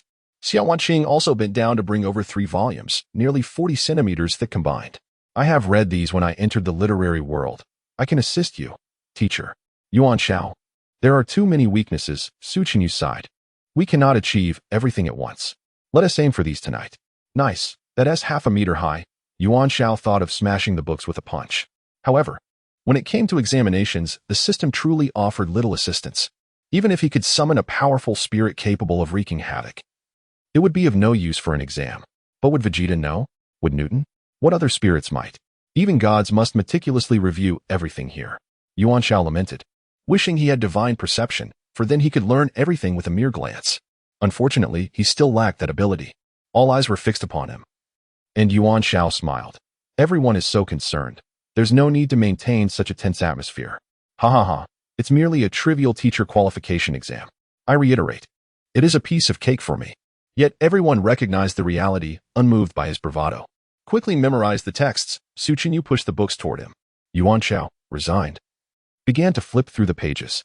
However, he was a veteran of countless reincarnations, having studied for hundreds of thousands of times. The years of repetitive training meant that even without divine perception, he could read a book with a single glance. Such was the result of relentless practice. Had it not been for the countless repetitions, Yuan Xiao certainly could not achieve this level of proficiency, especially considering he had once been a complete underachiever. As he immersed himself in the reading, flipping through the pages, Su Chenyu and Xiao Wanqing exchanged glances, wondering whether he was truly grasping the material or merely giving up. Teacher. Xiao Wanqing raised her hand. Have you finished a page? Huh. Yuan Xiao turned to her. Yes, though I still struggle to fully remember it. Su Chenyu and Xiao Wanqing laughed, astonished by Yuan Xiao's remarkable memory. If this continued, perhaps 10 days would not be insurmountable. Chapter 63 as the homeroom teacher of Class 4. Grade 1. Su Chenyu and Xiao Wanqing appear to have stumbled upon a new discovery. Yuan Xiao's remarkable memory implied that completing the so-called books in 10 days was indeed possible. Setting aside application-type questions for the moment, Su Chenyu felt a surge of confidence. They should first boost their scores on the teacher's conventional assessments. Xiao Wanqing, covering her face, seemed like an ordinary person, yet an air of extraordinary potential permeated her being, stirring emotions within me that were difficult to quell. Su Chenyu inquired, what do you intend to do? Yuan Xiao once again immersed himself in the realm of literature. The others fell silent, the only sound in the hall being the rustling of pages as Yuan Xiao turned them. Yuan Dongji observed the unfolding scene with an inscrutable expression. He finally grasped the context of the situation. To him, Yuan Xiao's actions appeared childish and absurd. This advantageous father figure was certainly no ordinary individual. There was no need to partake in such examinations. Yet, he chose to participate nonetheless. Yuan Dongji could not comprehend Yuan Xiao's reasoning. He regarded Yuan Xiao, who was engrossed in his book, with a knowing glimmer in his eyes. How intriguing. He rose and silently exited the room. Su Chenyu and Xiao Wanqing continued to wait. Su Chenyu pulled out documents to attend to company affairs, occasionally issuing directives via his computer. Xiao Wanqing took out a pen and paper, beginning to draft a novel. Time slipped away swiftly. By the time Yuan Xiao had turned a third of the way through his book, night had already fallen. Su Chenyu continued typing, while Xiao Wanqing, unbeknownst to anyone, had fallen asleep against a pillar. Yuan Xiao stretched, discarding the book in his hand. Approaching Xiao Wanqing, he shook his head and lifted the little girl into his arms. Teacher. Su Chenyu noticed the movement and stood up as well. Yuan Xiao gestured for him to remain silent. Together, they carried Xiao Wanqing to her bedroom and settled her in before stepping out. Moonlight spilled into the courtyard, casting dappled shadows that exuded a unique charm. Teacher, Su Chenin pondered, ultimately voicing his curiosity, with such excellent memory. Why did you perform so poorly on the last mock exam? Yuan Xiao did not conceal the truth, stating, it was because I couldn't comprehend the questions. This is my greatest dilemma. He found the world incomprehensible, alien to him. This unfamiliarity was unlike the million previous experiences he had traversed. It was a complete estrangement. To the world, he seemed like an outcast. In medieval times, he would have been subjected to cruel punishments. Su Chenin was astonished. You mean you couldn't understand the questions? Exactly, Yuan Xiao replied, cradling his head in his hands as he lay on the grass. I know nothing about this world. That is the crux of the matter. Su Chenin, bewildered, questioned. Then your teaching license isn't forged, is it? As expected of a domineering CEO, your insight is sharp, Yuan Xiao chuckled. Would you report me? I'm afraid not, Su Chenin shrugged. I lack solid evidence. Good friend, a teacher's handshake. So, teacher, Su Chenin turned to the smoke-emitting Yuan Xiao. Why did you agree to take the exam? Because I am the homeroom teacher of Class 4, Grade 1, Yuan Xiao replied, casting away the cigarette butt. Perhaps it's due to my strong sense of immersion. Su Chenin smiled. After all, despite their remarkable talents, they were still 15 or 16-year-old children who required ample sleep. Morning arrived. Xiao Wanqing, groggily completing her morning routine, entered the study hall to find Yuan Xiao surrounded by a scattered array of books. He continued to peruse them. Leaning against the doorframe, Xiao Wanqing wore a smile, lost in thought. During the day, Yuan Xiao was still required to teach at school. Although he wasn't expected to give lectures, clocking in was a standard procedure. He sat behind the podium, engulfed by a sea of books. The students. Since the last self-assessment mock exam, the students had lost hope in Yuan Xiao. Such dismal results made it difficult to acknowledge him as their teacher. As Bao Shaokai pushed open the door, he was met with this scenario. Teacher, he began, but Xiao Wanqing silenced him with a swift gesture. Soon, he pieced together the circumstances. All right. Yuan Xiao set down the book in his hands. It had been 36 hours since he last dreamt of the enchanting lady. He had devoted all his time to studying. Now brimming with confidence, having acquired so much knowledge, he anticipated a significant improvement in his results. Xiao Chenin, prepare a set of exam papers for me, Yuan Xiao declared, giving a thumbs up to everyone. This was a declaration of victory. Xiao Wanqing's eyes sparkled. Teacher, I will also learn from you, facing challenges head-on and continuing to explore new horizons. Su Chenin presented a set of mock exam papers, and they began answering the questions. The mobile timer commenced, each second ticking away. Feeling invigorated, Yuan Xiao waved his arms, certain of his success. Although the top 3 might still pose a challenge. He estimated passing would be no issue. Everyone felt elated. No one wished for Yuan Xiao's dismissal.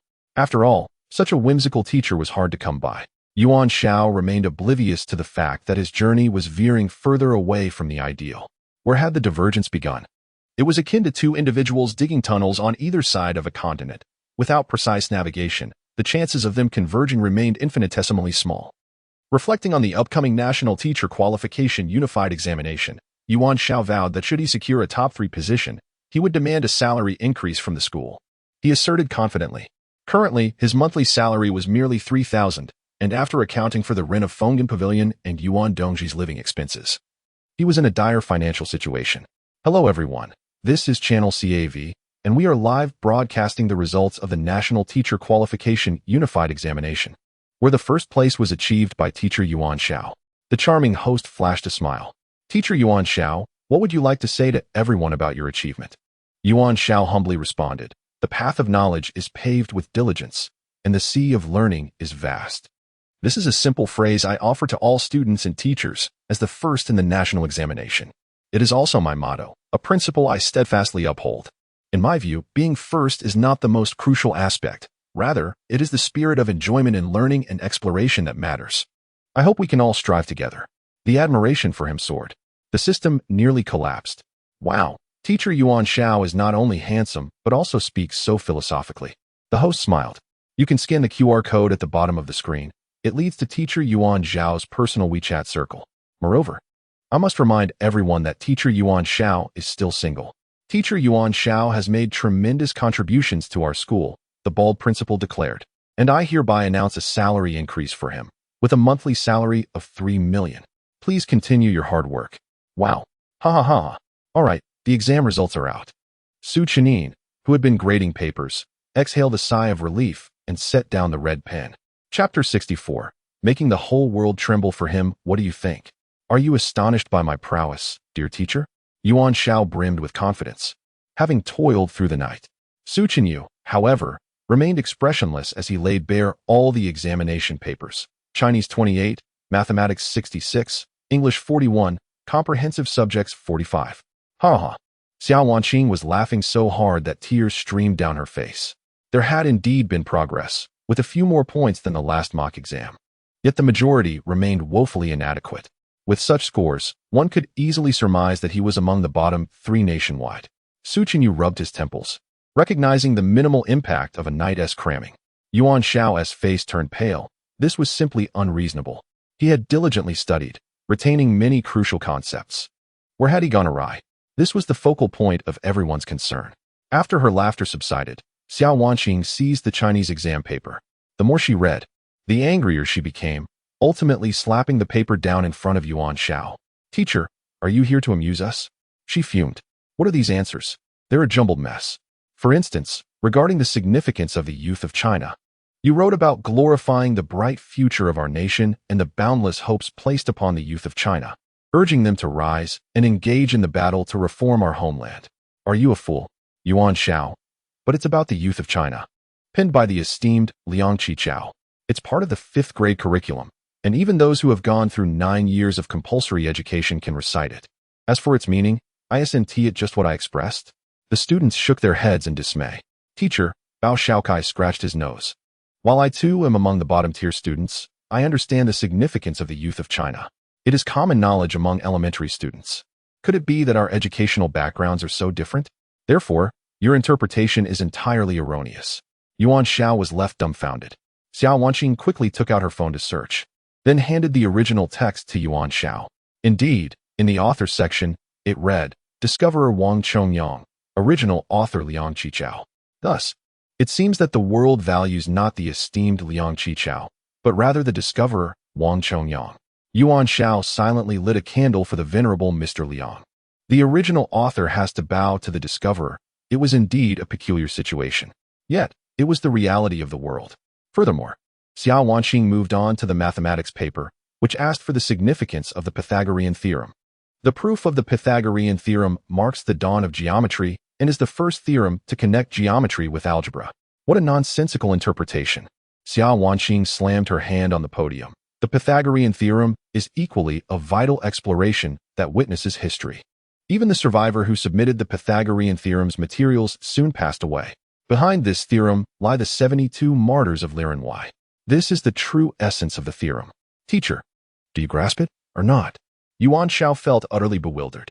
How could the invention of a mathematical theorem be linked to archaeological discoveries? Moreover, he believed he was not mistaken. These were indeed fundamental concepts. Xiao Wanqing was exasperated. Su Chenyu observed Yuan Xiao's perplexed expression. It was not an act. Where Xiao Wanqing had overlooked, he sensed a potential issue. He took Yuan Xiao's paper and began to scrutinize it earnestly, while Xiao Wanqing continued to reprimand Yuan Xiao. Who is the teacher here? Yuan Xiao was drenched in sweat, convinced that the world was toxic, poisonous people, poisonous girls, poisonous vegetables. System, I wish to change tasks. The system responded that it was possible to switch tasks, offering a million options for eunuchs across various historical eras. Damn. Su Chenyu, being a genius with an IQ of 178, quickly pinpointed the crux of the problem. Yuan Xiao wiped his face. What is it? It was a deficiency in common knowledge, or perhaps a consequence of an overly narrow historical understanding. Su Chenyu casually pointed to several questions, which were, in fact, quite standard exam topics. Upon hearing this, the normally astute Xiao Wanqing and Bao Shaokai began to realize the truth. Let us see your ID card, Xiao Wanqing said, extending her hand. Yuan Xiao retrieved his ID. After examining it, Xiao Wanqing facepalmed. Indeed, the teacher is a 5th-generation awakener. Bao Shaokai frowned. But the teacher holds an education license, which requires an examination. Surely, he cannot be completely uninformed.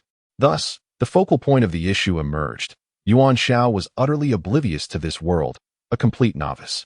In summary, Su Chenyu redirected the conversation, suggesting that the teacher must urgently supplement his historical knowledge. Xiao Wanqing and Bao Shaokai felt helpless. However, important historical documents were classified, and even at the graduate level, one could only access a fraction. There were no standard popular chronicle-type books available in the market. Su Chenyu stroked his chin. My Su family has some connections with the Ministry of Education. I'll see if they can compile some internal reference materials. This suggestion invigorated Xiao Wanqing. Then I, Xia, can also reach out to members of the National Assembly to inquire about relevant materials. Without further ado, the two began making phone calls. Yuan Xiao maintained his smile, yet he was utterly bewildered. Su Chenyu and Xiao Wanqing spoke in Chinese, yet he understood not a single word. This was illogical. He possessed such a wealth of knowledge and a system, yet he found himself at a loss in this world. A sense of foreboding washed over him. This task was fundamentally different from the million others he had undertaken before. It was fraught with difficulties. Would he be forced to resign here, only to endure a million more tasks as an eunuch? Absolutely not. Yuan Xiao felt a surge of anger. He had yet to visit the peach blossom spring. How could he simply wither away? He would rise. He would make the entire world tremble for him. Chapter 65. The history of this world. Whether the world will tremble due to Yuan Xiao remains uncertain. What is clear, however, is that Huang Jinran's spirits are exceedingly high. The reason is simple. He despises Yuan Xiao's haughty demeanor as a self-proclaimed educator. One may possess pride, yet not all individuals adhere to such convictions. Huang Jinran believes that someone like Yuan Xiao cannot truly comprehend the complexities of life. Life is a struggle, requiring relentless effort, compromise, and humility to ascend. Yuan Xiao, on the other hand, is merely one who willingly dwells in the depths. What grounds does he have to compare himself to others? Huang Jinran is well aware of the happenings in Class 4 of the first year. A smile spreads across his face. As expected, the inept remain inept. Aspiring to rank among the top 3 in the nation? Perhaps he should focus on more mundane tasks like brushing his teeth. Nevertheless, to prepare for any eventuality, he has devised a two-pronged strategy. First, he too has registered for the National Teacher Qualification Examination, where he once secured a place among the top 5. Secondly, he made a phone call. The students of Class 4 are not all like Su Chenyu, Xiao Wanjing, or Bao Shaokai. There exist genuine signs of privilege. Zhu Yue, for instance, is the son of a high-ranking official in the National Enforcement Squad, wielding immense power. Rumors suggest he is entangled with both the underworld and martial artists. He was once a significant headache for Class 4. Had it not been for his father's influence, he would have likely faced reform long ago. Such individuals find life exceedingly dull. Zhu Yue would undoubtedly take an interest in a teacher like Yuan Xiao, not for any profound reason, but merely to alleviate his tedium. Upon contacting Zhu Yue, the latter indeed expressed interest, much to Huang Jinran's satisfaction. Yuan Xiao, it seems, is now beset on all sides, with no hope of survival. Huang Jinran's excitement grows, and a particular part of him even expands threefold. His pupils, of course. Intelligent and handsome friends possess similar skills, albeit with interests that diverge from the norm, often labeled as peculiar. Yuan Xiao remains blissfully unaware of Huang Jinran's unusual predilections. His own life is anything but easy. He has accumulated over 30 books, each thin yet lacking clear connections, complicating the reading process. This implies that the historical narrative of this world lacks distinct lines. Yuan Xiao's primary task is to organize and digest the content within these texts. Meals consist of only a few bites, leaving one to wonder if the teacher will collapse under the pressure. Su Chenyu is deeply concerned. The study plan was formulated by him, with later refinements by Xiao Wanjing, who is ruthless in her approach. The sounds emanating from the restroom are all in English. Xiao Wanjing, however, remains indifferent. Dare to reject my submission and disapprove of my demeanor? I shall surely exhaust you. This subtle act of revenge is lost on Yuan Xiao. After clearing away the mental clutter, Yuan Xiao feels a surge of relief. He sits down to delve into the history of this world. The contents of the book are chaotic, interspersed with irrelevant information. Moreover, there are still over 30 such volumes remaining. Time is of the essence. Yuan Xiao must exert himself. He resolves to stay up late tonight, as it has been nearly 72 hours since he last saw a certain lady. Su Chenyu, after a brief glance, shakes his head and begins to process documents. Meanwhile, Xiao Wanjing continues to brainstorm her novel's plot. Once the draft is complete, she types it out on her computer. Yuan Xiao, undistracted, recognizes the necessity of studying the history of this world, whether in the realm of classical literature or the peculiar disconnect he senses. He instinctively believes that this world is extraordinary. As time passes, his notes begin to take shape, gradually revealing clarity, a feat made possible by Yuan Xiao's extensive experience with traversing different realms.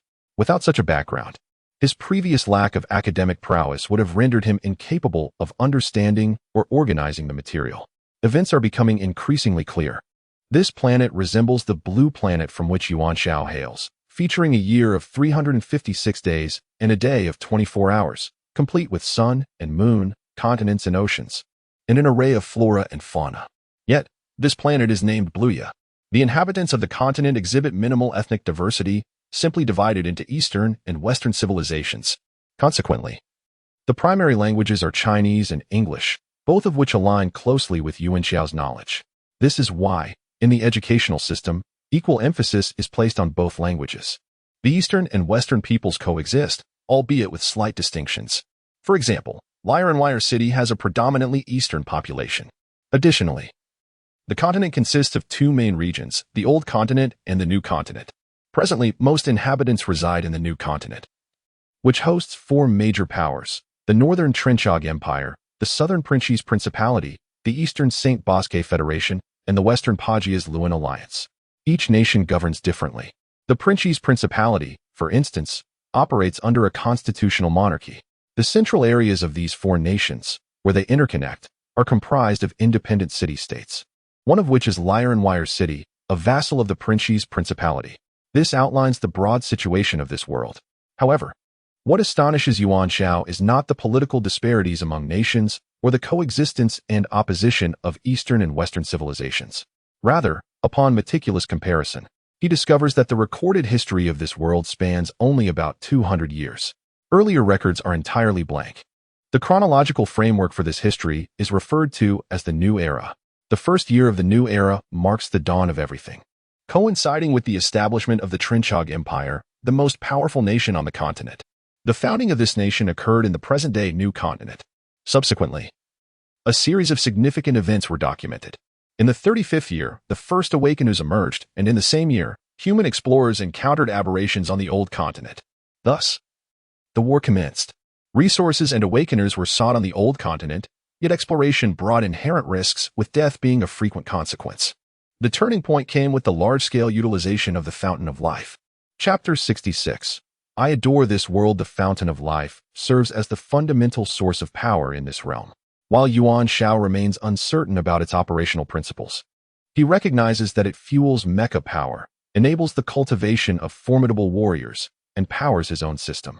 In the year 42 of the New Era, humanity first upgraded thermal weaponry by harnessing the energy of the Fountain of Life, thereby gaining a significant advantage in the war against aberrations. Fast forward to the year 88 of the New Era, where high-level martial artists and psychics have become commonplace in this world. The explosive population growth and the emergence of power imbalances led to civil strife within the Trenchog Empire, a period historically dubbed the 9 Years of Turmoil. This marked a pivotal milestone, recorded in nearly every history book. Following the Civil War, the continent fragmented into 4 major nations, each possessing varying degrees of strength, yet maintaining a facade of stability. However, the presence of distinct nations inevitably signified divergent interests, thus igniting conflicts over limited resources amidst boundless desires. Consequently, in the year 111 of the New Era, a larger-scale war erupted across the continent, ensnaring all nations in its grasp. Only after 31 years of relentless warfare did a resolution emerge, resulting in the establishment of several independent city-states, which functioned as buffers between the existing powers. Lirenvale City emerged against this backdrop, having seceded from the Principality of Plinthus. By the year 165 of the New Era, the entire continent embarked on a quest to explore and exploit technological advancements. High-level martial artists, psychics, and mechas had become the new norm. The ongoing warfare was deemed unsustainable, a consensus acknowledged by the leaders of all nations.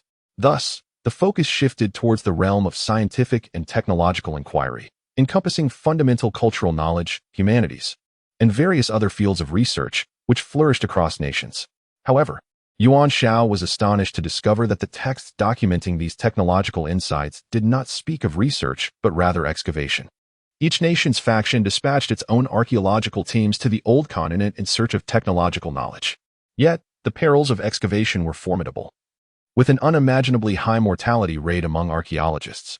This elucidated Yuan Xiao's earlier misjudgment regarding the significance of the Chinese remainder theorem and the Pythagorean theorem during his examination.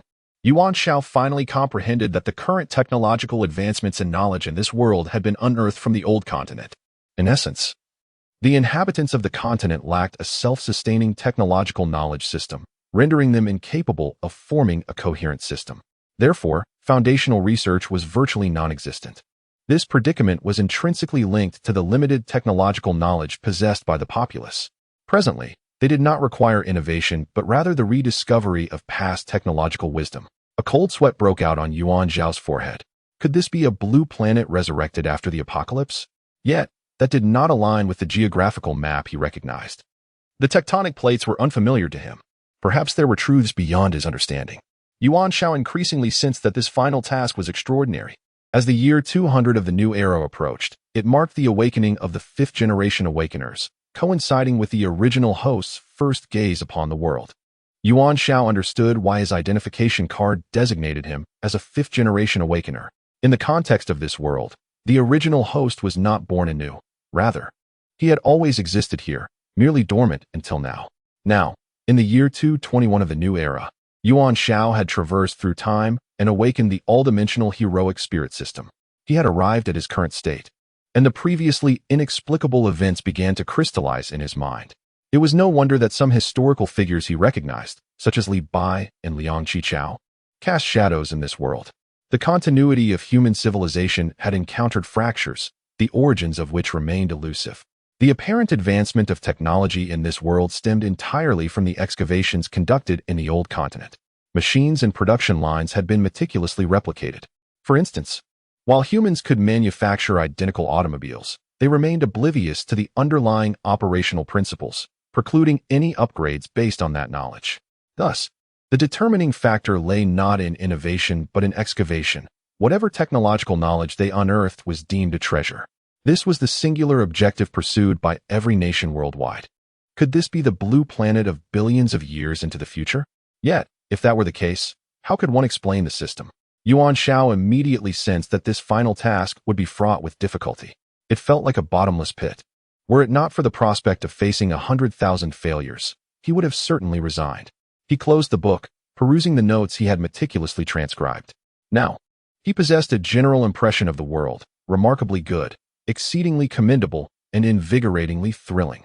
The chirping of birds outside the window drew Yuan Xiao's attention, revealing the dawn breaking beyond. Another night had passed.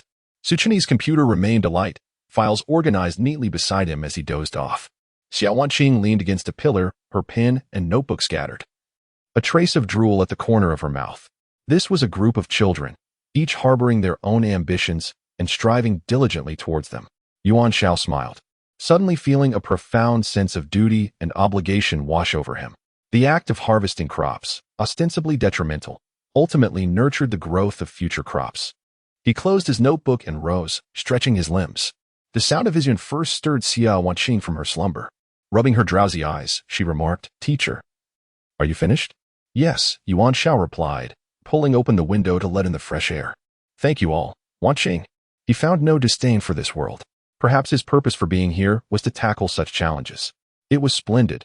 He embraced the rising sun with open arms, resolute in his desire to transform this world into the garden he envisioned. Xiao Wanqing. Suchini awakened as well, rubbing his temples before quickly regaining his composure. On Yuan Xiao's desk lay over 30 books, each showing clear signs of having been thoroughly examined. History, a subject even Suchini found daunting, had been conquered by Yuan Xiao in a single night. "Teacher, have you completed your studies?" Suchini inquired, standing. "How do you feel?" "Rest assured, I feel invigorated." Yuan Xiao beamed. "This nationwide teacher qualification examination is but a trifling matter for me. What's this? Merely a deficiency in common knowledge? Let me assure you, I have risen from the ashes. Like a phoenix reborn, the heavenly path rebooted. Such is the essence. I cherish all of you. I adore this world." Suchini closed his eyes, massaging his temples while Xiao Wanqing supported her chin with both hands. Pride Index, 233. 520 Chapter 67, A Path of Certain Doom Scores. Chinese 56, Mathematics 71, English 62, Comprehensive 83. Su Chenyu sighed. Teacher, I suppose this can be considered some progress. Xiao Wanqing, however, launched into a tirade. Is this the confidence you were so adamant about? After all this, you still have failing grades. I doubt you'll even pass the assessment, so please, take this seriously. Yuan Xiao thought to himself that he was indeed earnest. But the sheer volume of material to be studied was overwhelming. It was certainly not due to any lack of intelligence on his part. Yuan Xiao felt helpless. The system could not assist him in cheating on exams. In his view, the system's understanding of this world was far from comprehensive. The classroom door swung open, revealing a youth leaning against the frame. So, you are the new homeroom teacher for Class 4? A smile graced his lips. I've heard you're quite an interesting instructor. Su Chenyu and Xiao Wanqing's expressions shifted immediately. Su Chenyu's demeanor grew frosty, while Xiao Wanqing retorted vehemently, if you dare to act recklessly, I won't hesitate to invoke the power of the Xia group. After all, as students, we must abide by the law, right? His gaze fell upon Yuan Xiao. Unfortunately for him, Yuan Xiao had not spared him a glance, much to Zhui Yue's chagrin. He was accustomed to being the center of attention wherever he went. With a father who was the captain of the law enforcement team, he enjoyed considerable privilege. The second generation of officials held significant sway in this world. The captain of the law enforcement team almost controlled the entire city's public safety, akin to a commander-in-chief. Yet Yuan Xiao had no interest in Zhui Yue. His tone betrayed him as a typical spoiled rich kid. Such individuals had never warranted Yuan Xiao's respect. Having traversed through countless lifetimes, the names of the scions he had eliminated could circle the globe. He had no concern for another one. Moreover, at present, his primary focus remained on his examinations. It was no easy feat to be a good teacher. He propped his chin on his hands, intently regarding Yuan Xiao. Su Chenyu and Xiao Wanqing exchanged glances, and Xiao Wanqing leaned closer to Yuan Xiao, whispering, Teacher, Zhui Yue is notorious for his mischief. You must be cautious. Mischief? Yuan Xiao chuckled. A mere high school brat. What harm could he possibly inflict? He is likely only capable of bringing a few mice or frogs to school. It's hardly a concern. I could easily send him flying into outer space with a single slap. After class, Zhui Yue turned and exited the classroom. With a flick of his fingers, several classmates from Class 4, who were more fearful than friendly, gathered around him. Known for his cunning, Zhui Yue quickly gleaned some information about Yuan Xiao from them. It was undeniable that Yuan Xiao possessed a unique character. Unfortunately for Zhui Yue, he despised men who were more handsome and distinctive than himself. Thus, he resolved to eliminate Yuan Xiao. A smirk crept across his face as his gaze landed on a mech stationed at the security post by the school entrance. This world was inhabited by martial artists and those with extraordinary abilities. The mech was a mass-produced model, one of the school's security devices, equivalent to an intermediate warrior or an E-level extraordinary being. Once it went berserk, eliminating Yuan Xiao would pose no challenge. After all, a high school teacher was merely an ordinary person. Zhui Yue swiftly devised a rough plan. This was a path of certain doom. After hastily eating, they resumed their studies. Although Yuan Xiao's exam scores were at the bottom, his perseverance, determination, and diligence did not go unnoticed. That evening, Xiao Wanqing kept him company. The two became engrossed in their respective pursuits, and before long, the hour grew late. Being just a child, Xiao Wanqing eventually dozed off against a pillar. Yuan Xiao closed his book, pulled a blanket over her, and approached the window, opening it to reveal a disheveled head hanging down. A ghost. Even the time-traveling Yuan Xiao felt fear. He almost threw a punch. Teacher, it's me, the head called out, and Yuan Xiao recognized the voice as Li Mulan's. It was absurd to play such antics at this hour. Li Mulan was indeed peculiar, having succumbed to a fascination with cultivating immortality. She glided through the window, buoyed by the spirit herb Yuan Xiao had previously provided. She had successfully entered the initial phase of qi gathering, her aura significantly transformed. Though still emaciated, her complexion had improved considerably. More importantly, she exuded an ethereal quality, appearing as if vapor enveloped her. Yes, she resembled a steam engine in that regard. To Yuan Xiao, this first beauty of Class 4 was perceived thus. Their commotion roused Xiao Wanqing, who, upon seeing Li Mulan, expressed her annoyance. What are you doing here? Li Mulan dismissed her, for she now regarded herself as part of the realm of immortality, distinct from ordinary mortals. Besides, this was her home. She could go wherever she pleased without concern for others. Teacher, about that little plant you brought last time, Li Mulan inquired. I'm curious about where you obtained it. She was no fool. She had realized that Yuan Xiao's plant possessed a certain spiritual energy essential for cultivation. Xiao Wanqing rushed forward. Teacher, don't pay attention to this lunatic. Humph. With a flick of her finger, Li Mulan struck Xiao Wanqing's sleep point, causing her to slump down softly. Don't ask where the sleep point is, all martial artists know. Yuan Xiao caught Xiao Wanqing, cradling her in his arms. Mulan, should you wish to cultivate immortality? It is not impossible. However, he stated candidly, without the proper methods, it is a certain path to death. To advance in cultivation, one must undergo tribulations. Without proper guidance, Li Mulan would inevitably fail in her tribulations. In Yuan Xiao's eyes, this was indeed a path of certain doom. Li Mulan's eyes sparkled with intrigue. Teacher, you wouldn't be suggesting that you possess the methods of cultivation, would you? She would not believe that Yuan Xiao could cultivate, no matter how many times she had to convince herself. After all, he was merely a high school teacher. If he could cultivate, it would be utterly unreasonable. With a smile, Yuan Xiao thought to himself, apologies, but I indeed possess the knowledge of cultivation. Originally, Yuan Xiao had no intention of introducing the path of cultivation to this world, unaware of the potential consequences. However, circumstances had changed now. Chapter 68. The path of the immortal. The current situation has undergone a fundamental transformation. Li Mulan has successfully opened the realm of qi gathering, relying partly on her own strength. This signifies that, in this world, the pursuit of immortality is not an absolute impossibility. Of course, this is significantly influenced by the flora and fauna cultivated by Dongfang Xiaoman.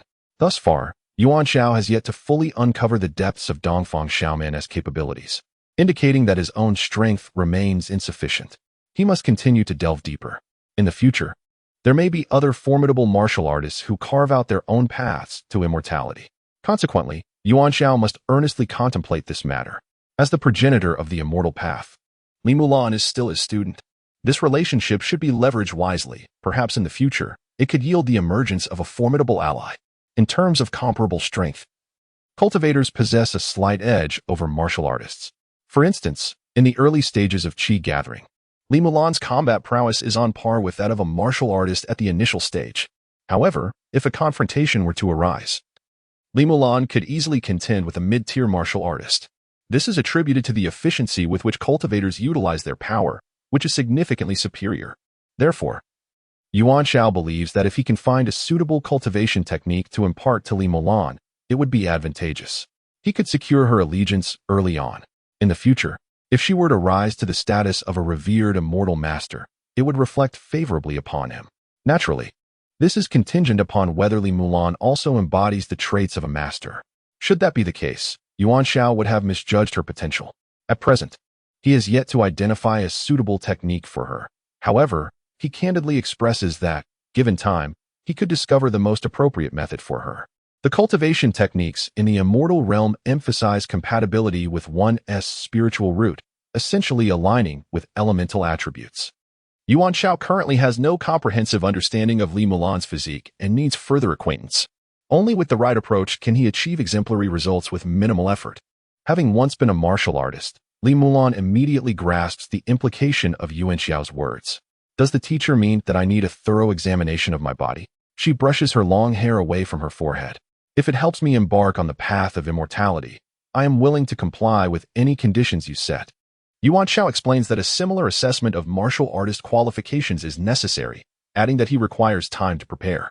Currently, he lacks a technique and must await a system lottery to acquire one. He believes that a targeted customization by the system would undoubtedly surpass any technique he could compose himself, although he recalls numerous cultivation methods from the immortal realm. After all, this world is quite different from what he previously understood. Yuan Xiao remains cautious, prioritizing absolute tasks and striving for stability, taking one step at a time.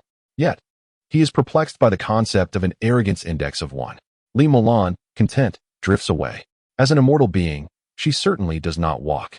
Moreover, it is just her and Yuan Xiao present. There are no secrets to be kept. That very night, Zhu Yue is also diligently working. In addition to being a spoiled rich kid, he is a master of computer networks. Among the world's top 10 hackers, his alias would undoubtedly make the list. Indeed, every spoiled child harbors an unknown facet. True to his name, Zhu Yue is an exceptional talent in hacking. His plan is straightforward yet ruthless. to infiltrate the school's security mech system and implant a termination command. The target, of course, is Yuan Xiao, and only Yuan Xiao. As he types away, each command brings a satisfied closure of his eyes. For a spoiled rich kid, the greatest sorrow is having the same companion for 16 years. Many who are immersed in network technology are also enthusiasts of the second dimension.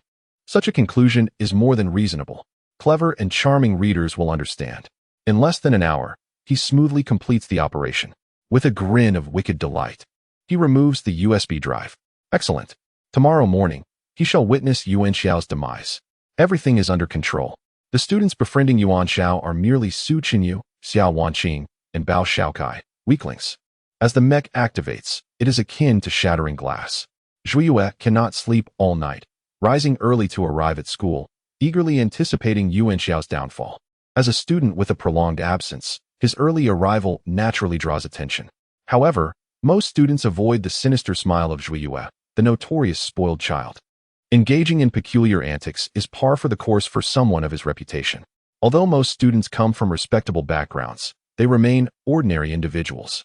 Zhu Yue waits for Yuan Xiao's arrival. Yuan Xiao sits in the vehicle, driven by Su Qinyu. To his left and right are Xiao Wanqing and Li Mulan. Xiao Wanqing is exceedingly displeased, intensely irked. The previous night, Li Mulan's unexpected intervention thwarted her efforts. Besides, why should this eccentric be seated next to the teacher? Nevertheless, she currently possesses a small advantage, which might later evolve into a significant one. What is Li Mulan, after all? Merely a flat plane. While she aspires to be Mount Everest, Xiao Wanqing thinks on this and feels somewhat at ease, huffing as she turns her head away. Li Mulan keeps her eyes closed throughout, for she is, after all, a practitioner of the immortal path. Yuan Xiao, meanwhile, is engrossed in his studies. Must do. Insert, quickly, he is learning English. Alas, the vehicle finally halts at the school entrance. Everyone exits. Zhu Yue, concealed in the bushes, gleams with excitement. Outstanding. Teacher, you are about to ascend. Watching Yuan Xiao pass through the school gates, he wickedly presses the activation button.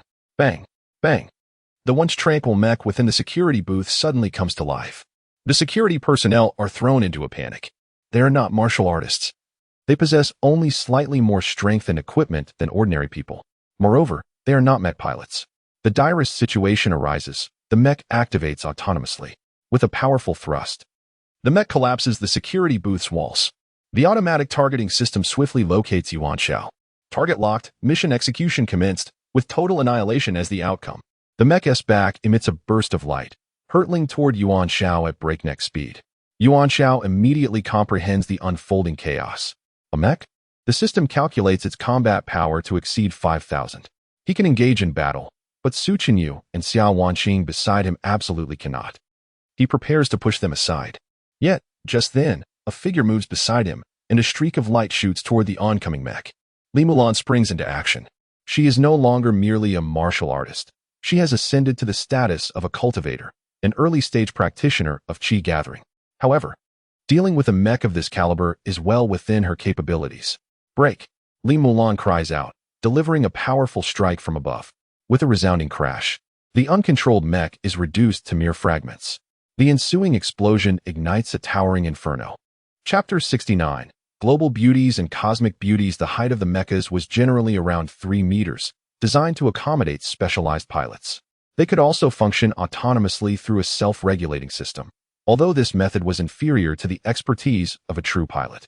The school's securities mecha was operated by such a system, which allowed Zhu Yue to effortlessly infiltrate and seize control. His singular target was Yuan Xiao. Setting aside Yuan Xiao's inherent capabilities to counter the mecha, he was now accompanied by Li Mulan. Despite Li Mulan only recently entering the qi gathering stage, she was nonetheless a cultivator.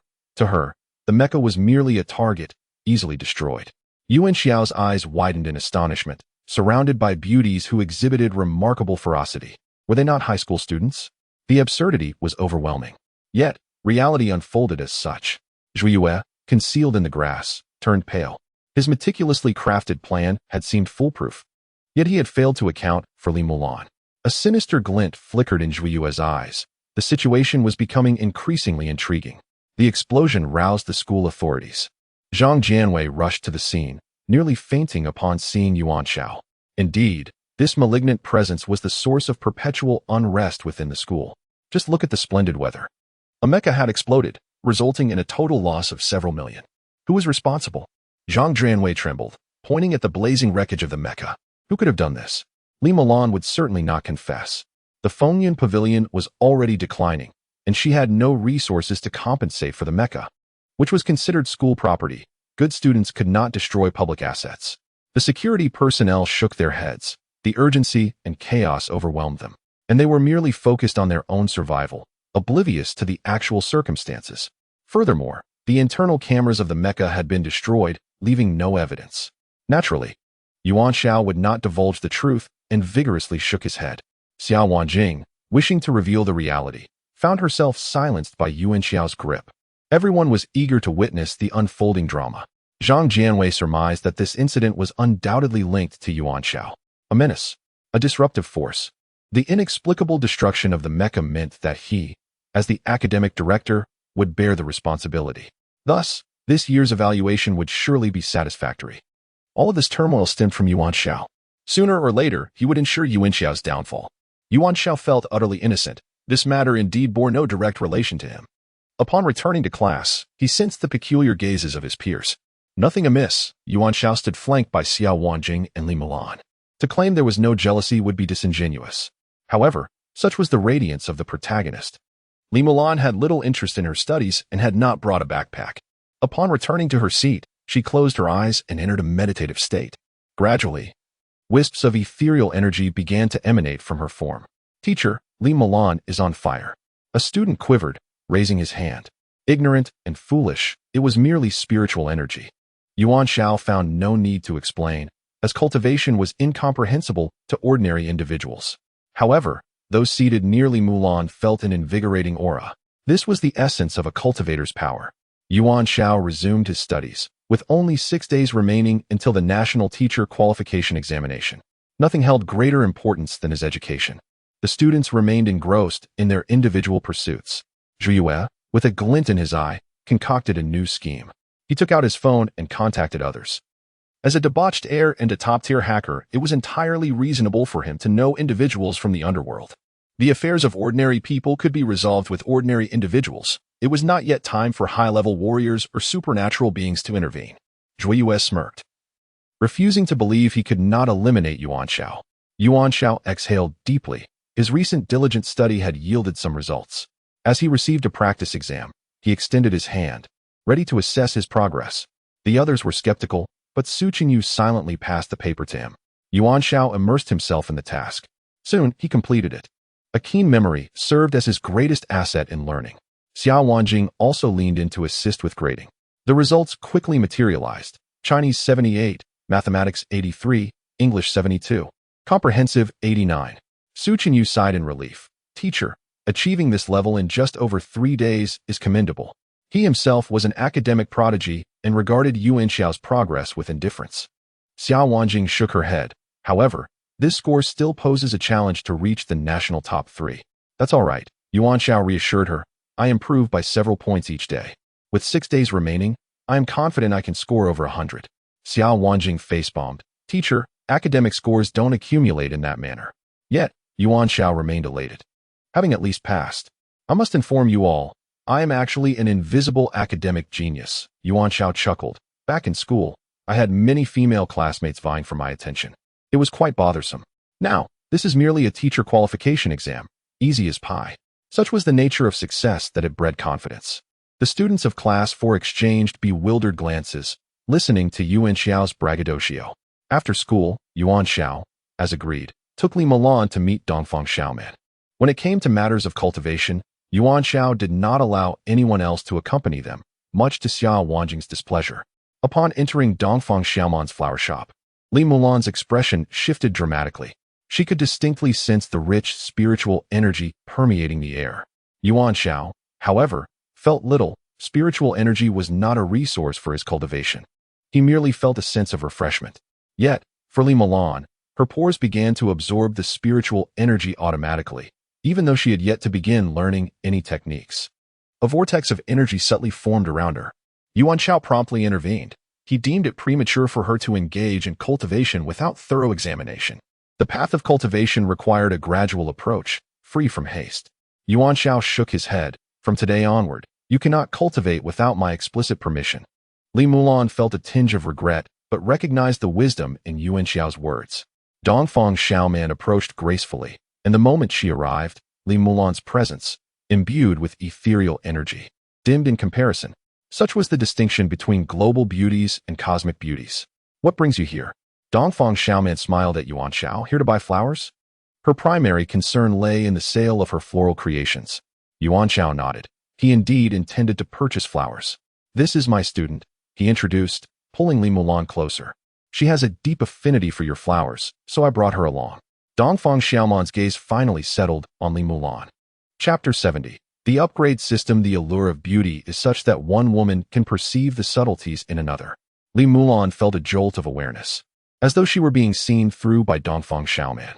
Fortunately, the gaze belonged to another woman, rendering the experience innocuous. Are you here to purchase flowers? Dongfang Xiaoman inquired with a smile, her attention presumably drawn to a particular pot. Her flowers were exceedingly costly, starting at a minimum of 1,000. Li Mulan, who was financially constrained, had no cash left, having only recently managed to gather some funds through renting out a property. However, that money was earmarked for her brother, Li Muyun's education. She envisioned a future of luxuriating amidst flowers, transforming into a beautiful floral fairy. A rough estimate revealed that acquiring all of them would cost over $1 million. From her spatial capsule, Li Mulan retrieved a violet stone. This has been passed down through my family, Eclipse, she said with a hint of regret, used by high-level martial artists. If sold on the market, it would fetch approximately 700,000 to 800,000. I wish to exchange it for your flowers, if that is permissible. Yuan Xiao glanced at the stone known as Eclipse, initially perceiving it as mere putty. Upon touching it, his brow furrowed in surprise. He sensed the essence of the fountain of life within. It appeared to be a type of crystal associated with that force. Yet, Dongfang Xiaoman was not a high-level martial artist. What purpose did she have for it? Yuan Xiao doubted she would engage in a trade, but he nonetheless passed the stone to her. Dongfang Xiaoman cradled the stone in her palm, her smile unwavering. It certainly appears to be a rare stone. Rare? Are you blind? Li Mulan retorted. See you, Dongfang Xiaoman called. Come take a look. Stepping forward was the familiar figure of Su Yi, a cluster of beauties that Yuan Xiao had encountered previously. Upon seeing the stone in Dongfang Xiaoman's hand, her eyes sparkled with interest. Purple thunder crystal, she remarked, recognizing its worth. For lightning element martial artists, it served as a valuable enhancement stone. Yuan Xiao's curiosity intensified. Could Su Yi also be a high-level martial artist? Yet, the system offered no indication of that. Her combat power was only slightly above 100, placing her among the ordinary. Alternatively, she could possess a technique to suppress her combat abilities. If she could deceive even the system, her origins must be significant. While beauty in itself was commonplace, a capable beauty was a rarity. The ability to accurately identify the stone's origin indicated that Su Yi was certainly not to be underestimated. Yuan Xiao remained intrigued but unsurprised. The world was rife with enigmatic experts, and the system was not infallible, at least in this realm. He discerned that the system was not as precise as he had imagined.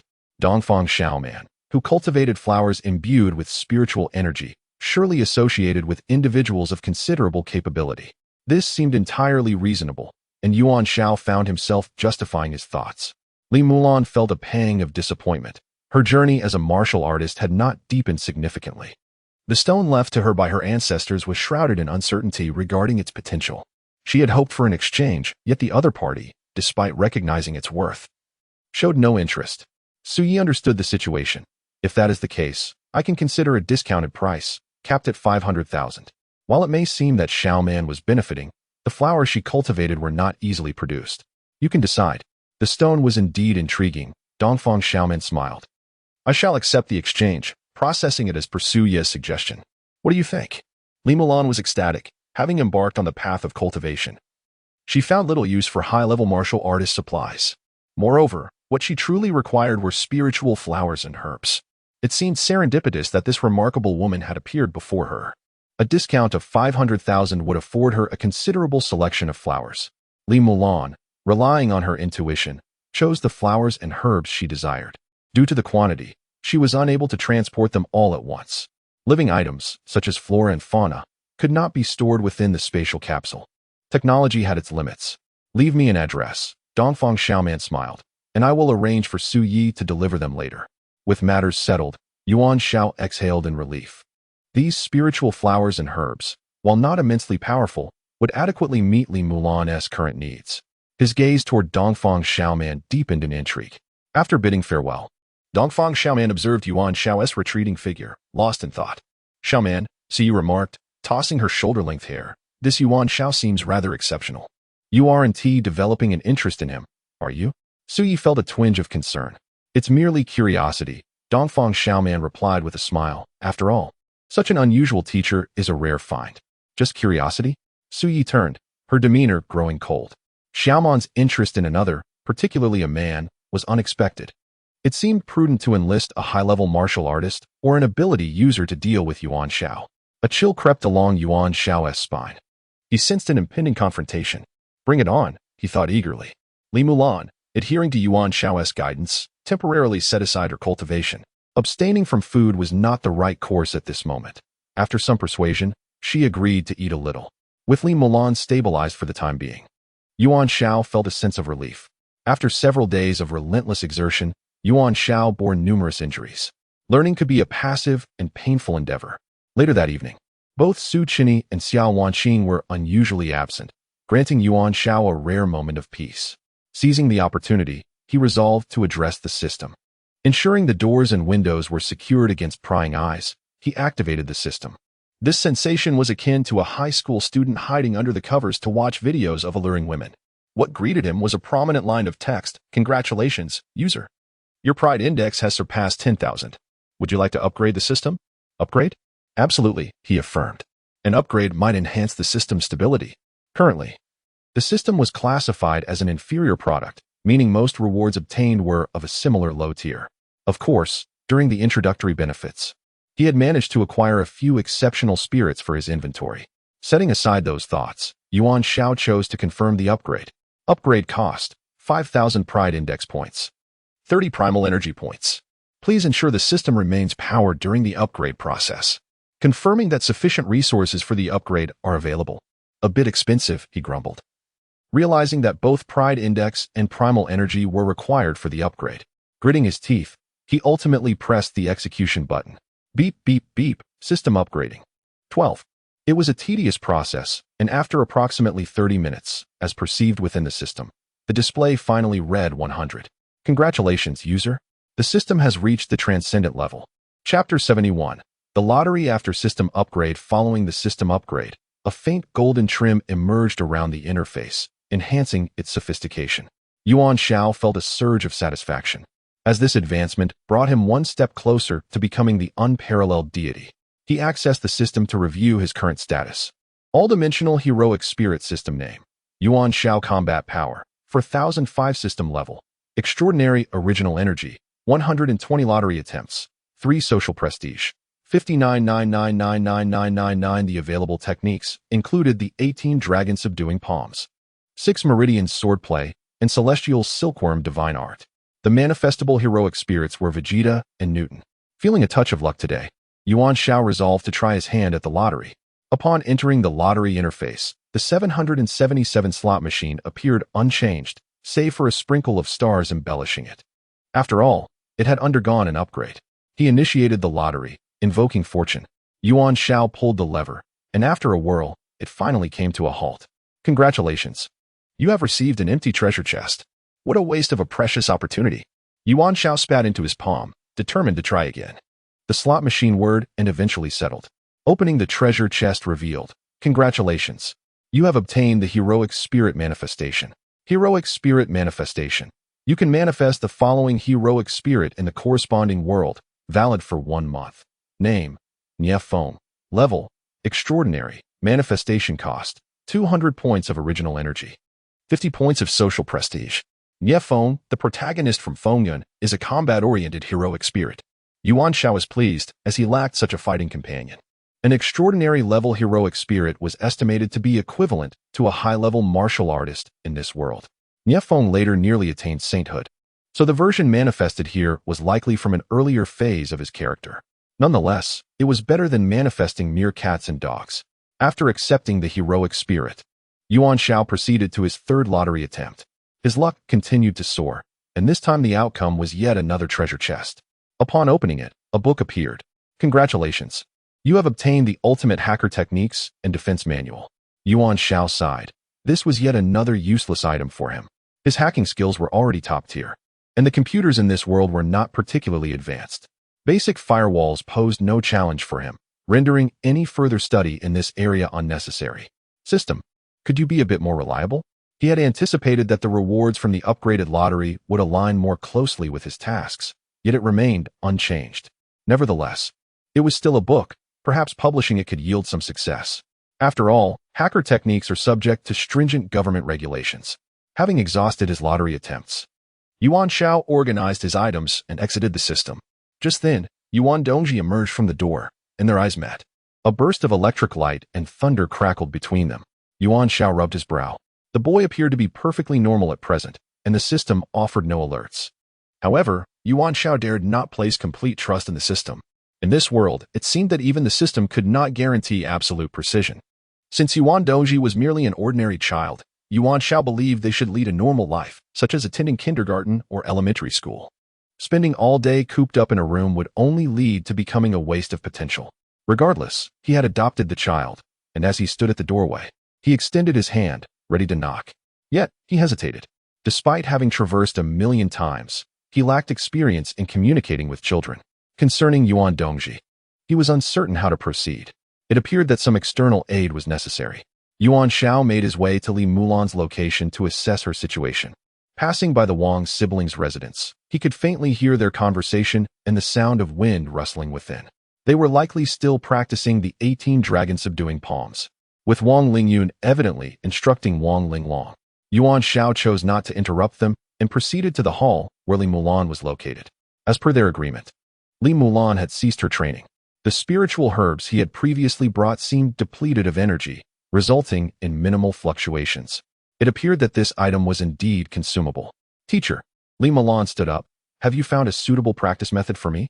Yuan Xiao shook his head. The path you wish to tread is not so much about cultivating immortality, but rather about true cultivation. He began to impart knowledge. The two sat facing each other. The path of true cultivation is, in essence, an act of defiance against heaven, distinct from that of high martial artists. The cultivation of high martial artists focuses on maximizing physical limits and extending lifespan to a certain degree. However, true cultivation ultimately aims for ascension, liberating oneself from the shackles of death. Thus, true cultivation is inherently more challenging. Yuan Xiao raised his index finger. Moreover, this world does not strictly possess the conditions for true cultivation. Li Mulan nodded. Are you implying that if I persist on this path, I may encounter obstacles later on? She was an exceptionally astute girl. Currently at the initial level of energy gathering, she seemed to face no issues. The spiritual flowers and herbs from the Eastern Xiaoman could suffice. However, as her realm advanced, the resources required could be substantial. Should she become stuck at any certain level, all efforts would be in vain. Even so, I will remain steadfast in my beliefs, Li Mulan declared. You need not worry about my attitude, teacher. Very well. The decision is made, Yuan Xiao concluded, no longer offering counsel. Next, they discussed the power system, which, despite its variations, fundamentally remained the same. Yuan Xiao sketched upon the wooden floor. The basic forces that constitute the world are remarkably similar across all cultivation systems. Thus, high martial artists and true cultivators share common decisive factors, which can be roughly categorized into 5 elements: wind, thunder, water, fire, and earth. Additionally, ice is a sub-branch of water, while wood is closely related to earth. Therefore, our priority is to determine which power system you belong to, Yuan Xiao said. Looking at Li Mulan nodded. Then, teacher, please check my body swiftly. Yuan Xiao smiled. Not just yet. The conditions are insufficient. In the realm of true cultivation, specialized tools exist to test spiritual roots, yet this world lacks such equipment. Thus, we must create an evaluation formation. However, Yuan Xiao lacked the spirit stones necessary to arrange the formation. He needed to contemplate whether he could substitute with the fountain of life or its crystals. Uncertain of its success, the most difficult step in the world is creating something from nothing. The challenge faced by him and Li Mulan was precisely this. Chapter 72. Concealing one's strength in the realm of cultivation, one must remember not to be hasty. Yuan Xiao rose to his feet, advising first. Learn to calm your mind and store the spiritual energy within your body, awaiting my guidance. Li Mulan nodded in agreement. Moreover, do not speak of your cultivation practice to others. Aspiring to be the world's foremost Taoist is no trivial pursuit. I cannot ascertain whether a world devoid of cultivation can permit the emergence of a Taoist. The heavenly Tao may very well strike down those who dare to ascend. At this moment, I am unable to withstand the heavenly Tao unless I become the sole deity. The path ahead is long and arduous. The nationwide teacher qualification examination is fast approaching. In recent days, Su Chani and Xiao Wanjing refrained from disturbing Yuan Xiao, who was fully committed to his studies, scarcely resting and immersing himself in reading with fervor. It must be said that such perseverance and resolve are rare. This is the temperament forged through a million iterations of reincarnation. Xiao Wanjing's eyes sparkled with admiration, while Su Chani looked on with astonishment. His gaze ablaze with admiration for Yuan Xiao. Unfortunately, in this world, there will always be individuals who cannot bear to see your success. Zhang Jianwei recently found himself in high spirits, even alleviating his constipation. The thorn in his side, Yuan Xiao, was soon to leave the school. The pivotal point is that once Yuan Xiao is expelled, it would also benefit Fan Wenbing. The phrase mismanagement of personnel would suffice to send Fan Wenbing into a frenzy. Perhaps he could even persuade the higher-ups to remove Fan Wenbing from the vice principal position. Thus, as the head of academic affairs, he had a promising chance of advancement. In his office, he brewed a pot of tea, seated across from Huang Jinran. During the last faculty meeting, he had taken a liking to Huang Jinran. Not for any particular reason, but because he was Yuan Xiao's rival and quite perceptive. Graduating from a prestigious university, his appearance and intellect were commendable, a desirable candidate to recruit. Teacher Huang, I hear you are also planning to participate in the teacher qualification examination, Zhang Jianwei remarked, pouring a cup of tea and placing it before Huang Jinran. Huang Jinran smiled, responding, indeed. I previously participated and secured 5th place nationally. I believe it is essential for an aspiring teacher to periodically take qualification exams to keep oneself vigilant. This time, I conservatively estimate that securing a top 3 position is within reach. Ha ha ha. Zhang Jianwei was delighted. Huang Jinran's prestigious educational background assuredly distinguished him from the mediocre. If you achieve a top 3 national ranking, it will bring glory to our school, and you will be given priority for promotion next year. Zhang Jianwei was more than willing to reap the benefits of such power, thoroughly satisfied with his position. Look at him, tall and muscular. Does he resemble an intellectual? I even suspect he might be a societal misfit, he mused. Zhang Jianwei's discerning eye caught the essence of Yuan Xiao, who indeed emerged from a military training camp, lacking any semblance of refined gentility. Even with gold-rimmed glasses, no one would believe he was an academic. Huang Jinran maintained his smile. However, we must await the examination results. After all, teacher Yuan Xiao mentioned that a top 3 finish is guaranteed. Indeed, Zhang Jianwei replied, his spirits lifting. Perhaps he will be among the bottom 3 nationally. Laughter erupted between them. In class 4 of the first year, Yuan Xiao faced a new mock examination. Ha ha ha, he exclaimed, enthusiastically patting Su Chani's shoulder. See, I told you, this nationwide teacher qualification examination is merely a piece of cake for me. He proudly displayed his paper to the entire class. Behold, this is the prowess of your exemplary homeroom teacher, the most outstanding teacher Yuan Xiao. I have long concealed my strength. I prefer a low profile in my endeavors. I've heard that teacher Huang Jinran is also participating. In my view, those truly skilled are reluctant to take the spotlight. I merely find myself in this position out of necessity. With my abilities, I genuinely wish to avoid outperforming teacher Huang Jinran. It would be too much of a challenge to my humble nature. The students of class 4 looked on, baffled. Xiao Wanjing rested her chin on her hand, pondering why their teacher was becoming increasingly exceptional. Dear audience, we have now arrived at the most exhilarating moment. The beautiful host announced, holding a microphone as she broadcasted live. The results of the highly anticipated nationwide teacher qualification examination are about to be revealed. Who will ascend to the pinnacle? Let us await the outcome. All the students gathered in the grand auditorium to witness the live broadcast. Yuan Xiao confidently crossed his legs. All right, the results are in. The first place goes to Yuan Xiao, Class 4 of the High School Department at Lironwire City Municipal School. The auditorium erupted in cheers. Teacher, how can you be so outstanding? I love you, teacher. You're amazing. The female students went wild, and even Yuan Xiao felt a twinge of apprehension. The bald principal led the applause, Teacher Yuan Xiao. Achieving first place in the history of our school's participation in the nationwide teacher qualification examination is a testament to your exceptional capabilities. Since assuming your position at our school, you have produced remarkable results in significant roles. Today's outcome is the finest proof of your strength. Let us extend a warm welcome to Teacher Yuan Xiao on stage. Be humble. I must remain humble. Yuan Xiao modestly approached the podium. Before he could speak, two individuals rushed in, tears streaming down their faces. Thud, thud. They simultaneously knelt before Yuan Xiao. Teacher Yuan, I was blind to your talents, Zhang Jianwei lamented. Tears and snot mingling. I should not have targeted someone as capable as you. I am a sinner through the ages. He slapped himself repeatedly. Teacher Yuan, while you may not exude the qualities of an intellectual, this is merely my folly, Huang Jinran wept. Your attainment of first place nationally is an undeniable testament to your superiority, and I wholeheartedly acknowledge it. He bowed his head to the ground. Please don't do this, Yuan Xiao said, visibly distressed. I find it difficult to accept such displays. We are all educators, dedicated to our passion and youth for the betterment of education. Therefore, I kindly ask both of you to let go of the past and move forward. It is all trivial. I have never held it against you. The two men sobbed openly. Ha ha ha ha. Snap. In Zhang Jianwei's office, Huang Jinran crushed the paper teacup in his hand. Chapter 73. Your words contain the philosophy of the Tao of Heaven. Huang Jinran's fury surged within him. Yuan Xiao must die. It is imperative. He resolved to employ every conceivable means to ensure his swift ascension to the heavens. Bowing his head, Huang Jinran realized that he must take this national teacher qualification examination seriously. Meanwhile, Yuan Xiao was basking in his success. Although he still faced some challenges in reaching the top 3 nationally, the distance was no longer insurmountable. He snapped a photo of his results and shared it not only on WeChat Moments, but also sent it to Mo Haoguang. Who knew you would become so addicted to teaching? Do not let yourself go too far, Mo Haoguang cautioned. I have a new prestigious task for you, a significant one.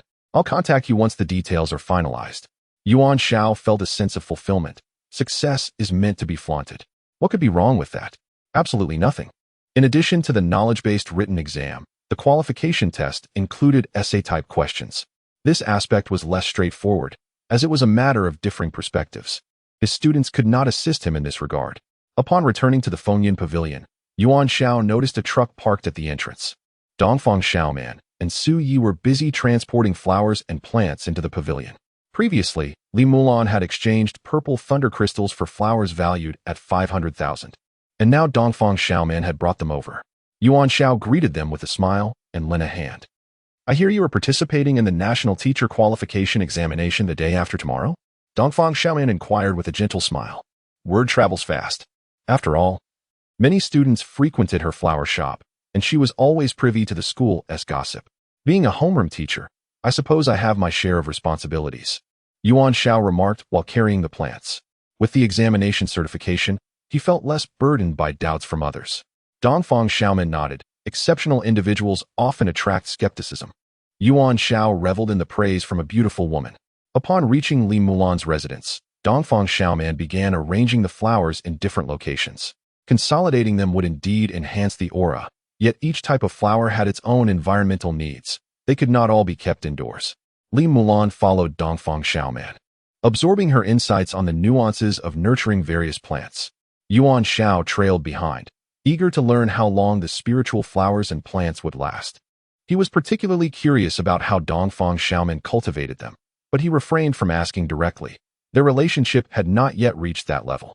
Once the flowers were arranged, a subtle flow of energy began to swirl above Li Mulan's abode. The positions chosen by Dongfang Xiaoman bore significant meaning, vaguely resembling a spirit-gathering array, yet not quite. Perhaps she had gleaned some natural principles from her floral expertise.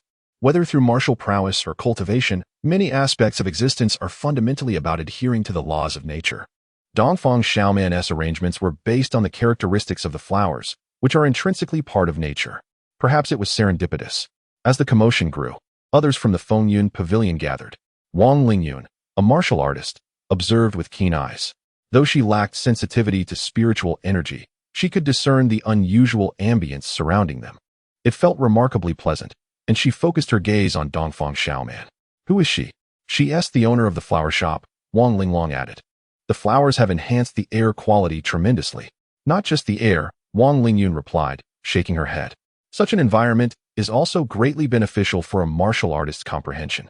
She approached Dongfang Xiaoman. Did you cultivate these flowers? Yes, I can replicate the same arrangement for you, Dongfang Xiaoman replied. The Longhu sect possesses vast wealth. So money is no object. That one tea suffice, she shook her head. It depends on your dwelling. Flowers are part of nature. One must respect their habits for them to thrive. Your words embody the principles of the Tao of Heaven, Wang Lingyun agreed, nodding. In martial arts, we also emphasize harmony with the natural order. The universe adheres to its own laws, and even the most formidable beings cannot defy the heavens directly. Everything in the cosmos exists for a reason. The two soon reached a consensus. Yuan Dongji stood at the door, his gaze fixed on Dongfang Xiaoman, lost in thought. Hesitating briefly, he finally approached her. Whose child is this? Dongfang Xiaoman smiled down at him, noting his striking appearance. Yuan Dongji's cheeks flushed for a rare moment. Dongfang Xiaoman gently patted Yuan Dongji on the head. Be good now. To everyone's surprise, he nodded. Yuan Xiao's eyes widened in disbelief. His usually aloof son was inexplicably drawn to Dongfang Xiaoman. Was something amiss? A 6-year-old child, captivated by a beauty of such cosmic proportions? As Yuan Xiao contemplated Dongfang Xiaoman's figure, he found himself lost in thought. Oh, wait. He was unsure if she would reciprocate his interest. After all, she appeared to be in her early 20s, significantly younger than himself. Dongfang Xiaoman followed Wang Lingyun to inspect the residence. Yuan Dongji trailed behind. After some consideration, Yuan Xiao decided to follow them. The two striking women quickly reached an agreement, with Wang Lingyun promptly paying 1 million for the flowers. Both were affluent individuals, and Yuan Xiao felt somewhat envious, suspecting he was the least fortunate among them. Once the arrangements were finalized, Dongfang Xiaoman exchanged a few words with Yuan Dongji. Their conversation was enigmatic.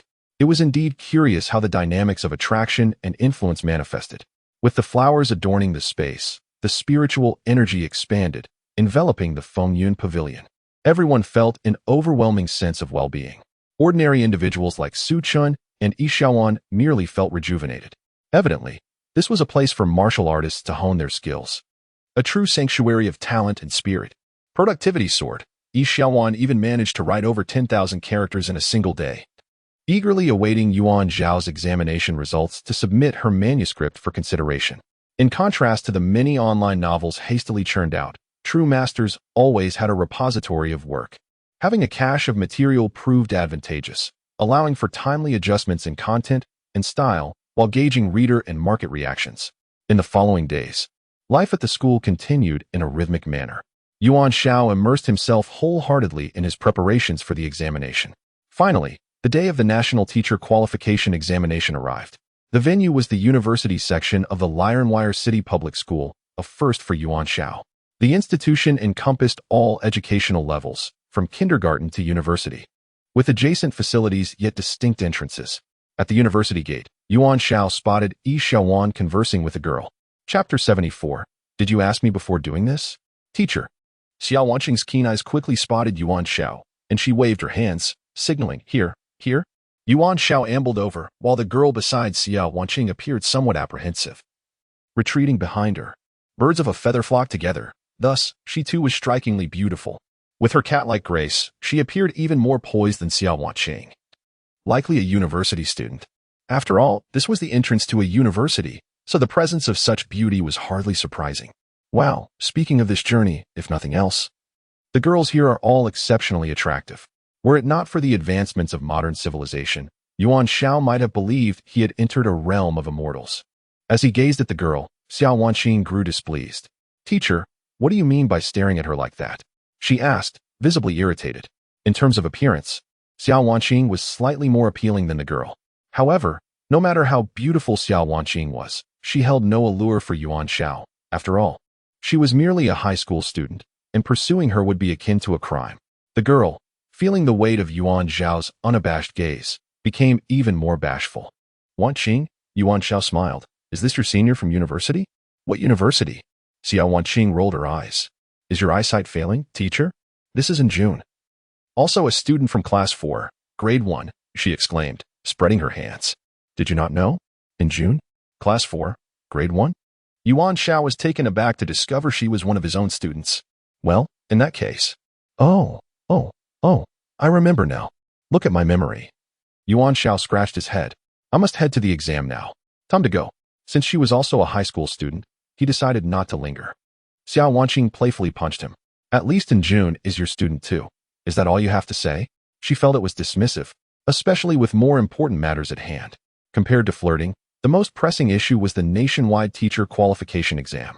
Yuan Xiao had a premonition that if he ranked among the top 3, he would attract a wave of admiration. Just the thought excited him a little. And June peeked curiously at Yuan Xiao. This is our new homeroom teacher, Mr. Yuan, Xiao Wanqing introduced. And June is my good friend. She debuted as a child star and is now an artist under the Xiao group.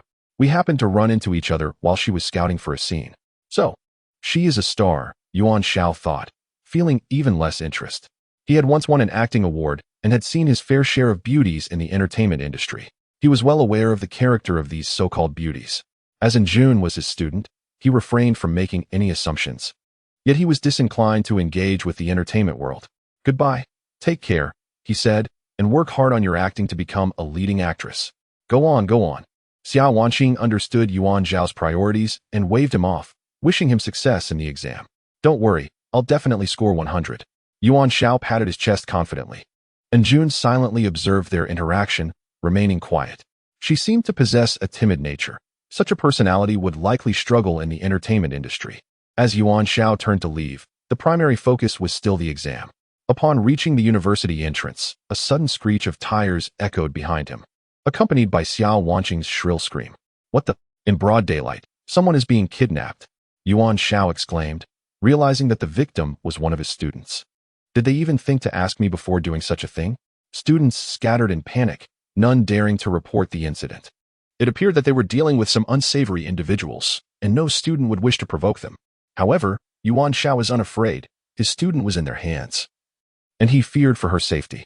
Chase after them, he commanded. Compared to his students, the exam was trivial. Xiao Wanqing and In June were forcefully taken into a vehicle surrounded by men in black. Xiao Wanqing shouted, "Who are you? Do you know who I am? I'm from the Xiao group. Who you are is irrelevant." One of the men in the passenger seat chuckled.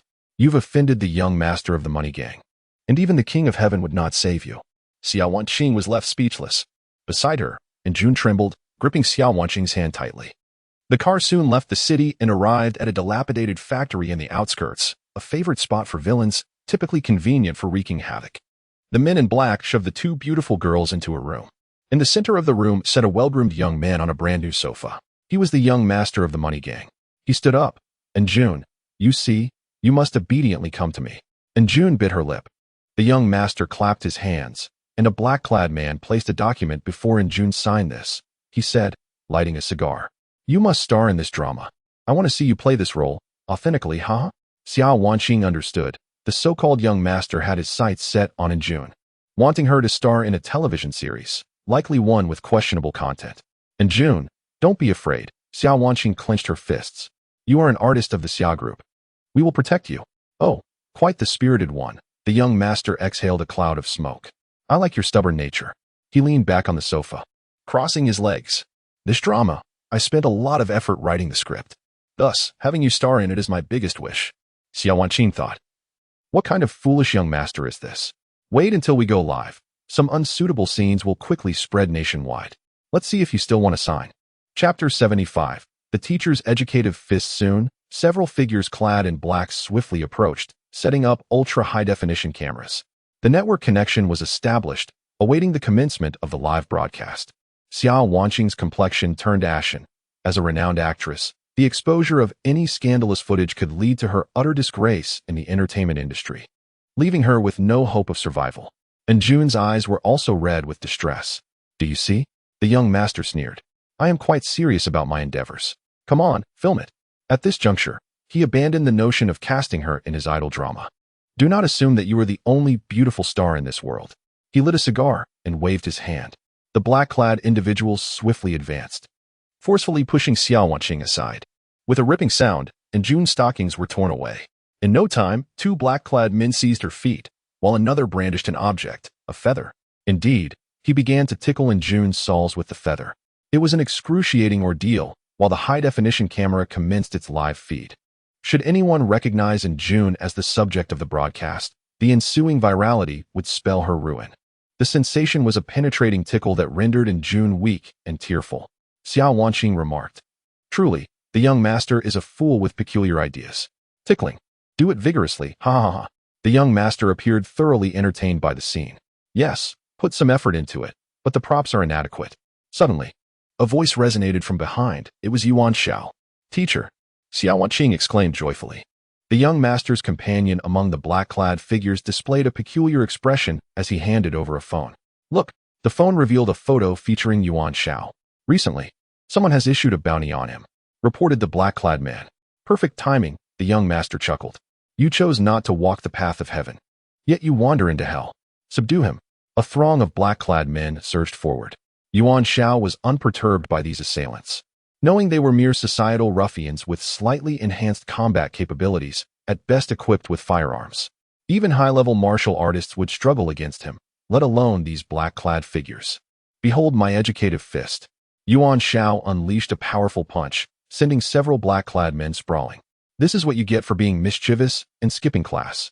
The room echoed with the sounds of fists striking flesh. Shadows flew from the young master's vicinity, some crashing through glass and plummeting below. The walls of the room bore numerous dents, resulting in utter chaos. To Yuan Xiao, these black-clad men were akin to lambs. He was the ravenous wolf. Veins began to bulge on the young master's forehead. "Remarkable. It seems this teacher possesses some skills. Perhaps he teaches physical education? If so, I shall not hold back." He drew a firearm and began firing.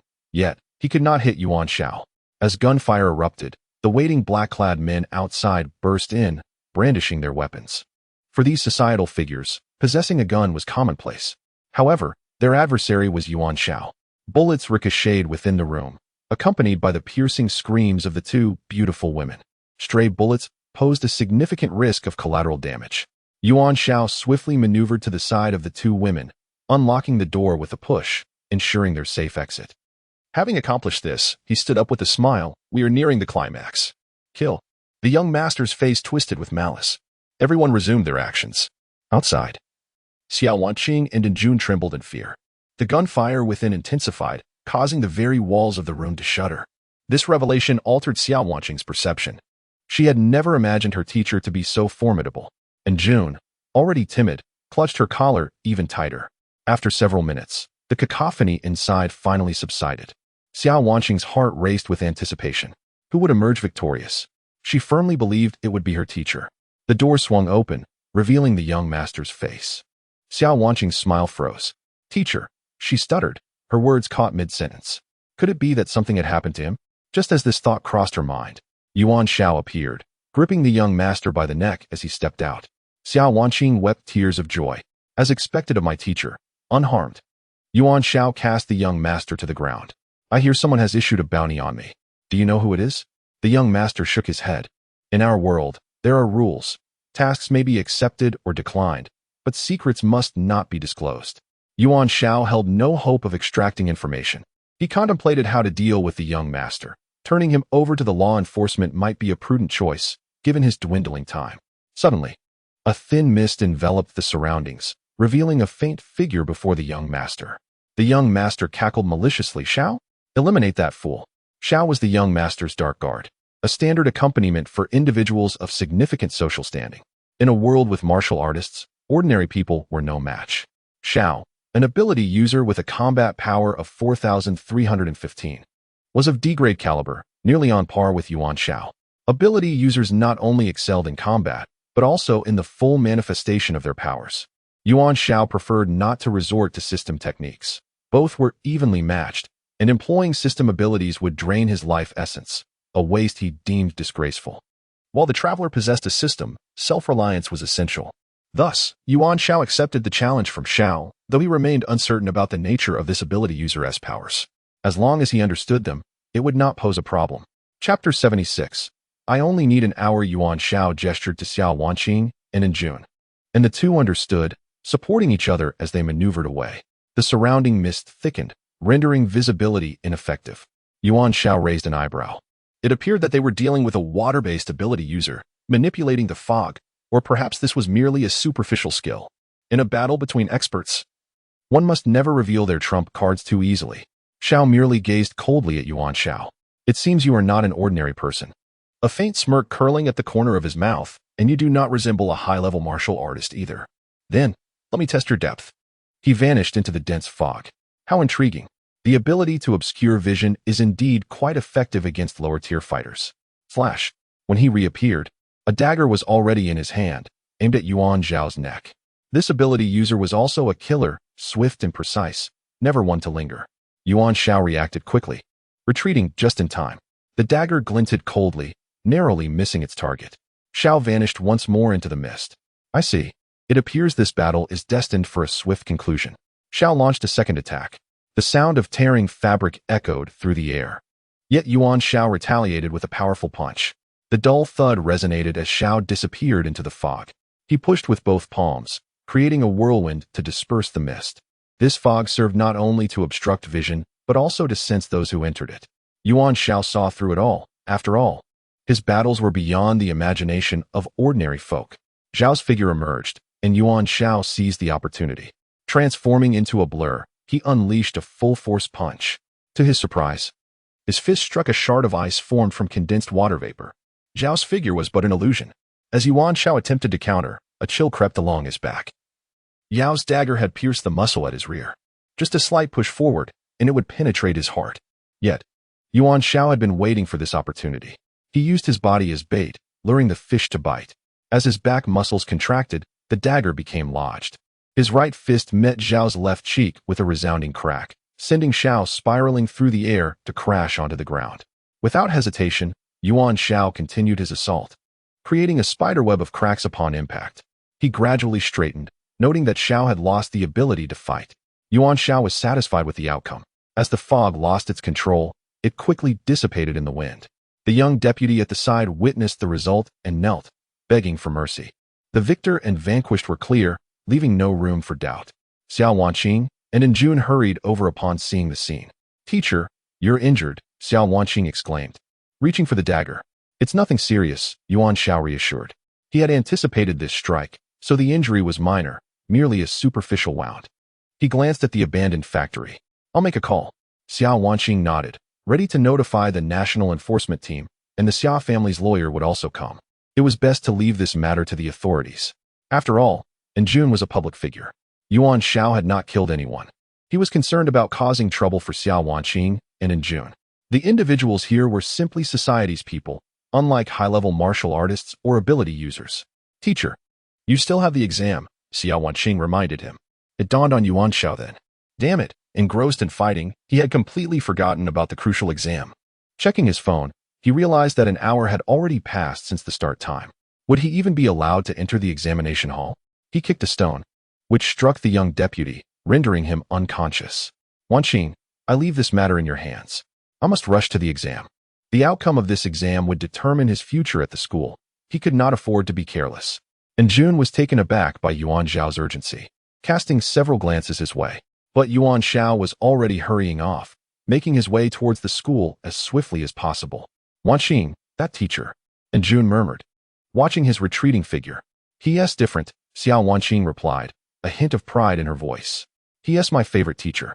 At the municipal university campus. And Yutong was anxious. Half the time for the exam had already elapsed, and Yuan Xiao had yet to arrive. How could such a crucial moment go awry? Huang Jinren was in high spirits, having completed another paper. It seemed at this time, Yuan Xiao would self-destruct without needing assistance. Ha ha ha, Zhang Zhanwei was ecstatic. Yuan Xiao still hasn't arrived. Is he running away at the last moment? After all, with his demeanor, he hardly looks like a scholar. Nationally ranked in the top 3? I suspect he is closer to the bottom 3. Yutong clenched her fists. If it weren't for her insufficient status, she would have liked to swat this fly before her. Over 10 minutes had passed, and theoretically, one could no longer enter the exam hall. Zhang Jianwei grinned. But we should give the excellent teacher Yuan a chance to shine. I just spoke with the exam committee. We can wait another 10 minutes. Could it be that he is too scared to come? Zhang Jianwei was determined to make Yuan Xiao embarrass himself before the students. This would provide ample reason for his dismissal, while also taking care of Fan Wenbing. As he laughed heartily, he was suddenly engulfed by a shadow. Who says I'm scared to come? Yuan Xiao exhaled in relief. Am I not here? Yu Tong's eyes lit up. Teacher Yuan, you finally made it. Isn't that obvious? Come on. Yuan Xiao replied. The dialogue could use a bit more depth, please. Yuan Xiao's body was still that of an ordinary person. Although the back injury was minor, it was still an injury, and his back was faintly stained with blood. He had merely slapped on some band-aids to stem the bleeding. Men bleed a little. It's nothing compared to what girls experience, he mused. Yu Tong, sharp-eyed, noticed the blood seeping from Yuan Xiao's back. Teacher Yuan. It's nothing. He waved his hand dismissively. Director of Academic Affairs. My time is still valid for entry, right? Humph. This is the result of my efforts. Zhang Jianwei's expression darkened. The exam committee has granted you a special exception. Do not disappoint the school's expectations. Rest assured, Yuan Xiao smiled, patting his chest. For me, 2 hours is far too much time for an exam of this nature. Thus, I only need an hour. In just 1 hour, I shall complete all the questions and maintain the highest score in the nation. That is the caliber of a true teacher standing at the pinnacle. Prideful Index. -233 Chapter 77. The second commission of the ranking list Zhang Jianwei seethed with anger, yet Yuan Xiao chose to disregard him entirely. Time was of the essence, and the examination remained paramount. Taking a deep breath, he stepped into the examination hall. The gaze of the other teachers in the classroom converged upon him. But Yuan Xiao remained unperturbed.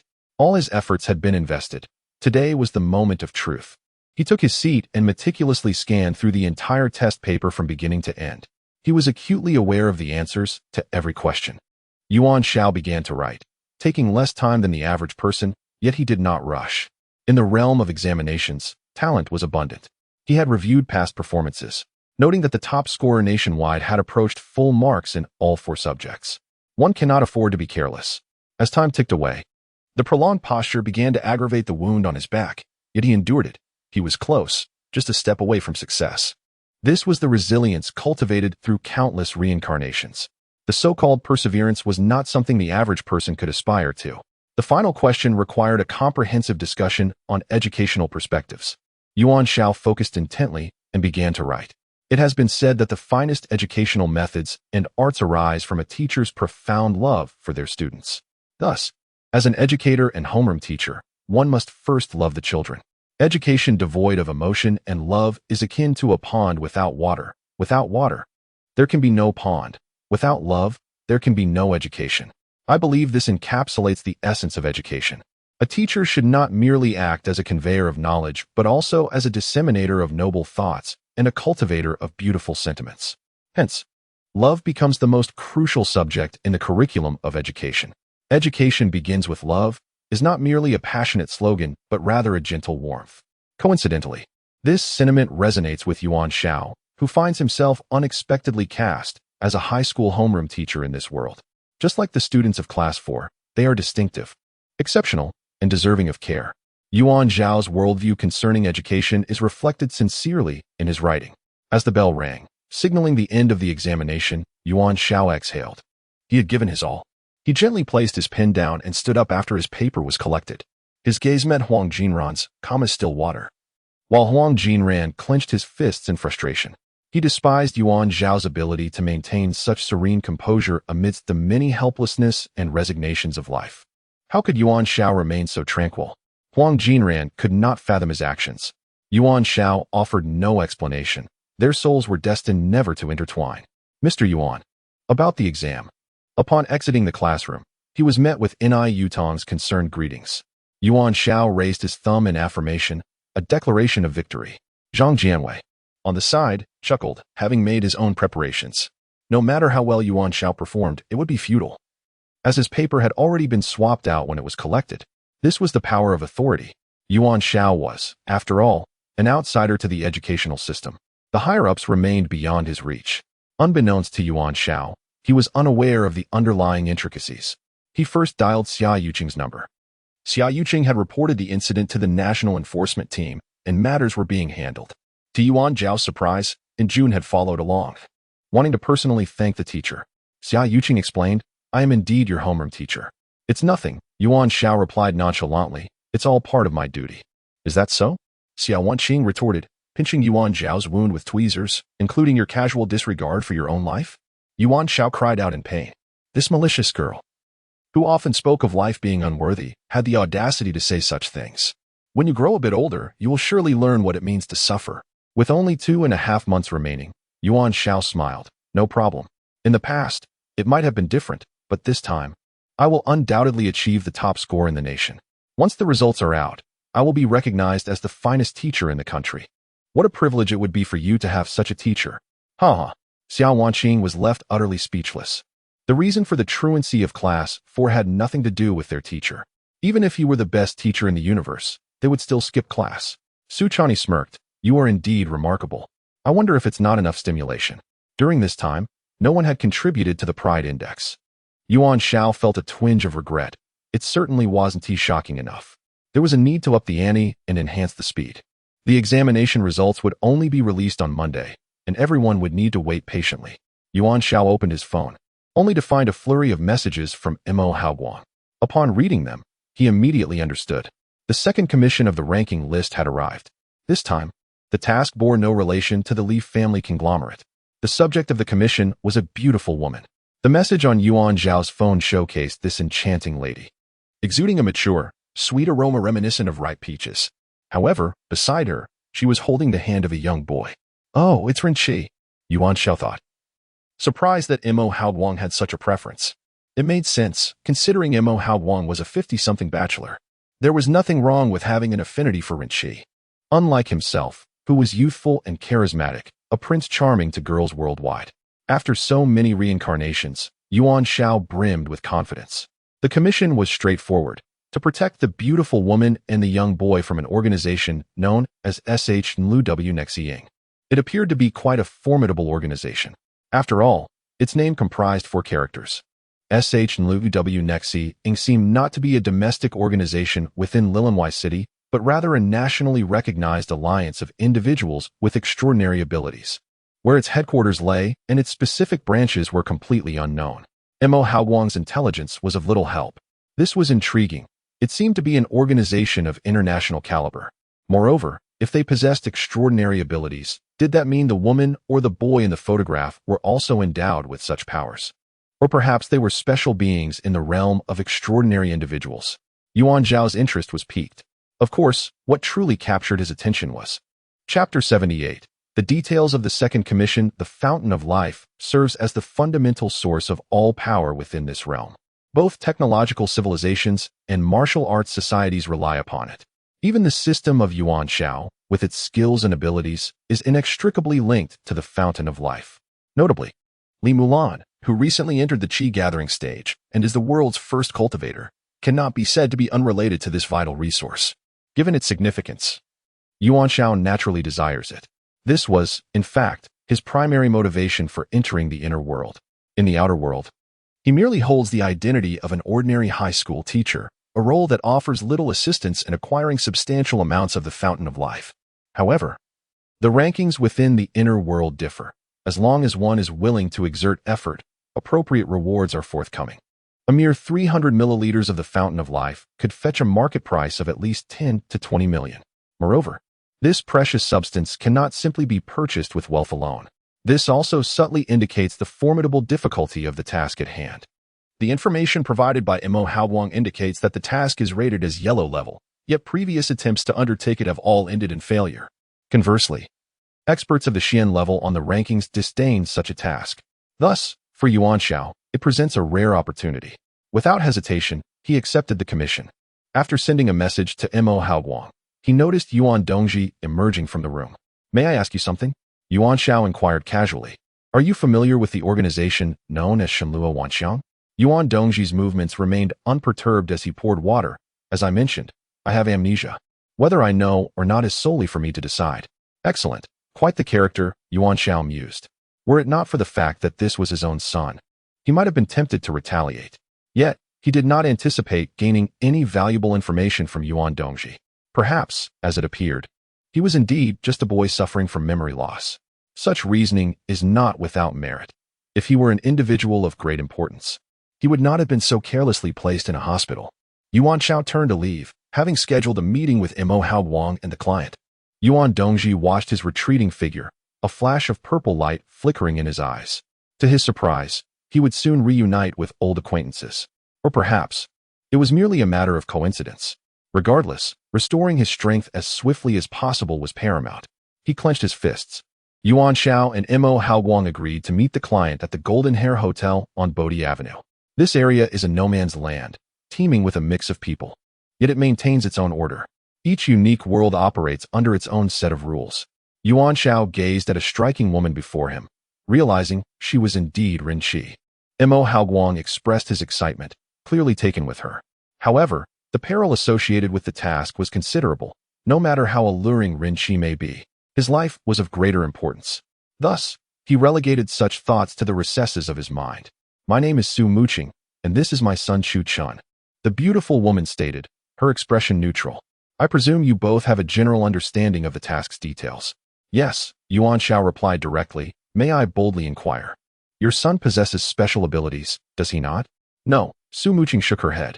His father was a member of Shenluo Wanxiang and possessed abilities, but Chu Chun does not. This raised an eyebrow of curiosity. Why would Shenluo Wanxiang take an interest in this child? Seemingly aware of Yuan Xiao's thoughts, Su Muqing continued. Shenluo Wanxiang is a mysterious organization of ability users. When I met my husband, I was unaware of his powers. Once our child was born, members of Shenluo Wanxiang arrived. My husband sacrificed himself to protect me and our child. There is a rule within Shenluo Wanxiang that the next generation of its members must also join the organization. If they are not ability users, they are forcibly transformed into one. Mo Haoguang felt a pang of sympathy, the reason being simple. He was enamored with Rin Qi, especially given her beauty. However, Yuan Xiao remained skeptical. Su Muqing's reasoning was plausible, yet not entirely conclusive. To go to such lengths for an ordinary child, even if they were the offspring of an organization member, seemed excessive to him. Yet, Su Muqing offered no further explanation, and Yuan Xiao chose not to press the issue. Such is the protocol of the rankings. Then, what is the timeline for this task? Yuan Xiao inquired. It cannot be indefinite, can it? Of course not, Su Muqing replied, shaking her head. Are you aware of an organization called Beidou within the Principality of Princes? Yuan Xiao certainly knew. The original host of this body was a member of Beidou, codenamed Yaoguang. It was surprising to discover that this matter was entwined with the Principality of Princes. Part of Beidou's operations involves protecting individuals like us, whether they are ability users or ordinary people, Su Muqing explained. Thus, you need only ensure our safety until we make contact with Beidou. This should take about a month. That was acceptable. Yuan Xiao's gaze shifted to Chu Chun, a child roughly the same age as Yuan Dongji. However, he lacked the latter's haughty demeanor. Currently, he was cheerfully sipping a cola, appearing as an ordinary child. Yet, ability users often exhibited no abnormalities until their powers were activated. The system remained silent. Thus, the matter was settled. Su Muqing provided Yuan Xiao with their current address, a budget hotel in Lirenwire City. The hotel's security was undoubtedly questionable. Yuan Xiao pondered that escorting the two to the Wind and Cloud Pavilion would be the optimal choice. However, he was still uncertain about the situation. Ultimately, he decided to remain vigilant around the hotel for the time being. After all, it was conveniently located in the old district and only a 10-minute walk from the school. As for the routine surveillance, he entrusted that task to Mo Haoguang, who would benefit from close proximity to Rin Qi. He was quite satisfied with Yuan Xiao's arrangements. Once everything was in order, Yuan Xiao accompanied Su Muqing and the others to the hotel. He rented a twin room, sharing it with Mo Haoguang, with Su Muqing covering the expenses. That night, a sudden torrential downpour swept over the sky. In a suburban area of Lirenwire City, a group of individuals encircled two figures clad in cloaks and raincoats. The raindrops around these two stood still, suspended in midair. One burly man among the crowd shouted, "There are rules in our trade. This is Lirenwire City, and we are members of the ability user organization LAMO. Who are you?" Laughter erupted from the crowd. "What gives you the audacity?" One taunted. "We, LAMO, are the foremost ability user force in Lirenwire City. Even the national authorities must treat us with respect. Is that so?" The cloaked figure removed their hood, revealing a red-haired youth. "Ultimately, matters will be settled with fists. Prepare to die." Chapter 79. This is not the normal unfolding of a protagonist's script soon. This area transformed into a hellish landscape. The ground was strewn with severed limbs, blood mingling with rainwater, flowing everywhere. The elite of the Thunder Marsh suffered near total annihilation. The leader of Thunder Marsh finally arrived at the scene. The abilities of the extraordinary beings were governed by an unspoken accord. The leader swallowed hard, aware that each faction had its own domain and that unauthorized incursions were strictly forbidden. Unlike martial artists, extraordinary beings did not establish sects, yet they maintained their territorial boundaries. In the absence of significant conflict, interactions were rare. To enter another's domain typically required prior notification. However, the two individuals before him had intruded without warning. What we, the divine realm, are doing is adhering to the rules, the red-haired youth sneered. There is no need to explain ourselves to you. The leader of Thundermarsh was taken aback. Divine realm? He was unfamiliar with this organization of extraordinary beings. I am one of the 8 divisions of the divine realm. Superior to you, Nangongda. The red-haired youth fixed his gaze on the leader of Thundermarsh, and this is Tabo Wang Gaoyi. Our purpose here is to locate certain individuals, and you must fully cooperate with Thundermarsh. Otherwise, tonight will mark the end of your existence. His tone was eerily calm, as if merely discussing the weather. The leader of Thundermarsh felt a cold sweat break out. This effectively meant that the entire organization of Thundermarsh was about to be usurped. Becoming a subordinate to another was a humiliation worse than death. I know you wish for a swift end, Nangongda chuckled, but I assure you, I can guarantee that you will wish for death before it comes. The leader's spirit crumbled instantly, and he staggered, ultimately kneeling before them. Nangongda tossed 2 slips of paper toward him. The leader picked them up and saw they were photographs of 2 young boys, one showing only their back. Find these 2 individuals, alive, Nangongda directed. If you cannot manage it, do not worry about taking action yourselves, simply contact us. Once the task is complete, I will ensure that Thundermarsh remains intact. This is the deal. You have no power to refuse. A bolt of lightning streaked across the sky. The leader of Thundermarsh, drenched in rain, clenched the photograph tightly. Meanwhile, the external turmoil remained unknown to Yuan Xiao, who had spent the past 2 days in a hotel without any unusual occurrences. Today was of utmost significance, the day the results of the National Teacher Qualification Examination would be announced. The entire high school department awaited with bated breath.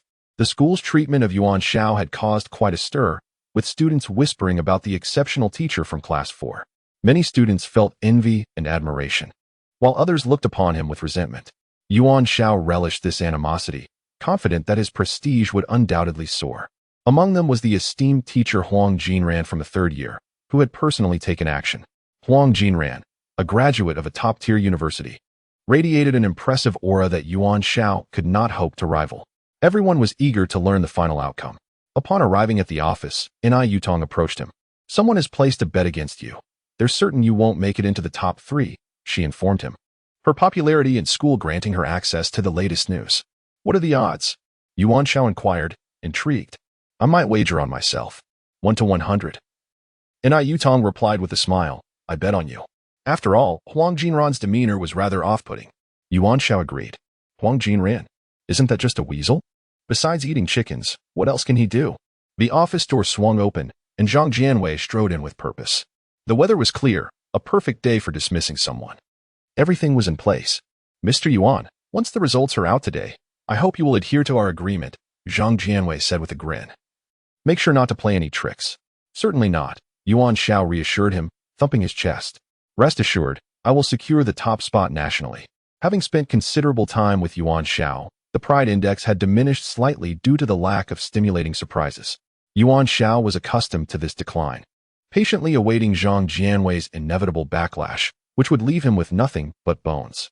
With time to spare, Yuan Xiao took a stroll around the classroom. The students of Class 4 displayed a strong sense of camaraderie, presenting him with flowers, specifically, chrysanthemums arranged in circles, humorously dubbed funeral wreaths. Congratulations, Yuan Xiao, on your impending expulsion. It was rather regrettable, given how exceptional a teacher he was. Soon, his dreams would meet their demise, lamented Xiao Wanjing. Demise? Once the results are out, I will surely pierce you with a halberd. Most students laughed and joked, and Yuan Xiao, understanding their playful spirit, did not take offense. This was merely another facet of his rapport with them. Teacher, Su Qingyu maintained a fervent gaze. If you are expelled, don't fret. You can join my family business. The 5 million annual salary we discussed is still on the table. Yuan Xiao scoffed. What kind of nonsense is that? You could choose to open a noodle shop with me. Added Bao Xiaokai, with your talent and my wisdom, we could undoubtedly create the world's finest noodles. Xiao Wanjing shook her head. Your vision is far too limited. The teacher should consider partnering with me to pioneer the realm of online literature. The potential is immense. Once I grow up, you could even consider marrying into the Xiao family. Thus, everything would be perfect. What kind of life would it be for two men? Just think about it. The three debated how to arrange Yuan Xiao's future post-expulsion. Yuan Xiao smiled. Very good, splendid indeed. These are truly the children I have nurtured. Be patient. Once I become the sole deity, I will surely reserve a place for you all within the palace. As for Xiao Wanjing, those in the know? No. Amidst the festivities, others frowned, some scoffed, while others reveled in the chaos. An ordinary examination revealed the myriad facets of existence. Time moved forward, and finally, it was 10 o'clock in the morning. The results of the National Teacher Qualification Examination were to be released. Everyone opened their phones, eager to check the results. Yuan Xiao felt content, patiently awaiting the harvest of his hard work. Soon, Su Qinyu discovered the outcome, and his expression froze. Xiao Wanjing and others gathered around, and smiles vanished from their faces. What's wrong? Did the teacher's results leave you speechless? Yuan Xiao rose to his feet. Teacher, Su Qinyu's tone was heavy. Your name is not among the top 20. Yuan Xiao, impossible. This is not the normal unfolding of a protagonist's script. Chapter 80. Who in the world does not recognize you? Yuan Xiao's face turned a shade of green. This cannot be. During the examination, he had meticulously completed his assessment. While he may not have claimed the top spot nationally, he was certainly confident of securing a position among the top 3. Now, what is happening? How could his name not appear at all? Was there some error, or was this all merely a dream? Yuan Xiao pinched his thigh with all his might. The sharp pain that radiated from his fingertips confirmed his reality. Suddenly, a hearty laugh echoed from outside. It was Zhang Jianwei, the academic dean. With an air of satisfaction, Zhang Jianwei addressed the crowd. The results of the National Teacher Qualification Unified Examination have been released. I trust everyone has seen them. This is the most impartial reflection of a teacher's capabilities. Our school's teacher Huang Jinran has, as expected, achieved an outstanding second place. This accomplishment is one we should all take pride in. As for teacher Yuan Xiao, his efforts have been evident to all. Yet, ultimately, the results speak for themselves. Teacher Yuan, you wouldn't consider backing out, would you? He chuckled. What good is talent? This world is about connections and backgrounds. No matter how proud one may be, a single phone call can alter the fate of your examination paper. This is the reality of adult society. The other teachers merely observed, whispering amongst themselves. And Yutong's expression darkened. She had witnessed Yuan Xiao's dedication and could not fathom such an outcome. His staunch supporters from Class 4, such as Su Qinyu and Xiao Wanqing, surrounded Yuan Xiao, equally perplexed. How could it be that after achieving high scores in the mock exams, he found himself without even a ranking? The facts remain facts. And thus I always advise the youth to remain humble, lest they trip at the last hurdle. Zhang Jianwei continued, veiled in sarcasm aimed at Yuan Xiao. Yuan Xiao felt as if he had turned to stone, overwhelmed by the unjust nature of it all. Su Qinyu narrowed his eyes, sensing that there might be an unseen hand at play. Are you suggesting? Xiao Wanqing, seething with indignation, wished she could kick Zhang Jianwei away. His speculation held weight, yet alas, there was no evidence. The dust had settled, and Yuan Xiao was left with only the option of resignation. After all, this path had been of his own choosing. Teacher Yuan Xiao, what do you have to say? Zhang Jianwei, elated, felt his blood pressure drop considerably. Yuan Xiao exhaled deeply and smiled. It was merely a resignation. He had already viewed it with indifference. Fame and fortune were mere illusions to him.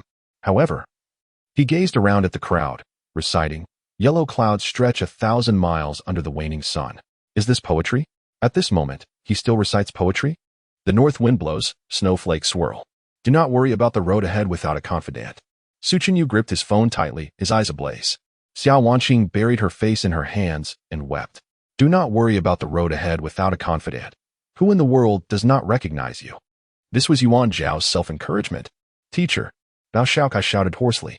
I am leaving. I bid farewell to this stage for now. Farewell to the fluttering strands of youthful hair. Farewell to the floral dress dancing in the sunlight. Yuan Xiao maintained a serene smile, facing his fate with dignity. Yutong averted her gaze. On the third floor, Huang Jinran observed the scene with satisfaction. This was the effect he desired. Mere ants. Yet they fancied they could undergo a phoenix-like transformation. Wake up. Society is not a realm for self-delusion. This is the stark reality. Huang Jinran took pleasure in teaching Yuan Xiao a lesson. Everything was perfect. The air in the municipal school finally met the PM2.5 standards. Zhang Jianwei, beaming, kept his eyes on Yuan Xiao. Just then, Su Qinyu's phone vibrated unexpectedly.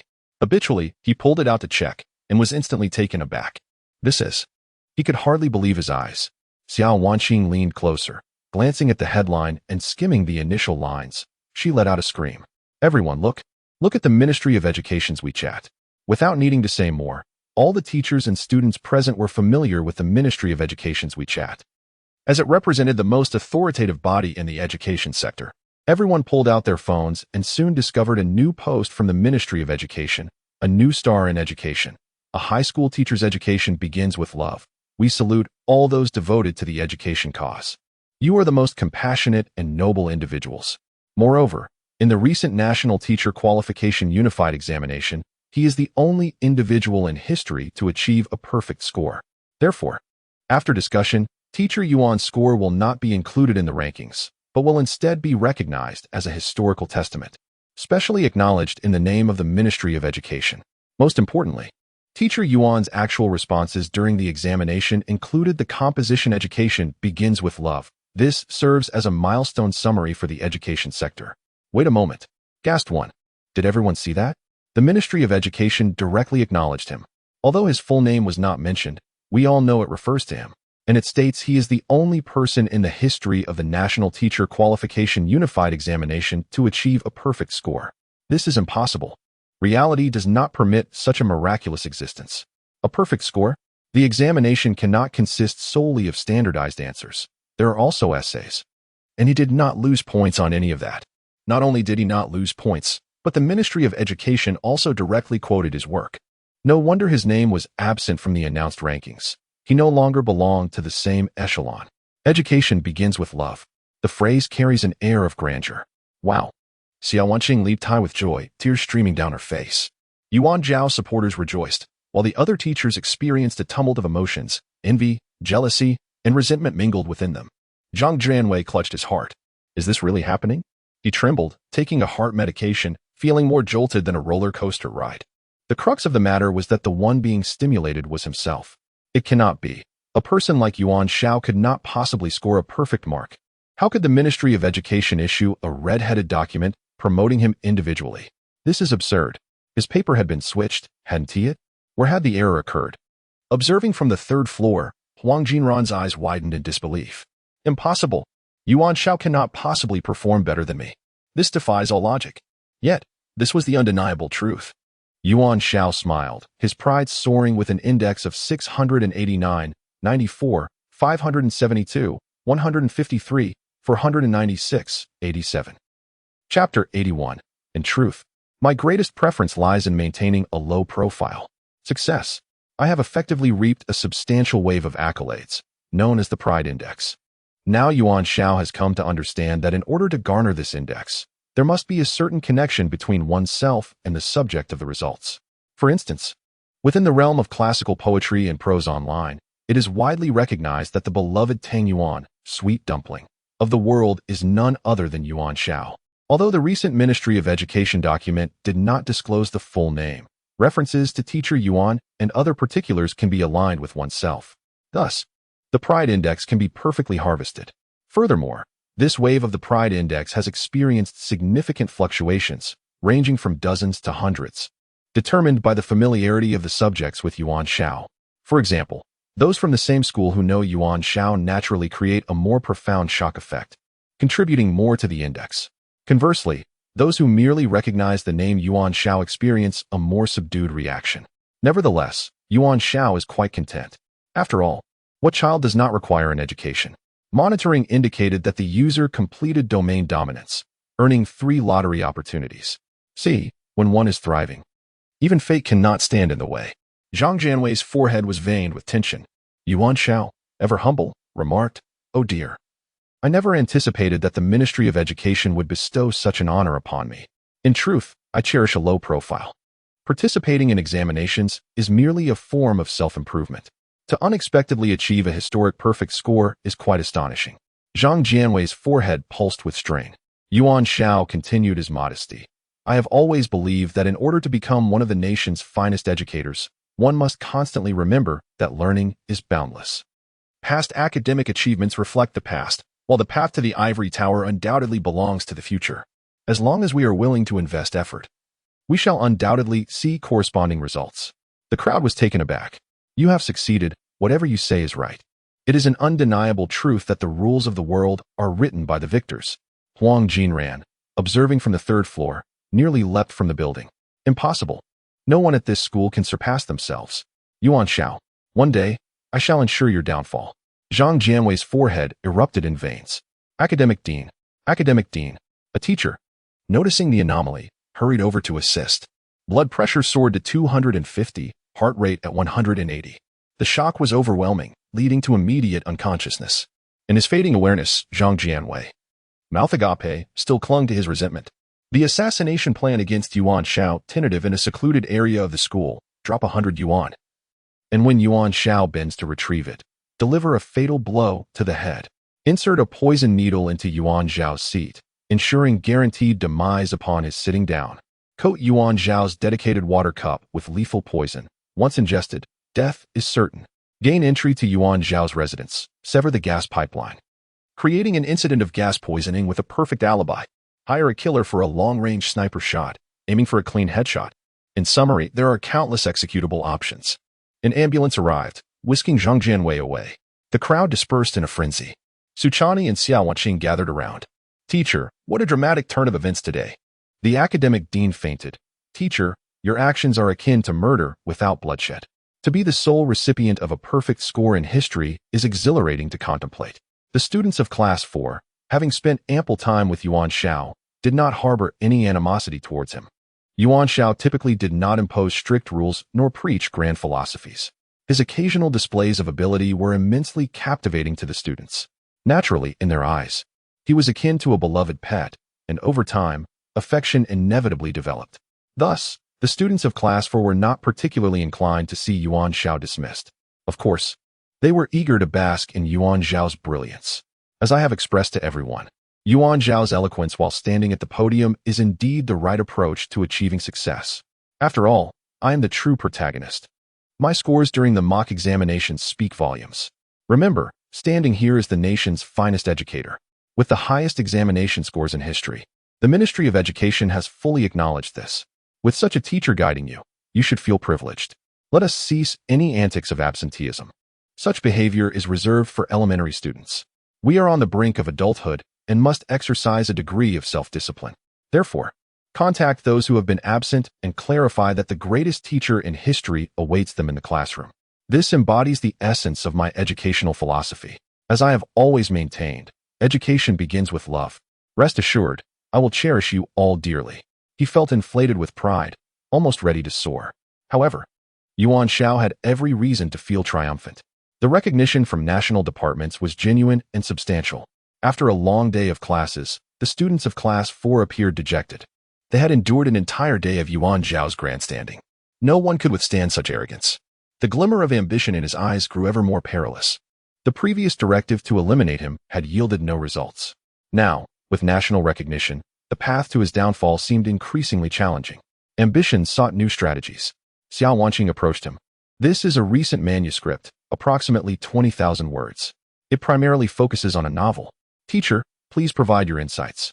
Yuan Xiao weighed the manuscript, feeling satisfied. Xiao Wanqing had indeed revised several aspects according to his suggestions. They would wait for the evening to explore it further. Bao Shaokai was also anxious, as his world-renowned ramen was still unfinished. Now that matters were settling, it was time to prioritize his own agenda. Yuan Xiao regarded these as minor issues. He would select an appropriate day to conduct a hands-on experiment at Bao Shaocai's home in the guise of a social activity class. The motivation for learning stems from everyday experiences. The atmosphere in the school was vibrant and tumultuous. Over the next few days, he would reside in a hotel to protect Su Muqing and her child. After meeting with Mo Haoguang, the day unfolded in serene tranquility, devoid of any incidents. Utilizing his time online, Yuan Xiao intended to address matters within the realm of classical poetry and prose. After all, he had just received recognition from the Ministry of Education. This was an excellent opportunity to enhance his visibility. He had also begun to experience the flow of the Pride Index brought about by online popularity. The chive garden must continually expand in scale. Thus, he set his sights on the realm of classical poetry and prose, where he had garnered a modicum of fame. He seized the opportunity to monopolize this domain. Moreover, Xiao Wanqing's novel was set to be published online shortly, necessitating some groundwork and pre-publicity efforts. Chapter 82. Yuan Xiao establishes his reputation in the realm of classical poetry and literature. Mo Haoguang, sleeping soundly beside him, remained undisturbed by Yuan Xiao. First, he activated the system and briefly reviewed his data. All-time space hero system name, Yuan Xiao combat power, 4005 system level. Extraordinary original power, 120 lottery chances, 3 times social prestige. 59,999,999 participating in the National Unified Teacher Qualification Examination had indeed proven to be an astute decision. His prestige index soared by 20,000, and it continued to rise steadily. His influence had yet to be fully exhausted. However, it was peculiar that his social prestige had not increased. Logically, such a significant event should have warranted some degree of elevation. He pondered the system's inexplicable behavior. Exiting the system, Yuan Xiao logged onto Weiquan. Following his previous encounter with Xie Dingfang in the realm of classical poetry, his followers had notably increased, a phenomenon attributed to the ignorance prevalent within this literary domain. It seemed time to cultivate this field before reaping the rewards. After a moment's thought, he completed his real name authentication. The process was swift. In this digital age, uploading his identification and teaching license led to immediate updates in his profile. In the personal description section, he indicated that he was a homeroom teacher at the municipal high school. Among his followers were several of his students, including Su Qinyu and Xiao Wanqing. As soon as Yuan Xiao came online, Xiao Wanqing sent him a smiley face, yet he chose to ignore her. His goal for the evening was not Xiao Wanqing. Rubbing his hands together, he clicked on the topic section for classical poetry and literature. His appearance did not go unnoticed. ID. Gu Jian. The early Xie poet has arrived. It has been quite some time. ID. Who is the great hero, esteemed figure? Please accept my admiration. ID. I love eating rice noodles. Oh, the profile has been updated. It appears the early Xie poet is indeed a teacher, a high school homeroom teacher. This revelation excited the literary novices, prompting a brief discussion. Yuan Xiao felt satisfied. This was precisely the effect he sought. The subtle influence would yield a bountiful harvest. The rapid dissemination of information in the online realm was undeniable. The classical poetry and literature domain was, in fact, part of the cultural education system. Many illiterates within it had connections to various educational departments, some even being part of the institutional framework. The municipal high school and its departments had become hot topics, especially after the recent initiatives by the Ministry of Education. Thus, a netizen posed a question. ID. Alpha Dog. Has everyone seen today's post from the Ministry of Education? It is said that a teacher named Yuan from the municipal high school achieved an unprecedented perfect score on the National Teacher Qualification Examination. Early Xia poet seems to be from your school. ID. Deponging. Wow. I know about this. Could you tell us who this outstanding teacher is? Witnessing the curiosity of the literary novices, Yuan Xiao relished the unfolding situation. Their ignorance only heightened the intrigue. ID. Flowers on the other side. No way. Could this person be the early Xia poet? Very well, you often interrupted my verses. For your words today, I shall spare you when I ascend to greatness. ID. Whatever love. Is it true that he is so close yet so far? ID. Alpha Dog. The world seems surreal. ID. Gu Jian. I read that article titled Education Begins with Love today. Honestly, if it were indeed the early Xia poet, it would not be surprising for him to produce such a high-quality piece. Yuan Xiao smiled contentedly. This was splendid indeed. Ultimately, the conclusive statement came from Zui Bugue. ID. Zui Bugue. Everyone's analysis is correct. The universally adored Tang Yuan, whose real name is Yuan Xiao, is indeed the teacher mentioned in today's Ministry of Education's post. Zui Bugue is the deputy principal, Fan Wenbing, who is well aware of Yuan Xiao's background. This revelation sent shockwaves through the classical poetry and literature community, eliciting waves of admiration and envy, much like a river flowing ceaselessly. The prestige index soared once more. Congratulations to the user for surpassing 30,000 in prestige index, earning 1 additional lottery chance. Ha ha ha, divine favor is on my side. If this continues, attaining greatness will be effortless. ID. Zui Bugue. Additionally, during his tenure as a homeroom teacher, Mr. Yuan published 2 poems, which I shall share with everyone. Yuan Xiao, reclining comfortably, awaited the reactions.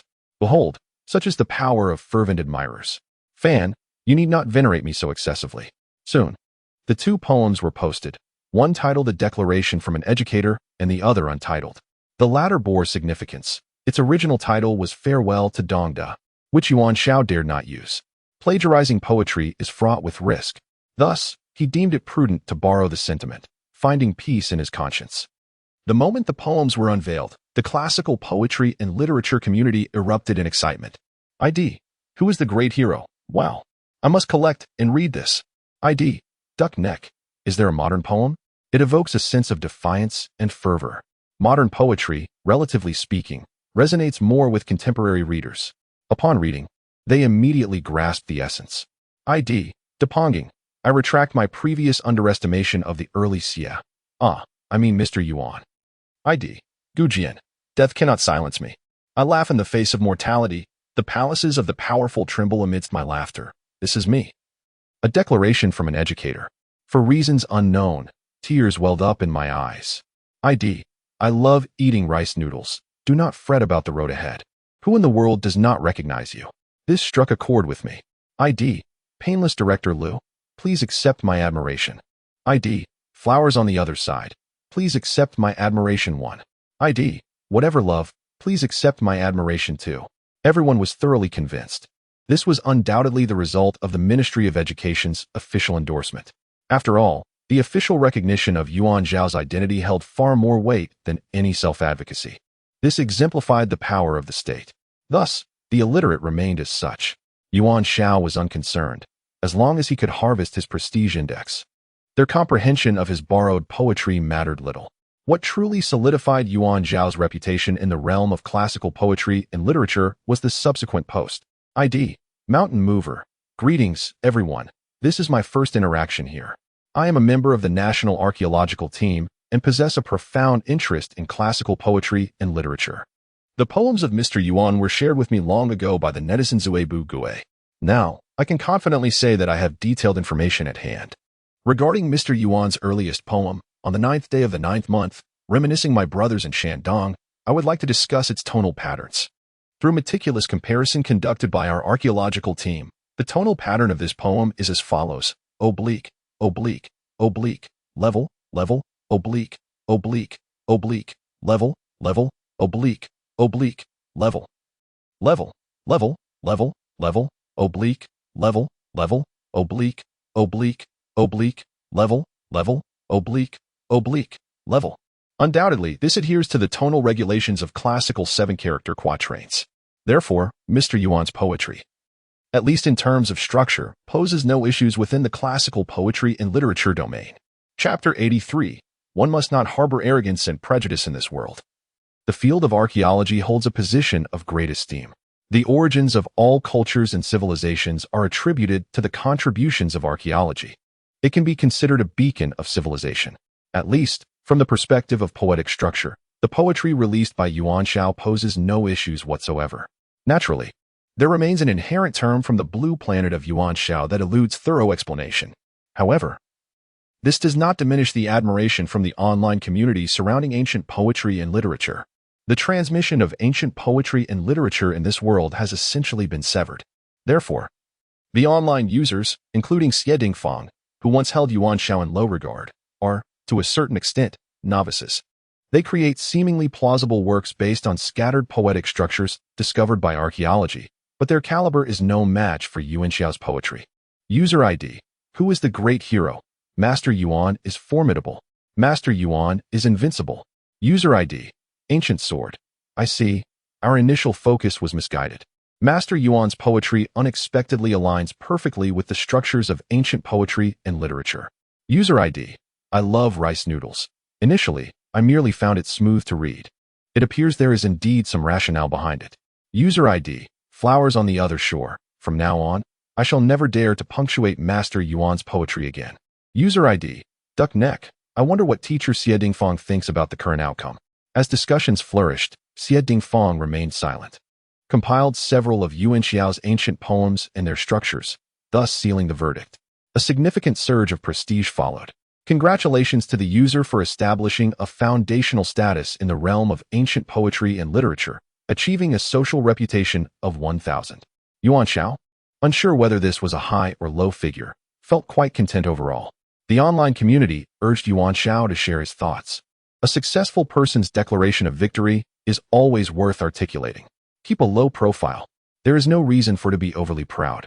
Yuan Xiao, possessing a clear sense of self, contemplated and composed the following words. The transmission of culture derives from the efforts of each generation, indeed from every individual. The edifice of ancient poetry and literature cannot be constructed without the contributions of all. This has always been my driving force. All efforts shall not be forever submerged in silence due to the current tranquility. At least, that is my belief. In my view, I am merely a porter of ancient poetry and literature. By happenstance, my perspective has resonated with many. This is not a reason for me to bask in pride. Furthermore, another aspect of cultural transmission embodies the essence of entertainment. Literature, in its grandest sense, serves little practical purpose. If my poetry brings joy and appreciation to others, it has fulfilled its mission. Thus, in the days to come, I shall strive alongside everyone. Here, I present a poem to express my current sentiments. The great rock rises with the wind, soaring straight up 90,000 miles. Should the wind cease and descend, it could still stir the waters of the vast ocean. The world sees my constant deviation, while my grand declarations evoke their mocking laughter. Yet, even Xianxing fears the younger generation. A man should never underestimate the youth. Thank you all. Yuan Xiao's attitude was undoubtedly endearing. User ID. This poem possesses great vigor. However, I suspect some might not comprehend it. The last line Xuanzhen refers to Confucius, the sage. Subsequently, a lengthy exposition of foundational knowledge ensued. Moreover, Yuan Xiao's poem is quite inspiring, aligning with his stated sentiments. Even Xianxing fears the younger generation. A man should never underestimate the youth. The adage of 30 years in the East and 30 years in the West teaches us not to belittle the young and impoverished. Yuan Xiao. 2. Transition from being ridiculed in the realm of ancient poetry and literature to gaining recognition, a perfect reflection of this principle. Such is the simplicity of this truth. The community of ancient poetry and literature unanimously praised him. As Yuan Xiao published numerous poems, an independent explanatory page was quickly established by users, listing his works. He had become a contemporary renowned poet of ancient poetry and literature. It is evident that with a title comes distinction. Yuan Xiao expressed his satisfaction. Following this wave, he garnered over 10,000 prestige points and 1,000 in social reputation. Ascendancy to divinity is imminent. Importantly, most individuals in this circle began to follow his micro-network. The groundwork had been laid. Yuan Xiao's conquest of the ancient poetry and literature realm, aside from reaping benefits for himself, primarily aimed to pave the way for Xiao Wanqing. He envisioned a platform for the release of Xiao Wanqing's online novel, starting with her personal micro-network. As the sole princess of the Xiao Group, one of the largest entertainment conglomerates in the country, Xiao Wanqing's micro-network lacked no followers. Yet, the majority were merely 15 or 16-year-olds. Although numerous, these individuals lacked depth. Their interest in Xiao Wanqing stemmed solely from her status as the sole beauty of the Xiao Group, occasionally sharing vaguely literary works. Yuan Xiao believed these individuals, while excellent targets for online novels, ultimately lacked stickiness. After all, they are young. Once the novelty fades, interest wanes swiftly. Therefore, he required a cadre of influential figures to anchor the project. Even if they dismiss online novels, mere hype would immediately attract attention. Human nature revels in spectacle. Having completed all arrangements, Yuan Xiao swiftly posted an update. Recently, my student Lemon Not Sour will unveil an epic novel in the micro-network. I hope everyone will lend their support. He then began tagging all acquaintances online, even his rival Xie Dingfang. Yuan Xiao, a person who harbors no grudges, had set aside his prejudice against Xie Dingfang after today's resounding success. One must not harbor arrogance or prejudice, especially one whose fortunes rely on charm. The online community found joy in Yuan Xiao's assertion of publishing novels online, a rarity indeed. They eagerly debated the nature of this epic work. For Yuan Xiao had already showcased his literary prowess in ancient poetry. Some users even tagged notable literary figures. However, thus far, these figures remained unresponsive. This was expected. Those immersed in literature are typically silent until the moment to strike. Unexpectedly, Xie Dingfang chose to speak. First, I am delighted that World Loves Tongue Yuan Master Yuan has earned recognition from both the Ministry of Education and the field of ancient poetry archaeology. The path to becoming a poet is undoubtedly fraught with challenges. I hope Master Yuan maintains his standards and produces more exceptional works. As for the recently tagged novel, an epic creation, I am greatly looking forward to it. After all, this is not a conventional path for literary figures. Literature is a culmination of the whispers of the soul, crystallized at the tip of one's pen. In a world inundated with information, can a restless heart truly find tranquility? Here, I maintain a conservative stance and wish to express my utmost respect for literary figures. Yuan Xiao smiled. Ah, how replete with disdain his words were. Chapter 84. The Arrival of the Supernatural Beings. Yet, Yuan Xiao, having traversed 1,000,000 times, does not hold grudges. Such matters are of no consequence to him. In the vast expanse of the online world, many things are not to be taken at face value. Xie Dingfang is affiliated with the Cultural Association, but beyond that, Yuan Xiao remains unaware of any further details. Otherwise, he would have long since eliminated the opponent. If he had done so, there would have been no animosity to speak of. The clever and charming readers understand this well. Yuan Xiao remains non-committal to Xie Dingfang's provocations. After all, this is the realm of online literature, where trolls abound. Moreover, if the ire were directed at Xiao Wanqing, it would hardly concern him. Maintaining a calm demeanor fosters prosperity. As night fell, Yuan Xiao felt quite accomplished and satisfied as he shut down his computer. Just as he intended to rise, he sensed something amiss. Mo Haoguang, who lay asleep on the bed, also opened his eyes. As a peak martial artist, Mo Haoguang, renowned for his invincibility, exhibited a keen sense of vigilance. Supernatural beings? Yuan Xiao's gaze drifted to the window, where he perceived an unusual disturbance wafting around the hotel. Mo Haoguang swiftly donned his bulletproof vest. The ultra-thin armor designed for high-tier martial artists, along with protective talismans and a helmet. Fully armed and prepared, he activated his phone to reconfirm the escape route. In fleeing, speed was of the essence. No matter how exceptional Ren Qi was, it could never surpass the value of his own life. Yuan Xiao felt a surge of excitement. How splendid that they had arrived so swiftly. He intended to confront this batch of naive individuals. He gestured to Mo Haoguang, indicating, "I'll take care of this." You manage the defenses here. The mention of defenses immediately put Mo Haoguang at ease. All right, but do not overextend yourself. If the situation turns dire, retreat at once. As for the mission and Yuan Xiao, he could not concern himself with those matters. Unaware of Mo Haoguang's intentions, Yuan Xiao arranged everything and, in a swift motion, leaped out of the window. The hotel was a budget establishment located in the old district of Lyre and Wire City, an area not particularly vibrant. A biting cold wind swept through, sending dry leaves tumbling across the ground. Yuan Xiao landed lightly, flanked by 2 figures clad in black. In total, there were 4 supernatural beings, each possessing combat capabilities around 4,000, classified as D-level. Due to their lower rank, they struggled to control the fluctuations of their powers, which the system promptly detected. "Who are you?" Yuan Xiao demanded, his voice steady. Having just undergone an upgrade, his base combat power also reached 4,000. Coupled with the activation of martial techniques, he believed he could dispatch these supernatural beings without much difficulty. However, in addition to combat power, one must always remain cautious of their supernatural abilities, which were akin to martial techniques in their potential to counter one another. "We are from LAMO, the largest organization of supernatural beings in the country," one of the black-clad figures, seemingly the leader, declared. On the Fengyan ranking, there is an individual codenamed Yao Guang who has taken over Su Muqing's mission. "Is that you?" "Oh." Yuan Xiao raised an eyebrow. "Your information travels swiftly." He found it perplexing. According to the data provided by Su Muqing, the supernatural beings in conflict with them were from Shun Luo Wanxiang, not Lamo. "You are merely foolish," the black-clad figure retorted, revealing a call log that had exposed their location. It must be said that Su Muqing is quite the dimwit. Even at this stage, he dares to make a call so openly.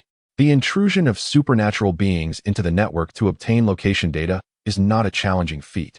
Hence they followed the trail right to him, inadvertently exposing themselves in the process. Given the circumstances, Yuan Xiao did not intend to show any mercy. Whether it be Lamo or Shunluo Wanxiang, any obstruction to his mission must be eliminated. A leaf spiraled down from above. In an instant, the 4 black-clad figures vanished, surrounding him from all directions. The disparity in strength was insurmountable. Yuan Xiao unleashed a powerful strike, dragon soars in the field. The impact struck one of the black-clad individuals, who merely staggered, remarkably unscathed. Such formidable defensive capabilities, indicative of a reinforcement-type supernatural being. Without hesitation, Yuan Xiao followed up with several more strikes, each yielding similar results. The black-clad figures retreated but remained unharmed. They are high-tier martial artists, one of them exclaimed. Mid-level martial realm. Everyone unite. The combat indices soared. 148, 173, 165, 149. The four positioned themselves strategically, joining their strengths to confront Yuan Xiao. How intriguing. I did not anticipate the presence of a formation, Yuan Xiao mused. Dragon battles in the wild. A colossal dragon's phantom surged towards the four. The leader bellowed, striking his palms together to conjure a wall of energy. The two forces collided, maintaining an equal footing. Yuan Xiao was astonished that the four could share their power in such a manner, meaning he had to contend with a combined force. Once more, crossing the great river. The four figures shifted, the first retreating while the second advanced. The ground fractured beneath them as they clashed, sending both Yuan Xiao and the four back several steps, a stalemate. While Yuan Xiao sensed a discernible difference, the astonishment of the four black-clad figures mirrored his own. Their combat indices read 281, 235, 253, 296. Excellent. How splendid. Yuan Xiao found himself enamored with these four naive beings. Allow me to bestow upon you my utmost affection. However, the four evidently did not wish to be treated as mere pawns. The capable leader issued orders to contact their superiors.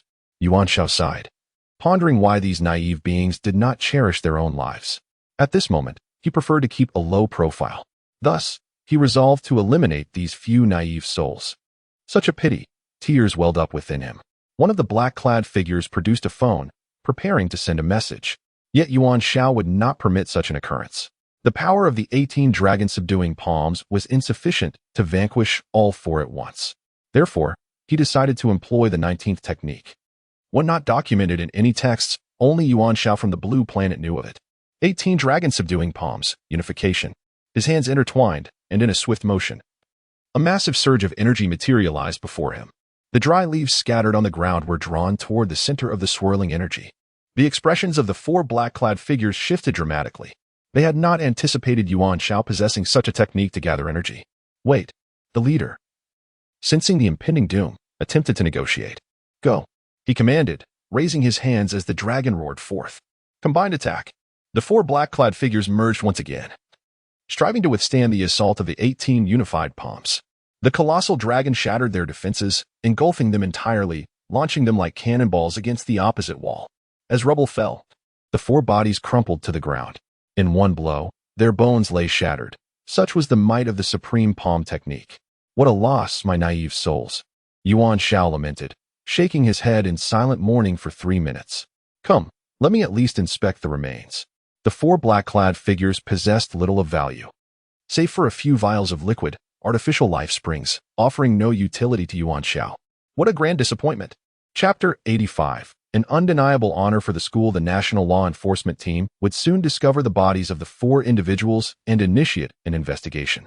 Certainly, as long as none of the deceased were ordinary citizens, the enforcement team would not take extensive measures. This world is populated by formidable martial artists and supernatural beings, where violence is commonplace.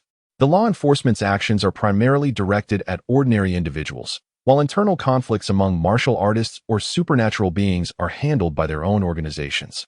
This is the stark reality of the world. However, despite this, Yuan Xiao was reluctant to expose himself. The hotel incident had already revealed too much. They needed to leave immediately. The incoming supernatural organization was Lei Mo, and Mo Haoguang displayed a look of apprehension upon hearing this. This task, if placed on the leaderboard, would be rated at least at the Xin level. He had underestimated the situation, thinking it was merely a dispute among ordinary supernatural beings. Was there a potential shadow of Shenluo Wanxiang behind it? Yuan Xiao contemplated the situation more comprehensively. Mo Haoguang broke into a cold sweat. If that were the case, then Shenluo Wanxiang's level was even higher, and they must abandon the mission immediately. Although abandoning a mission midway would incur penalties, it was preferable to risking their lives. Regrettably, Yuan Xiao did not agree. He operated under a system flow. What was there to fear? His sole objective was to reap benefits. As long as there was no need for him to intervene, Yuan Xiao was indifferent, content to focus on protective duties. Mo Haoguang finally breathed a sigh of relief. In truth, he understood that sea-level supernatural beings and martial masters were not as common as cabbages. There weren't many of them. After contacting Su Muqing and Chuchen, the four of them proceeded to relocate. From then on, they could not use their phones or any other devices. Yuan Xiao offered this advice. Whether they heeded it was beyond his concern. However, upon observing, Su Muqing and Chuchen appeared rather calm. Quite intriguing. The main purpose was still to facilitate protection. A new day was about to commence. Ever since receiving recognition from the Ministry of Education, Yuan Xiao felt as though he was basking in the envious gazes of others while walking through the campus. Look, being famous is indeed different. Maintain a low profile. Humility is the persona I wish to embody in the world. I must remain composed. As soon as he arrived at the office, Yutong approached him. Ah, Teacher Yuan Xiao, I didn't expect you to be so courageous. The human weapon continued to make waves. Yuan Xiao was taken aback. What? The news has reported it. Yutong handed over her phone. On the day of the National Teacher Qualification Exam, you saved someone. Yuan Xiao then recalled that he had casually rescued in June and Xiao Wanqing that day during a minor conflict with some individuals from society. Compared to martial artists and supernatural beings, such well-behaved members of society were easily forgotten by him. Readers would surely feel the same. He took the phone and saw a news article detailing the events of that day. Due to their notoriety, in June and Xiao Wanqing were referred to by their aliases, while Yuan Zhao's name was clearly stated. Following this incident, the National Law Enforcement Team swiftly apprehended the Jinxian gang. The government typically pays little attention to such societal individuals. All of this stemmed from the antics of a foolish young gang leader, who had issued a bounty on Yuan Xiao. Consequently, Yuan Zhao's reputation soared. Everyone was eager to see what kind of teacher could achieve an unprecedented perfect score on the National Teacher Qualification Exam and simultaneously deal with societal individuals. They were also curious as to why a bounty had been placed on him.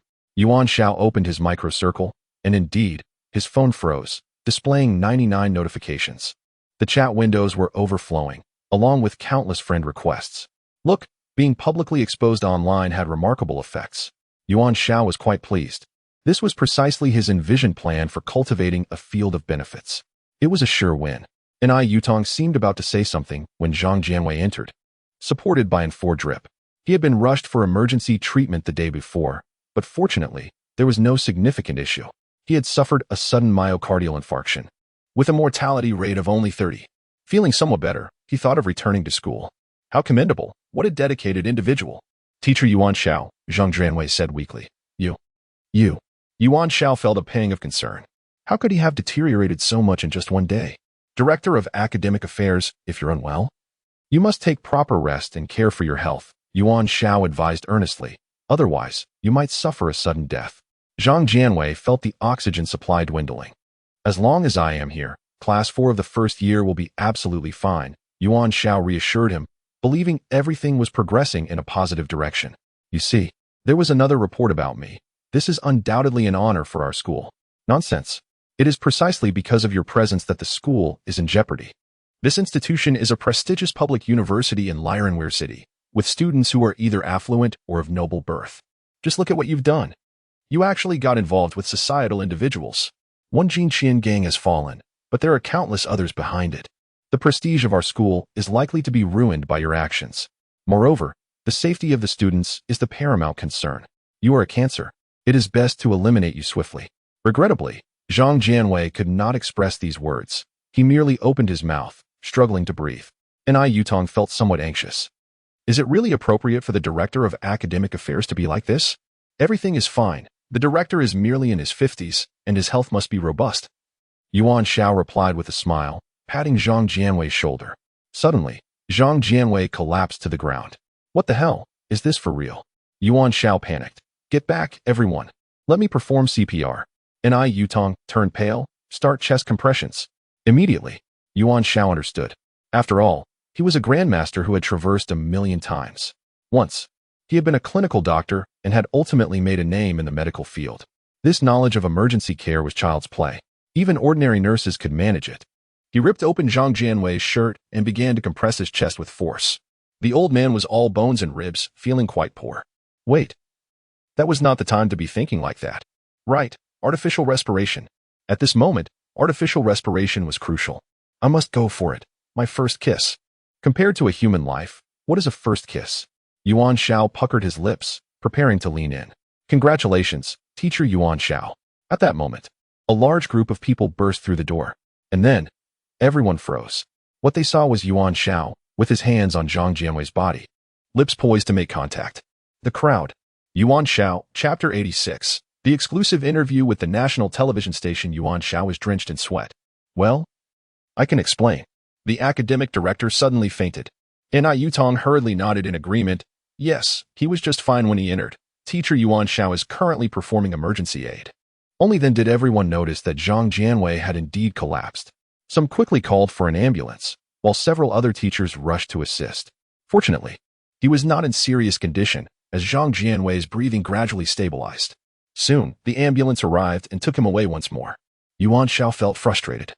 I had just seen the academic director lively and well a short while ago. How did it come to this today? The others remarked, you really have a big heart.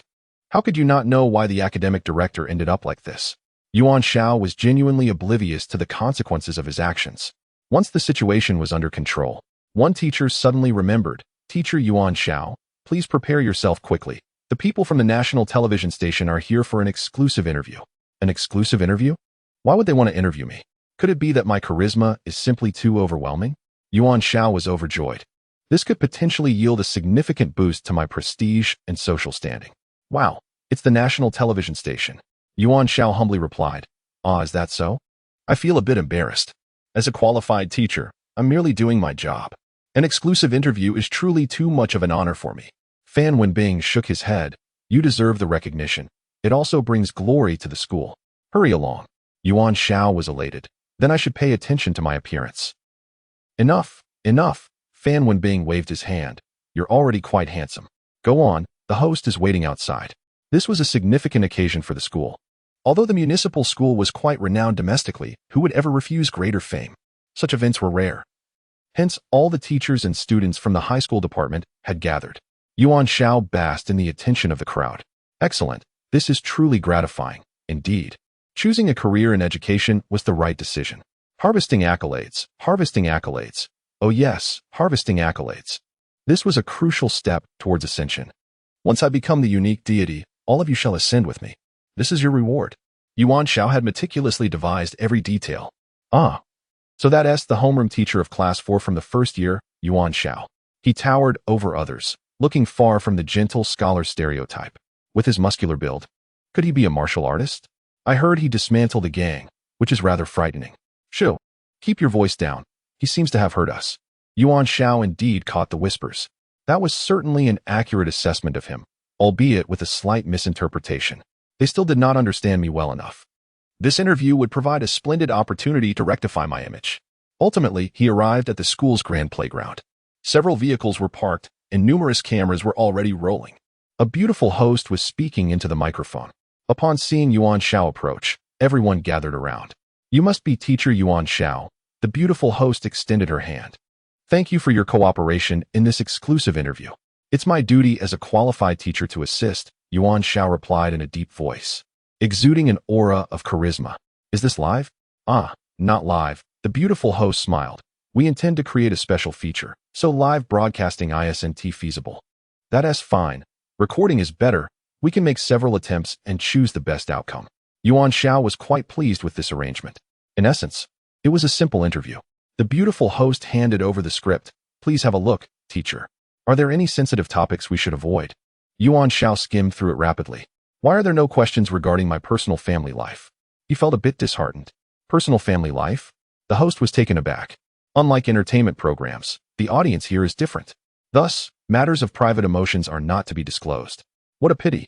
With such an outstanding teacher, wouldn't the audience be curious about his romantic history? Yuan Xiao was keen to suggest changes. With such a lukewarm approach, how could they expect high ratings? So, he boldly inquired, what about the viewership ratings? Viewership ratings? The host was once again taken aback. Teacher Yuan, we are the National Education Channel. There are no demands for ratings. Ah, what a disappointment.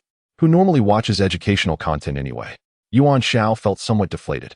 However, The Ministry of Education would issue directives requiring all students and parents to watch, which would still make it quite prominent. The host revealed this trump card, and Yuan Xiao nodded in understanding. Indeed, the influence of the Ministry of Education is unmatched by any other department. Which child doesn't want to attend school? After the initial preparations, they finally commenced the formal filming. Hello everyone. I am currently at the municipal school in Lionwire City, the host smiled, as we all know. This is an esteemed noble school. Today, we are here due to a recent hot topic. The homeroom teacher of Class 4 from the first year, teacher Yuan Xiao, has recently achieved an unprecedented perfect score in the National Teacher Qualification Examination. This accomplishment has garnered recognition from the Ministry of Education. But that is not all. We have received credible information that on the day of the examination, teacher Yuan Xiao saved 2 students from certain illegal elements. Consequently, the national law enforcement team successfully eradicated these social threats. It can be said that teacher Yuan Xiao's contributions to society are remarkable. Today, I will conduct a close interview with teacher Yuan Xiao. At that moment, what mindset did you have while facing such ruthless criminals? The camera switched to Yuan Xiao. He appeared as if basking in the spring breeze, striving to present an image of a cultured gentleman. Greetings to the nationwide audience. He waved and nodded at the camera. I am Yuan Xiao, the homeroom teacher of Class 4 from the first year at the municipal school. First and foremost, I want to express that I am merely an ordinary high school homeroom teacher. I experience fear and anxiety just like anyone else. I possess the same emotions that a normal person would have. However, I believe my greatest strength lies in my exceptional sense of responsibility. No matter the circumstances, my foremost reminder to myself is that I am a teacher. Chapter 87. I have progressed a fraction. Yuan Xiao appeared remarkably composed before the camera. It is no surprise, given his extensive experience across lifetimes, having once claimed the title of Best Actor and even been recognized as the world's best director. His encounters in the entertainment industry have been countless. He is acutely aware of the nuances of positioning, micro-expressions, and lighting.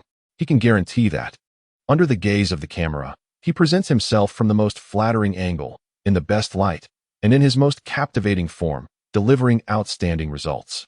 Even in this life, with a robust and imposing physique, he can embody the essence of a male idol. This is the mark of true prowess, an outcome of millions of accumulated experiences. Indeed, those filming him sensed an extraordinary beauty in the footage.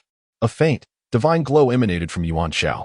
Thus, the responsibilities and duties of a teacher have been indelibly etched in my heart, he continued, gripping the microphone. At that moment, I was confronted with the imminent nationwide teacher qualification examination. For me, this was an immensely significant test, pivotal to my future in the field of education.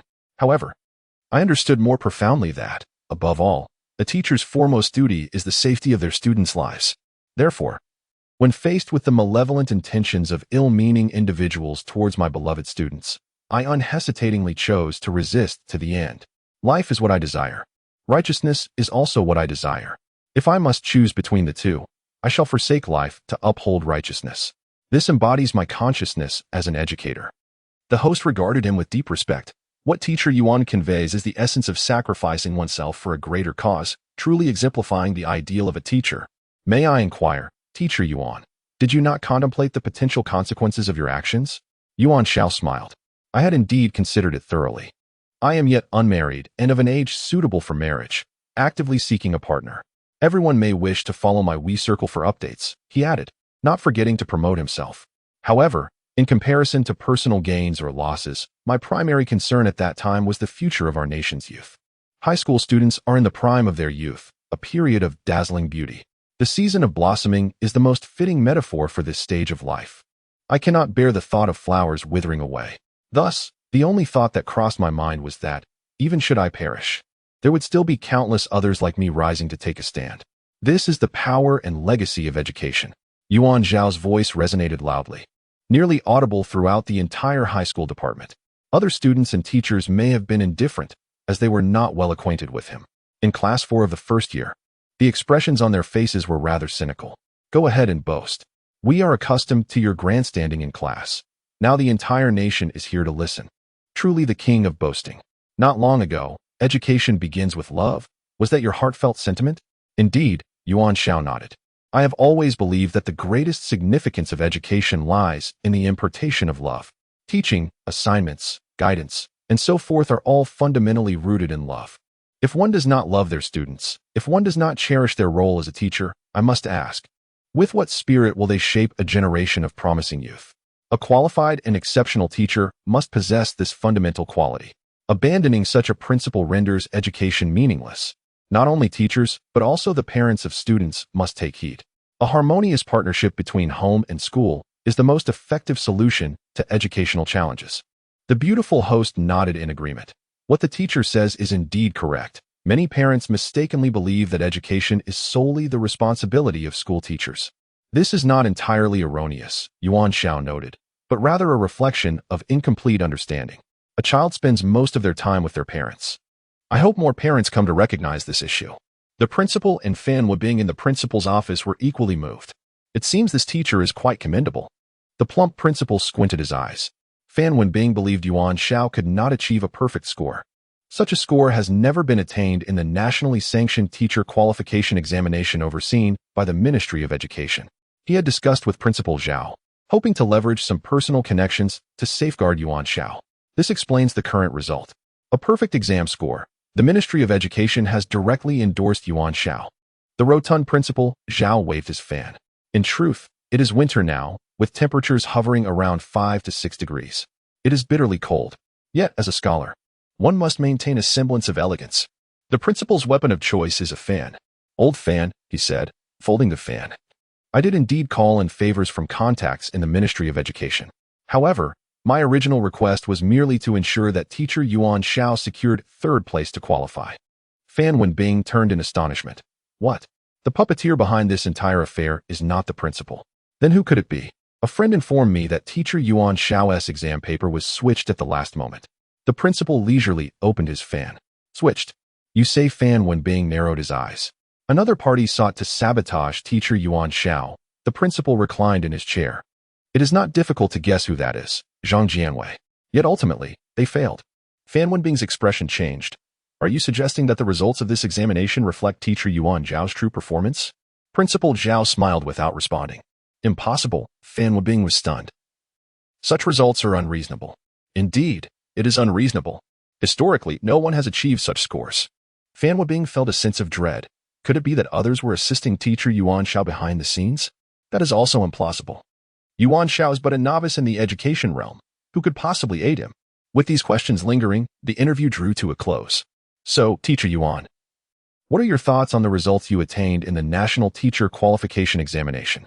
The beautiful host posed the final question. Yuan Xiao sighed. The results are indeed a measure of performance. However, I personally believe that they do not serve as an absolute standard for determining a person's excellence. This perspective extends to my students as well. Nevertheless, we cannot disregard the importance of grades. All evaluations exist to inspire us to strive for improvement. This encapsulates the true essence of examinations. One could say that in certain aspects, I have advanced a fraction. Ultimately, what truly warrants recognition is the educational impact and outcomes as a teacher. Chapter 88.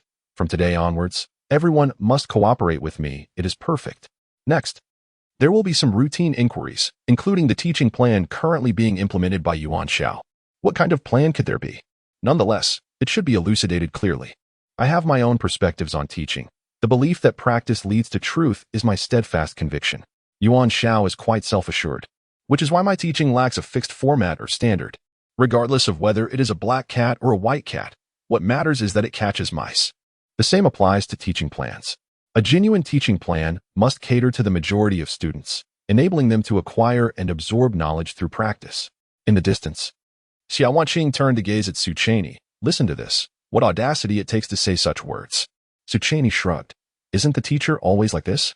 Xiao Wanqing smiled. That is true. This is the consensus of Class 4, Grade 1. Other students are filled with envy and resentment, particularly other teachers. Listening to this boast, one might think they are soaring into the sky. Our efforts seem insignificant in comparison. Yuan Xiao, you will eventually face consequences for this.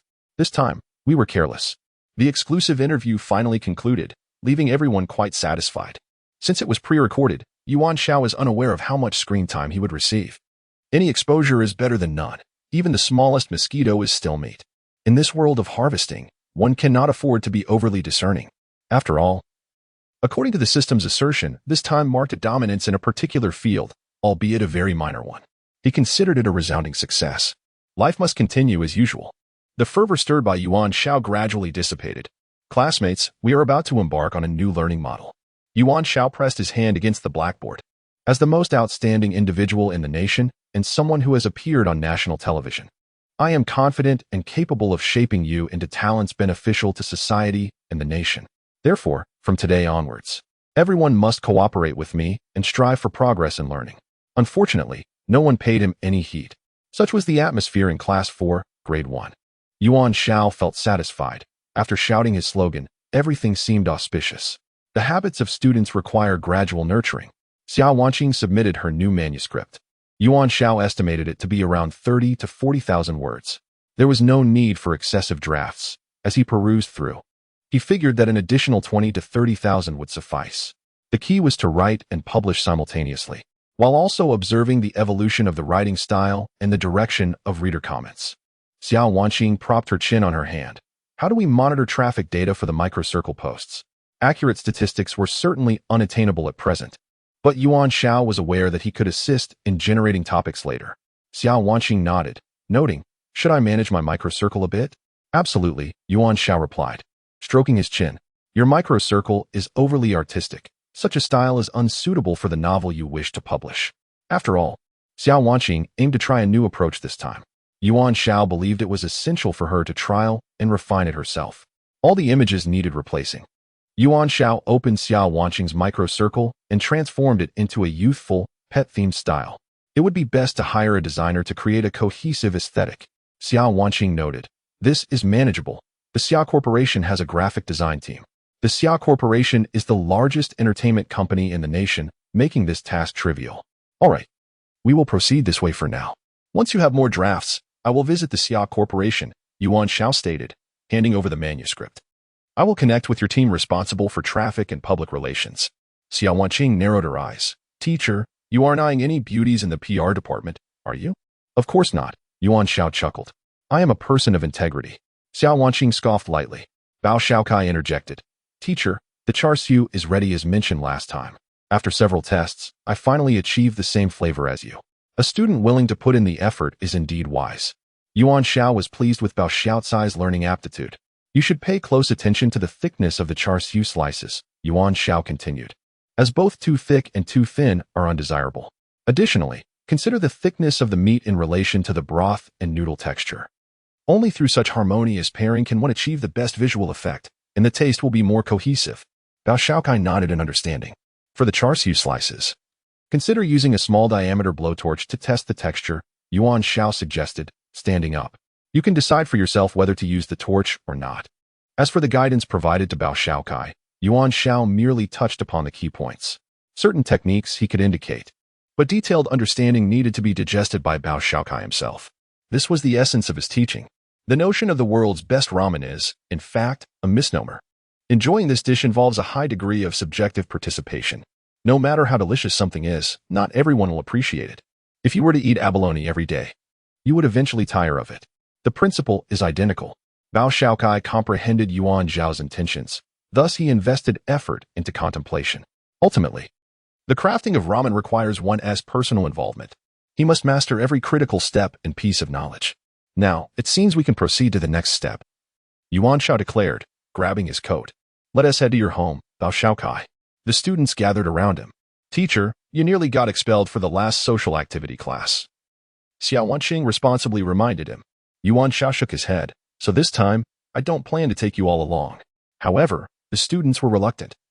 Studying the world's best ramen was undoubtedly more exciting than attending class. Anyone would think the same. Engaging and practical learning is far more enjoyable than tedious theoretical knowledge. Yuan Xiao pondered.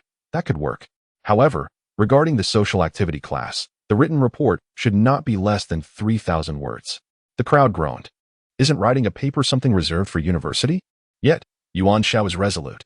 Perhaps some of your ideas could inspire Bao Xiaocai's research. He affirmed decisively. This reasoning sounded appealing.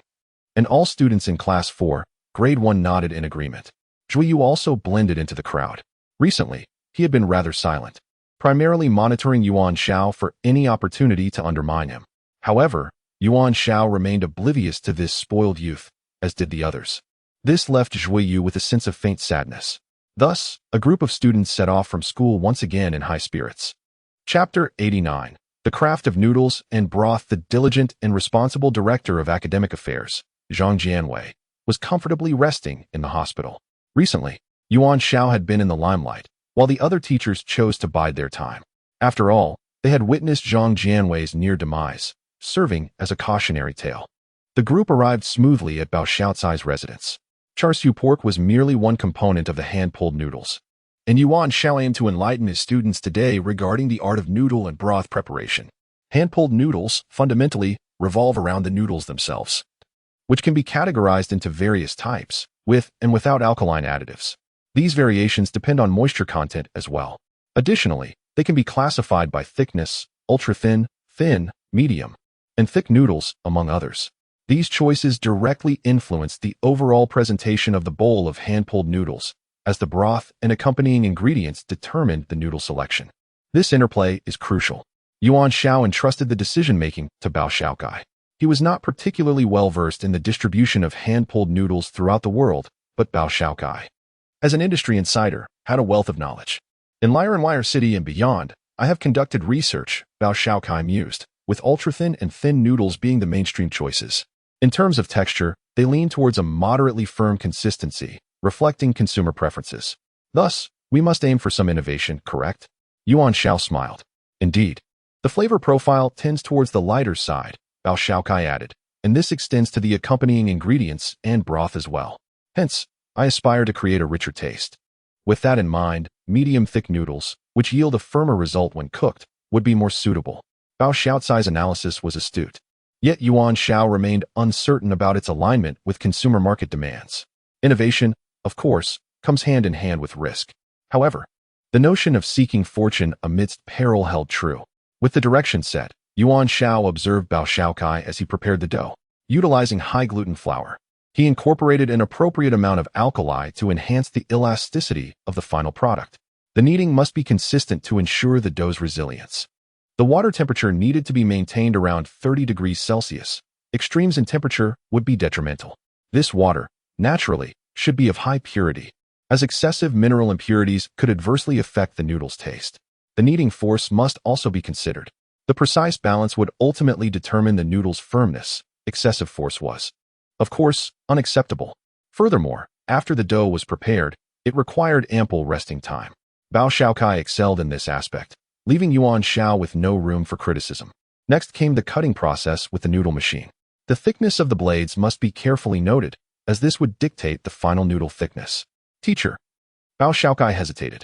The crowning touch of a perfect masterpiece eluded him due to his lack of experience. Yuan Xiao adjusted the thickness with a smile. Let us proceed with this for now.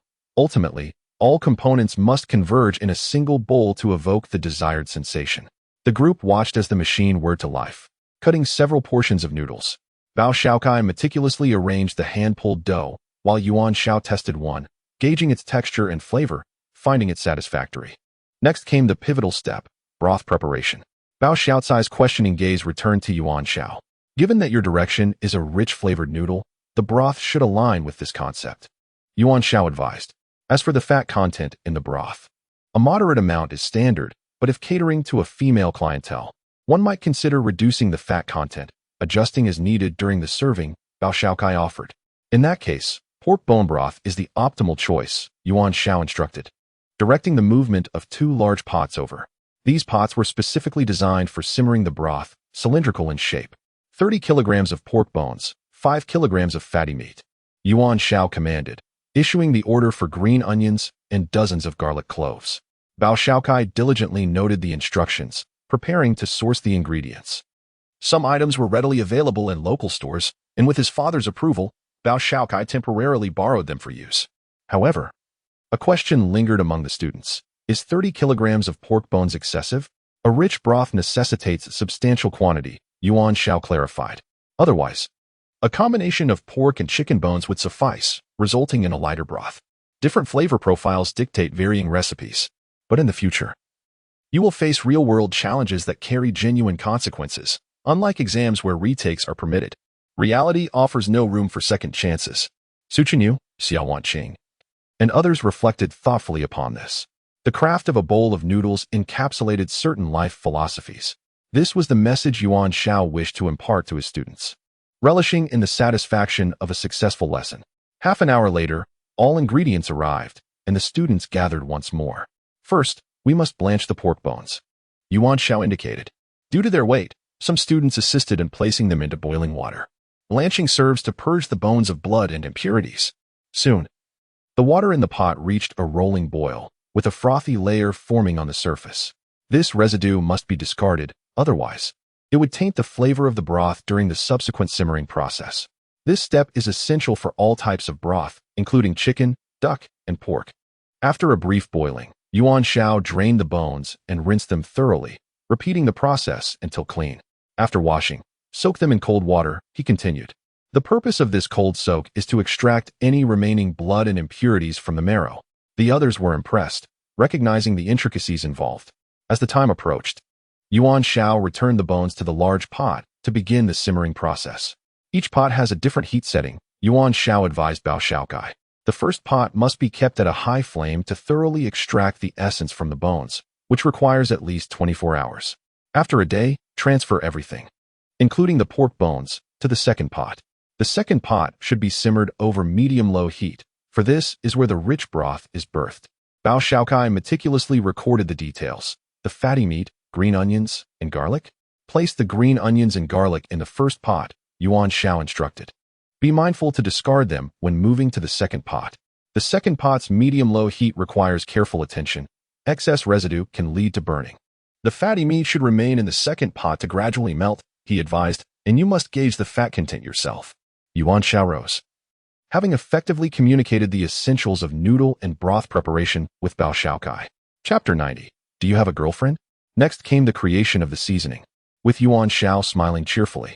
The basic flavors were established, and the seasoning varied among soy sauce, salt, and miso, a domain in which I shall refrain from interference. The seasoning is the quintessential technique of a bowl of ramen, determining the success or failure of the dish. Yuan Xiao believed that Bao Xiaokai should independently master this skill, for only then could it be said that she has truly acquired the ability to develop her ramen.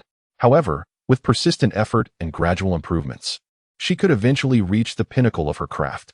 The only caution was to minimize the use of chemical flavor enhancers. Yuan Xiao advised her to consider using dried anchovies, shiitake mushrooms, and seaweed, as these ingredients could yield umami. Seaweed produces glutamate, dried anchovies are a source of nucleotides, and shiitake mushrooms can cultivate inositol. These are all forms of amino acids, and the freshness of the seasoning derives from these elements. Compared to chemical products like MSG, natural ingredients offer a richer flavor. Bao Xiaokai took note, and as Yuan Xiao mentioned, it would be her direction for improvement. The task concluded smoothly, and Bao Xiaokai agreed to continue her ramen development while attending school, even if she aspired to open her own ramen shop. A high school diploma was essential as a foundational educational requirement. Only then did everyone recall this matter, leading to a chorus of lamentation. They were also reminded of the need to assist Xiao Wanqing in publishing her novel, as well as conducting a health check for Li Mulan. Once Li Mulan's physical condition was confirmed, they could consider providing her with a cultivation technique. This world was poised for the emergence of a true Dao ancestor. Yuan Xiao calculated the time. Over half a month had passed. The primary objective was to ascertain whether Yuan Dongji was still alive. Since the influx of people, Yuan Dongji's meals had significantly improved, finally bidding farewell to instant noodles. Thus, he was living quite well. At the entrance stood a pickup truck, and Dongfang Xiaoman arrived with a bouquet of flowers.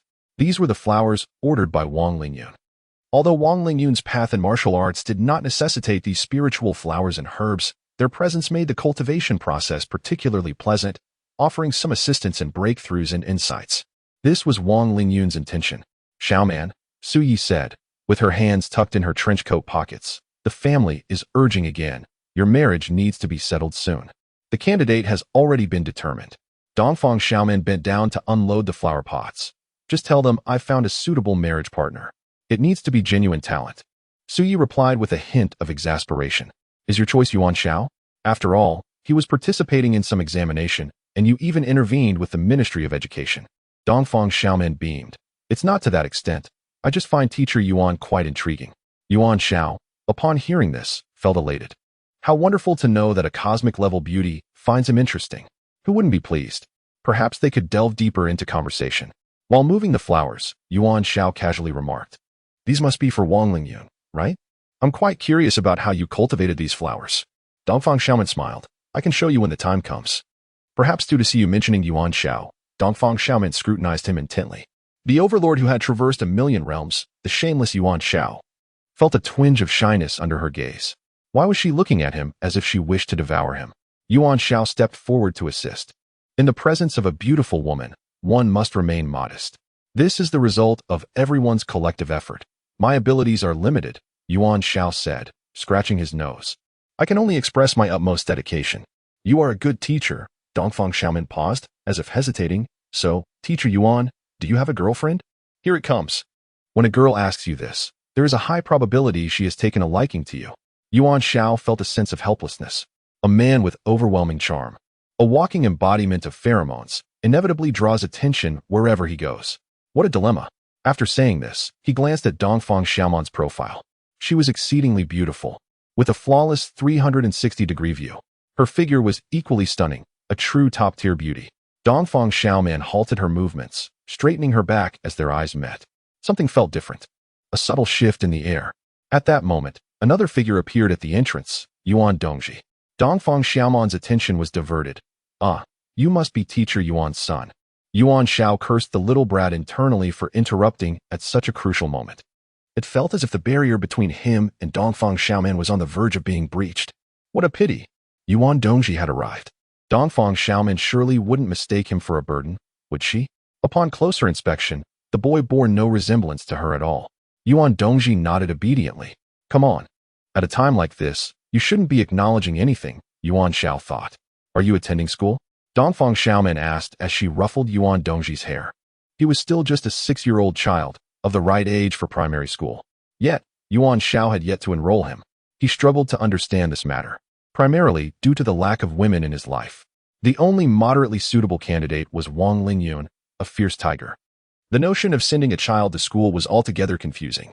Yuan Dongji shook his head. Helping out is a good deed. Yuan Xiao, who had been yearning for an opportunity to approach Dongfang Xiaoman, replied graciously, Thank you so much.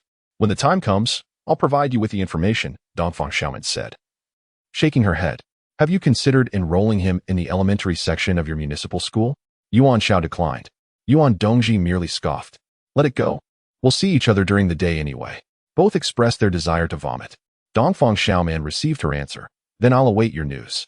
She reached out once more to pat Yuan Dongji's small head. Surprisingly, he turned red. Such a dynamic. Yuan Xiao found this interaction perplexing. It seemed that children tended to favor close interactions with women. After arranging the flowers for Wang Lingyun, Dongfang Xiaoman and Siyu took their leave. Consequently, the spiritual energy above Fenggan Pavilion grew even more potent. As the president, he was indeed quite busy. Xiao Wanqing was also engrossed in her writing retreat, preparing her novel for publication. Everyone was occupied. After dinner, Yuan Xiao went to Li Mulan's room. As agreed, Li Mulan had refrained from practicing. Upon seeing Yuan Xiao, she smiled. Teacher, are you here to check on my health? Chapter 91. The Taoist ancestor with 5 transcendent roots. Alas, he had far too many matters to attend to, unable to focus solely on a single chive. However, the present moment bore immense potential. After all, his desire to cultivate Li Mulan stemmed from his aspiration to acquire a Taoist ancestor as his disciple.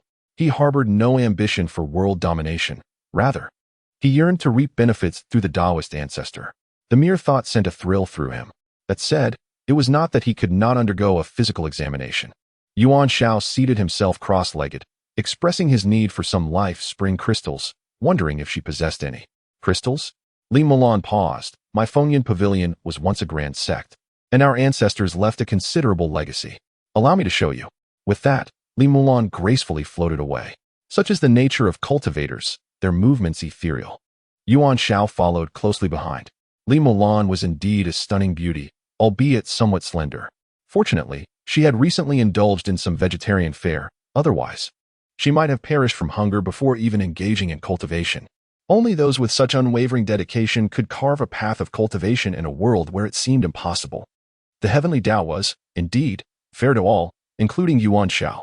As a being of the system, he was destined to be a powerful entity without the need for arduous training. Yet, the existence of tasks prevented him from becoming the ultimate overlord. Once one attained such a status, reaping benefits would become exceedingly difficult. When a true overlord spoke, no one would genuinely be astonished. Such is the nature of karma within the heavenly Tao. The world is indeed equitable. Li Mulan led Yuan Xiao to the basement of Fengyan Pavilion. Upon unlocking the door, he immediately sensed a potent fluctuation of life spring energy. The room was filled with countless boxes of crystals, each adorned in various hues. A rough estimate suggested tens of thousands of them. If sold, they would likely fetch no less than several billion. I have decided that once I embark on my cultivation journey, these will be of no use to me, Li Mulan remarked nonchalantly. Yuan Xiao, however, felt a pang of envy, yet his aspirations demanded that he maintain an air of indifference towards such treasures. Regrettable indeed. This wretched task. The path of cultivation emphasizes spiritual roots, which essentially entails discerning elemental attributes. Yuan Xiao once again shared his knowledge. This concept was similar to that of high-level martial artists or those with extraordinary abilities. The grand attributes of the cosmic realm dictated the framework of power systems. What does not exist cannot yield strength.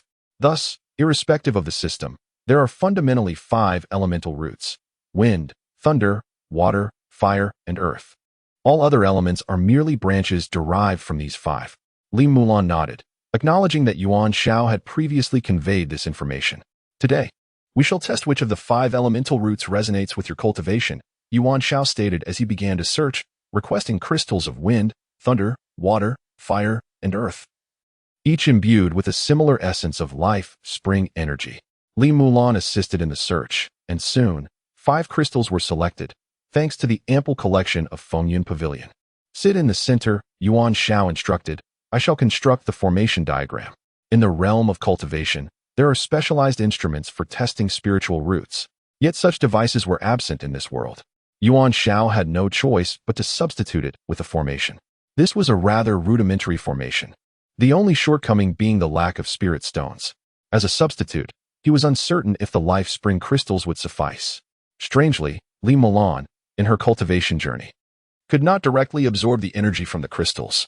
However, the spiritual flowers and herbs crafted by Dongfang Xiaoman were within her capacity to absorb. It appeared that a subtle transformation of energy had occurred. Li Mulan settled cross-legged at the center of the formation.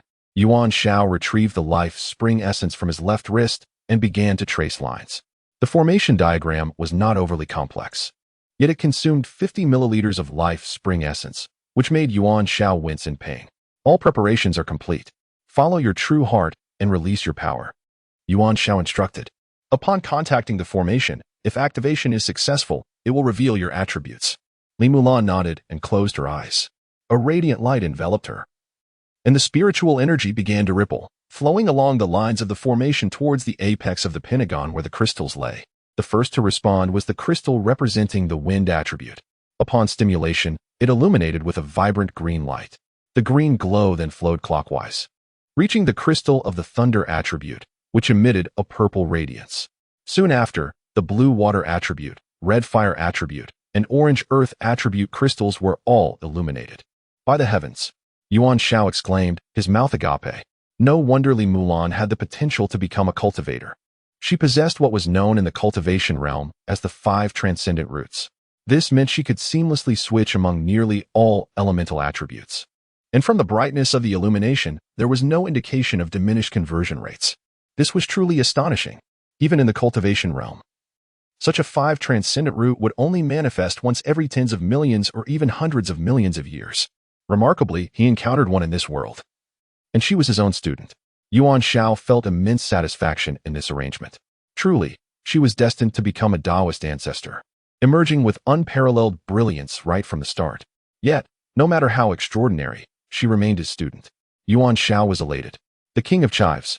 Today marks the day of the Taoist ancestors' emergence from seclusion. After 3 decades of millennia, it is said that they are to comprehend the Tao of heaven and earth, thereby validating the 3 realms and the 5 elements. Rumor has it that the Taoist ancestor is the most beautiful woman in the world. Whether this is true or not remains to be seen. Hush, keep your voice down. It would be unfortunate for the ancestors to overhear. This was the star-picking platform. densely populated with nearly 10 million cultivators. The leader of the cultivation realm's foremost sect, Fengyun sect, was also the preeminent Taoist ancestor. After 3 decades of millennia in seclusion, they were finally about to emerge. Amidst the gazes of countless onlookers, the treasure pagoda ahead radiated with a spectrum of colors, and spiritual energy surged skyward, forming a colossal vortex in the sky. All cultivators felt a tremendous pressure of spiritual energy. We humbly invite the Taoist ancestor to emerge. Millions of disciples chanted in unison. Amidst the kaleidoscopic glow, a graceful figure gradually ascended. Li Mulan, the unparalleled beauty and Taoist ancestor of cultivation. For the first time in 30 millennia, she revealed her true visage. Clouds of auspiciousness adorned the sky, and fragrant blossoms fell like rain. The entire planet, and even the stellar system, were enveloped in sacred light. The Taoist ancestor reigned supreme, transcending all. Millions of disciples bowed in reverence. Do not rise, Li Mulan gestured gracefully. Today, I have comprehended the great Tao. The heavenly Tao may be rewritten by my will. Here, I wish to extend my heartfelt gratitude to one individual, my teacher, who guided me on my path of cultivation. A flash of golden light appeared, and Yuan Xiao descended beside Li Mulan with a beaming smile. Mulan, after hundreds of thousands of years of arduous cultivation, you have finally attained divinity, Yuan Xiao expressed with great contentment. All of this is thanks to my teacher, Li Mulan replied with a graceful bow. The disciples were left in a state of astonishment. Teacher, Mulan, although you are the Taoist ancestor, there remains a disparity between you and the singular deity I am destined to become, Yuan Xiao sighed. That is of no concern, Li Mulan replied, her expression one of reassurance. My teacher is certainly more formidable. Excellent. Yuan Xiao's form gradually faded amidst the sacred light. When the time comes, I shall return for you. Ha ha ha ha ha. Teacher? Teacher? Li Mulan called out.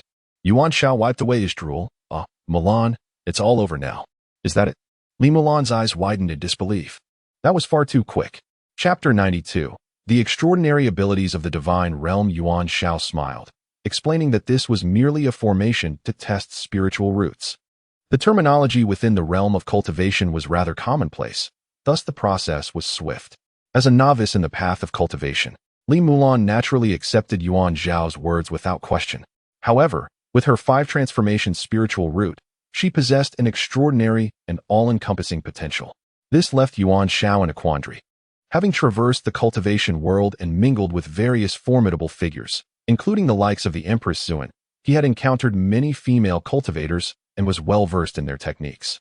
Yet, all-encompassing attributes were rare. While not entirely absent, the methods he knew were somewhat limited and might not be suitable for this world, given that its primal energy was solely derived from the fountain of life, indicating a fundamental difference in energy sources. It seemed that he would have to rely on the system to produce something advantageous.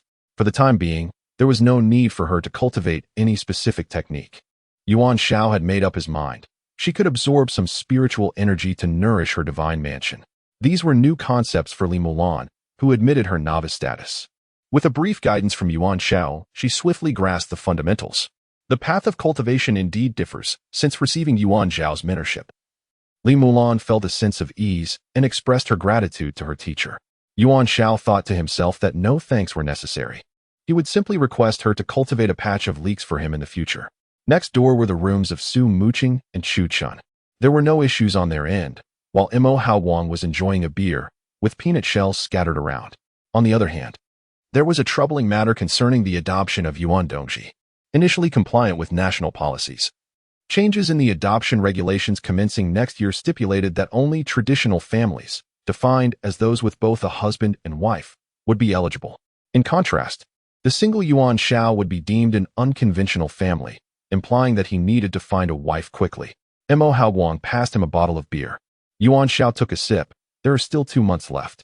Rest assured, I am certain I will find a stunning beauty to marry. I'm not boasting. As of now, I hold the highest score in national examinations in history. I've even appeared on educational television programs. I have a place in the literary world. Just a hint of my intentions, and I could likely have a queue of eager suitors circling around Bria Star. Such is my irresistible charm. Mo Haowang spat out a peanut shell, feeling frustrated. Why should I remain single for 57 years? Hurry up and die, gather my 36 heavenly generals. I'll ensure you receive a splendid memorial. That night, At the pinnacle of the Yuetian building, the tallest structure in Lironwire City, Li Zhengxi was entertaining guests. The guests were divided into two groups. One was comprised of long-standing acquaintances. The high martial practitioners from the Xinwu sect, led by Yi Qianlong, were accompanied by a hulking figure, a muscular man known as Wei Zhentian, one of the four hall masters of the Xinwu sect. The other group consisted of members from the recently emerged ability organization, Shenluo Wanxiang, represented by Nangongda and Takano. Having faced several setbacks, Li Zhengxi had grown disillusioned with the Xinwu sect. As the foremost family in Lironwire, the Li conglomerate was adept in intelligence gathering. Upon the arrival of the Shenluo Wanxiang practitioners, he was promptly informed. Individuals of capability always attract attention. Li Zhengxi soon invited Nangongda and Takano to his headquarters. Yi Qianlong, naturally, was displeased. The rivalry between high martial practitioners and ability users had always simmered beneath the surface. Both were extraordinary beings, incomparable to ordinary individuals. The question of who represented the pinnacle of power in this world had been a source of contention. Li Zong, what is the meaning of this? Yi Qianlong shook the wine glass in his hand. I brought the hall master of the Xuanwu Hall from the Xinwu sect. What game are you playing? It's not that I distrust the Xinwu sect, Li Zhengxi replied, reclining in his executive chair with a smile. I simply wish to have more options, which affords me a degree of flexibility. As a businessman, results are paramount. The process holds little significance for me. Regarding the matter with Yaoguang, our upper management has applied pressure on the Li conglomerate. If this issue remains unresolved, I will find it challenging to provide an explanation. As the leading sect in the country, I trust you understand this, Hall Master Yi. Yi Qianlong set down his glass, casting a scrutinizing gaze at Nangongda and Takano, whose expressions were inscrutable. The two showed no interest in the wine or the women beside them. You have no conflict with each other, Li Zhengxi clarified. The aim of the two leaders from Shenluo Wanxiang is to locate two children, one of whom I have investigated. They are involved in a Huang-level task on the wind and cloud rankings, and it appears that the individual undertaking this task is Yaoguang. The specifics of tasks on the wind and cloud rankings are typically confidential. However, what constitutes confidentiality only applies to ordinary individuals. For someone of Li Zhengxi's stature, navigating around the rules to obtain background information poses no issue. Society is a web of human-made regulations, and where there are rules, there are loopholes to exploit. Yi Qianlong's expression shifted. If that's the case, our objectives align. Wei Zhentian beside him also appeared intrigued. His motivation for involvement was simple. Yi Qianlong had informed him of Yaoguang's self-healing martial arts, a rarity that could be likened to cheating. This was his reason for interest. Otherwise, as a high martial practitioner, Wei Zhentian would have had no desire to engage. I see, Li Zhengxi said, satisfied. He clapped his hands twice. The doors swung open, and three individuals clad in black entered, carrying a box and placing it on the central table. The box was opened to reveal its contents: 50 million in cash and 1,000 milliliters of the fountain of life. Li Zhengxi lit a cigarette and stated, "Whichever party completes the task first will receive this as a reward." The atmosphere among the guests grew tense. The value of these items was disproportionate to the life of a Huang-level task participant. Both Nangongda and Takano stood up simultaneously. Understood, Nangongda nodded. We can cooperate. The sincerity of the Li conglomerate is evident to us at Shenluo Wanxiang. We will handle Yaoguang promptly and hope that the Li conglomerate can provide full support in terms of intelligence. A strong dragon cannot overwhelm a local snake. After all, this is Lironwire City, the territory of the Li conglomerate. Cooperation is the optimal choice for both parties. Nangongda made an immediate decision. Yi Qianlong narrowed his eyes. This fellow has commendable judgment, he thought, impressed by the speed of his resolution. As he tilted his head slightly, Wei Zhentian acted swiftly. With a swift motion, he hurled a punch at Nangongda, but was intercepted mid-air by Takano. A cyclone of energy erupted within the room, indicating that both sides were evenly matched. Chapter 93. The Emperor's favor. Li Zhengxi rose to his feet, articulating the situation succinctly. As for intelligence, the Li family conglomerate will offer its unwavering support, impartial to either party. Ultimately, who reaps the rewards will be determined by each individual's merit. Yi Qianlong chuckled. Mr. Li, I will relay this matter to the head of Shenwoman. The emergence of unknown ability users within the country is no trifling matter. I trust you understand. The head of Xuanwu Hall, Wei Zhentian, possessed strength that even surpassed Yi Qianlong's. That recent strike, even if not executed with full force, was effortlessly parried by the opponent. It became evident that these two ability users were of considerable caliber.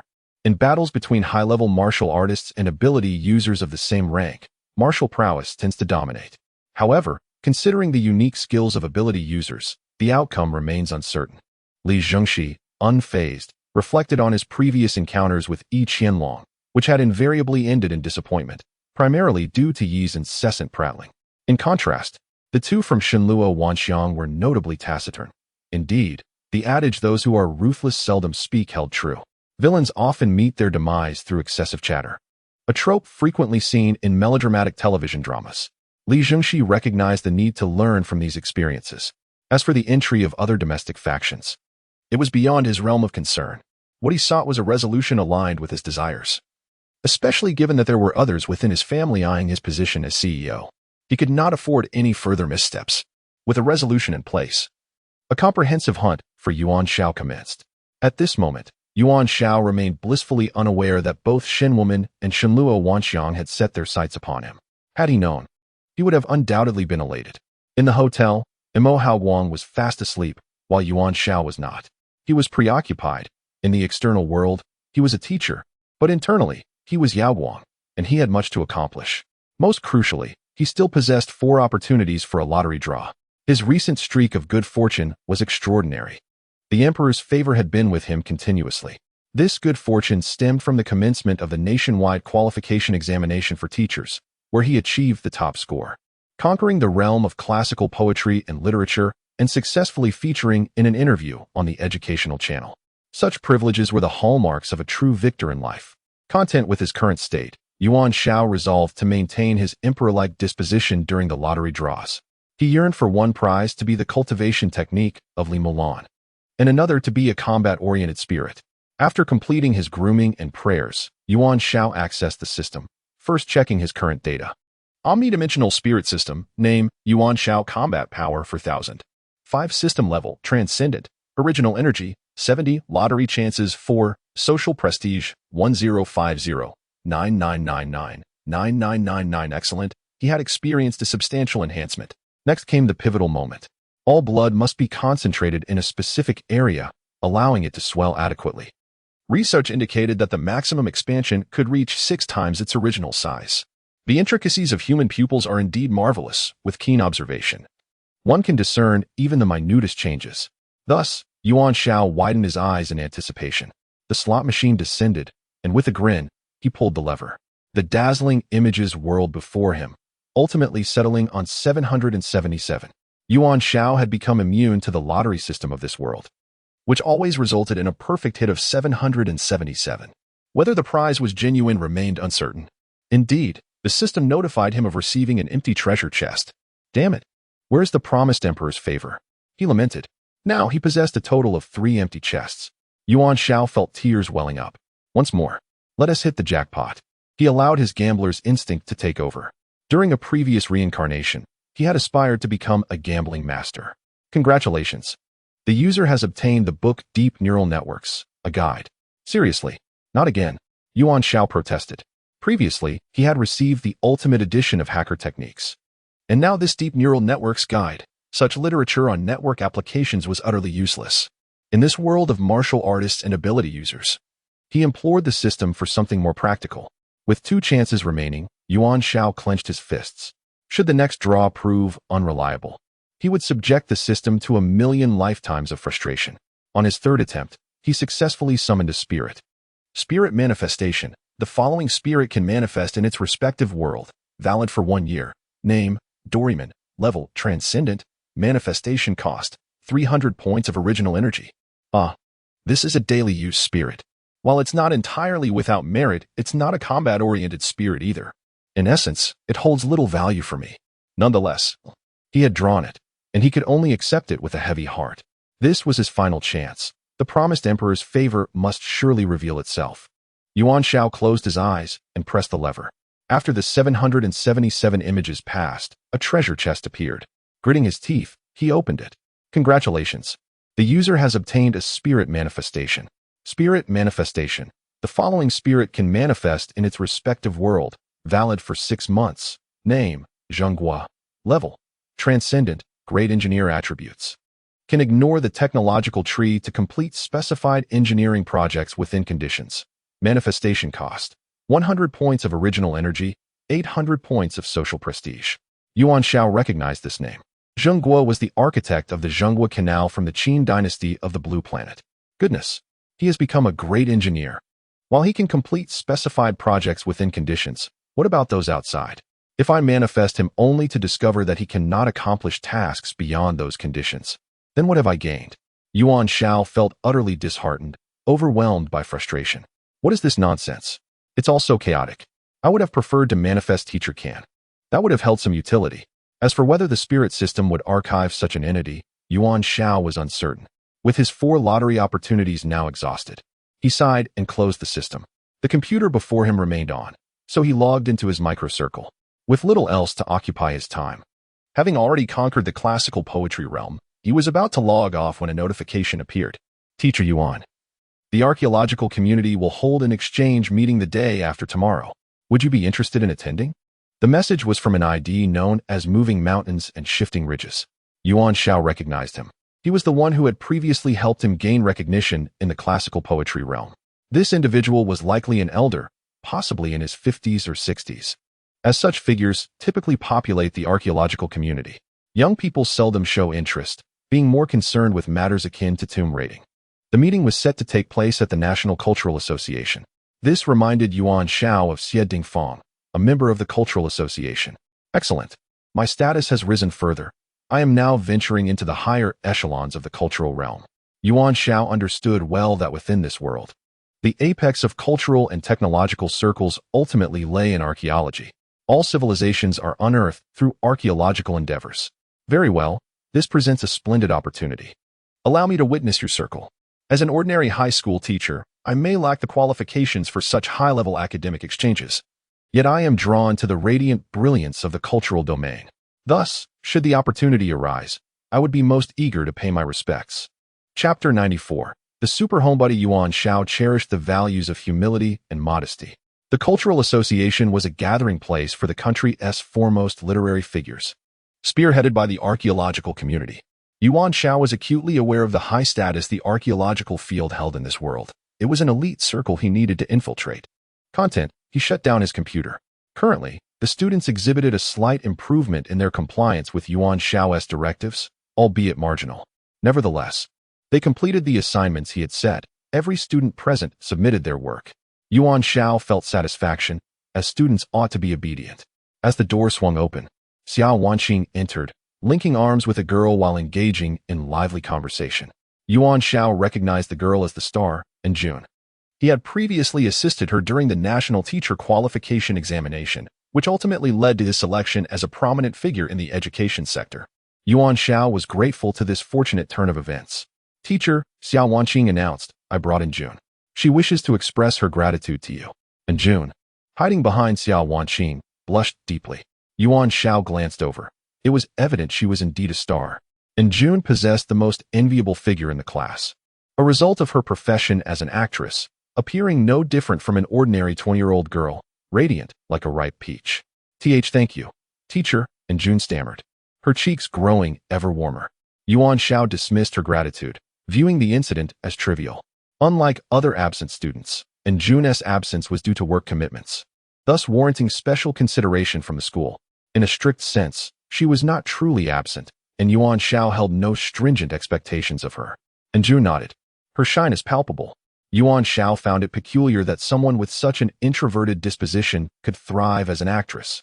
However, he shrugged it off. Recognizing that his class was filled with a myriad of eccentric personalities, one more or less made little difference. Yuan Xiao picked up the students' files, preparing to embark on new strategies. Just then, the classroom door creaked open again. Zhang Jianwei had finally returned, wearing a disgruntled expression. Yuan Xiao? It feels as though the air in this classroom is tainted with poison whenever you are present. The school has an important assignment for you. Recently, Yuan Xiao's stature within the school had risen significantly, thanks to the national certification. He stood up with a smile. Director of Academic Affairs. I'm glad you're feeling better. It's your fault. I will get you back for this, Zhang Jianwei retorted. On exam day, prepare the papers in advance and distribute them to the senior classes. Be sure not to disclose any exam questions. Yuan Xiao felt a surge of excitement. Rank was gradually ascending. Only those trusted by the school could manage the exam papers, a testament to Yuan Xiao's rising status. Rest assured, I will fulfill this task, he assured with a smile. It's merely a matter of maintaining confidentiality regarding the exam questions, child as play. He planned to encrypt the file shortly. Humph, Zhang Jianwei countered. Remember, as a teacher, your actions must be grounded in reality, not whimsical fantasies. Yuan Xiao nodded in agreement. Seated among the students, Zhuyu squinted, intensely observing the USB drive in Yuan Xiao's hand, deep in thought. This was merely a minor episode, one Yuan Xiao did not dwell on. He continued reviewing the students' profiles and soon identified another target, Yang Guijie. Indeed, a rather ordinary name in an unremarkable family, merely a member of the middle class. Not a figure of wealth or privilege. Yuan Xiao circled the name. Su Chani interjected, shaking his head. Yang Guijie is a particularly challenging individual. Yuan Xiao chuckled. No one could be more difficult than his students. Teacher, we each have our goals, Su Chani explained, but Yang Guijie does not share the same drive. He is an ordinary person whose greatest passion is to stay confined at home, a quintessential homebody, entirely disinterested in the outside world, save for the realm of anime. Yuan Xiao paused, realizing this class was indeed a microcosm of diverse personalities. This student was genuinely disinclined towards education. A promising challenge lay ahead. He wondered about the potential contributions of such a student to the collective. Let us visit his home, Yuan Xiao decided. I will arrange for transportation, Su Chani said, pulling out his phone. Upon hearing they were heading to Yang Guijie's home, Xiao Wanqing immediately declined. As a stunning young woman, she felt it inappropriate to visit a homebody's abode, which likely contained numerous peculiar items. Smart and attractive friends have tried it before, she added. Within June in tow, Xiao Wanqing opted for a shopping trip instead, leaving Yuan Xiao and Su Chani to venture forth. Yang Guijie's residence was quite distant, as one might expect from a typical family. Given the housing prices within the capital's fifth ring, it was common knowledge. After nearly 2 hours of driving, they finally arrived. The house was a quaint 2.5-story structure, adorned with a modest garden where a middle-aged man tended to the plants. Yuan Xiao approached and inquired, "Is this Yang Guijie's home? Who are you?" The middle-aged man asked, perplexed. "I am Yuan Xiao, his teacher from class 4, he introduced himself. "And I've come to encourage Yang Guijie to attend school." To Yuan Xiao's astonishment, the man dropped his watering can and knelt before him. "Teacher, please, find a way to save my wayward son," he pleaded, tears streaming down his face. This man was Yang Guijie's father. Yuan Xiao was taken aback. A true man should kneel to heaven and earth, not to others. Mr. Yang ushered them into the modest home, which, while small, was impeccably maintained.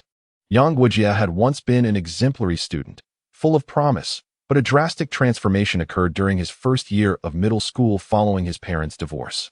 His personality changed dramatically, leading to a growing aversion to school and social interaction, which culminated in his complete retreat into a life as a homebody by the end of middle school. Were it not for the educational initiatives of the municipal school system, he might not have even made it to high school. "Honestly, I have half given up," Mr. Yang lamented. Yuan Xiao smiled. "What is the big deal? He's just a rebellious teenager. A good thrashing will suffice. The notion of social anxiety among homebodies is merely a lack of discipline." Chapter 95. A body flowing with cyanide. Yuan Xiao expressed his unwavering confidence in resolving the issue at hand. The world is truly magnificent. What can one accomplish by secluding oneself at home? He found it perplexing to comprehend the mindset of such individuals. Old Yang was elated. If this problem could be solved, he would be willing to sacrifice his own fortune. The Yang family was merely of average means, not excessively affluent. Yuan Xiao rose to seek out Yang Guijie. Yang Guijie's room was situated on the second floor, an entire realm unto himself. Spanning over 100 square meters, this was his world. As he ascended the staircase, Yuan Xiao found himself increasingly bewildered. Along one side of the staircase were display cabinets filled with a myriad of anime figurines. On the walls at the corner, posters of two-dimensional girls adorned the space. Yuan Xiao scoffed. Could any animated character truly compare to reality? It was evident that Yang Guijie was a novice in this realm. Yet, Yuan Xiao forgot that he was no different, brothers in misery. Upon reaching the upper floor, he encountered a room lined with bookshelves. The shelves were meticulously arranged with an assortment of magazines, comic books, figurines, and DVDs, all clearly categorized. Yuan Xiao felt compelled to touch them, but Su Chani intervened, cautioning him that these were limited edition items, some of which were exceedingly rare collectibles. One figurine could easily cost tens of thousands, while a complete set of DVDs might be valued in the hundreds of thousands. Yuan Xiao gasped in astonishment. If he were to damage even one, he would be utterly unable to compensate for it. Calculating their worth, he began to estimate, with Su Chani pondering that if the right buyer were found, the value could soar even higher. This was utterly unreasonable. How could such avid fans possess such wealth? Yuan Xiao found it incomprehensible. This was not the world he understood. At the end of the shelves lay a set of computer equipment, two gleaming mainframes with 3 screens arranged in a semicircle. A slender youth sat before the computer, each screen displaying different content. The leftmost screen appeared to show Wei Quan, the largest online communication platform in this world, primarily featuring sections related to anime. The central screen played a two-dimensional animation, while the right displayed a comic. Yang Guojie was skillfully managing all 3 screens simultaneously. It was a remarkable feat of multitasking. In one corner was a bed adorned with anime-themed bedding, and even the slippers and cup were of that world. Yuan Xiao felt as though he had entered a different realm. Yang Guojie? He called out. Yang Guojie? I have no interest, came the dismissive reply. Su Chani concluded that such individuals had no regard for the real world. This task was exceedingly daunting. Otherwise, one would not see the dawn of the next day. There was no response. Arrogance index, -1025. Yuan Xiao drew a gun, aiming it at Yang Guojie's forehead. Su Chani frowned, noting that it appeared to be a real firearm. Given Yuan Xiao's identity, possessing a genuine gun seemed plausible. Yuan Xiao prepared to pull the trigger. Yang Guojie turned his head, his gaze vacant, pressing his forehead against the barrel. Ah, then just kill me. I am weary of this world, he said, his voice devoid of energy. Suicide is not an option, otherwise I would have long since chosen that path. Threatening death bore no weight. Enraged, Yuan Xiao holstered the gun and seized Yang Guojie's collar. You are merely a 16-year-old youth, at the pinnacle of life's splendor. Don't you feel ashamed before your parents? Yang Guojie's expression remained impassive. What does it matter if I owe my parents? Everyone is destined to die. It would be better to do what I love before that end. In the world I have constructed, I am king, and the entire universe is within my grasp. What difference does striving make? There was a certain logic to his words. In this 100 square meter domain, he was indeed the master. The gratitude owed to his parents meant little to Yang Guojie. Arrogance index, -2473. Yuan Xiao was momentarily at a loss for how to persuade him. Everything felt so tedious. Well, he lowered his voice. I happen to know some ladies from the pink houses in the city. Guojie, you surely lack practical experience in this regard. He began to offer a bribe. Su Chani buried his face in his hands, bewildered by the absurdity of the suggestion. Are you still a teacher? Just recently. You were promoted as a representative of excellence by the Ministry of Education. Please do not cut off your own path. Yuan Xiao disregarded such concerns. His priority was to secure Yang Guojie's cooperation. What could possibly be interesting? Let me show you a comparison between reality and the two-dimensional. He struck the screen, which immediately shifted to display live-action content alongside animated scenes. Look, in terms of sound quality, visual impact, and imaginative appeal, what does reality even compare? Yang Guojie glanced sideways at Yuan Xiao. If you require resources, I could provide some. Arrogance index, -3582. Would the computer requirements be too high? Yuan Xiao asked, realizing he owned only an antiquated device borrowed from Mo Haoguang, which could barely access Wei Quan. No. He was suddenly filled with anger. As a principled educator, how could he be interested in such things? So it is, Yang Guojie patted Yuan Xiao's shoulder. Teacher, abandon your efforts to save me. The path I have chosen, I shall pursue to the end. I have no interest in the affairs of this world. Yuan Xiao felt tears welling up. He was at a loss for words. More critically, with just a few exchanges, his arrogance index had plummeted by thousands. This was utterly toxic, a body flowing with cyanide. Most importantly, how could he save a wayward youth who had lost all interest in reality? Su Chani lamented that Yang Guojie was perhaps the most challenging individual to communicate with in the entire class. It is impossible to engage in conversation with him using conventional reasoning. Yuan Xiao stood resolutely. It is inconceivable. As the nation's finest teacher, I reject the notion of impossibility. I shall undoubtedly persuade Yang Guojie. This is my lifelong conviction. Moreover, according to the system's nature, Yang Guojie currently possesses a super toxic index. However, once secured, he may well become an extraordinary asset. With this index, one could elevate him to divine status. Chapter 96, Yuan Xiao versus. The abilities user Yuan Xiao had no intention of lingering any longer. Having only just begun to engage in this matter, he had already lost several thousand points from his prideful index. If he stayed any longer, his score would likely plummet into the negative. What a terrifying recluse. Su Chenin started the car. Yang Guojie is likely suffering more from psychological trauma. Perhaps the teacher could consider this aspect. However, it is quite common for a class to have 1 or 2 absentees, so the teacher shouldn't demand perfection. Yuan Xiao could accept Su Chenin's good intentions, yet he firmly rejected the proposed methods. In his principles, the notion of imperfection simply did not exist. This was a cleanliness obsession forged through a million experiences of traversing realms. Yuan Xiao arrived at the hotel where Mo Haoguang was located. Just as Mo Haoguang hung up the phone, a grave expression crossed his face. He had received intelligence from the underground network indicating that the high-level martial artists and abilities users in Lionware City had suddenly begun intense activities. Mo Haoguang looked at Yuan Xiao. Here, the high-level martial artists referred to a group led by the Divine Martial Sect, while the abilities users were from the nation's largest abilities user faction, the Thunder Desert. Yuan Xiao raised an eyebrow. Are they targeting us? The extensive search operation suggested support from the Leaf family conglomerate. Otherwise, they wouldn't dare to make such a commotion. Mo Haoguang immediately sensed that this mission would not be easy. The reward of 300 milliliters of the life spring far exceeded the effort required. If things went awry, it could cost lives. Clearly, this wasn't a long-term solution. Yuan Xiao pondered, wondering if the contact from the Principality of Purensis had mentioned when they would arrive. This was quite intriguing. Mo Haoguang handed over his phone. Surprisingly, Colonel Wei was unaware of this situation. However, given the multinational nature of the operation, Mo Haoguang frowned. The military was entirely uninformed. Was the National Security Bureau overstepping its bounds? This was a matter of internal political strife, beyond the reach of Yuan Xiao and Mo Haoguang. As for the immediate plan, Yuan Xiao suddenly halted. An unusual wave of energy surged from below the hotel. An abilities user's probing capability. Mo Haoguang, a high-level martial artist, had not yet sensed it, but strange sounds emerged from the adjacent room of Su Muqing. Yuan Xiao rushed over, flinging open the door to find a pale-faced mother and child.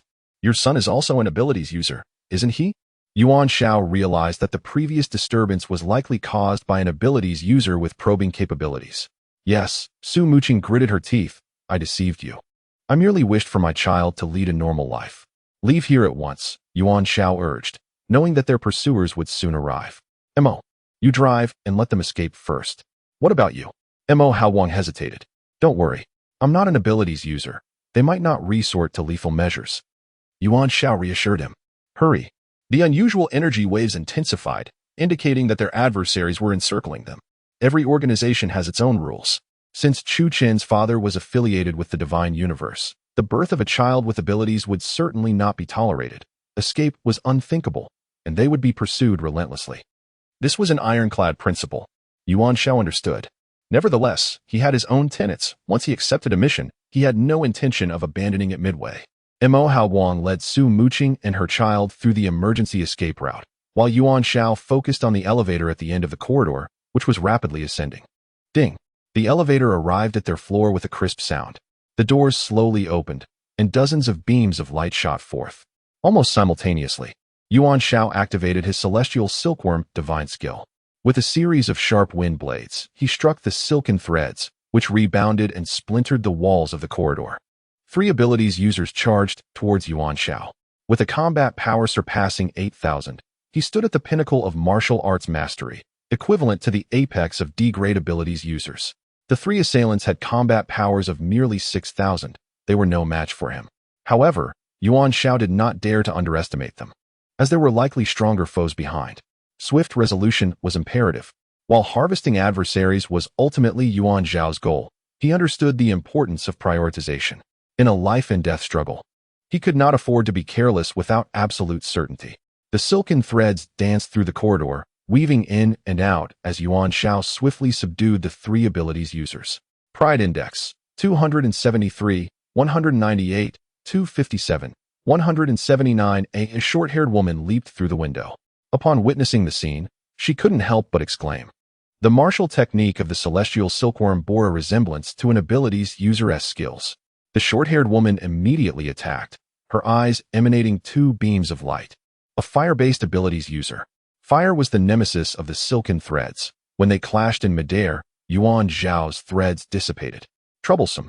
Yuan Xiao's figure flickered as he directed the silken threads to invade and control the hearts of the three abilities users. With a series of explosive blood mist bursts, the corridor walls were stained crimson. The short-haired woman launched another two beams of light directly at him. The red beams tore through the walls, creating a long gash that swept towards Yuan Xiao. With her combat power nearing 10,000, she slightly surpassed Yuan Xiao, and her abilities countered his celestial silkworm divine skill, forcing Yuan Xiao into a passive position. Yet, his aim was merely to buy time. Considering that Mo Haowang should be making his escape soon, Yuan Xiao leaped out of the window, seeking death. The short-haired woman roared, raising her palms to unleash two fireballs. In midair, Yuan Xiao unleashed the Six Pulses divine sword. Skills could be layered together. Although combat power could not be multiplied, he aimed for the most effective skill. Wind-based abilities? The short-haired woman froze momentarily as the fireballs were effortlessly pierced through. Pride Index 152. With a clash of forces, an explosion erupted outside the hotel, shattering nearby windows. The short-haired woman pursued him relentlessly. Yuan Xiao's killing intent surged. If that was the case, he switched skills once more. The 18 dragon subduing palms. In its final form, a colossal dragon manifested in the air, roaring as it charged at the short-haired woman. What is this? The short-haired woman, having calculated for everything, never anticipated that Yuan Xiao possessed such formidable power. The final climax. While the 18 dragon subduing palms was a basic skill, its core essence was that it grew stronger when faced with strength. It could deal double damage. Before the short-haired woman, a massive red fireball erupted in an attempt to halt Yuan Xiao's dragon. Alas, she was ultimately unprepared. Yuan Xiao's dragon roared forward, completely penetrating her. Her body was propelled like a cannonball, crashing through the hotel and flying to the other side. Having seamlessly transitioned through three skills, Yuan Xiao had barely managed to eliminate one abilities user. As he descended amidst a cascade of shattered glass, he felt no joy. His life spring now held merely 30 milliliters. A few more powerful adversaries, and he would likely struggle to withstand them. His sole hope rested in the manifestation of heroic spirits. A vehicle screeched to a halt beside him, and Mo Haowang poked his head out. Get in. Above the hotel, several shadows descended. This time, the pursuit was of an extraordinary scale. Chapter 97. The rebirth cocoon. Yuan Xiao swiftly entered the passenger seat as Mo Haowang pressed the accelerator, propelling the vehicle forward at a breakneck speed. However, the car's velocity might not surpass that of the supernatural beings pursuing them relentlessly. This mission undoubtedly exceeded the Huang-level standards. If their opponent was Lei Mo, he was at least of Xian-level caliber. It was a miscalculation. 300 milliliters of the Fountain of Life was an inadequate reward. First, let's settle the payment. Yuan Xiao turned to Su Muqing and her son in the back seat, acknowledging that the mission had escalated. Su Muqing bit her lip, hesitating for a moment before retrieving a small box from her bag. Yuan Xiao took it and opened it to reveal 10 vials of green liquid, the Fountain of Life. With these, he could fully combat the supernatural beings behind them. The activation time for the dragon subduing 18 palms and the 6 meridians divine sword was limited to 20 minutes, but the heavenly silkworm divine skill had no such restrictions. Yuan Xiao flung open the car door, leaping out as he raised his hands, unleashing a torrent of silken threads. The supernatural beings behind him retaliated, their powers tearing through the silk with ease. Alas, this skill did not confer an advantage against supernatural beings. While effective, it was of mundane quality, and its power was limited. The pursuing supernatural beings had combat strengths ranging from 5 to 6,000. Yuan Xiao was undaunted, though their abilities posed a singular challenge. This group of supernatural beings, aside from the enhanced ones, primarily consisted of elemental manipulators wielding the 5 elements of wind, thunder, water, fire, and earth. Yuan Xiao advanced, his form a blur as he executed the dragon subduing 18 palms with his left hand and the 6 meridians divine sword with his right, activating the heavenly silkworm divine skill to contend with his adversaries. His primary objective was to ensure Mo Haowang's escape. The clash of their powers reverberated loudly, shattering the ground and buildings along the street. The ensuing battle finally drew the attention of the National Enforcement Team, alarm sirens blaring as several mechs rushed toward them. A swift resolution was imperative. Yuan Xiao raised both hands, sending forth hundreds of silken threads. Enduring impacts from 3 supernatural beings, he successfully ensnared them. With a fierce explosion, the heavenly silkworm threads invaded their hearts, transforming them into a mist of blood. Arrogance Index, 267, 214, 239. Yuan Xiao retreated rapidly, enveloped in silk. The first transformation of the 9 changes commenced. The true strength of the heavenly silkworm divine skill lay here. The remaining 3 supernatural beings exchanged glances, charging at the cocoon but to no avail. Inside, Yuan Xiao swiftly regained his composure. He emerged from the cocoon, executing a battle dragon strike that sent one supernatural being crashing into the ground. Following the first transformation, his power usage efficiency significantly increased. As he vanquished one foe, he simultaneously unleashed the 6 Meridians' divine sword, shredding the 2 closest adversaries. Yet, more pursuers remained, with a combat power exceeding 9326. Bang, bang, bang. In the distance, Mo Haowang fired his weapon, bullets streaking through the air, leaving trails of green. The enhanced bullets of the Fountain of Life were specialized for high-level warriors and supernatural beings. The blonde youth raised his hands, causing the earth before him to rise, forming a wall of dirt that deflected the bullets. Seizing the opportunity, Yuan Xiao transformed into an afterimage and re-entered the passenger seat. One of Lei Mo's 5 warriors, Otto, a soil elemental manipulator, was a well-known figure in the city. Mo Haowang accelerated the vehicle as they sped toward the outskirts. The 4 occupants remained silent throughout the journey. After approximately an hour, they arrived at the foot of a mountain. Mo Haowang made a phone call, and the 4 disembarked. He directed his gaze at Su Muqing and her son, stating, "You have not been truthful about your mission." Yuan Xiao understood. Lei Mo was the largest supernatural organization in the nation, and their involvement indicated a shift in mission level. This was no longer a trivial matter. They were up against an organization. If your son were merely an ordinary supernatural being, why would Lei Mo involve themselves? Mo Haowang inquired. What exactly is Shun Luo Wanxiang? Su Muqing held her son, Chu Chun, biting her lip. If you do not speak, this mission ends here. Mo Haowang warned, his tone serious. The wind and cloud ranking permitted unilateral termination of missions that did not align with the reality of the situation. He and Yuan Xiao understood that opposing Lei Mo under the current circumstances would be tantamount to courting death. I am unclear as to why Lei Mo would involve themselves with you. Su Muqing finally spoke. It must pertain to Shun Luo Wanxiang, Yuan Xiao surmised accurately, suspecting a potential collaboration. Thus, this Shun Luo Wanxiang is certainly not a mere supernatural organization. The mobilization of such force to locate you and your son suggests your status is extraordinary. Su Muqing shook her head. My son is a supernatural being, but he is indeed an ordinary one. Then how do you explain the current situation? Mo Haowang shook the gun in his hand. I have only heard rumors. Su Muqing gritted her teeth, conceding. It is said that within Shun Luo Wanxiang, there exists a peculiar inheritance of power. Past powers may manifest perfectly in the abilities of a descendant. This is why there are special rules. Any descendant of a sect supernatural being must undergo testing to determine whether that power has been inherited. They refer to this as the rebirth cocoon. They seek my son due to the fear that he is the rebirth cocoon, but I know for certain that Chu Chun is not. This rationale seemed reasonable. Mo Haowang lowered his weapon, nodding toward Yuan Xiao, who understood the implications. This mission can be declined, Mo Haowang stated. The odds of death are exceedingly high.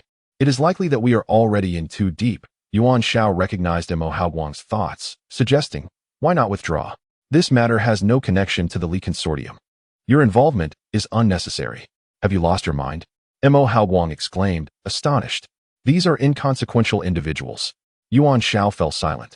Whether they were inconsequential was uncertain, but he noticed Su Muqing's protective affection for Chu Chen, a reflection of a mother's hopes for her child. Consider it a form of remembrance. Moreover, he possessed a premonition. Even if he did not entangle himself with Shun Luo Wanxiang today, the 2 parties would inevitably clash one day. The reason remained unclear. Yet the intuition was profoundly strong. It is just a mission. Yuan Xiao sought an excuse, and I have already accepted payment. Mo Haowang shook his head. You must understand. Supernatural beings are more troublesome than high-level warriors because they can utilize artificial fountain of life, albeit with some side effects. Thus, you see, the shadow of the Li Consortium may also loom behind Lei Mo. Yuan Xiao smiled. Let us consider this as a joint mission. Rest assured, mere supernatural beings are no match for me. I can handle this alone. Arrogance Index, -473.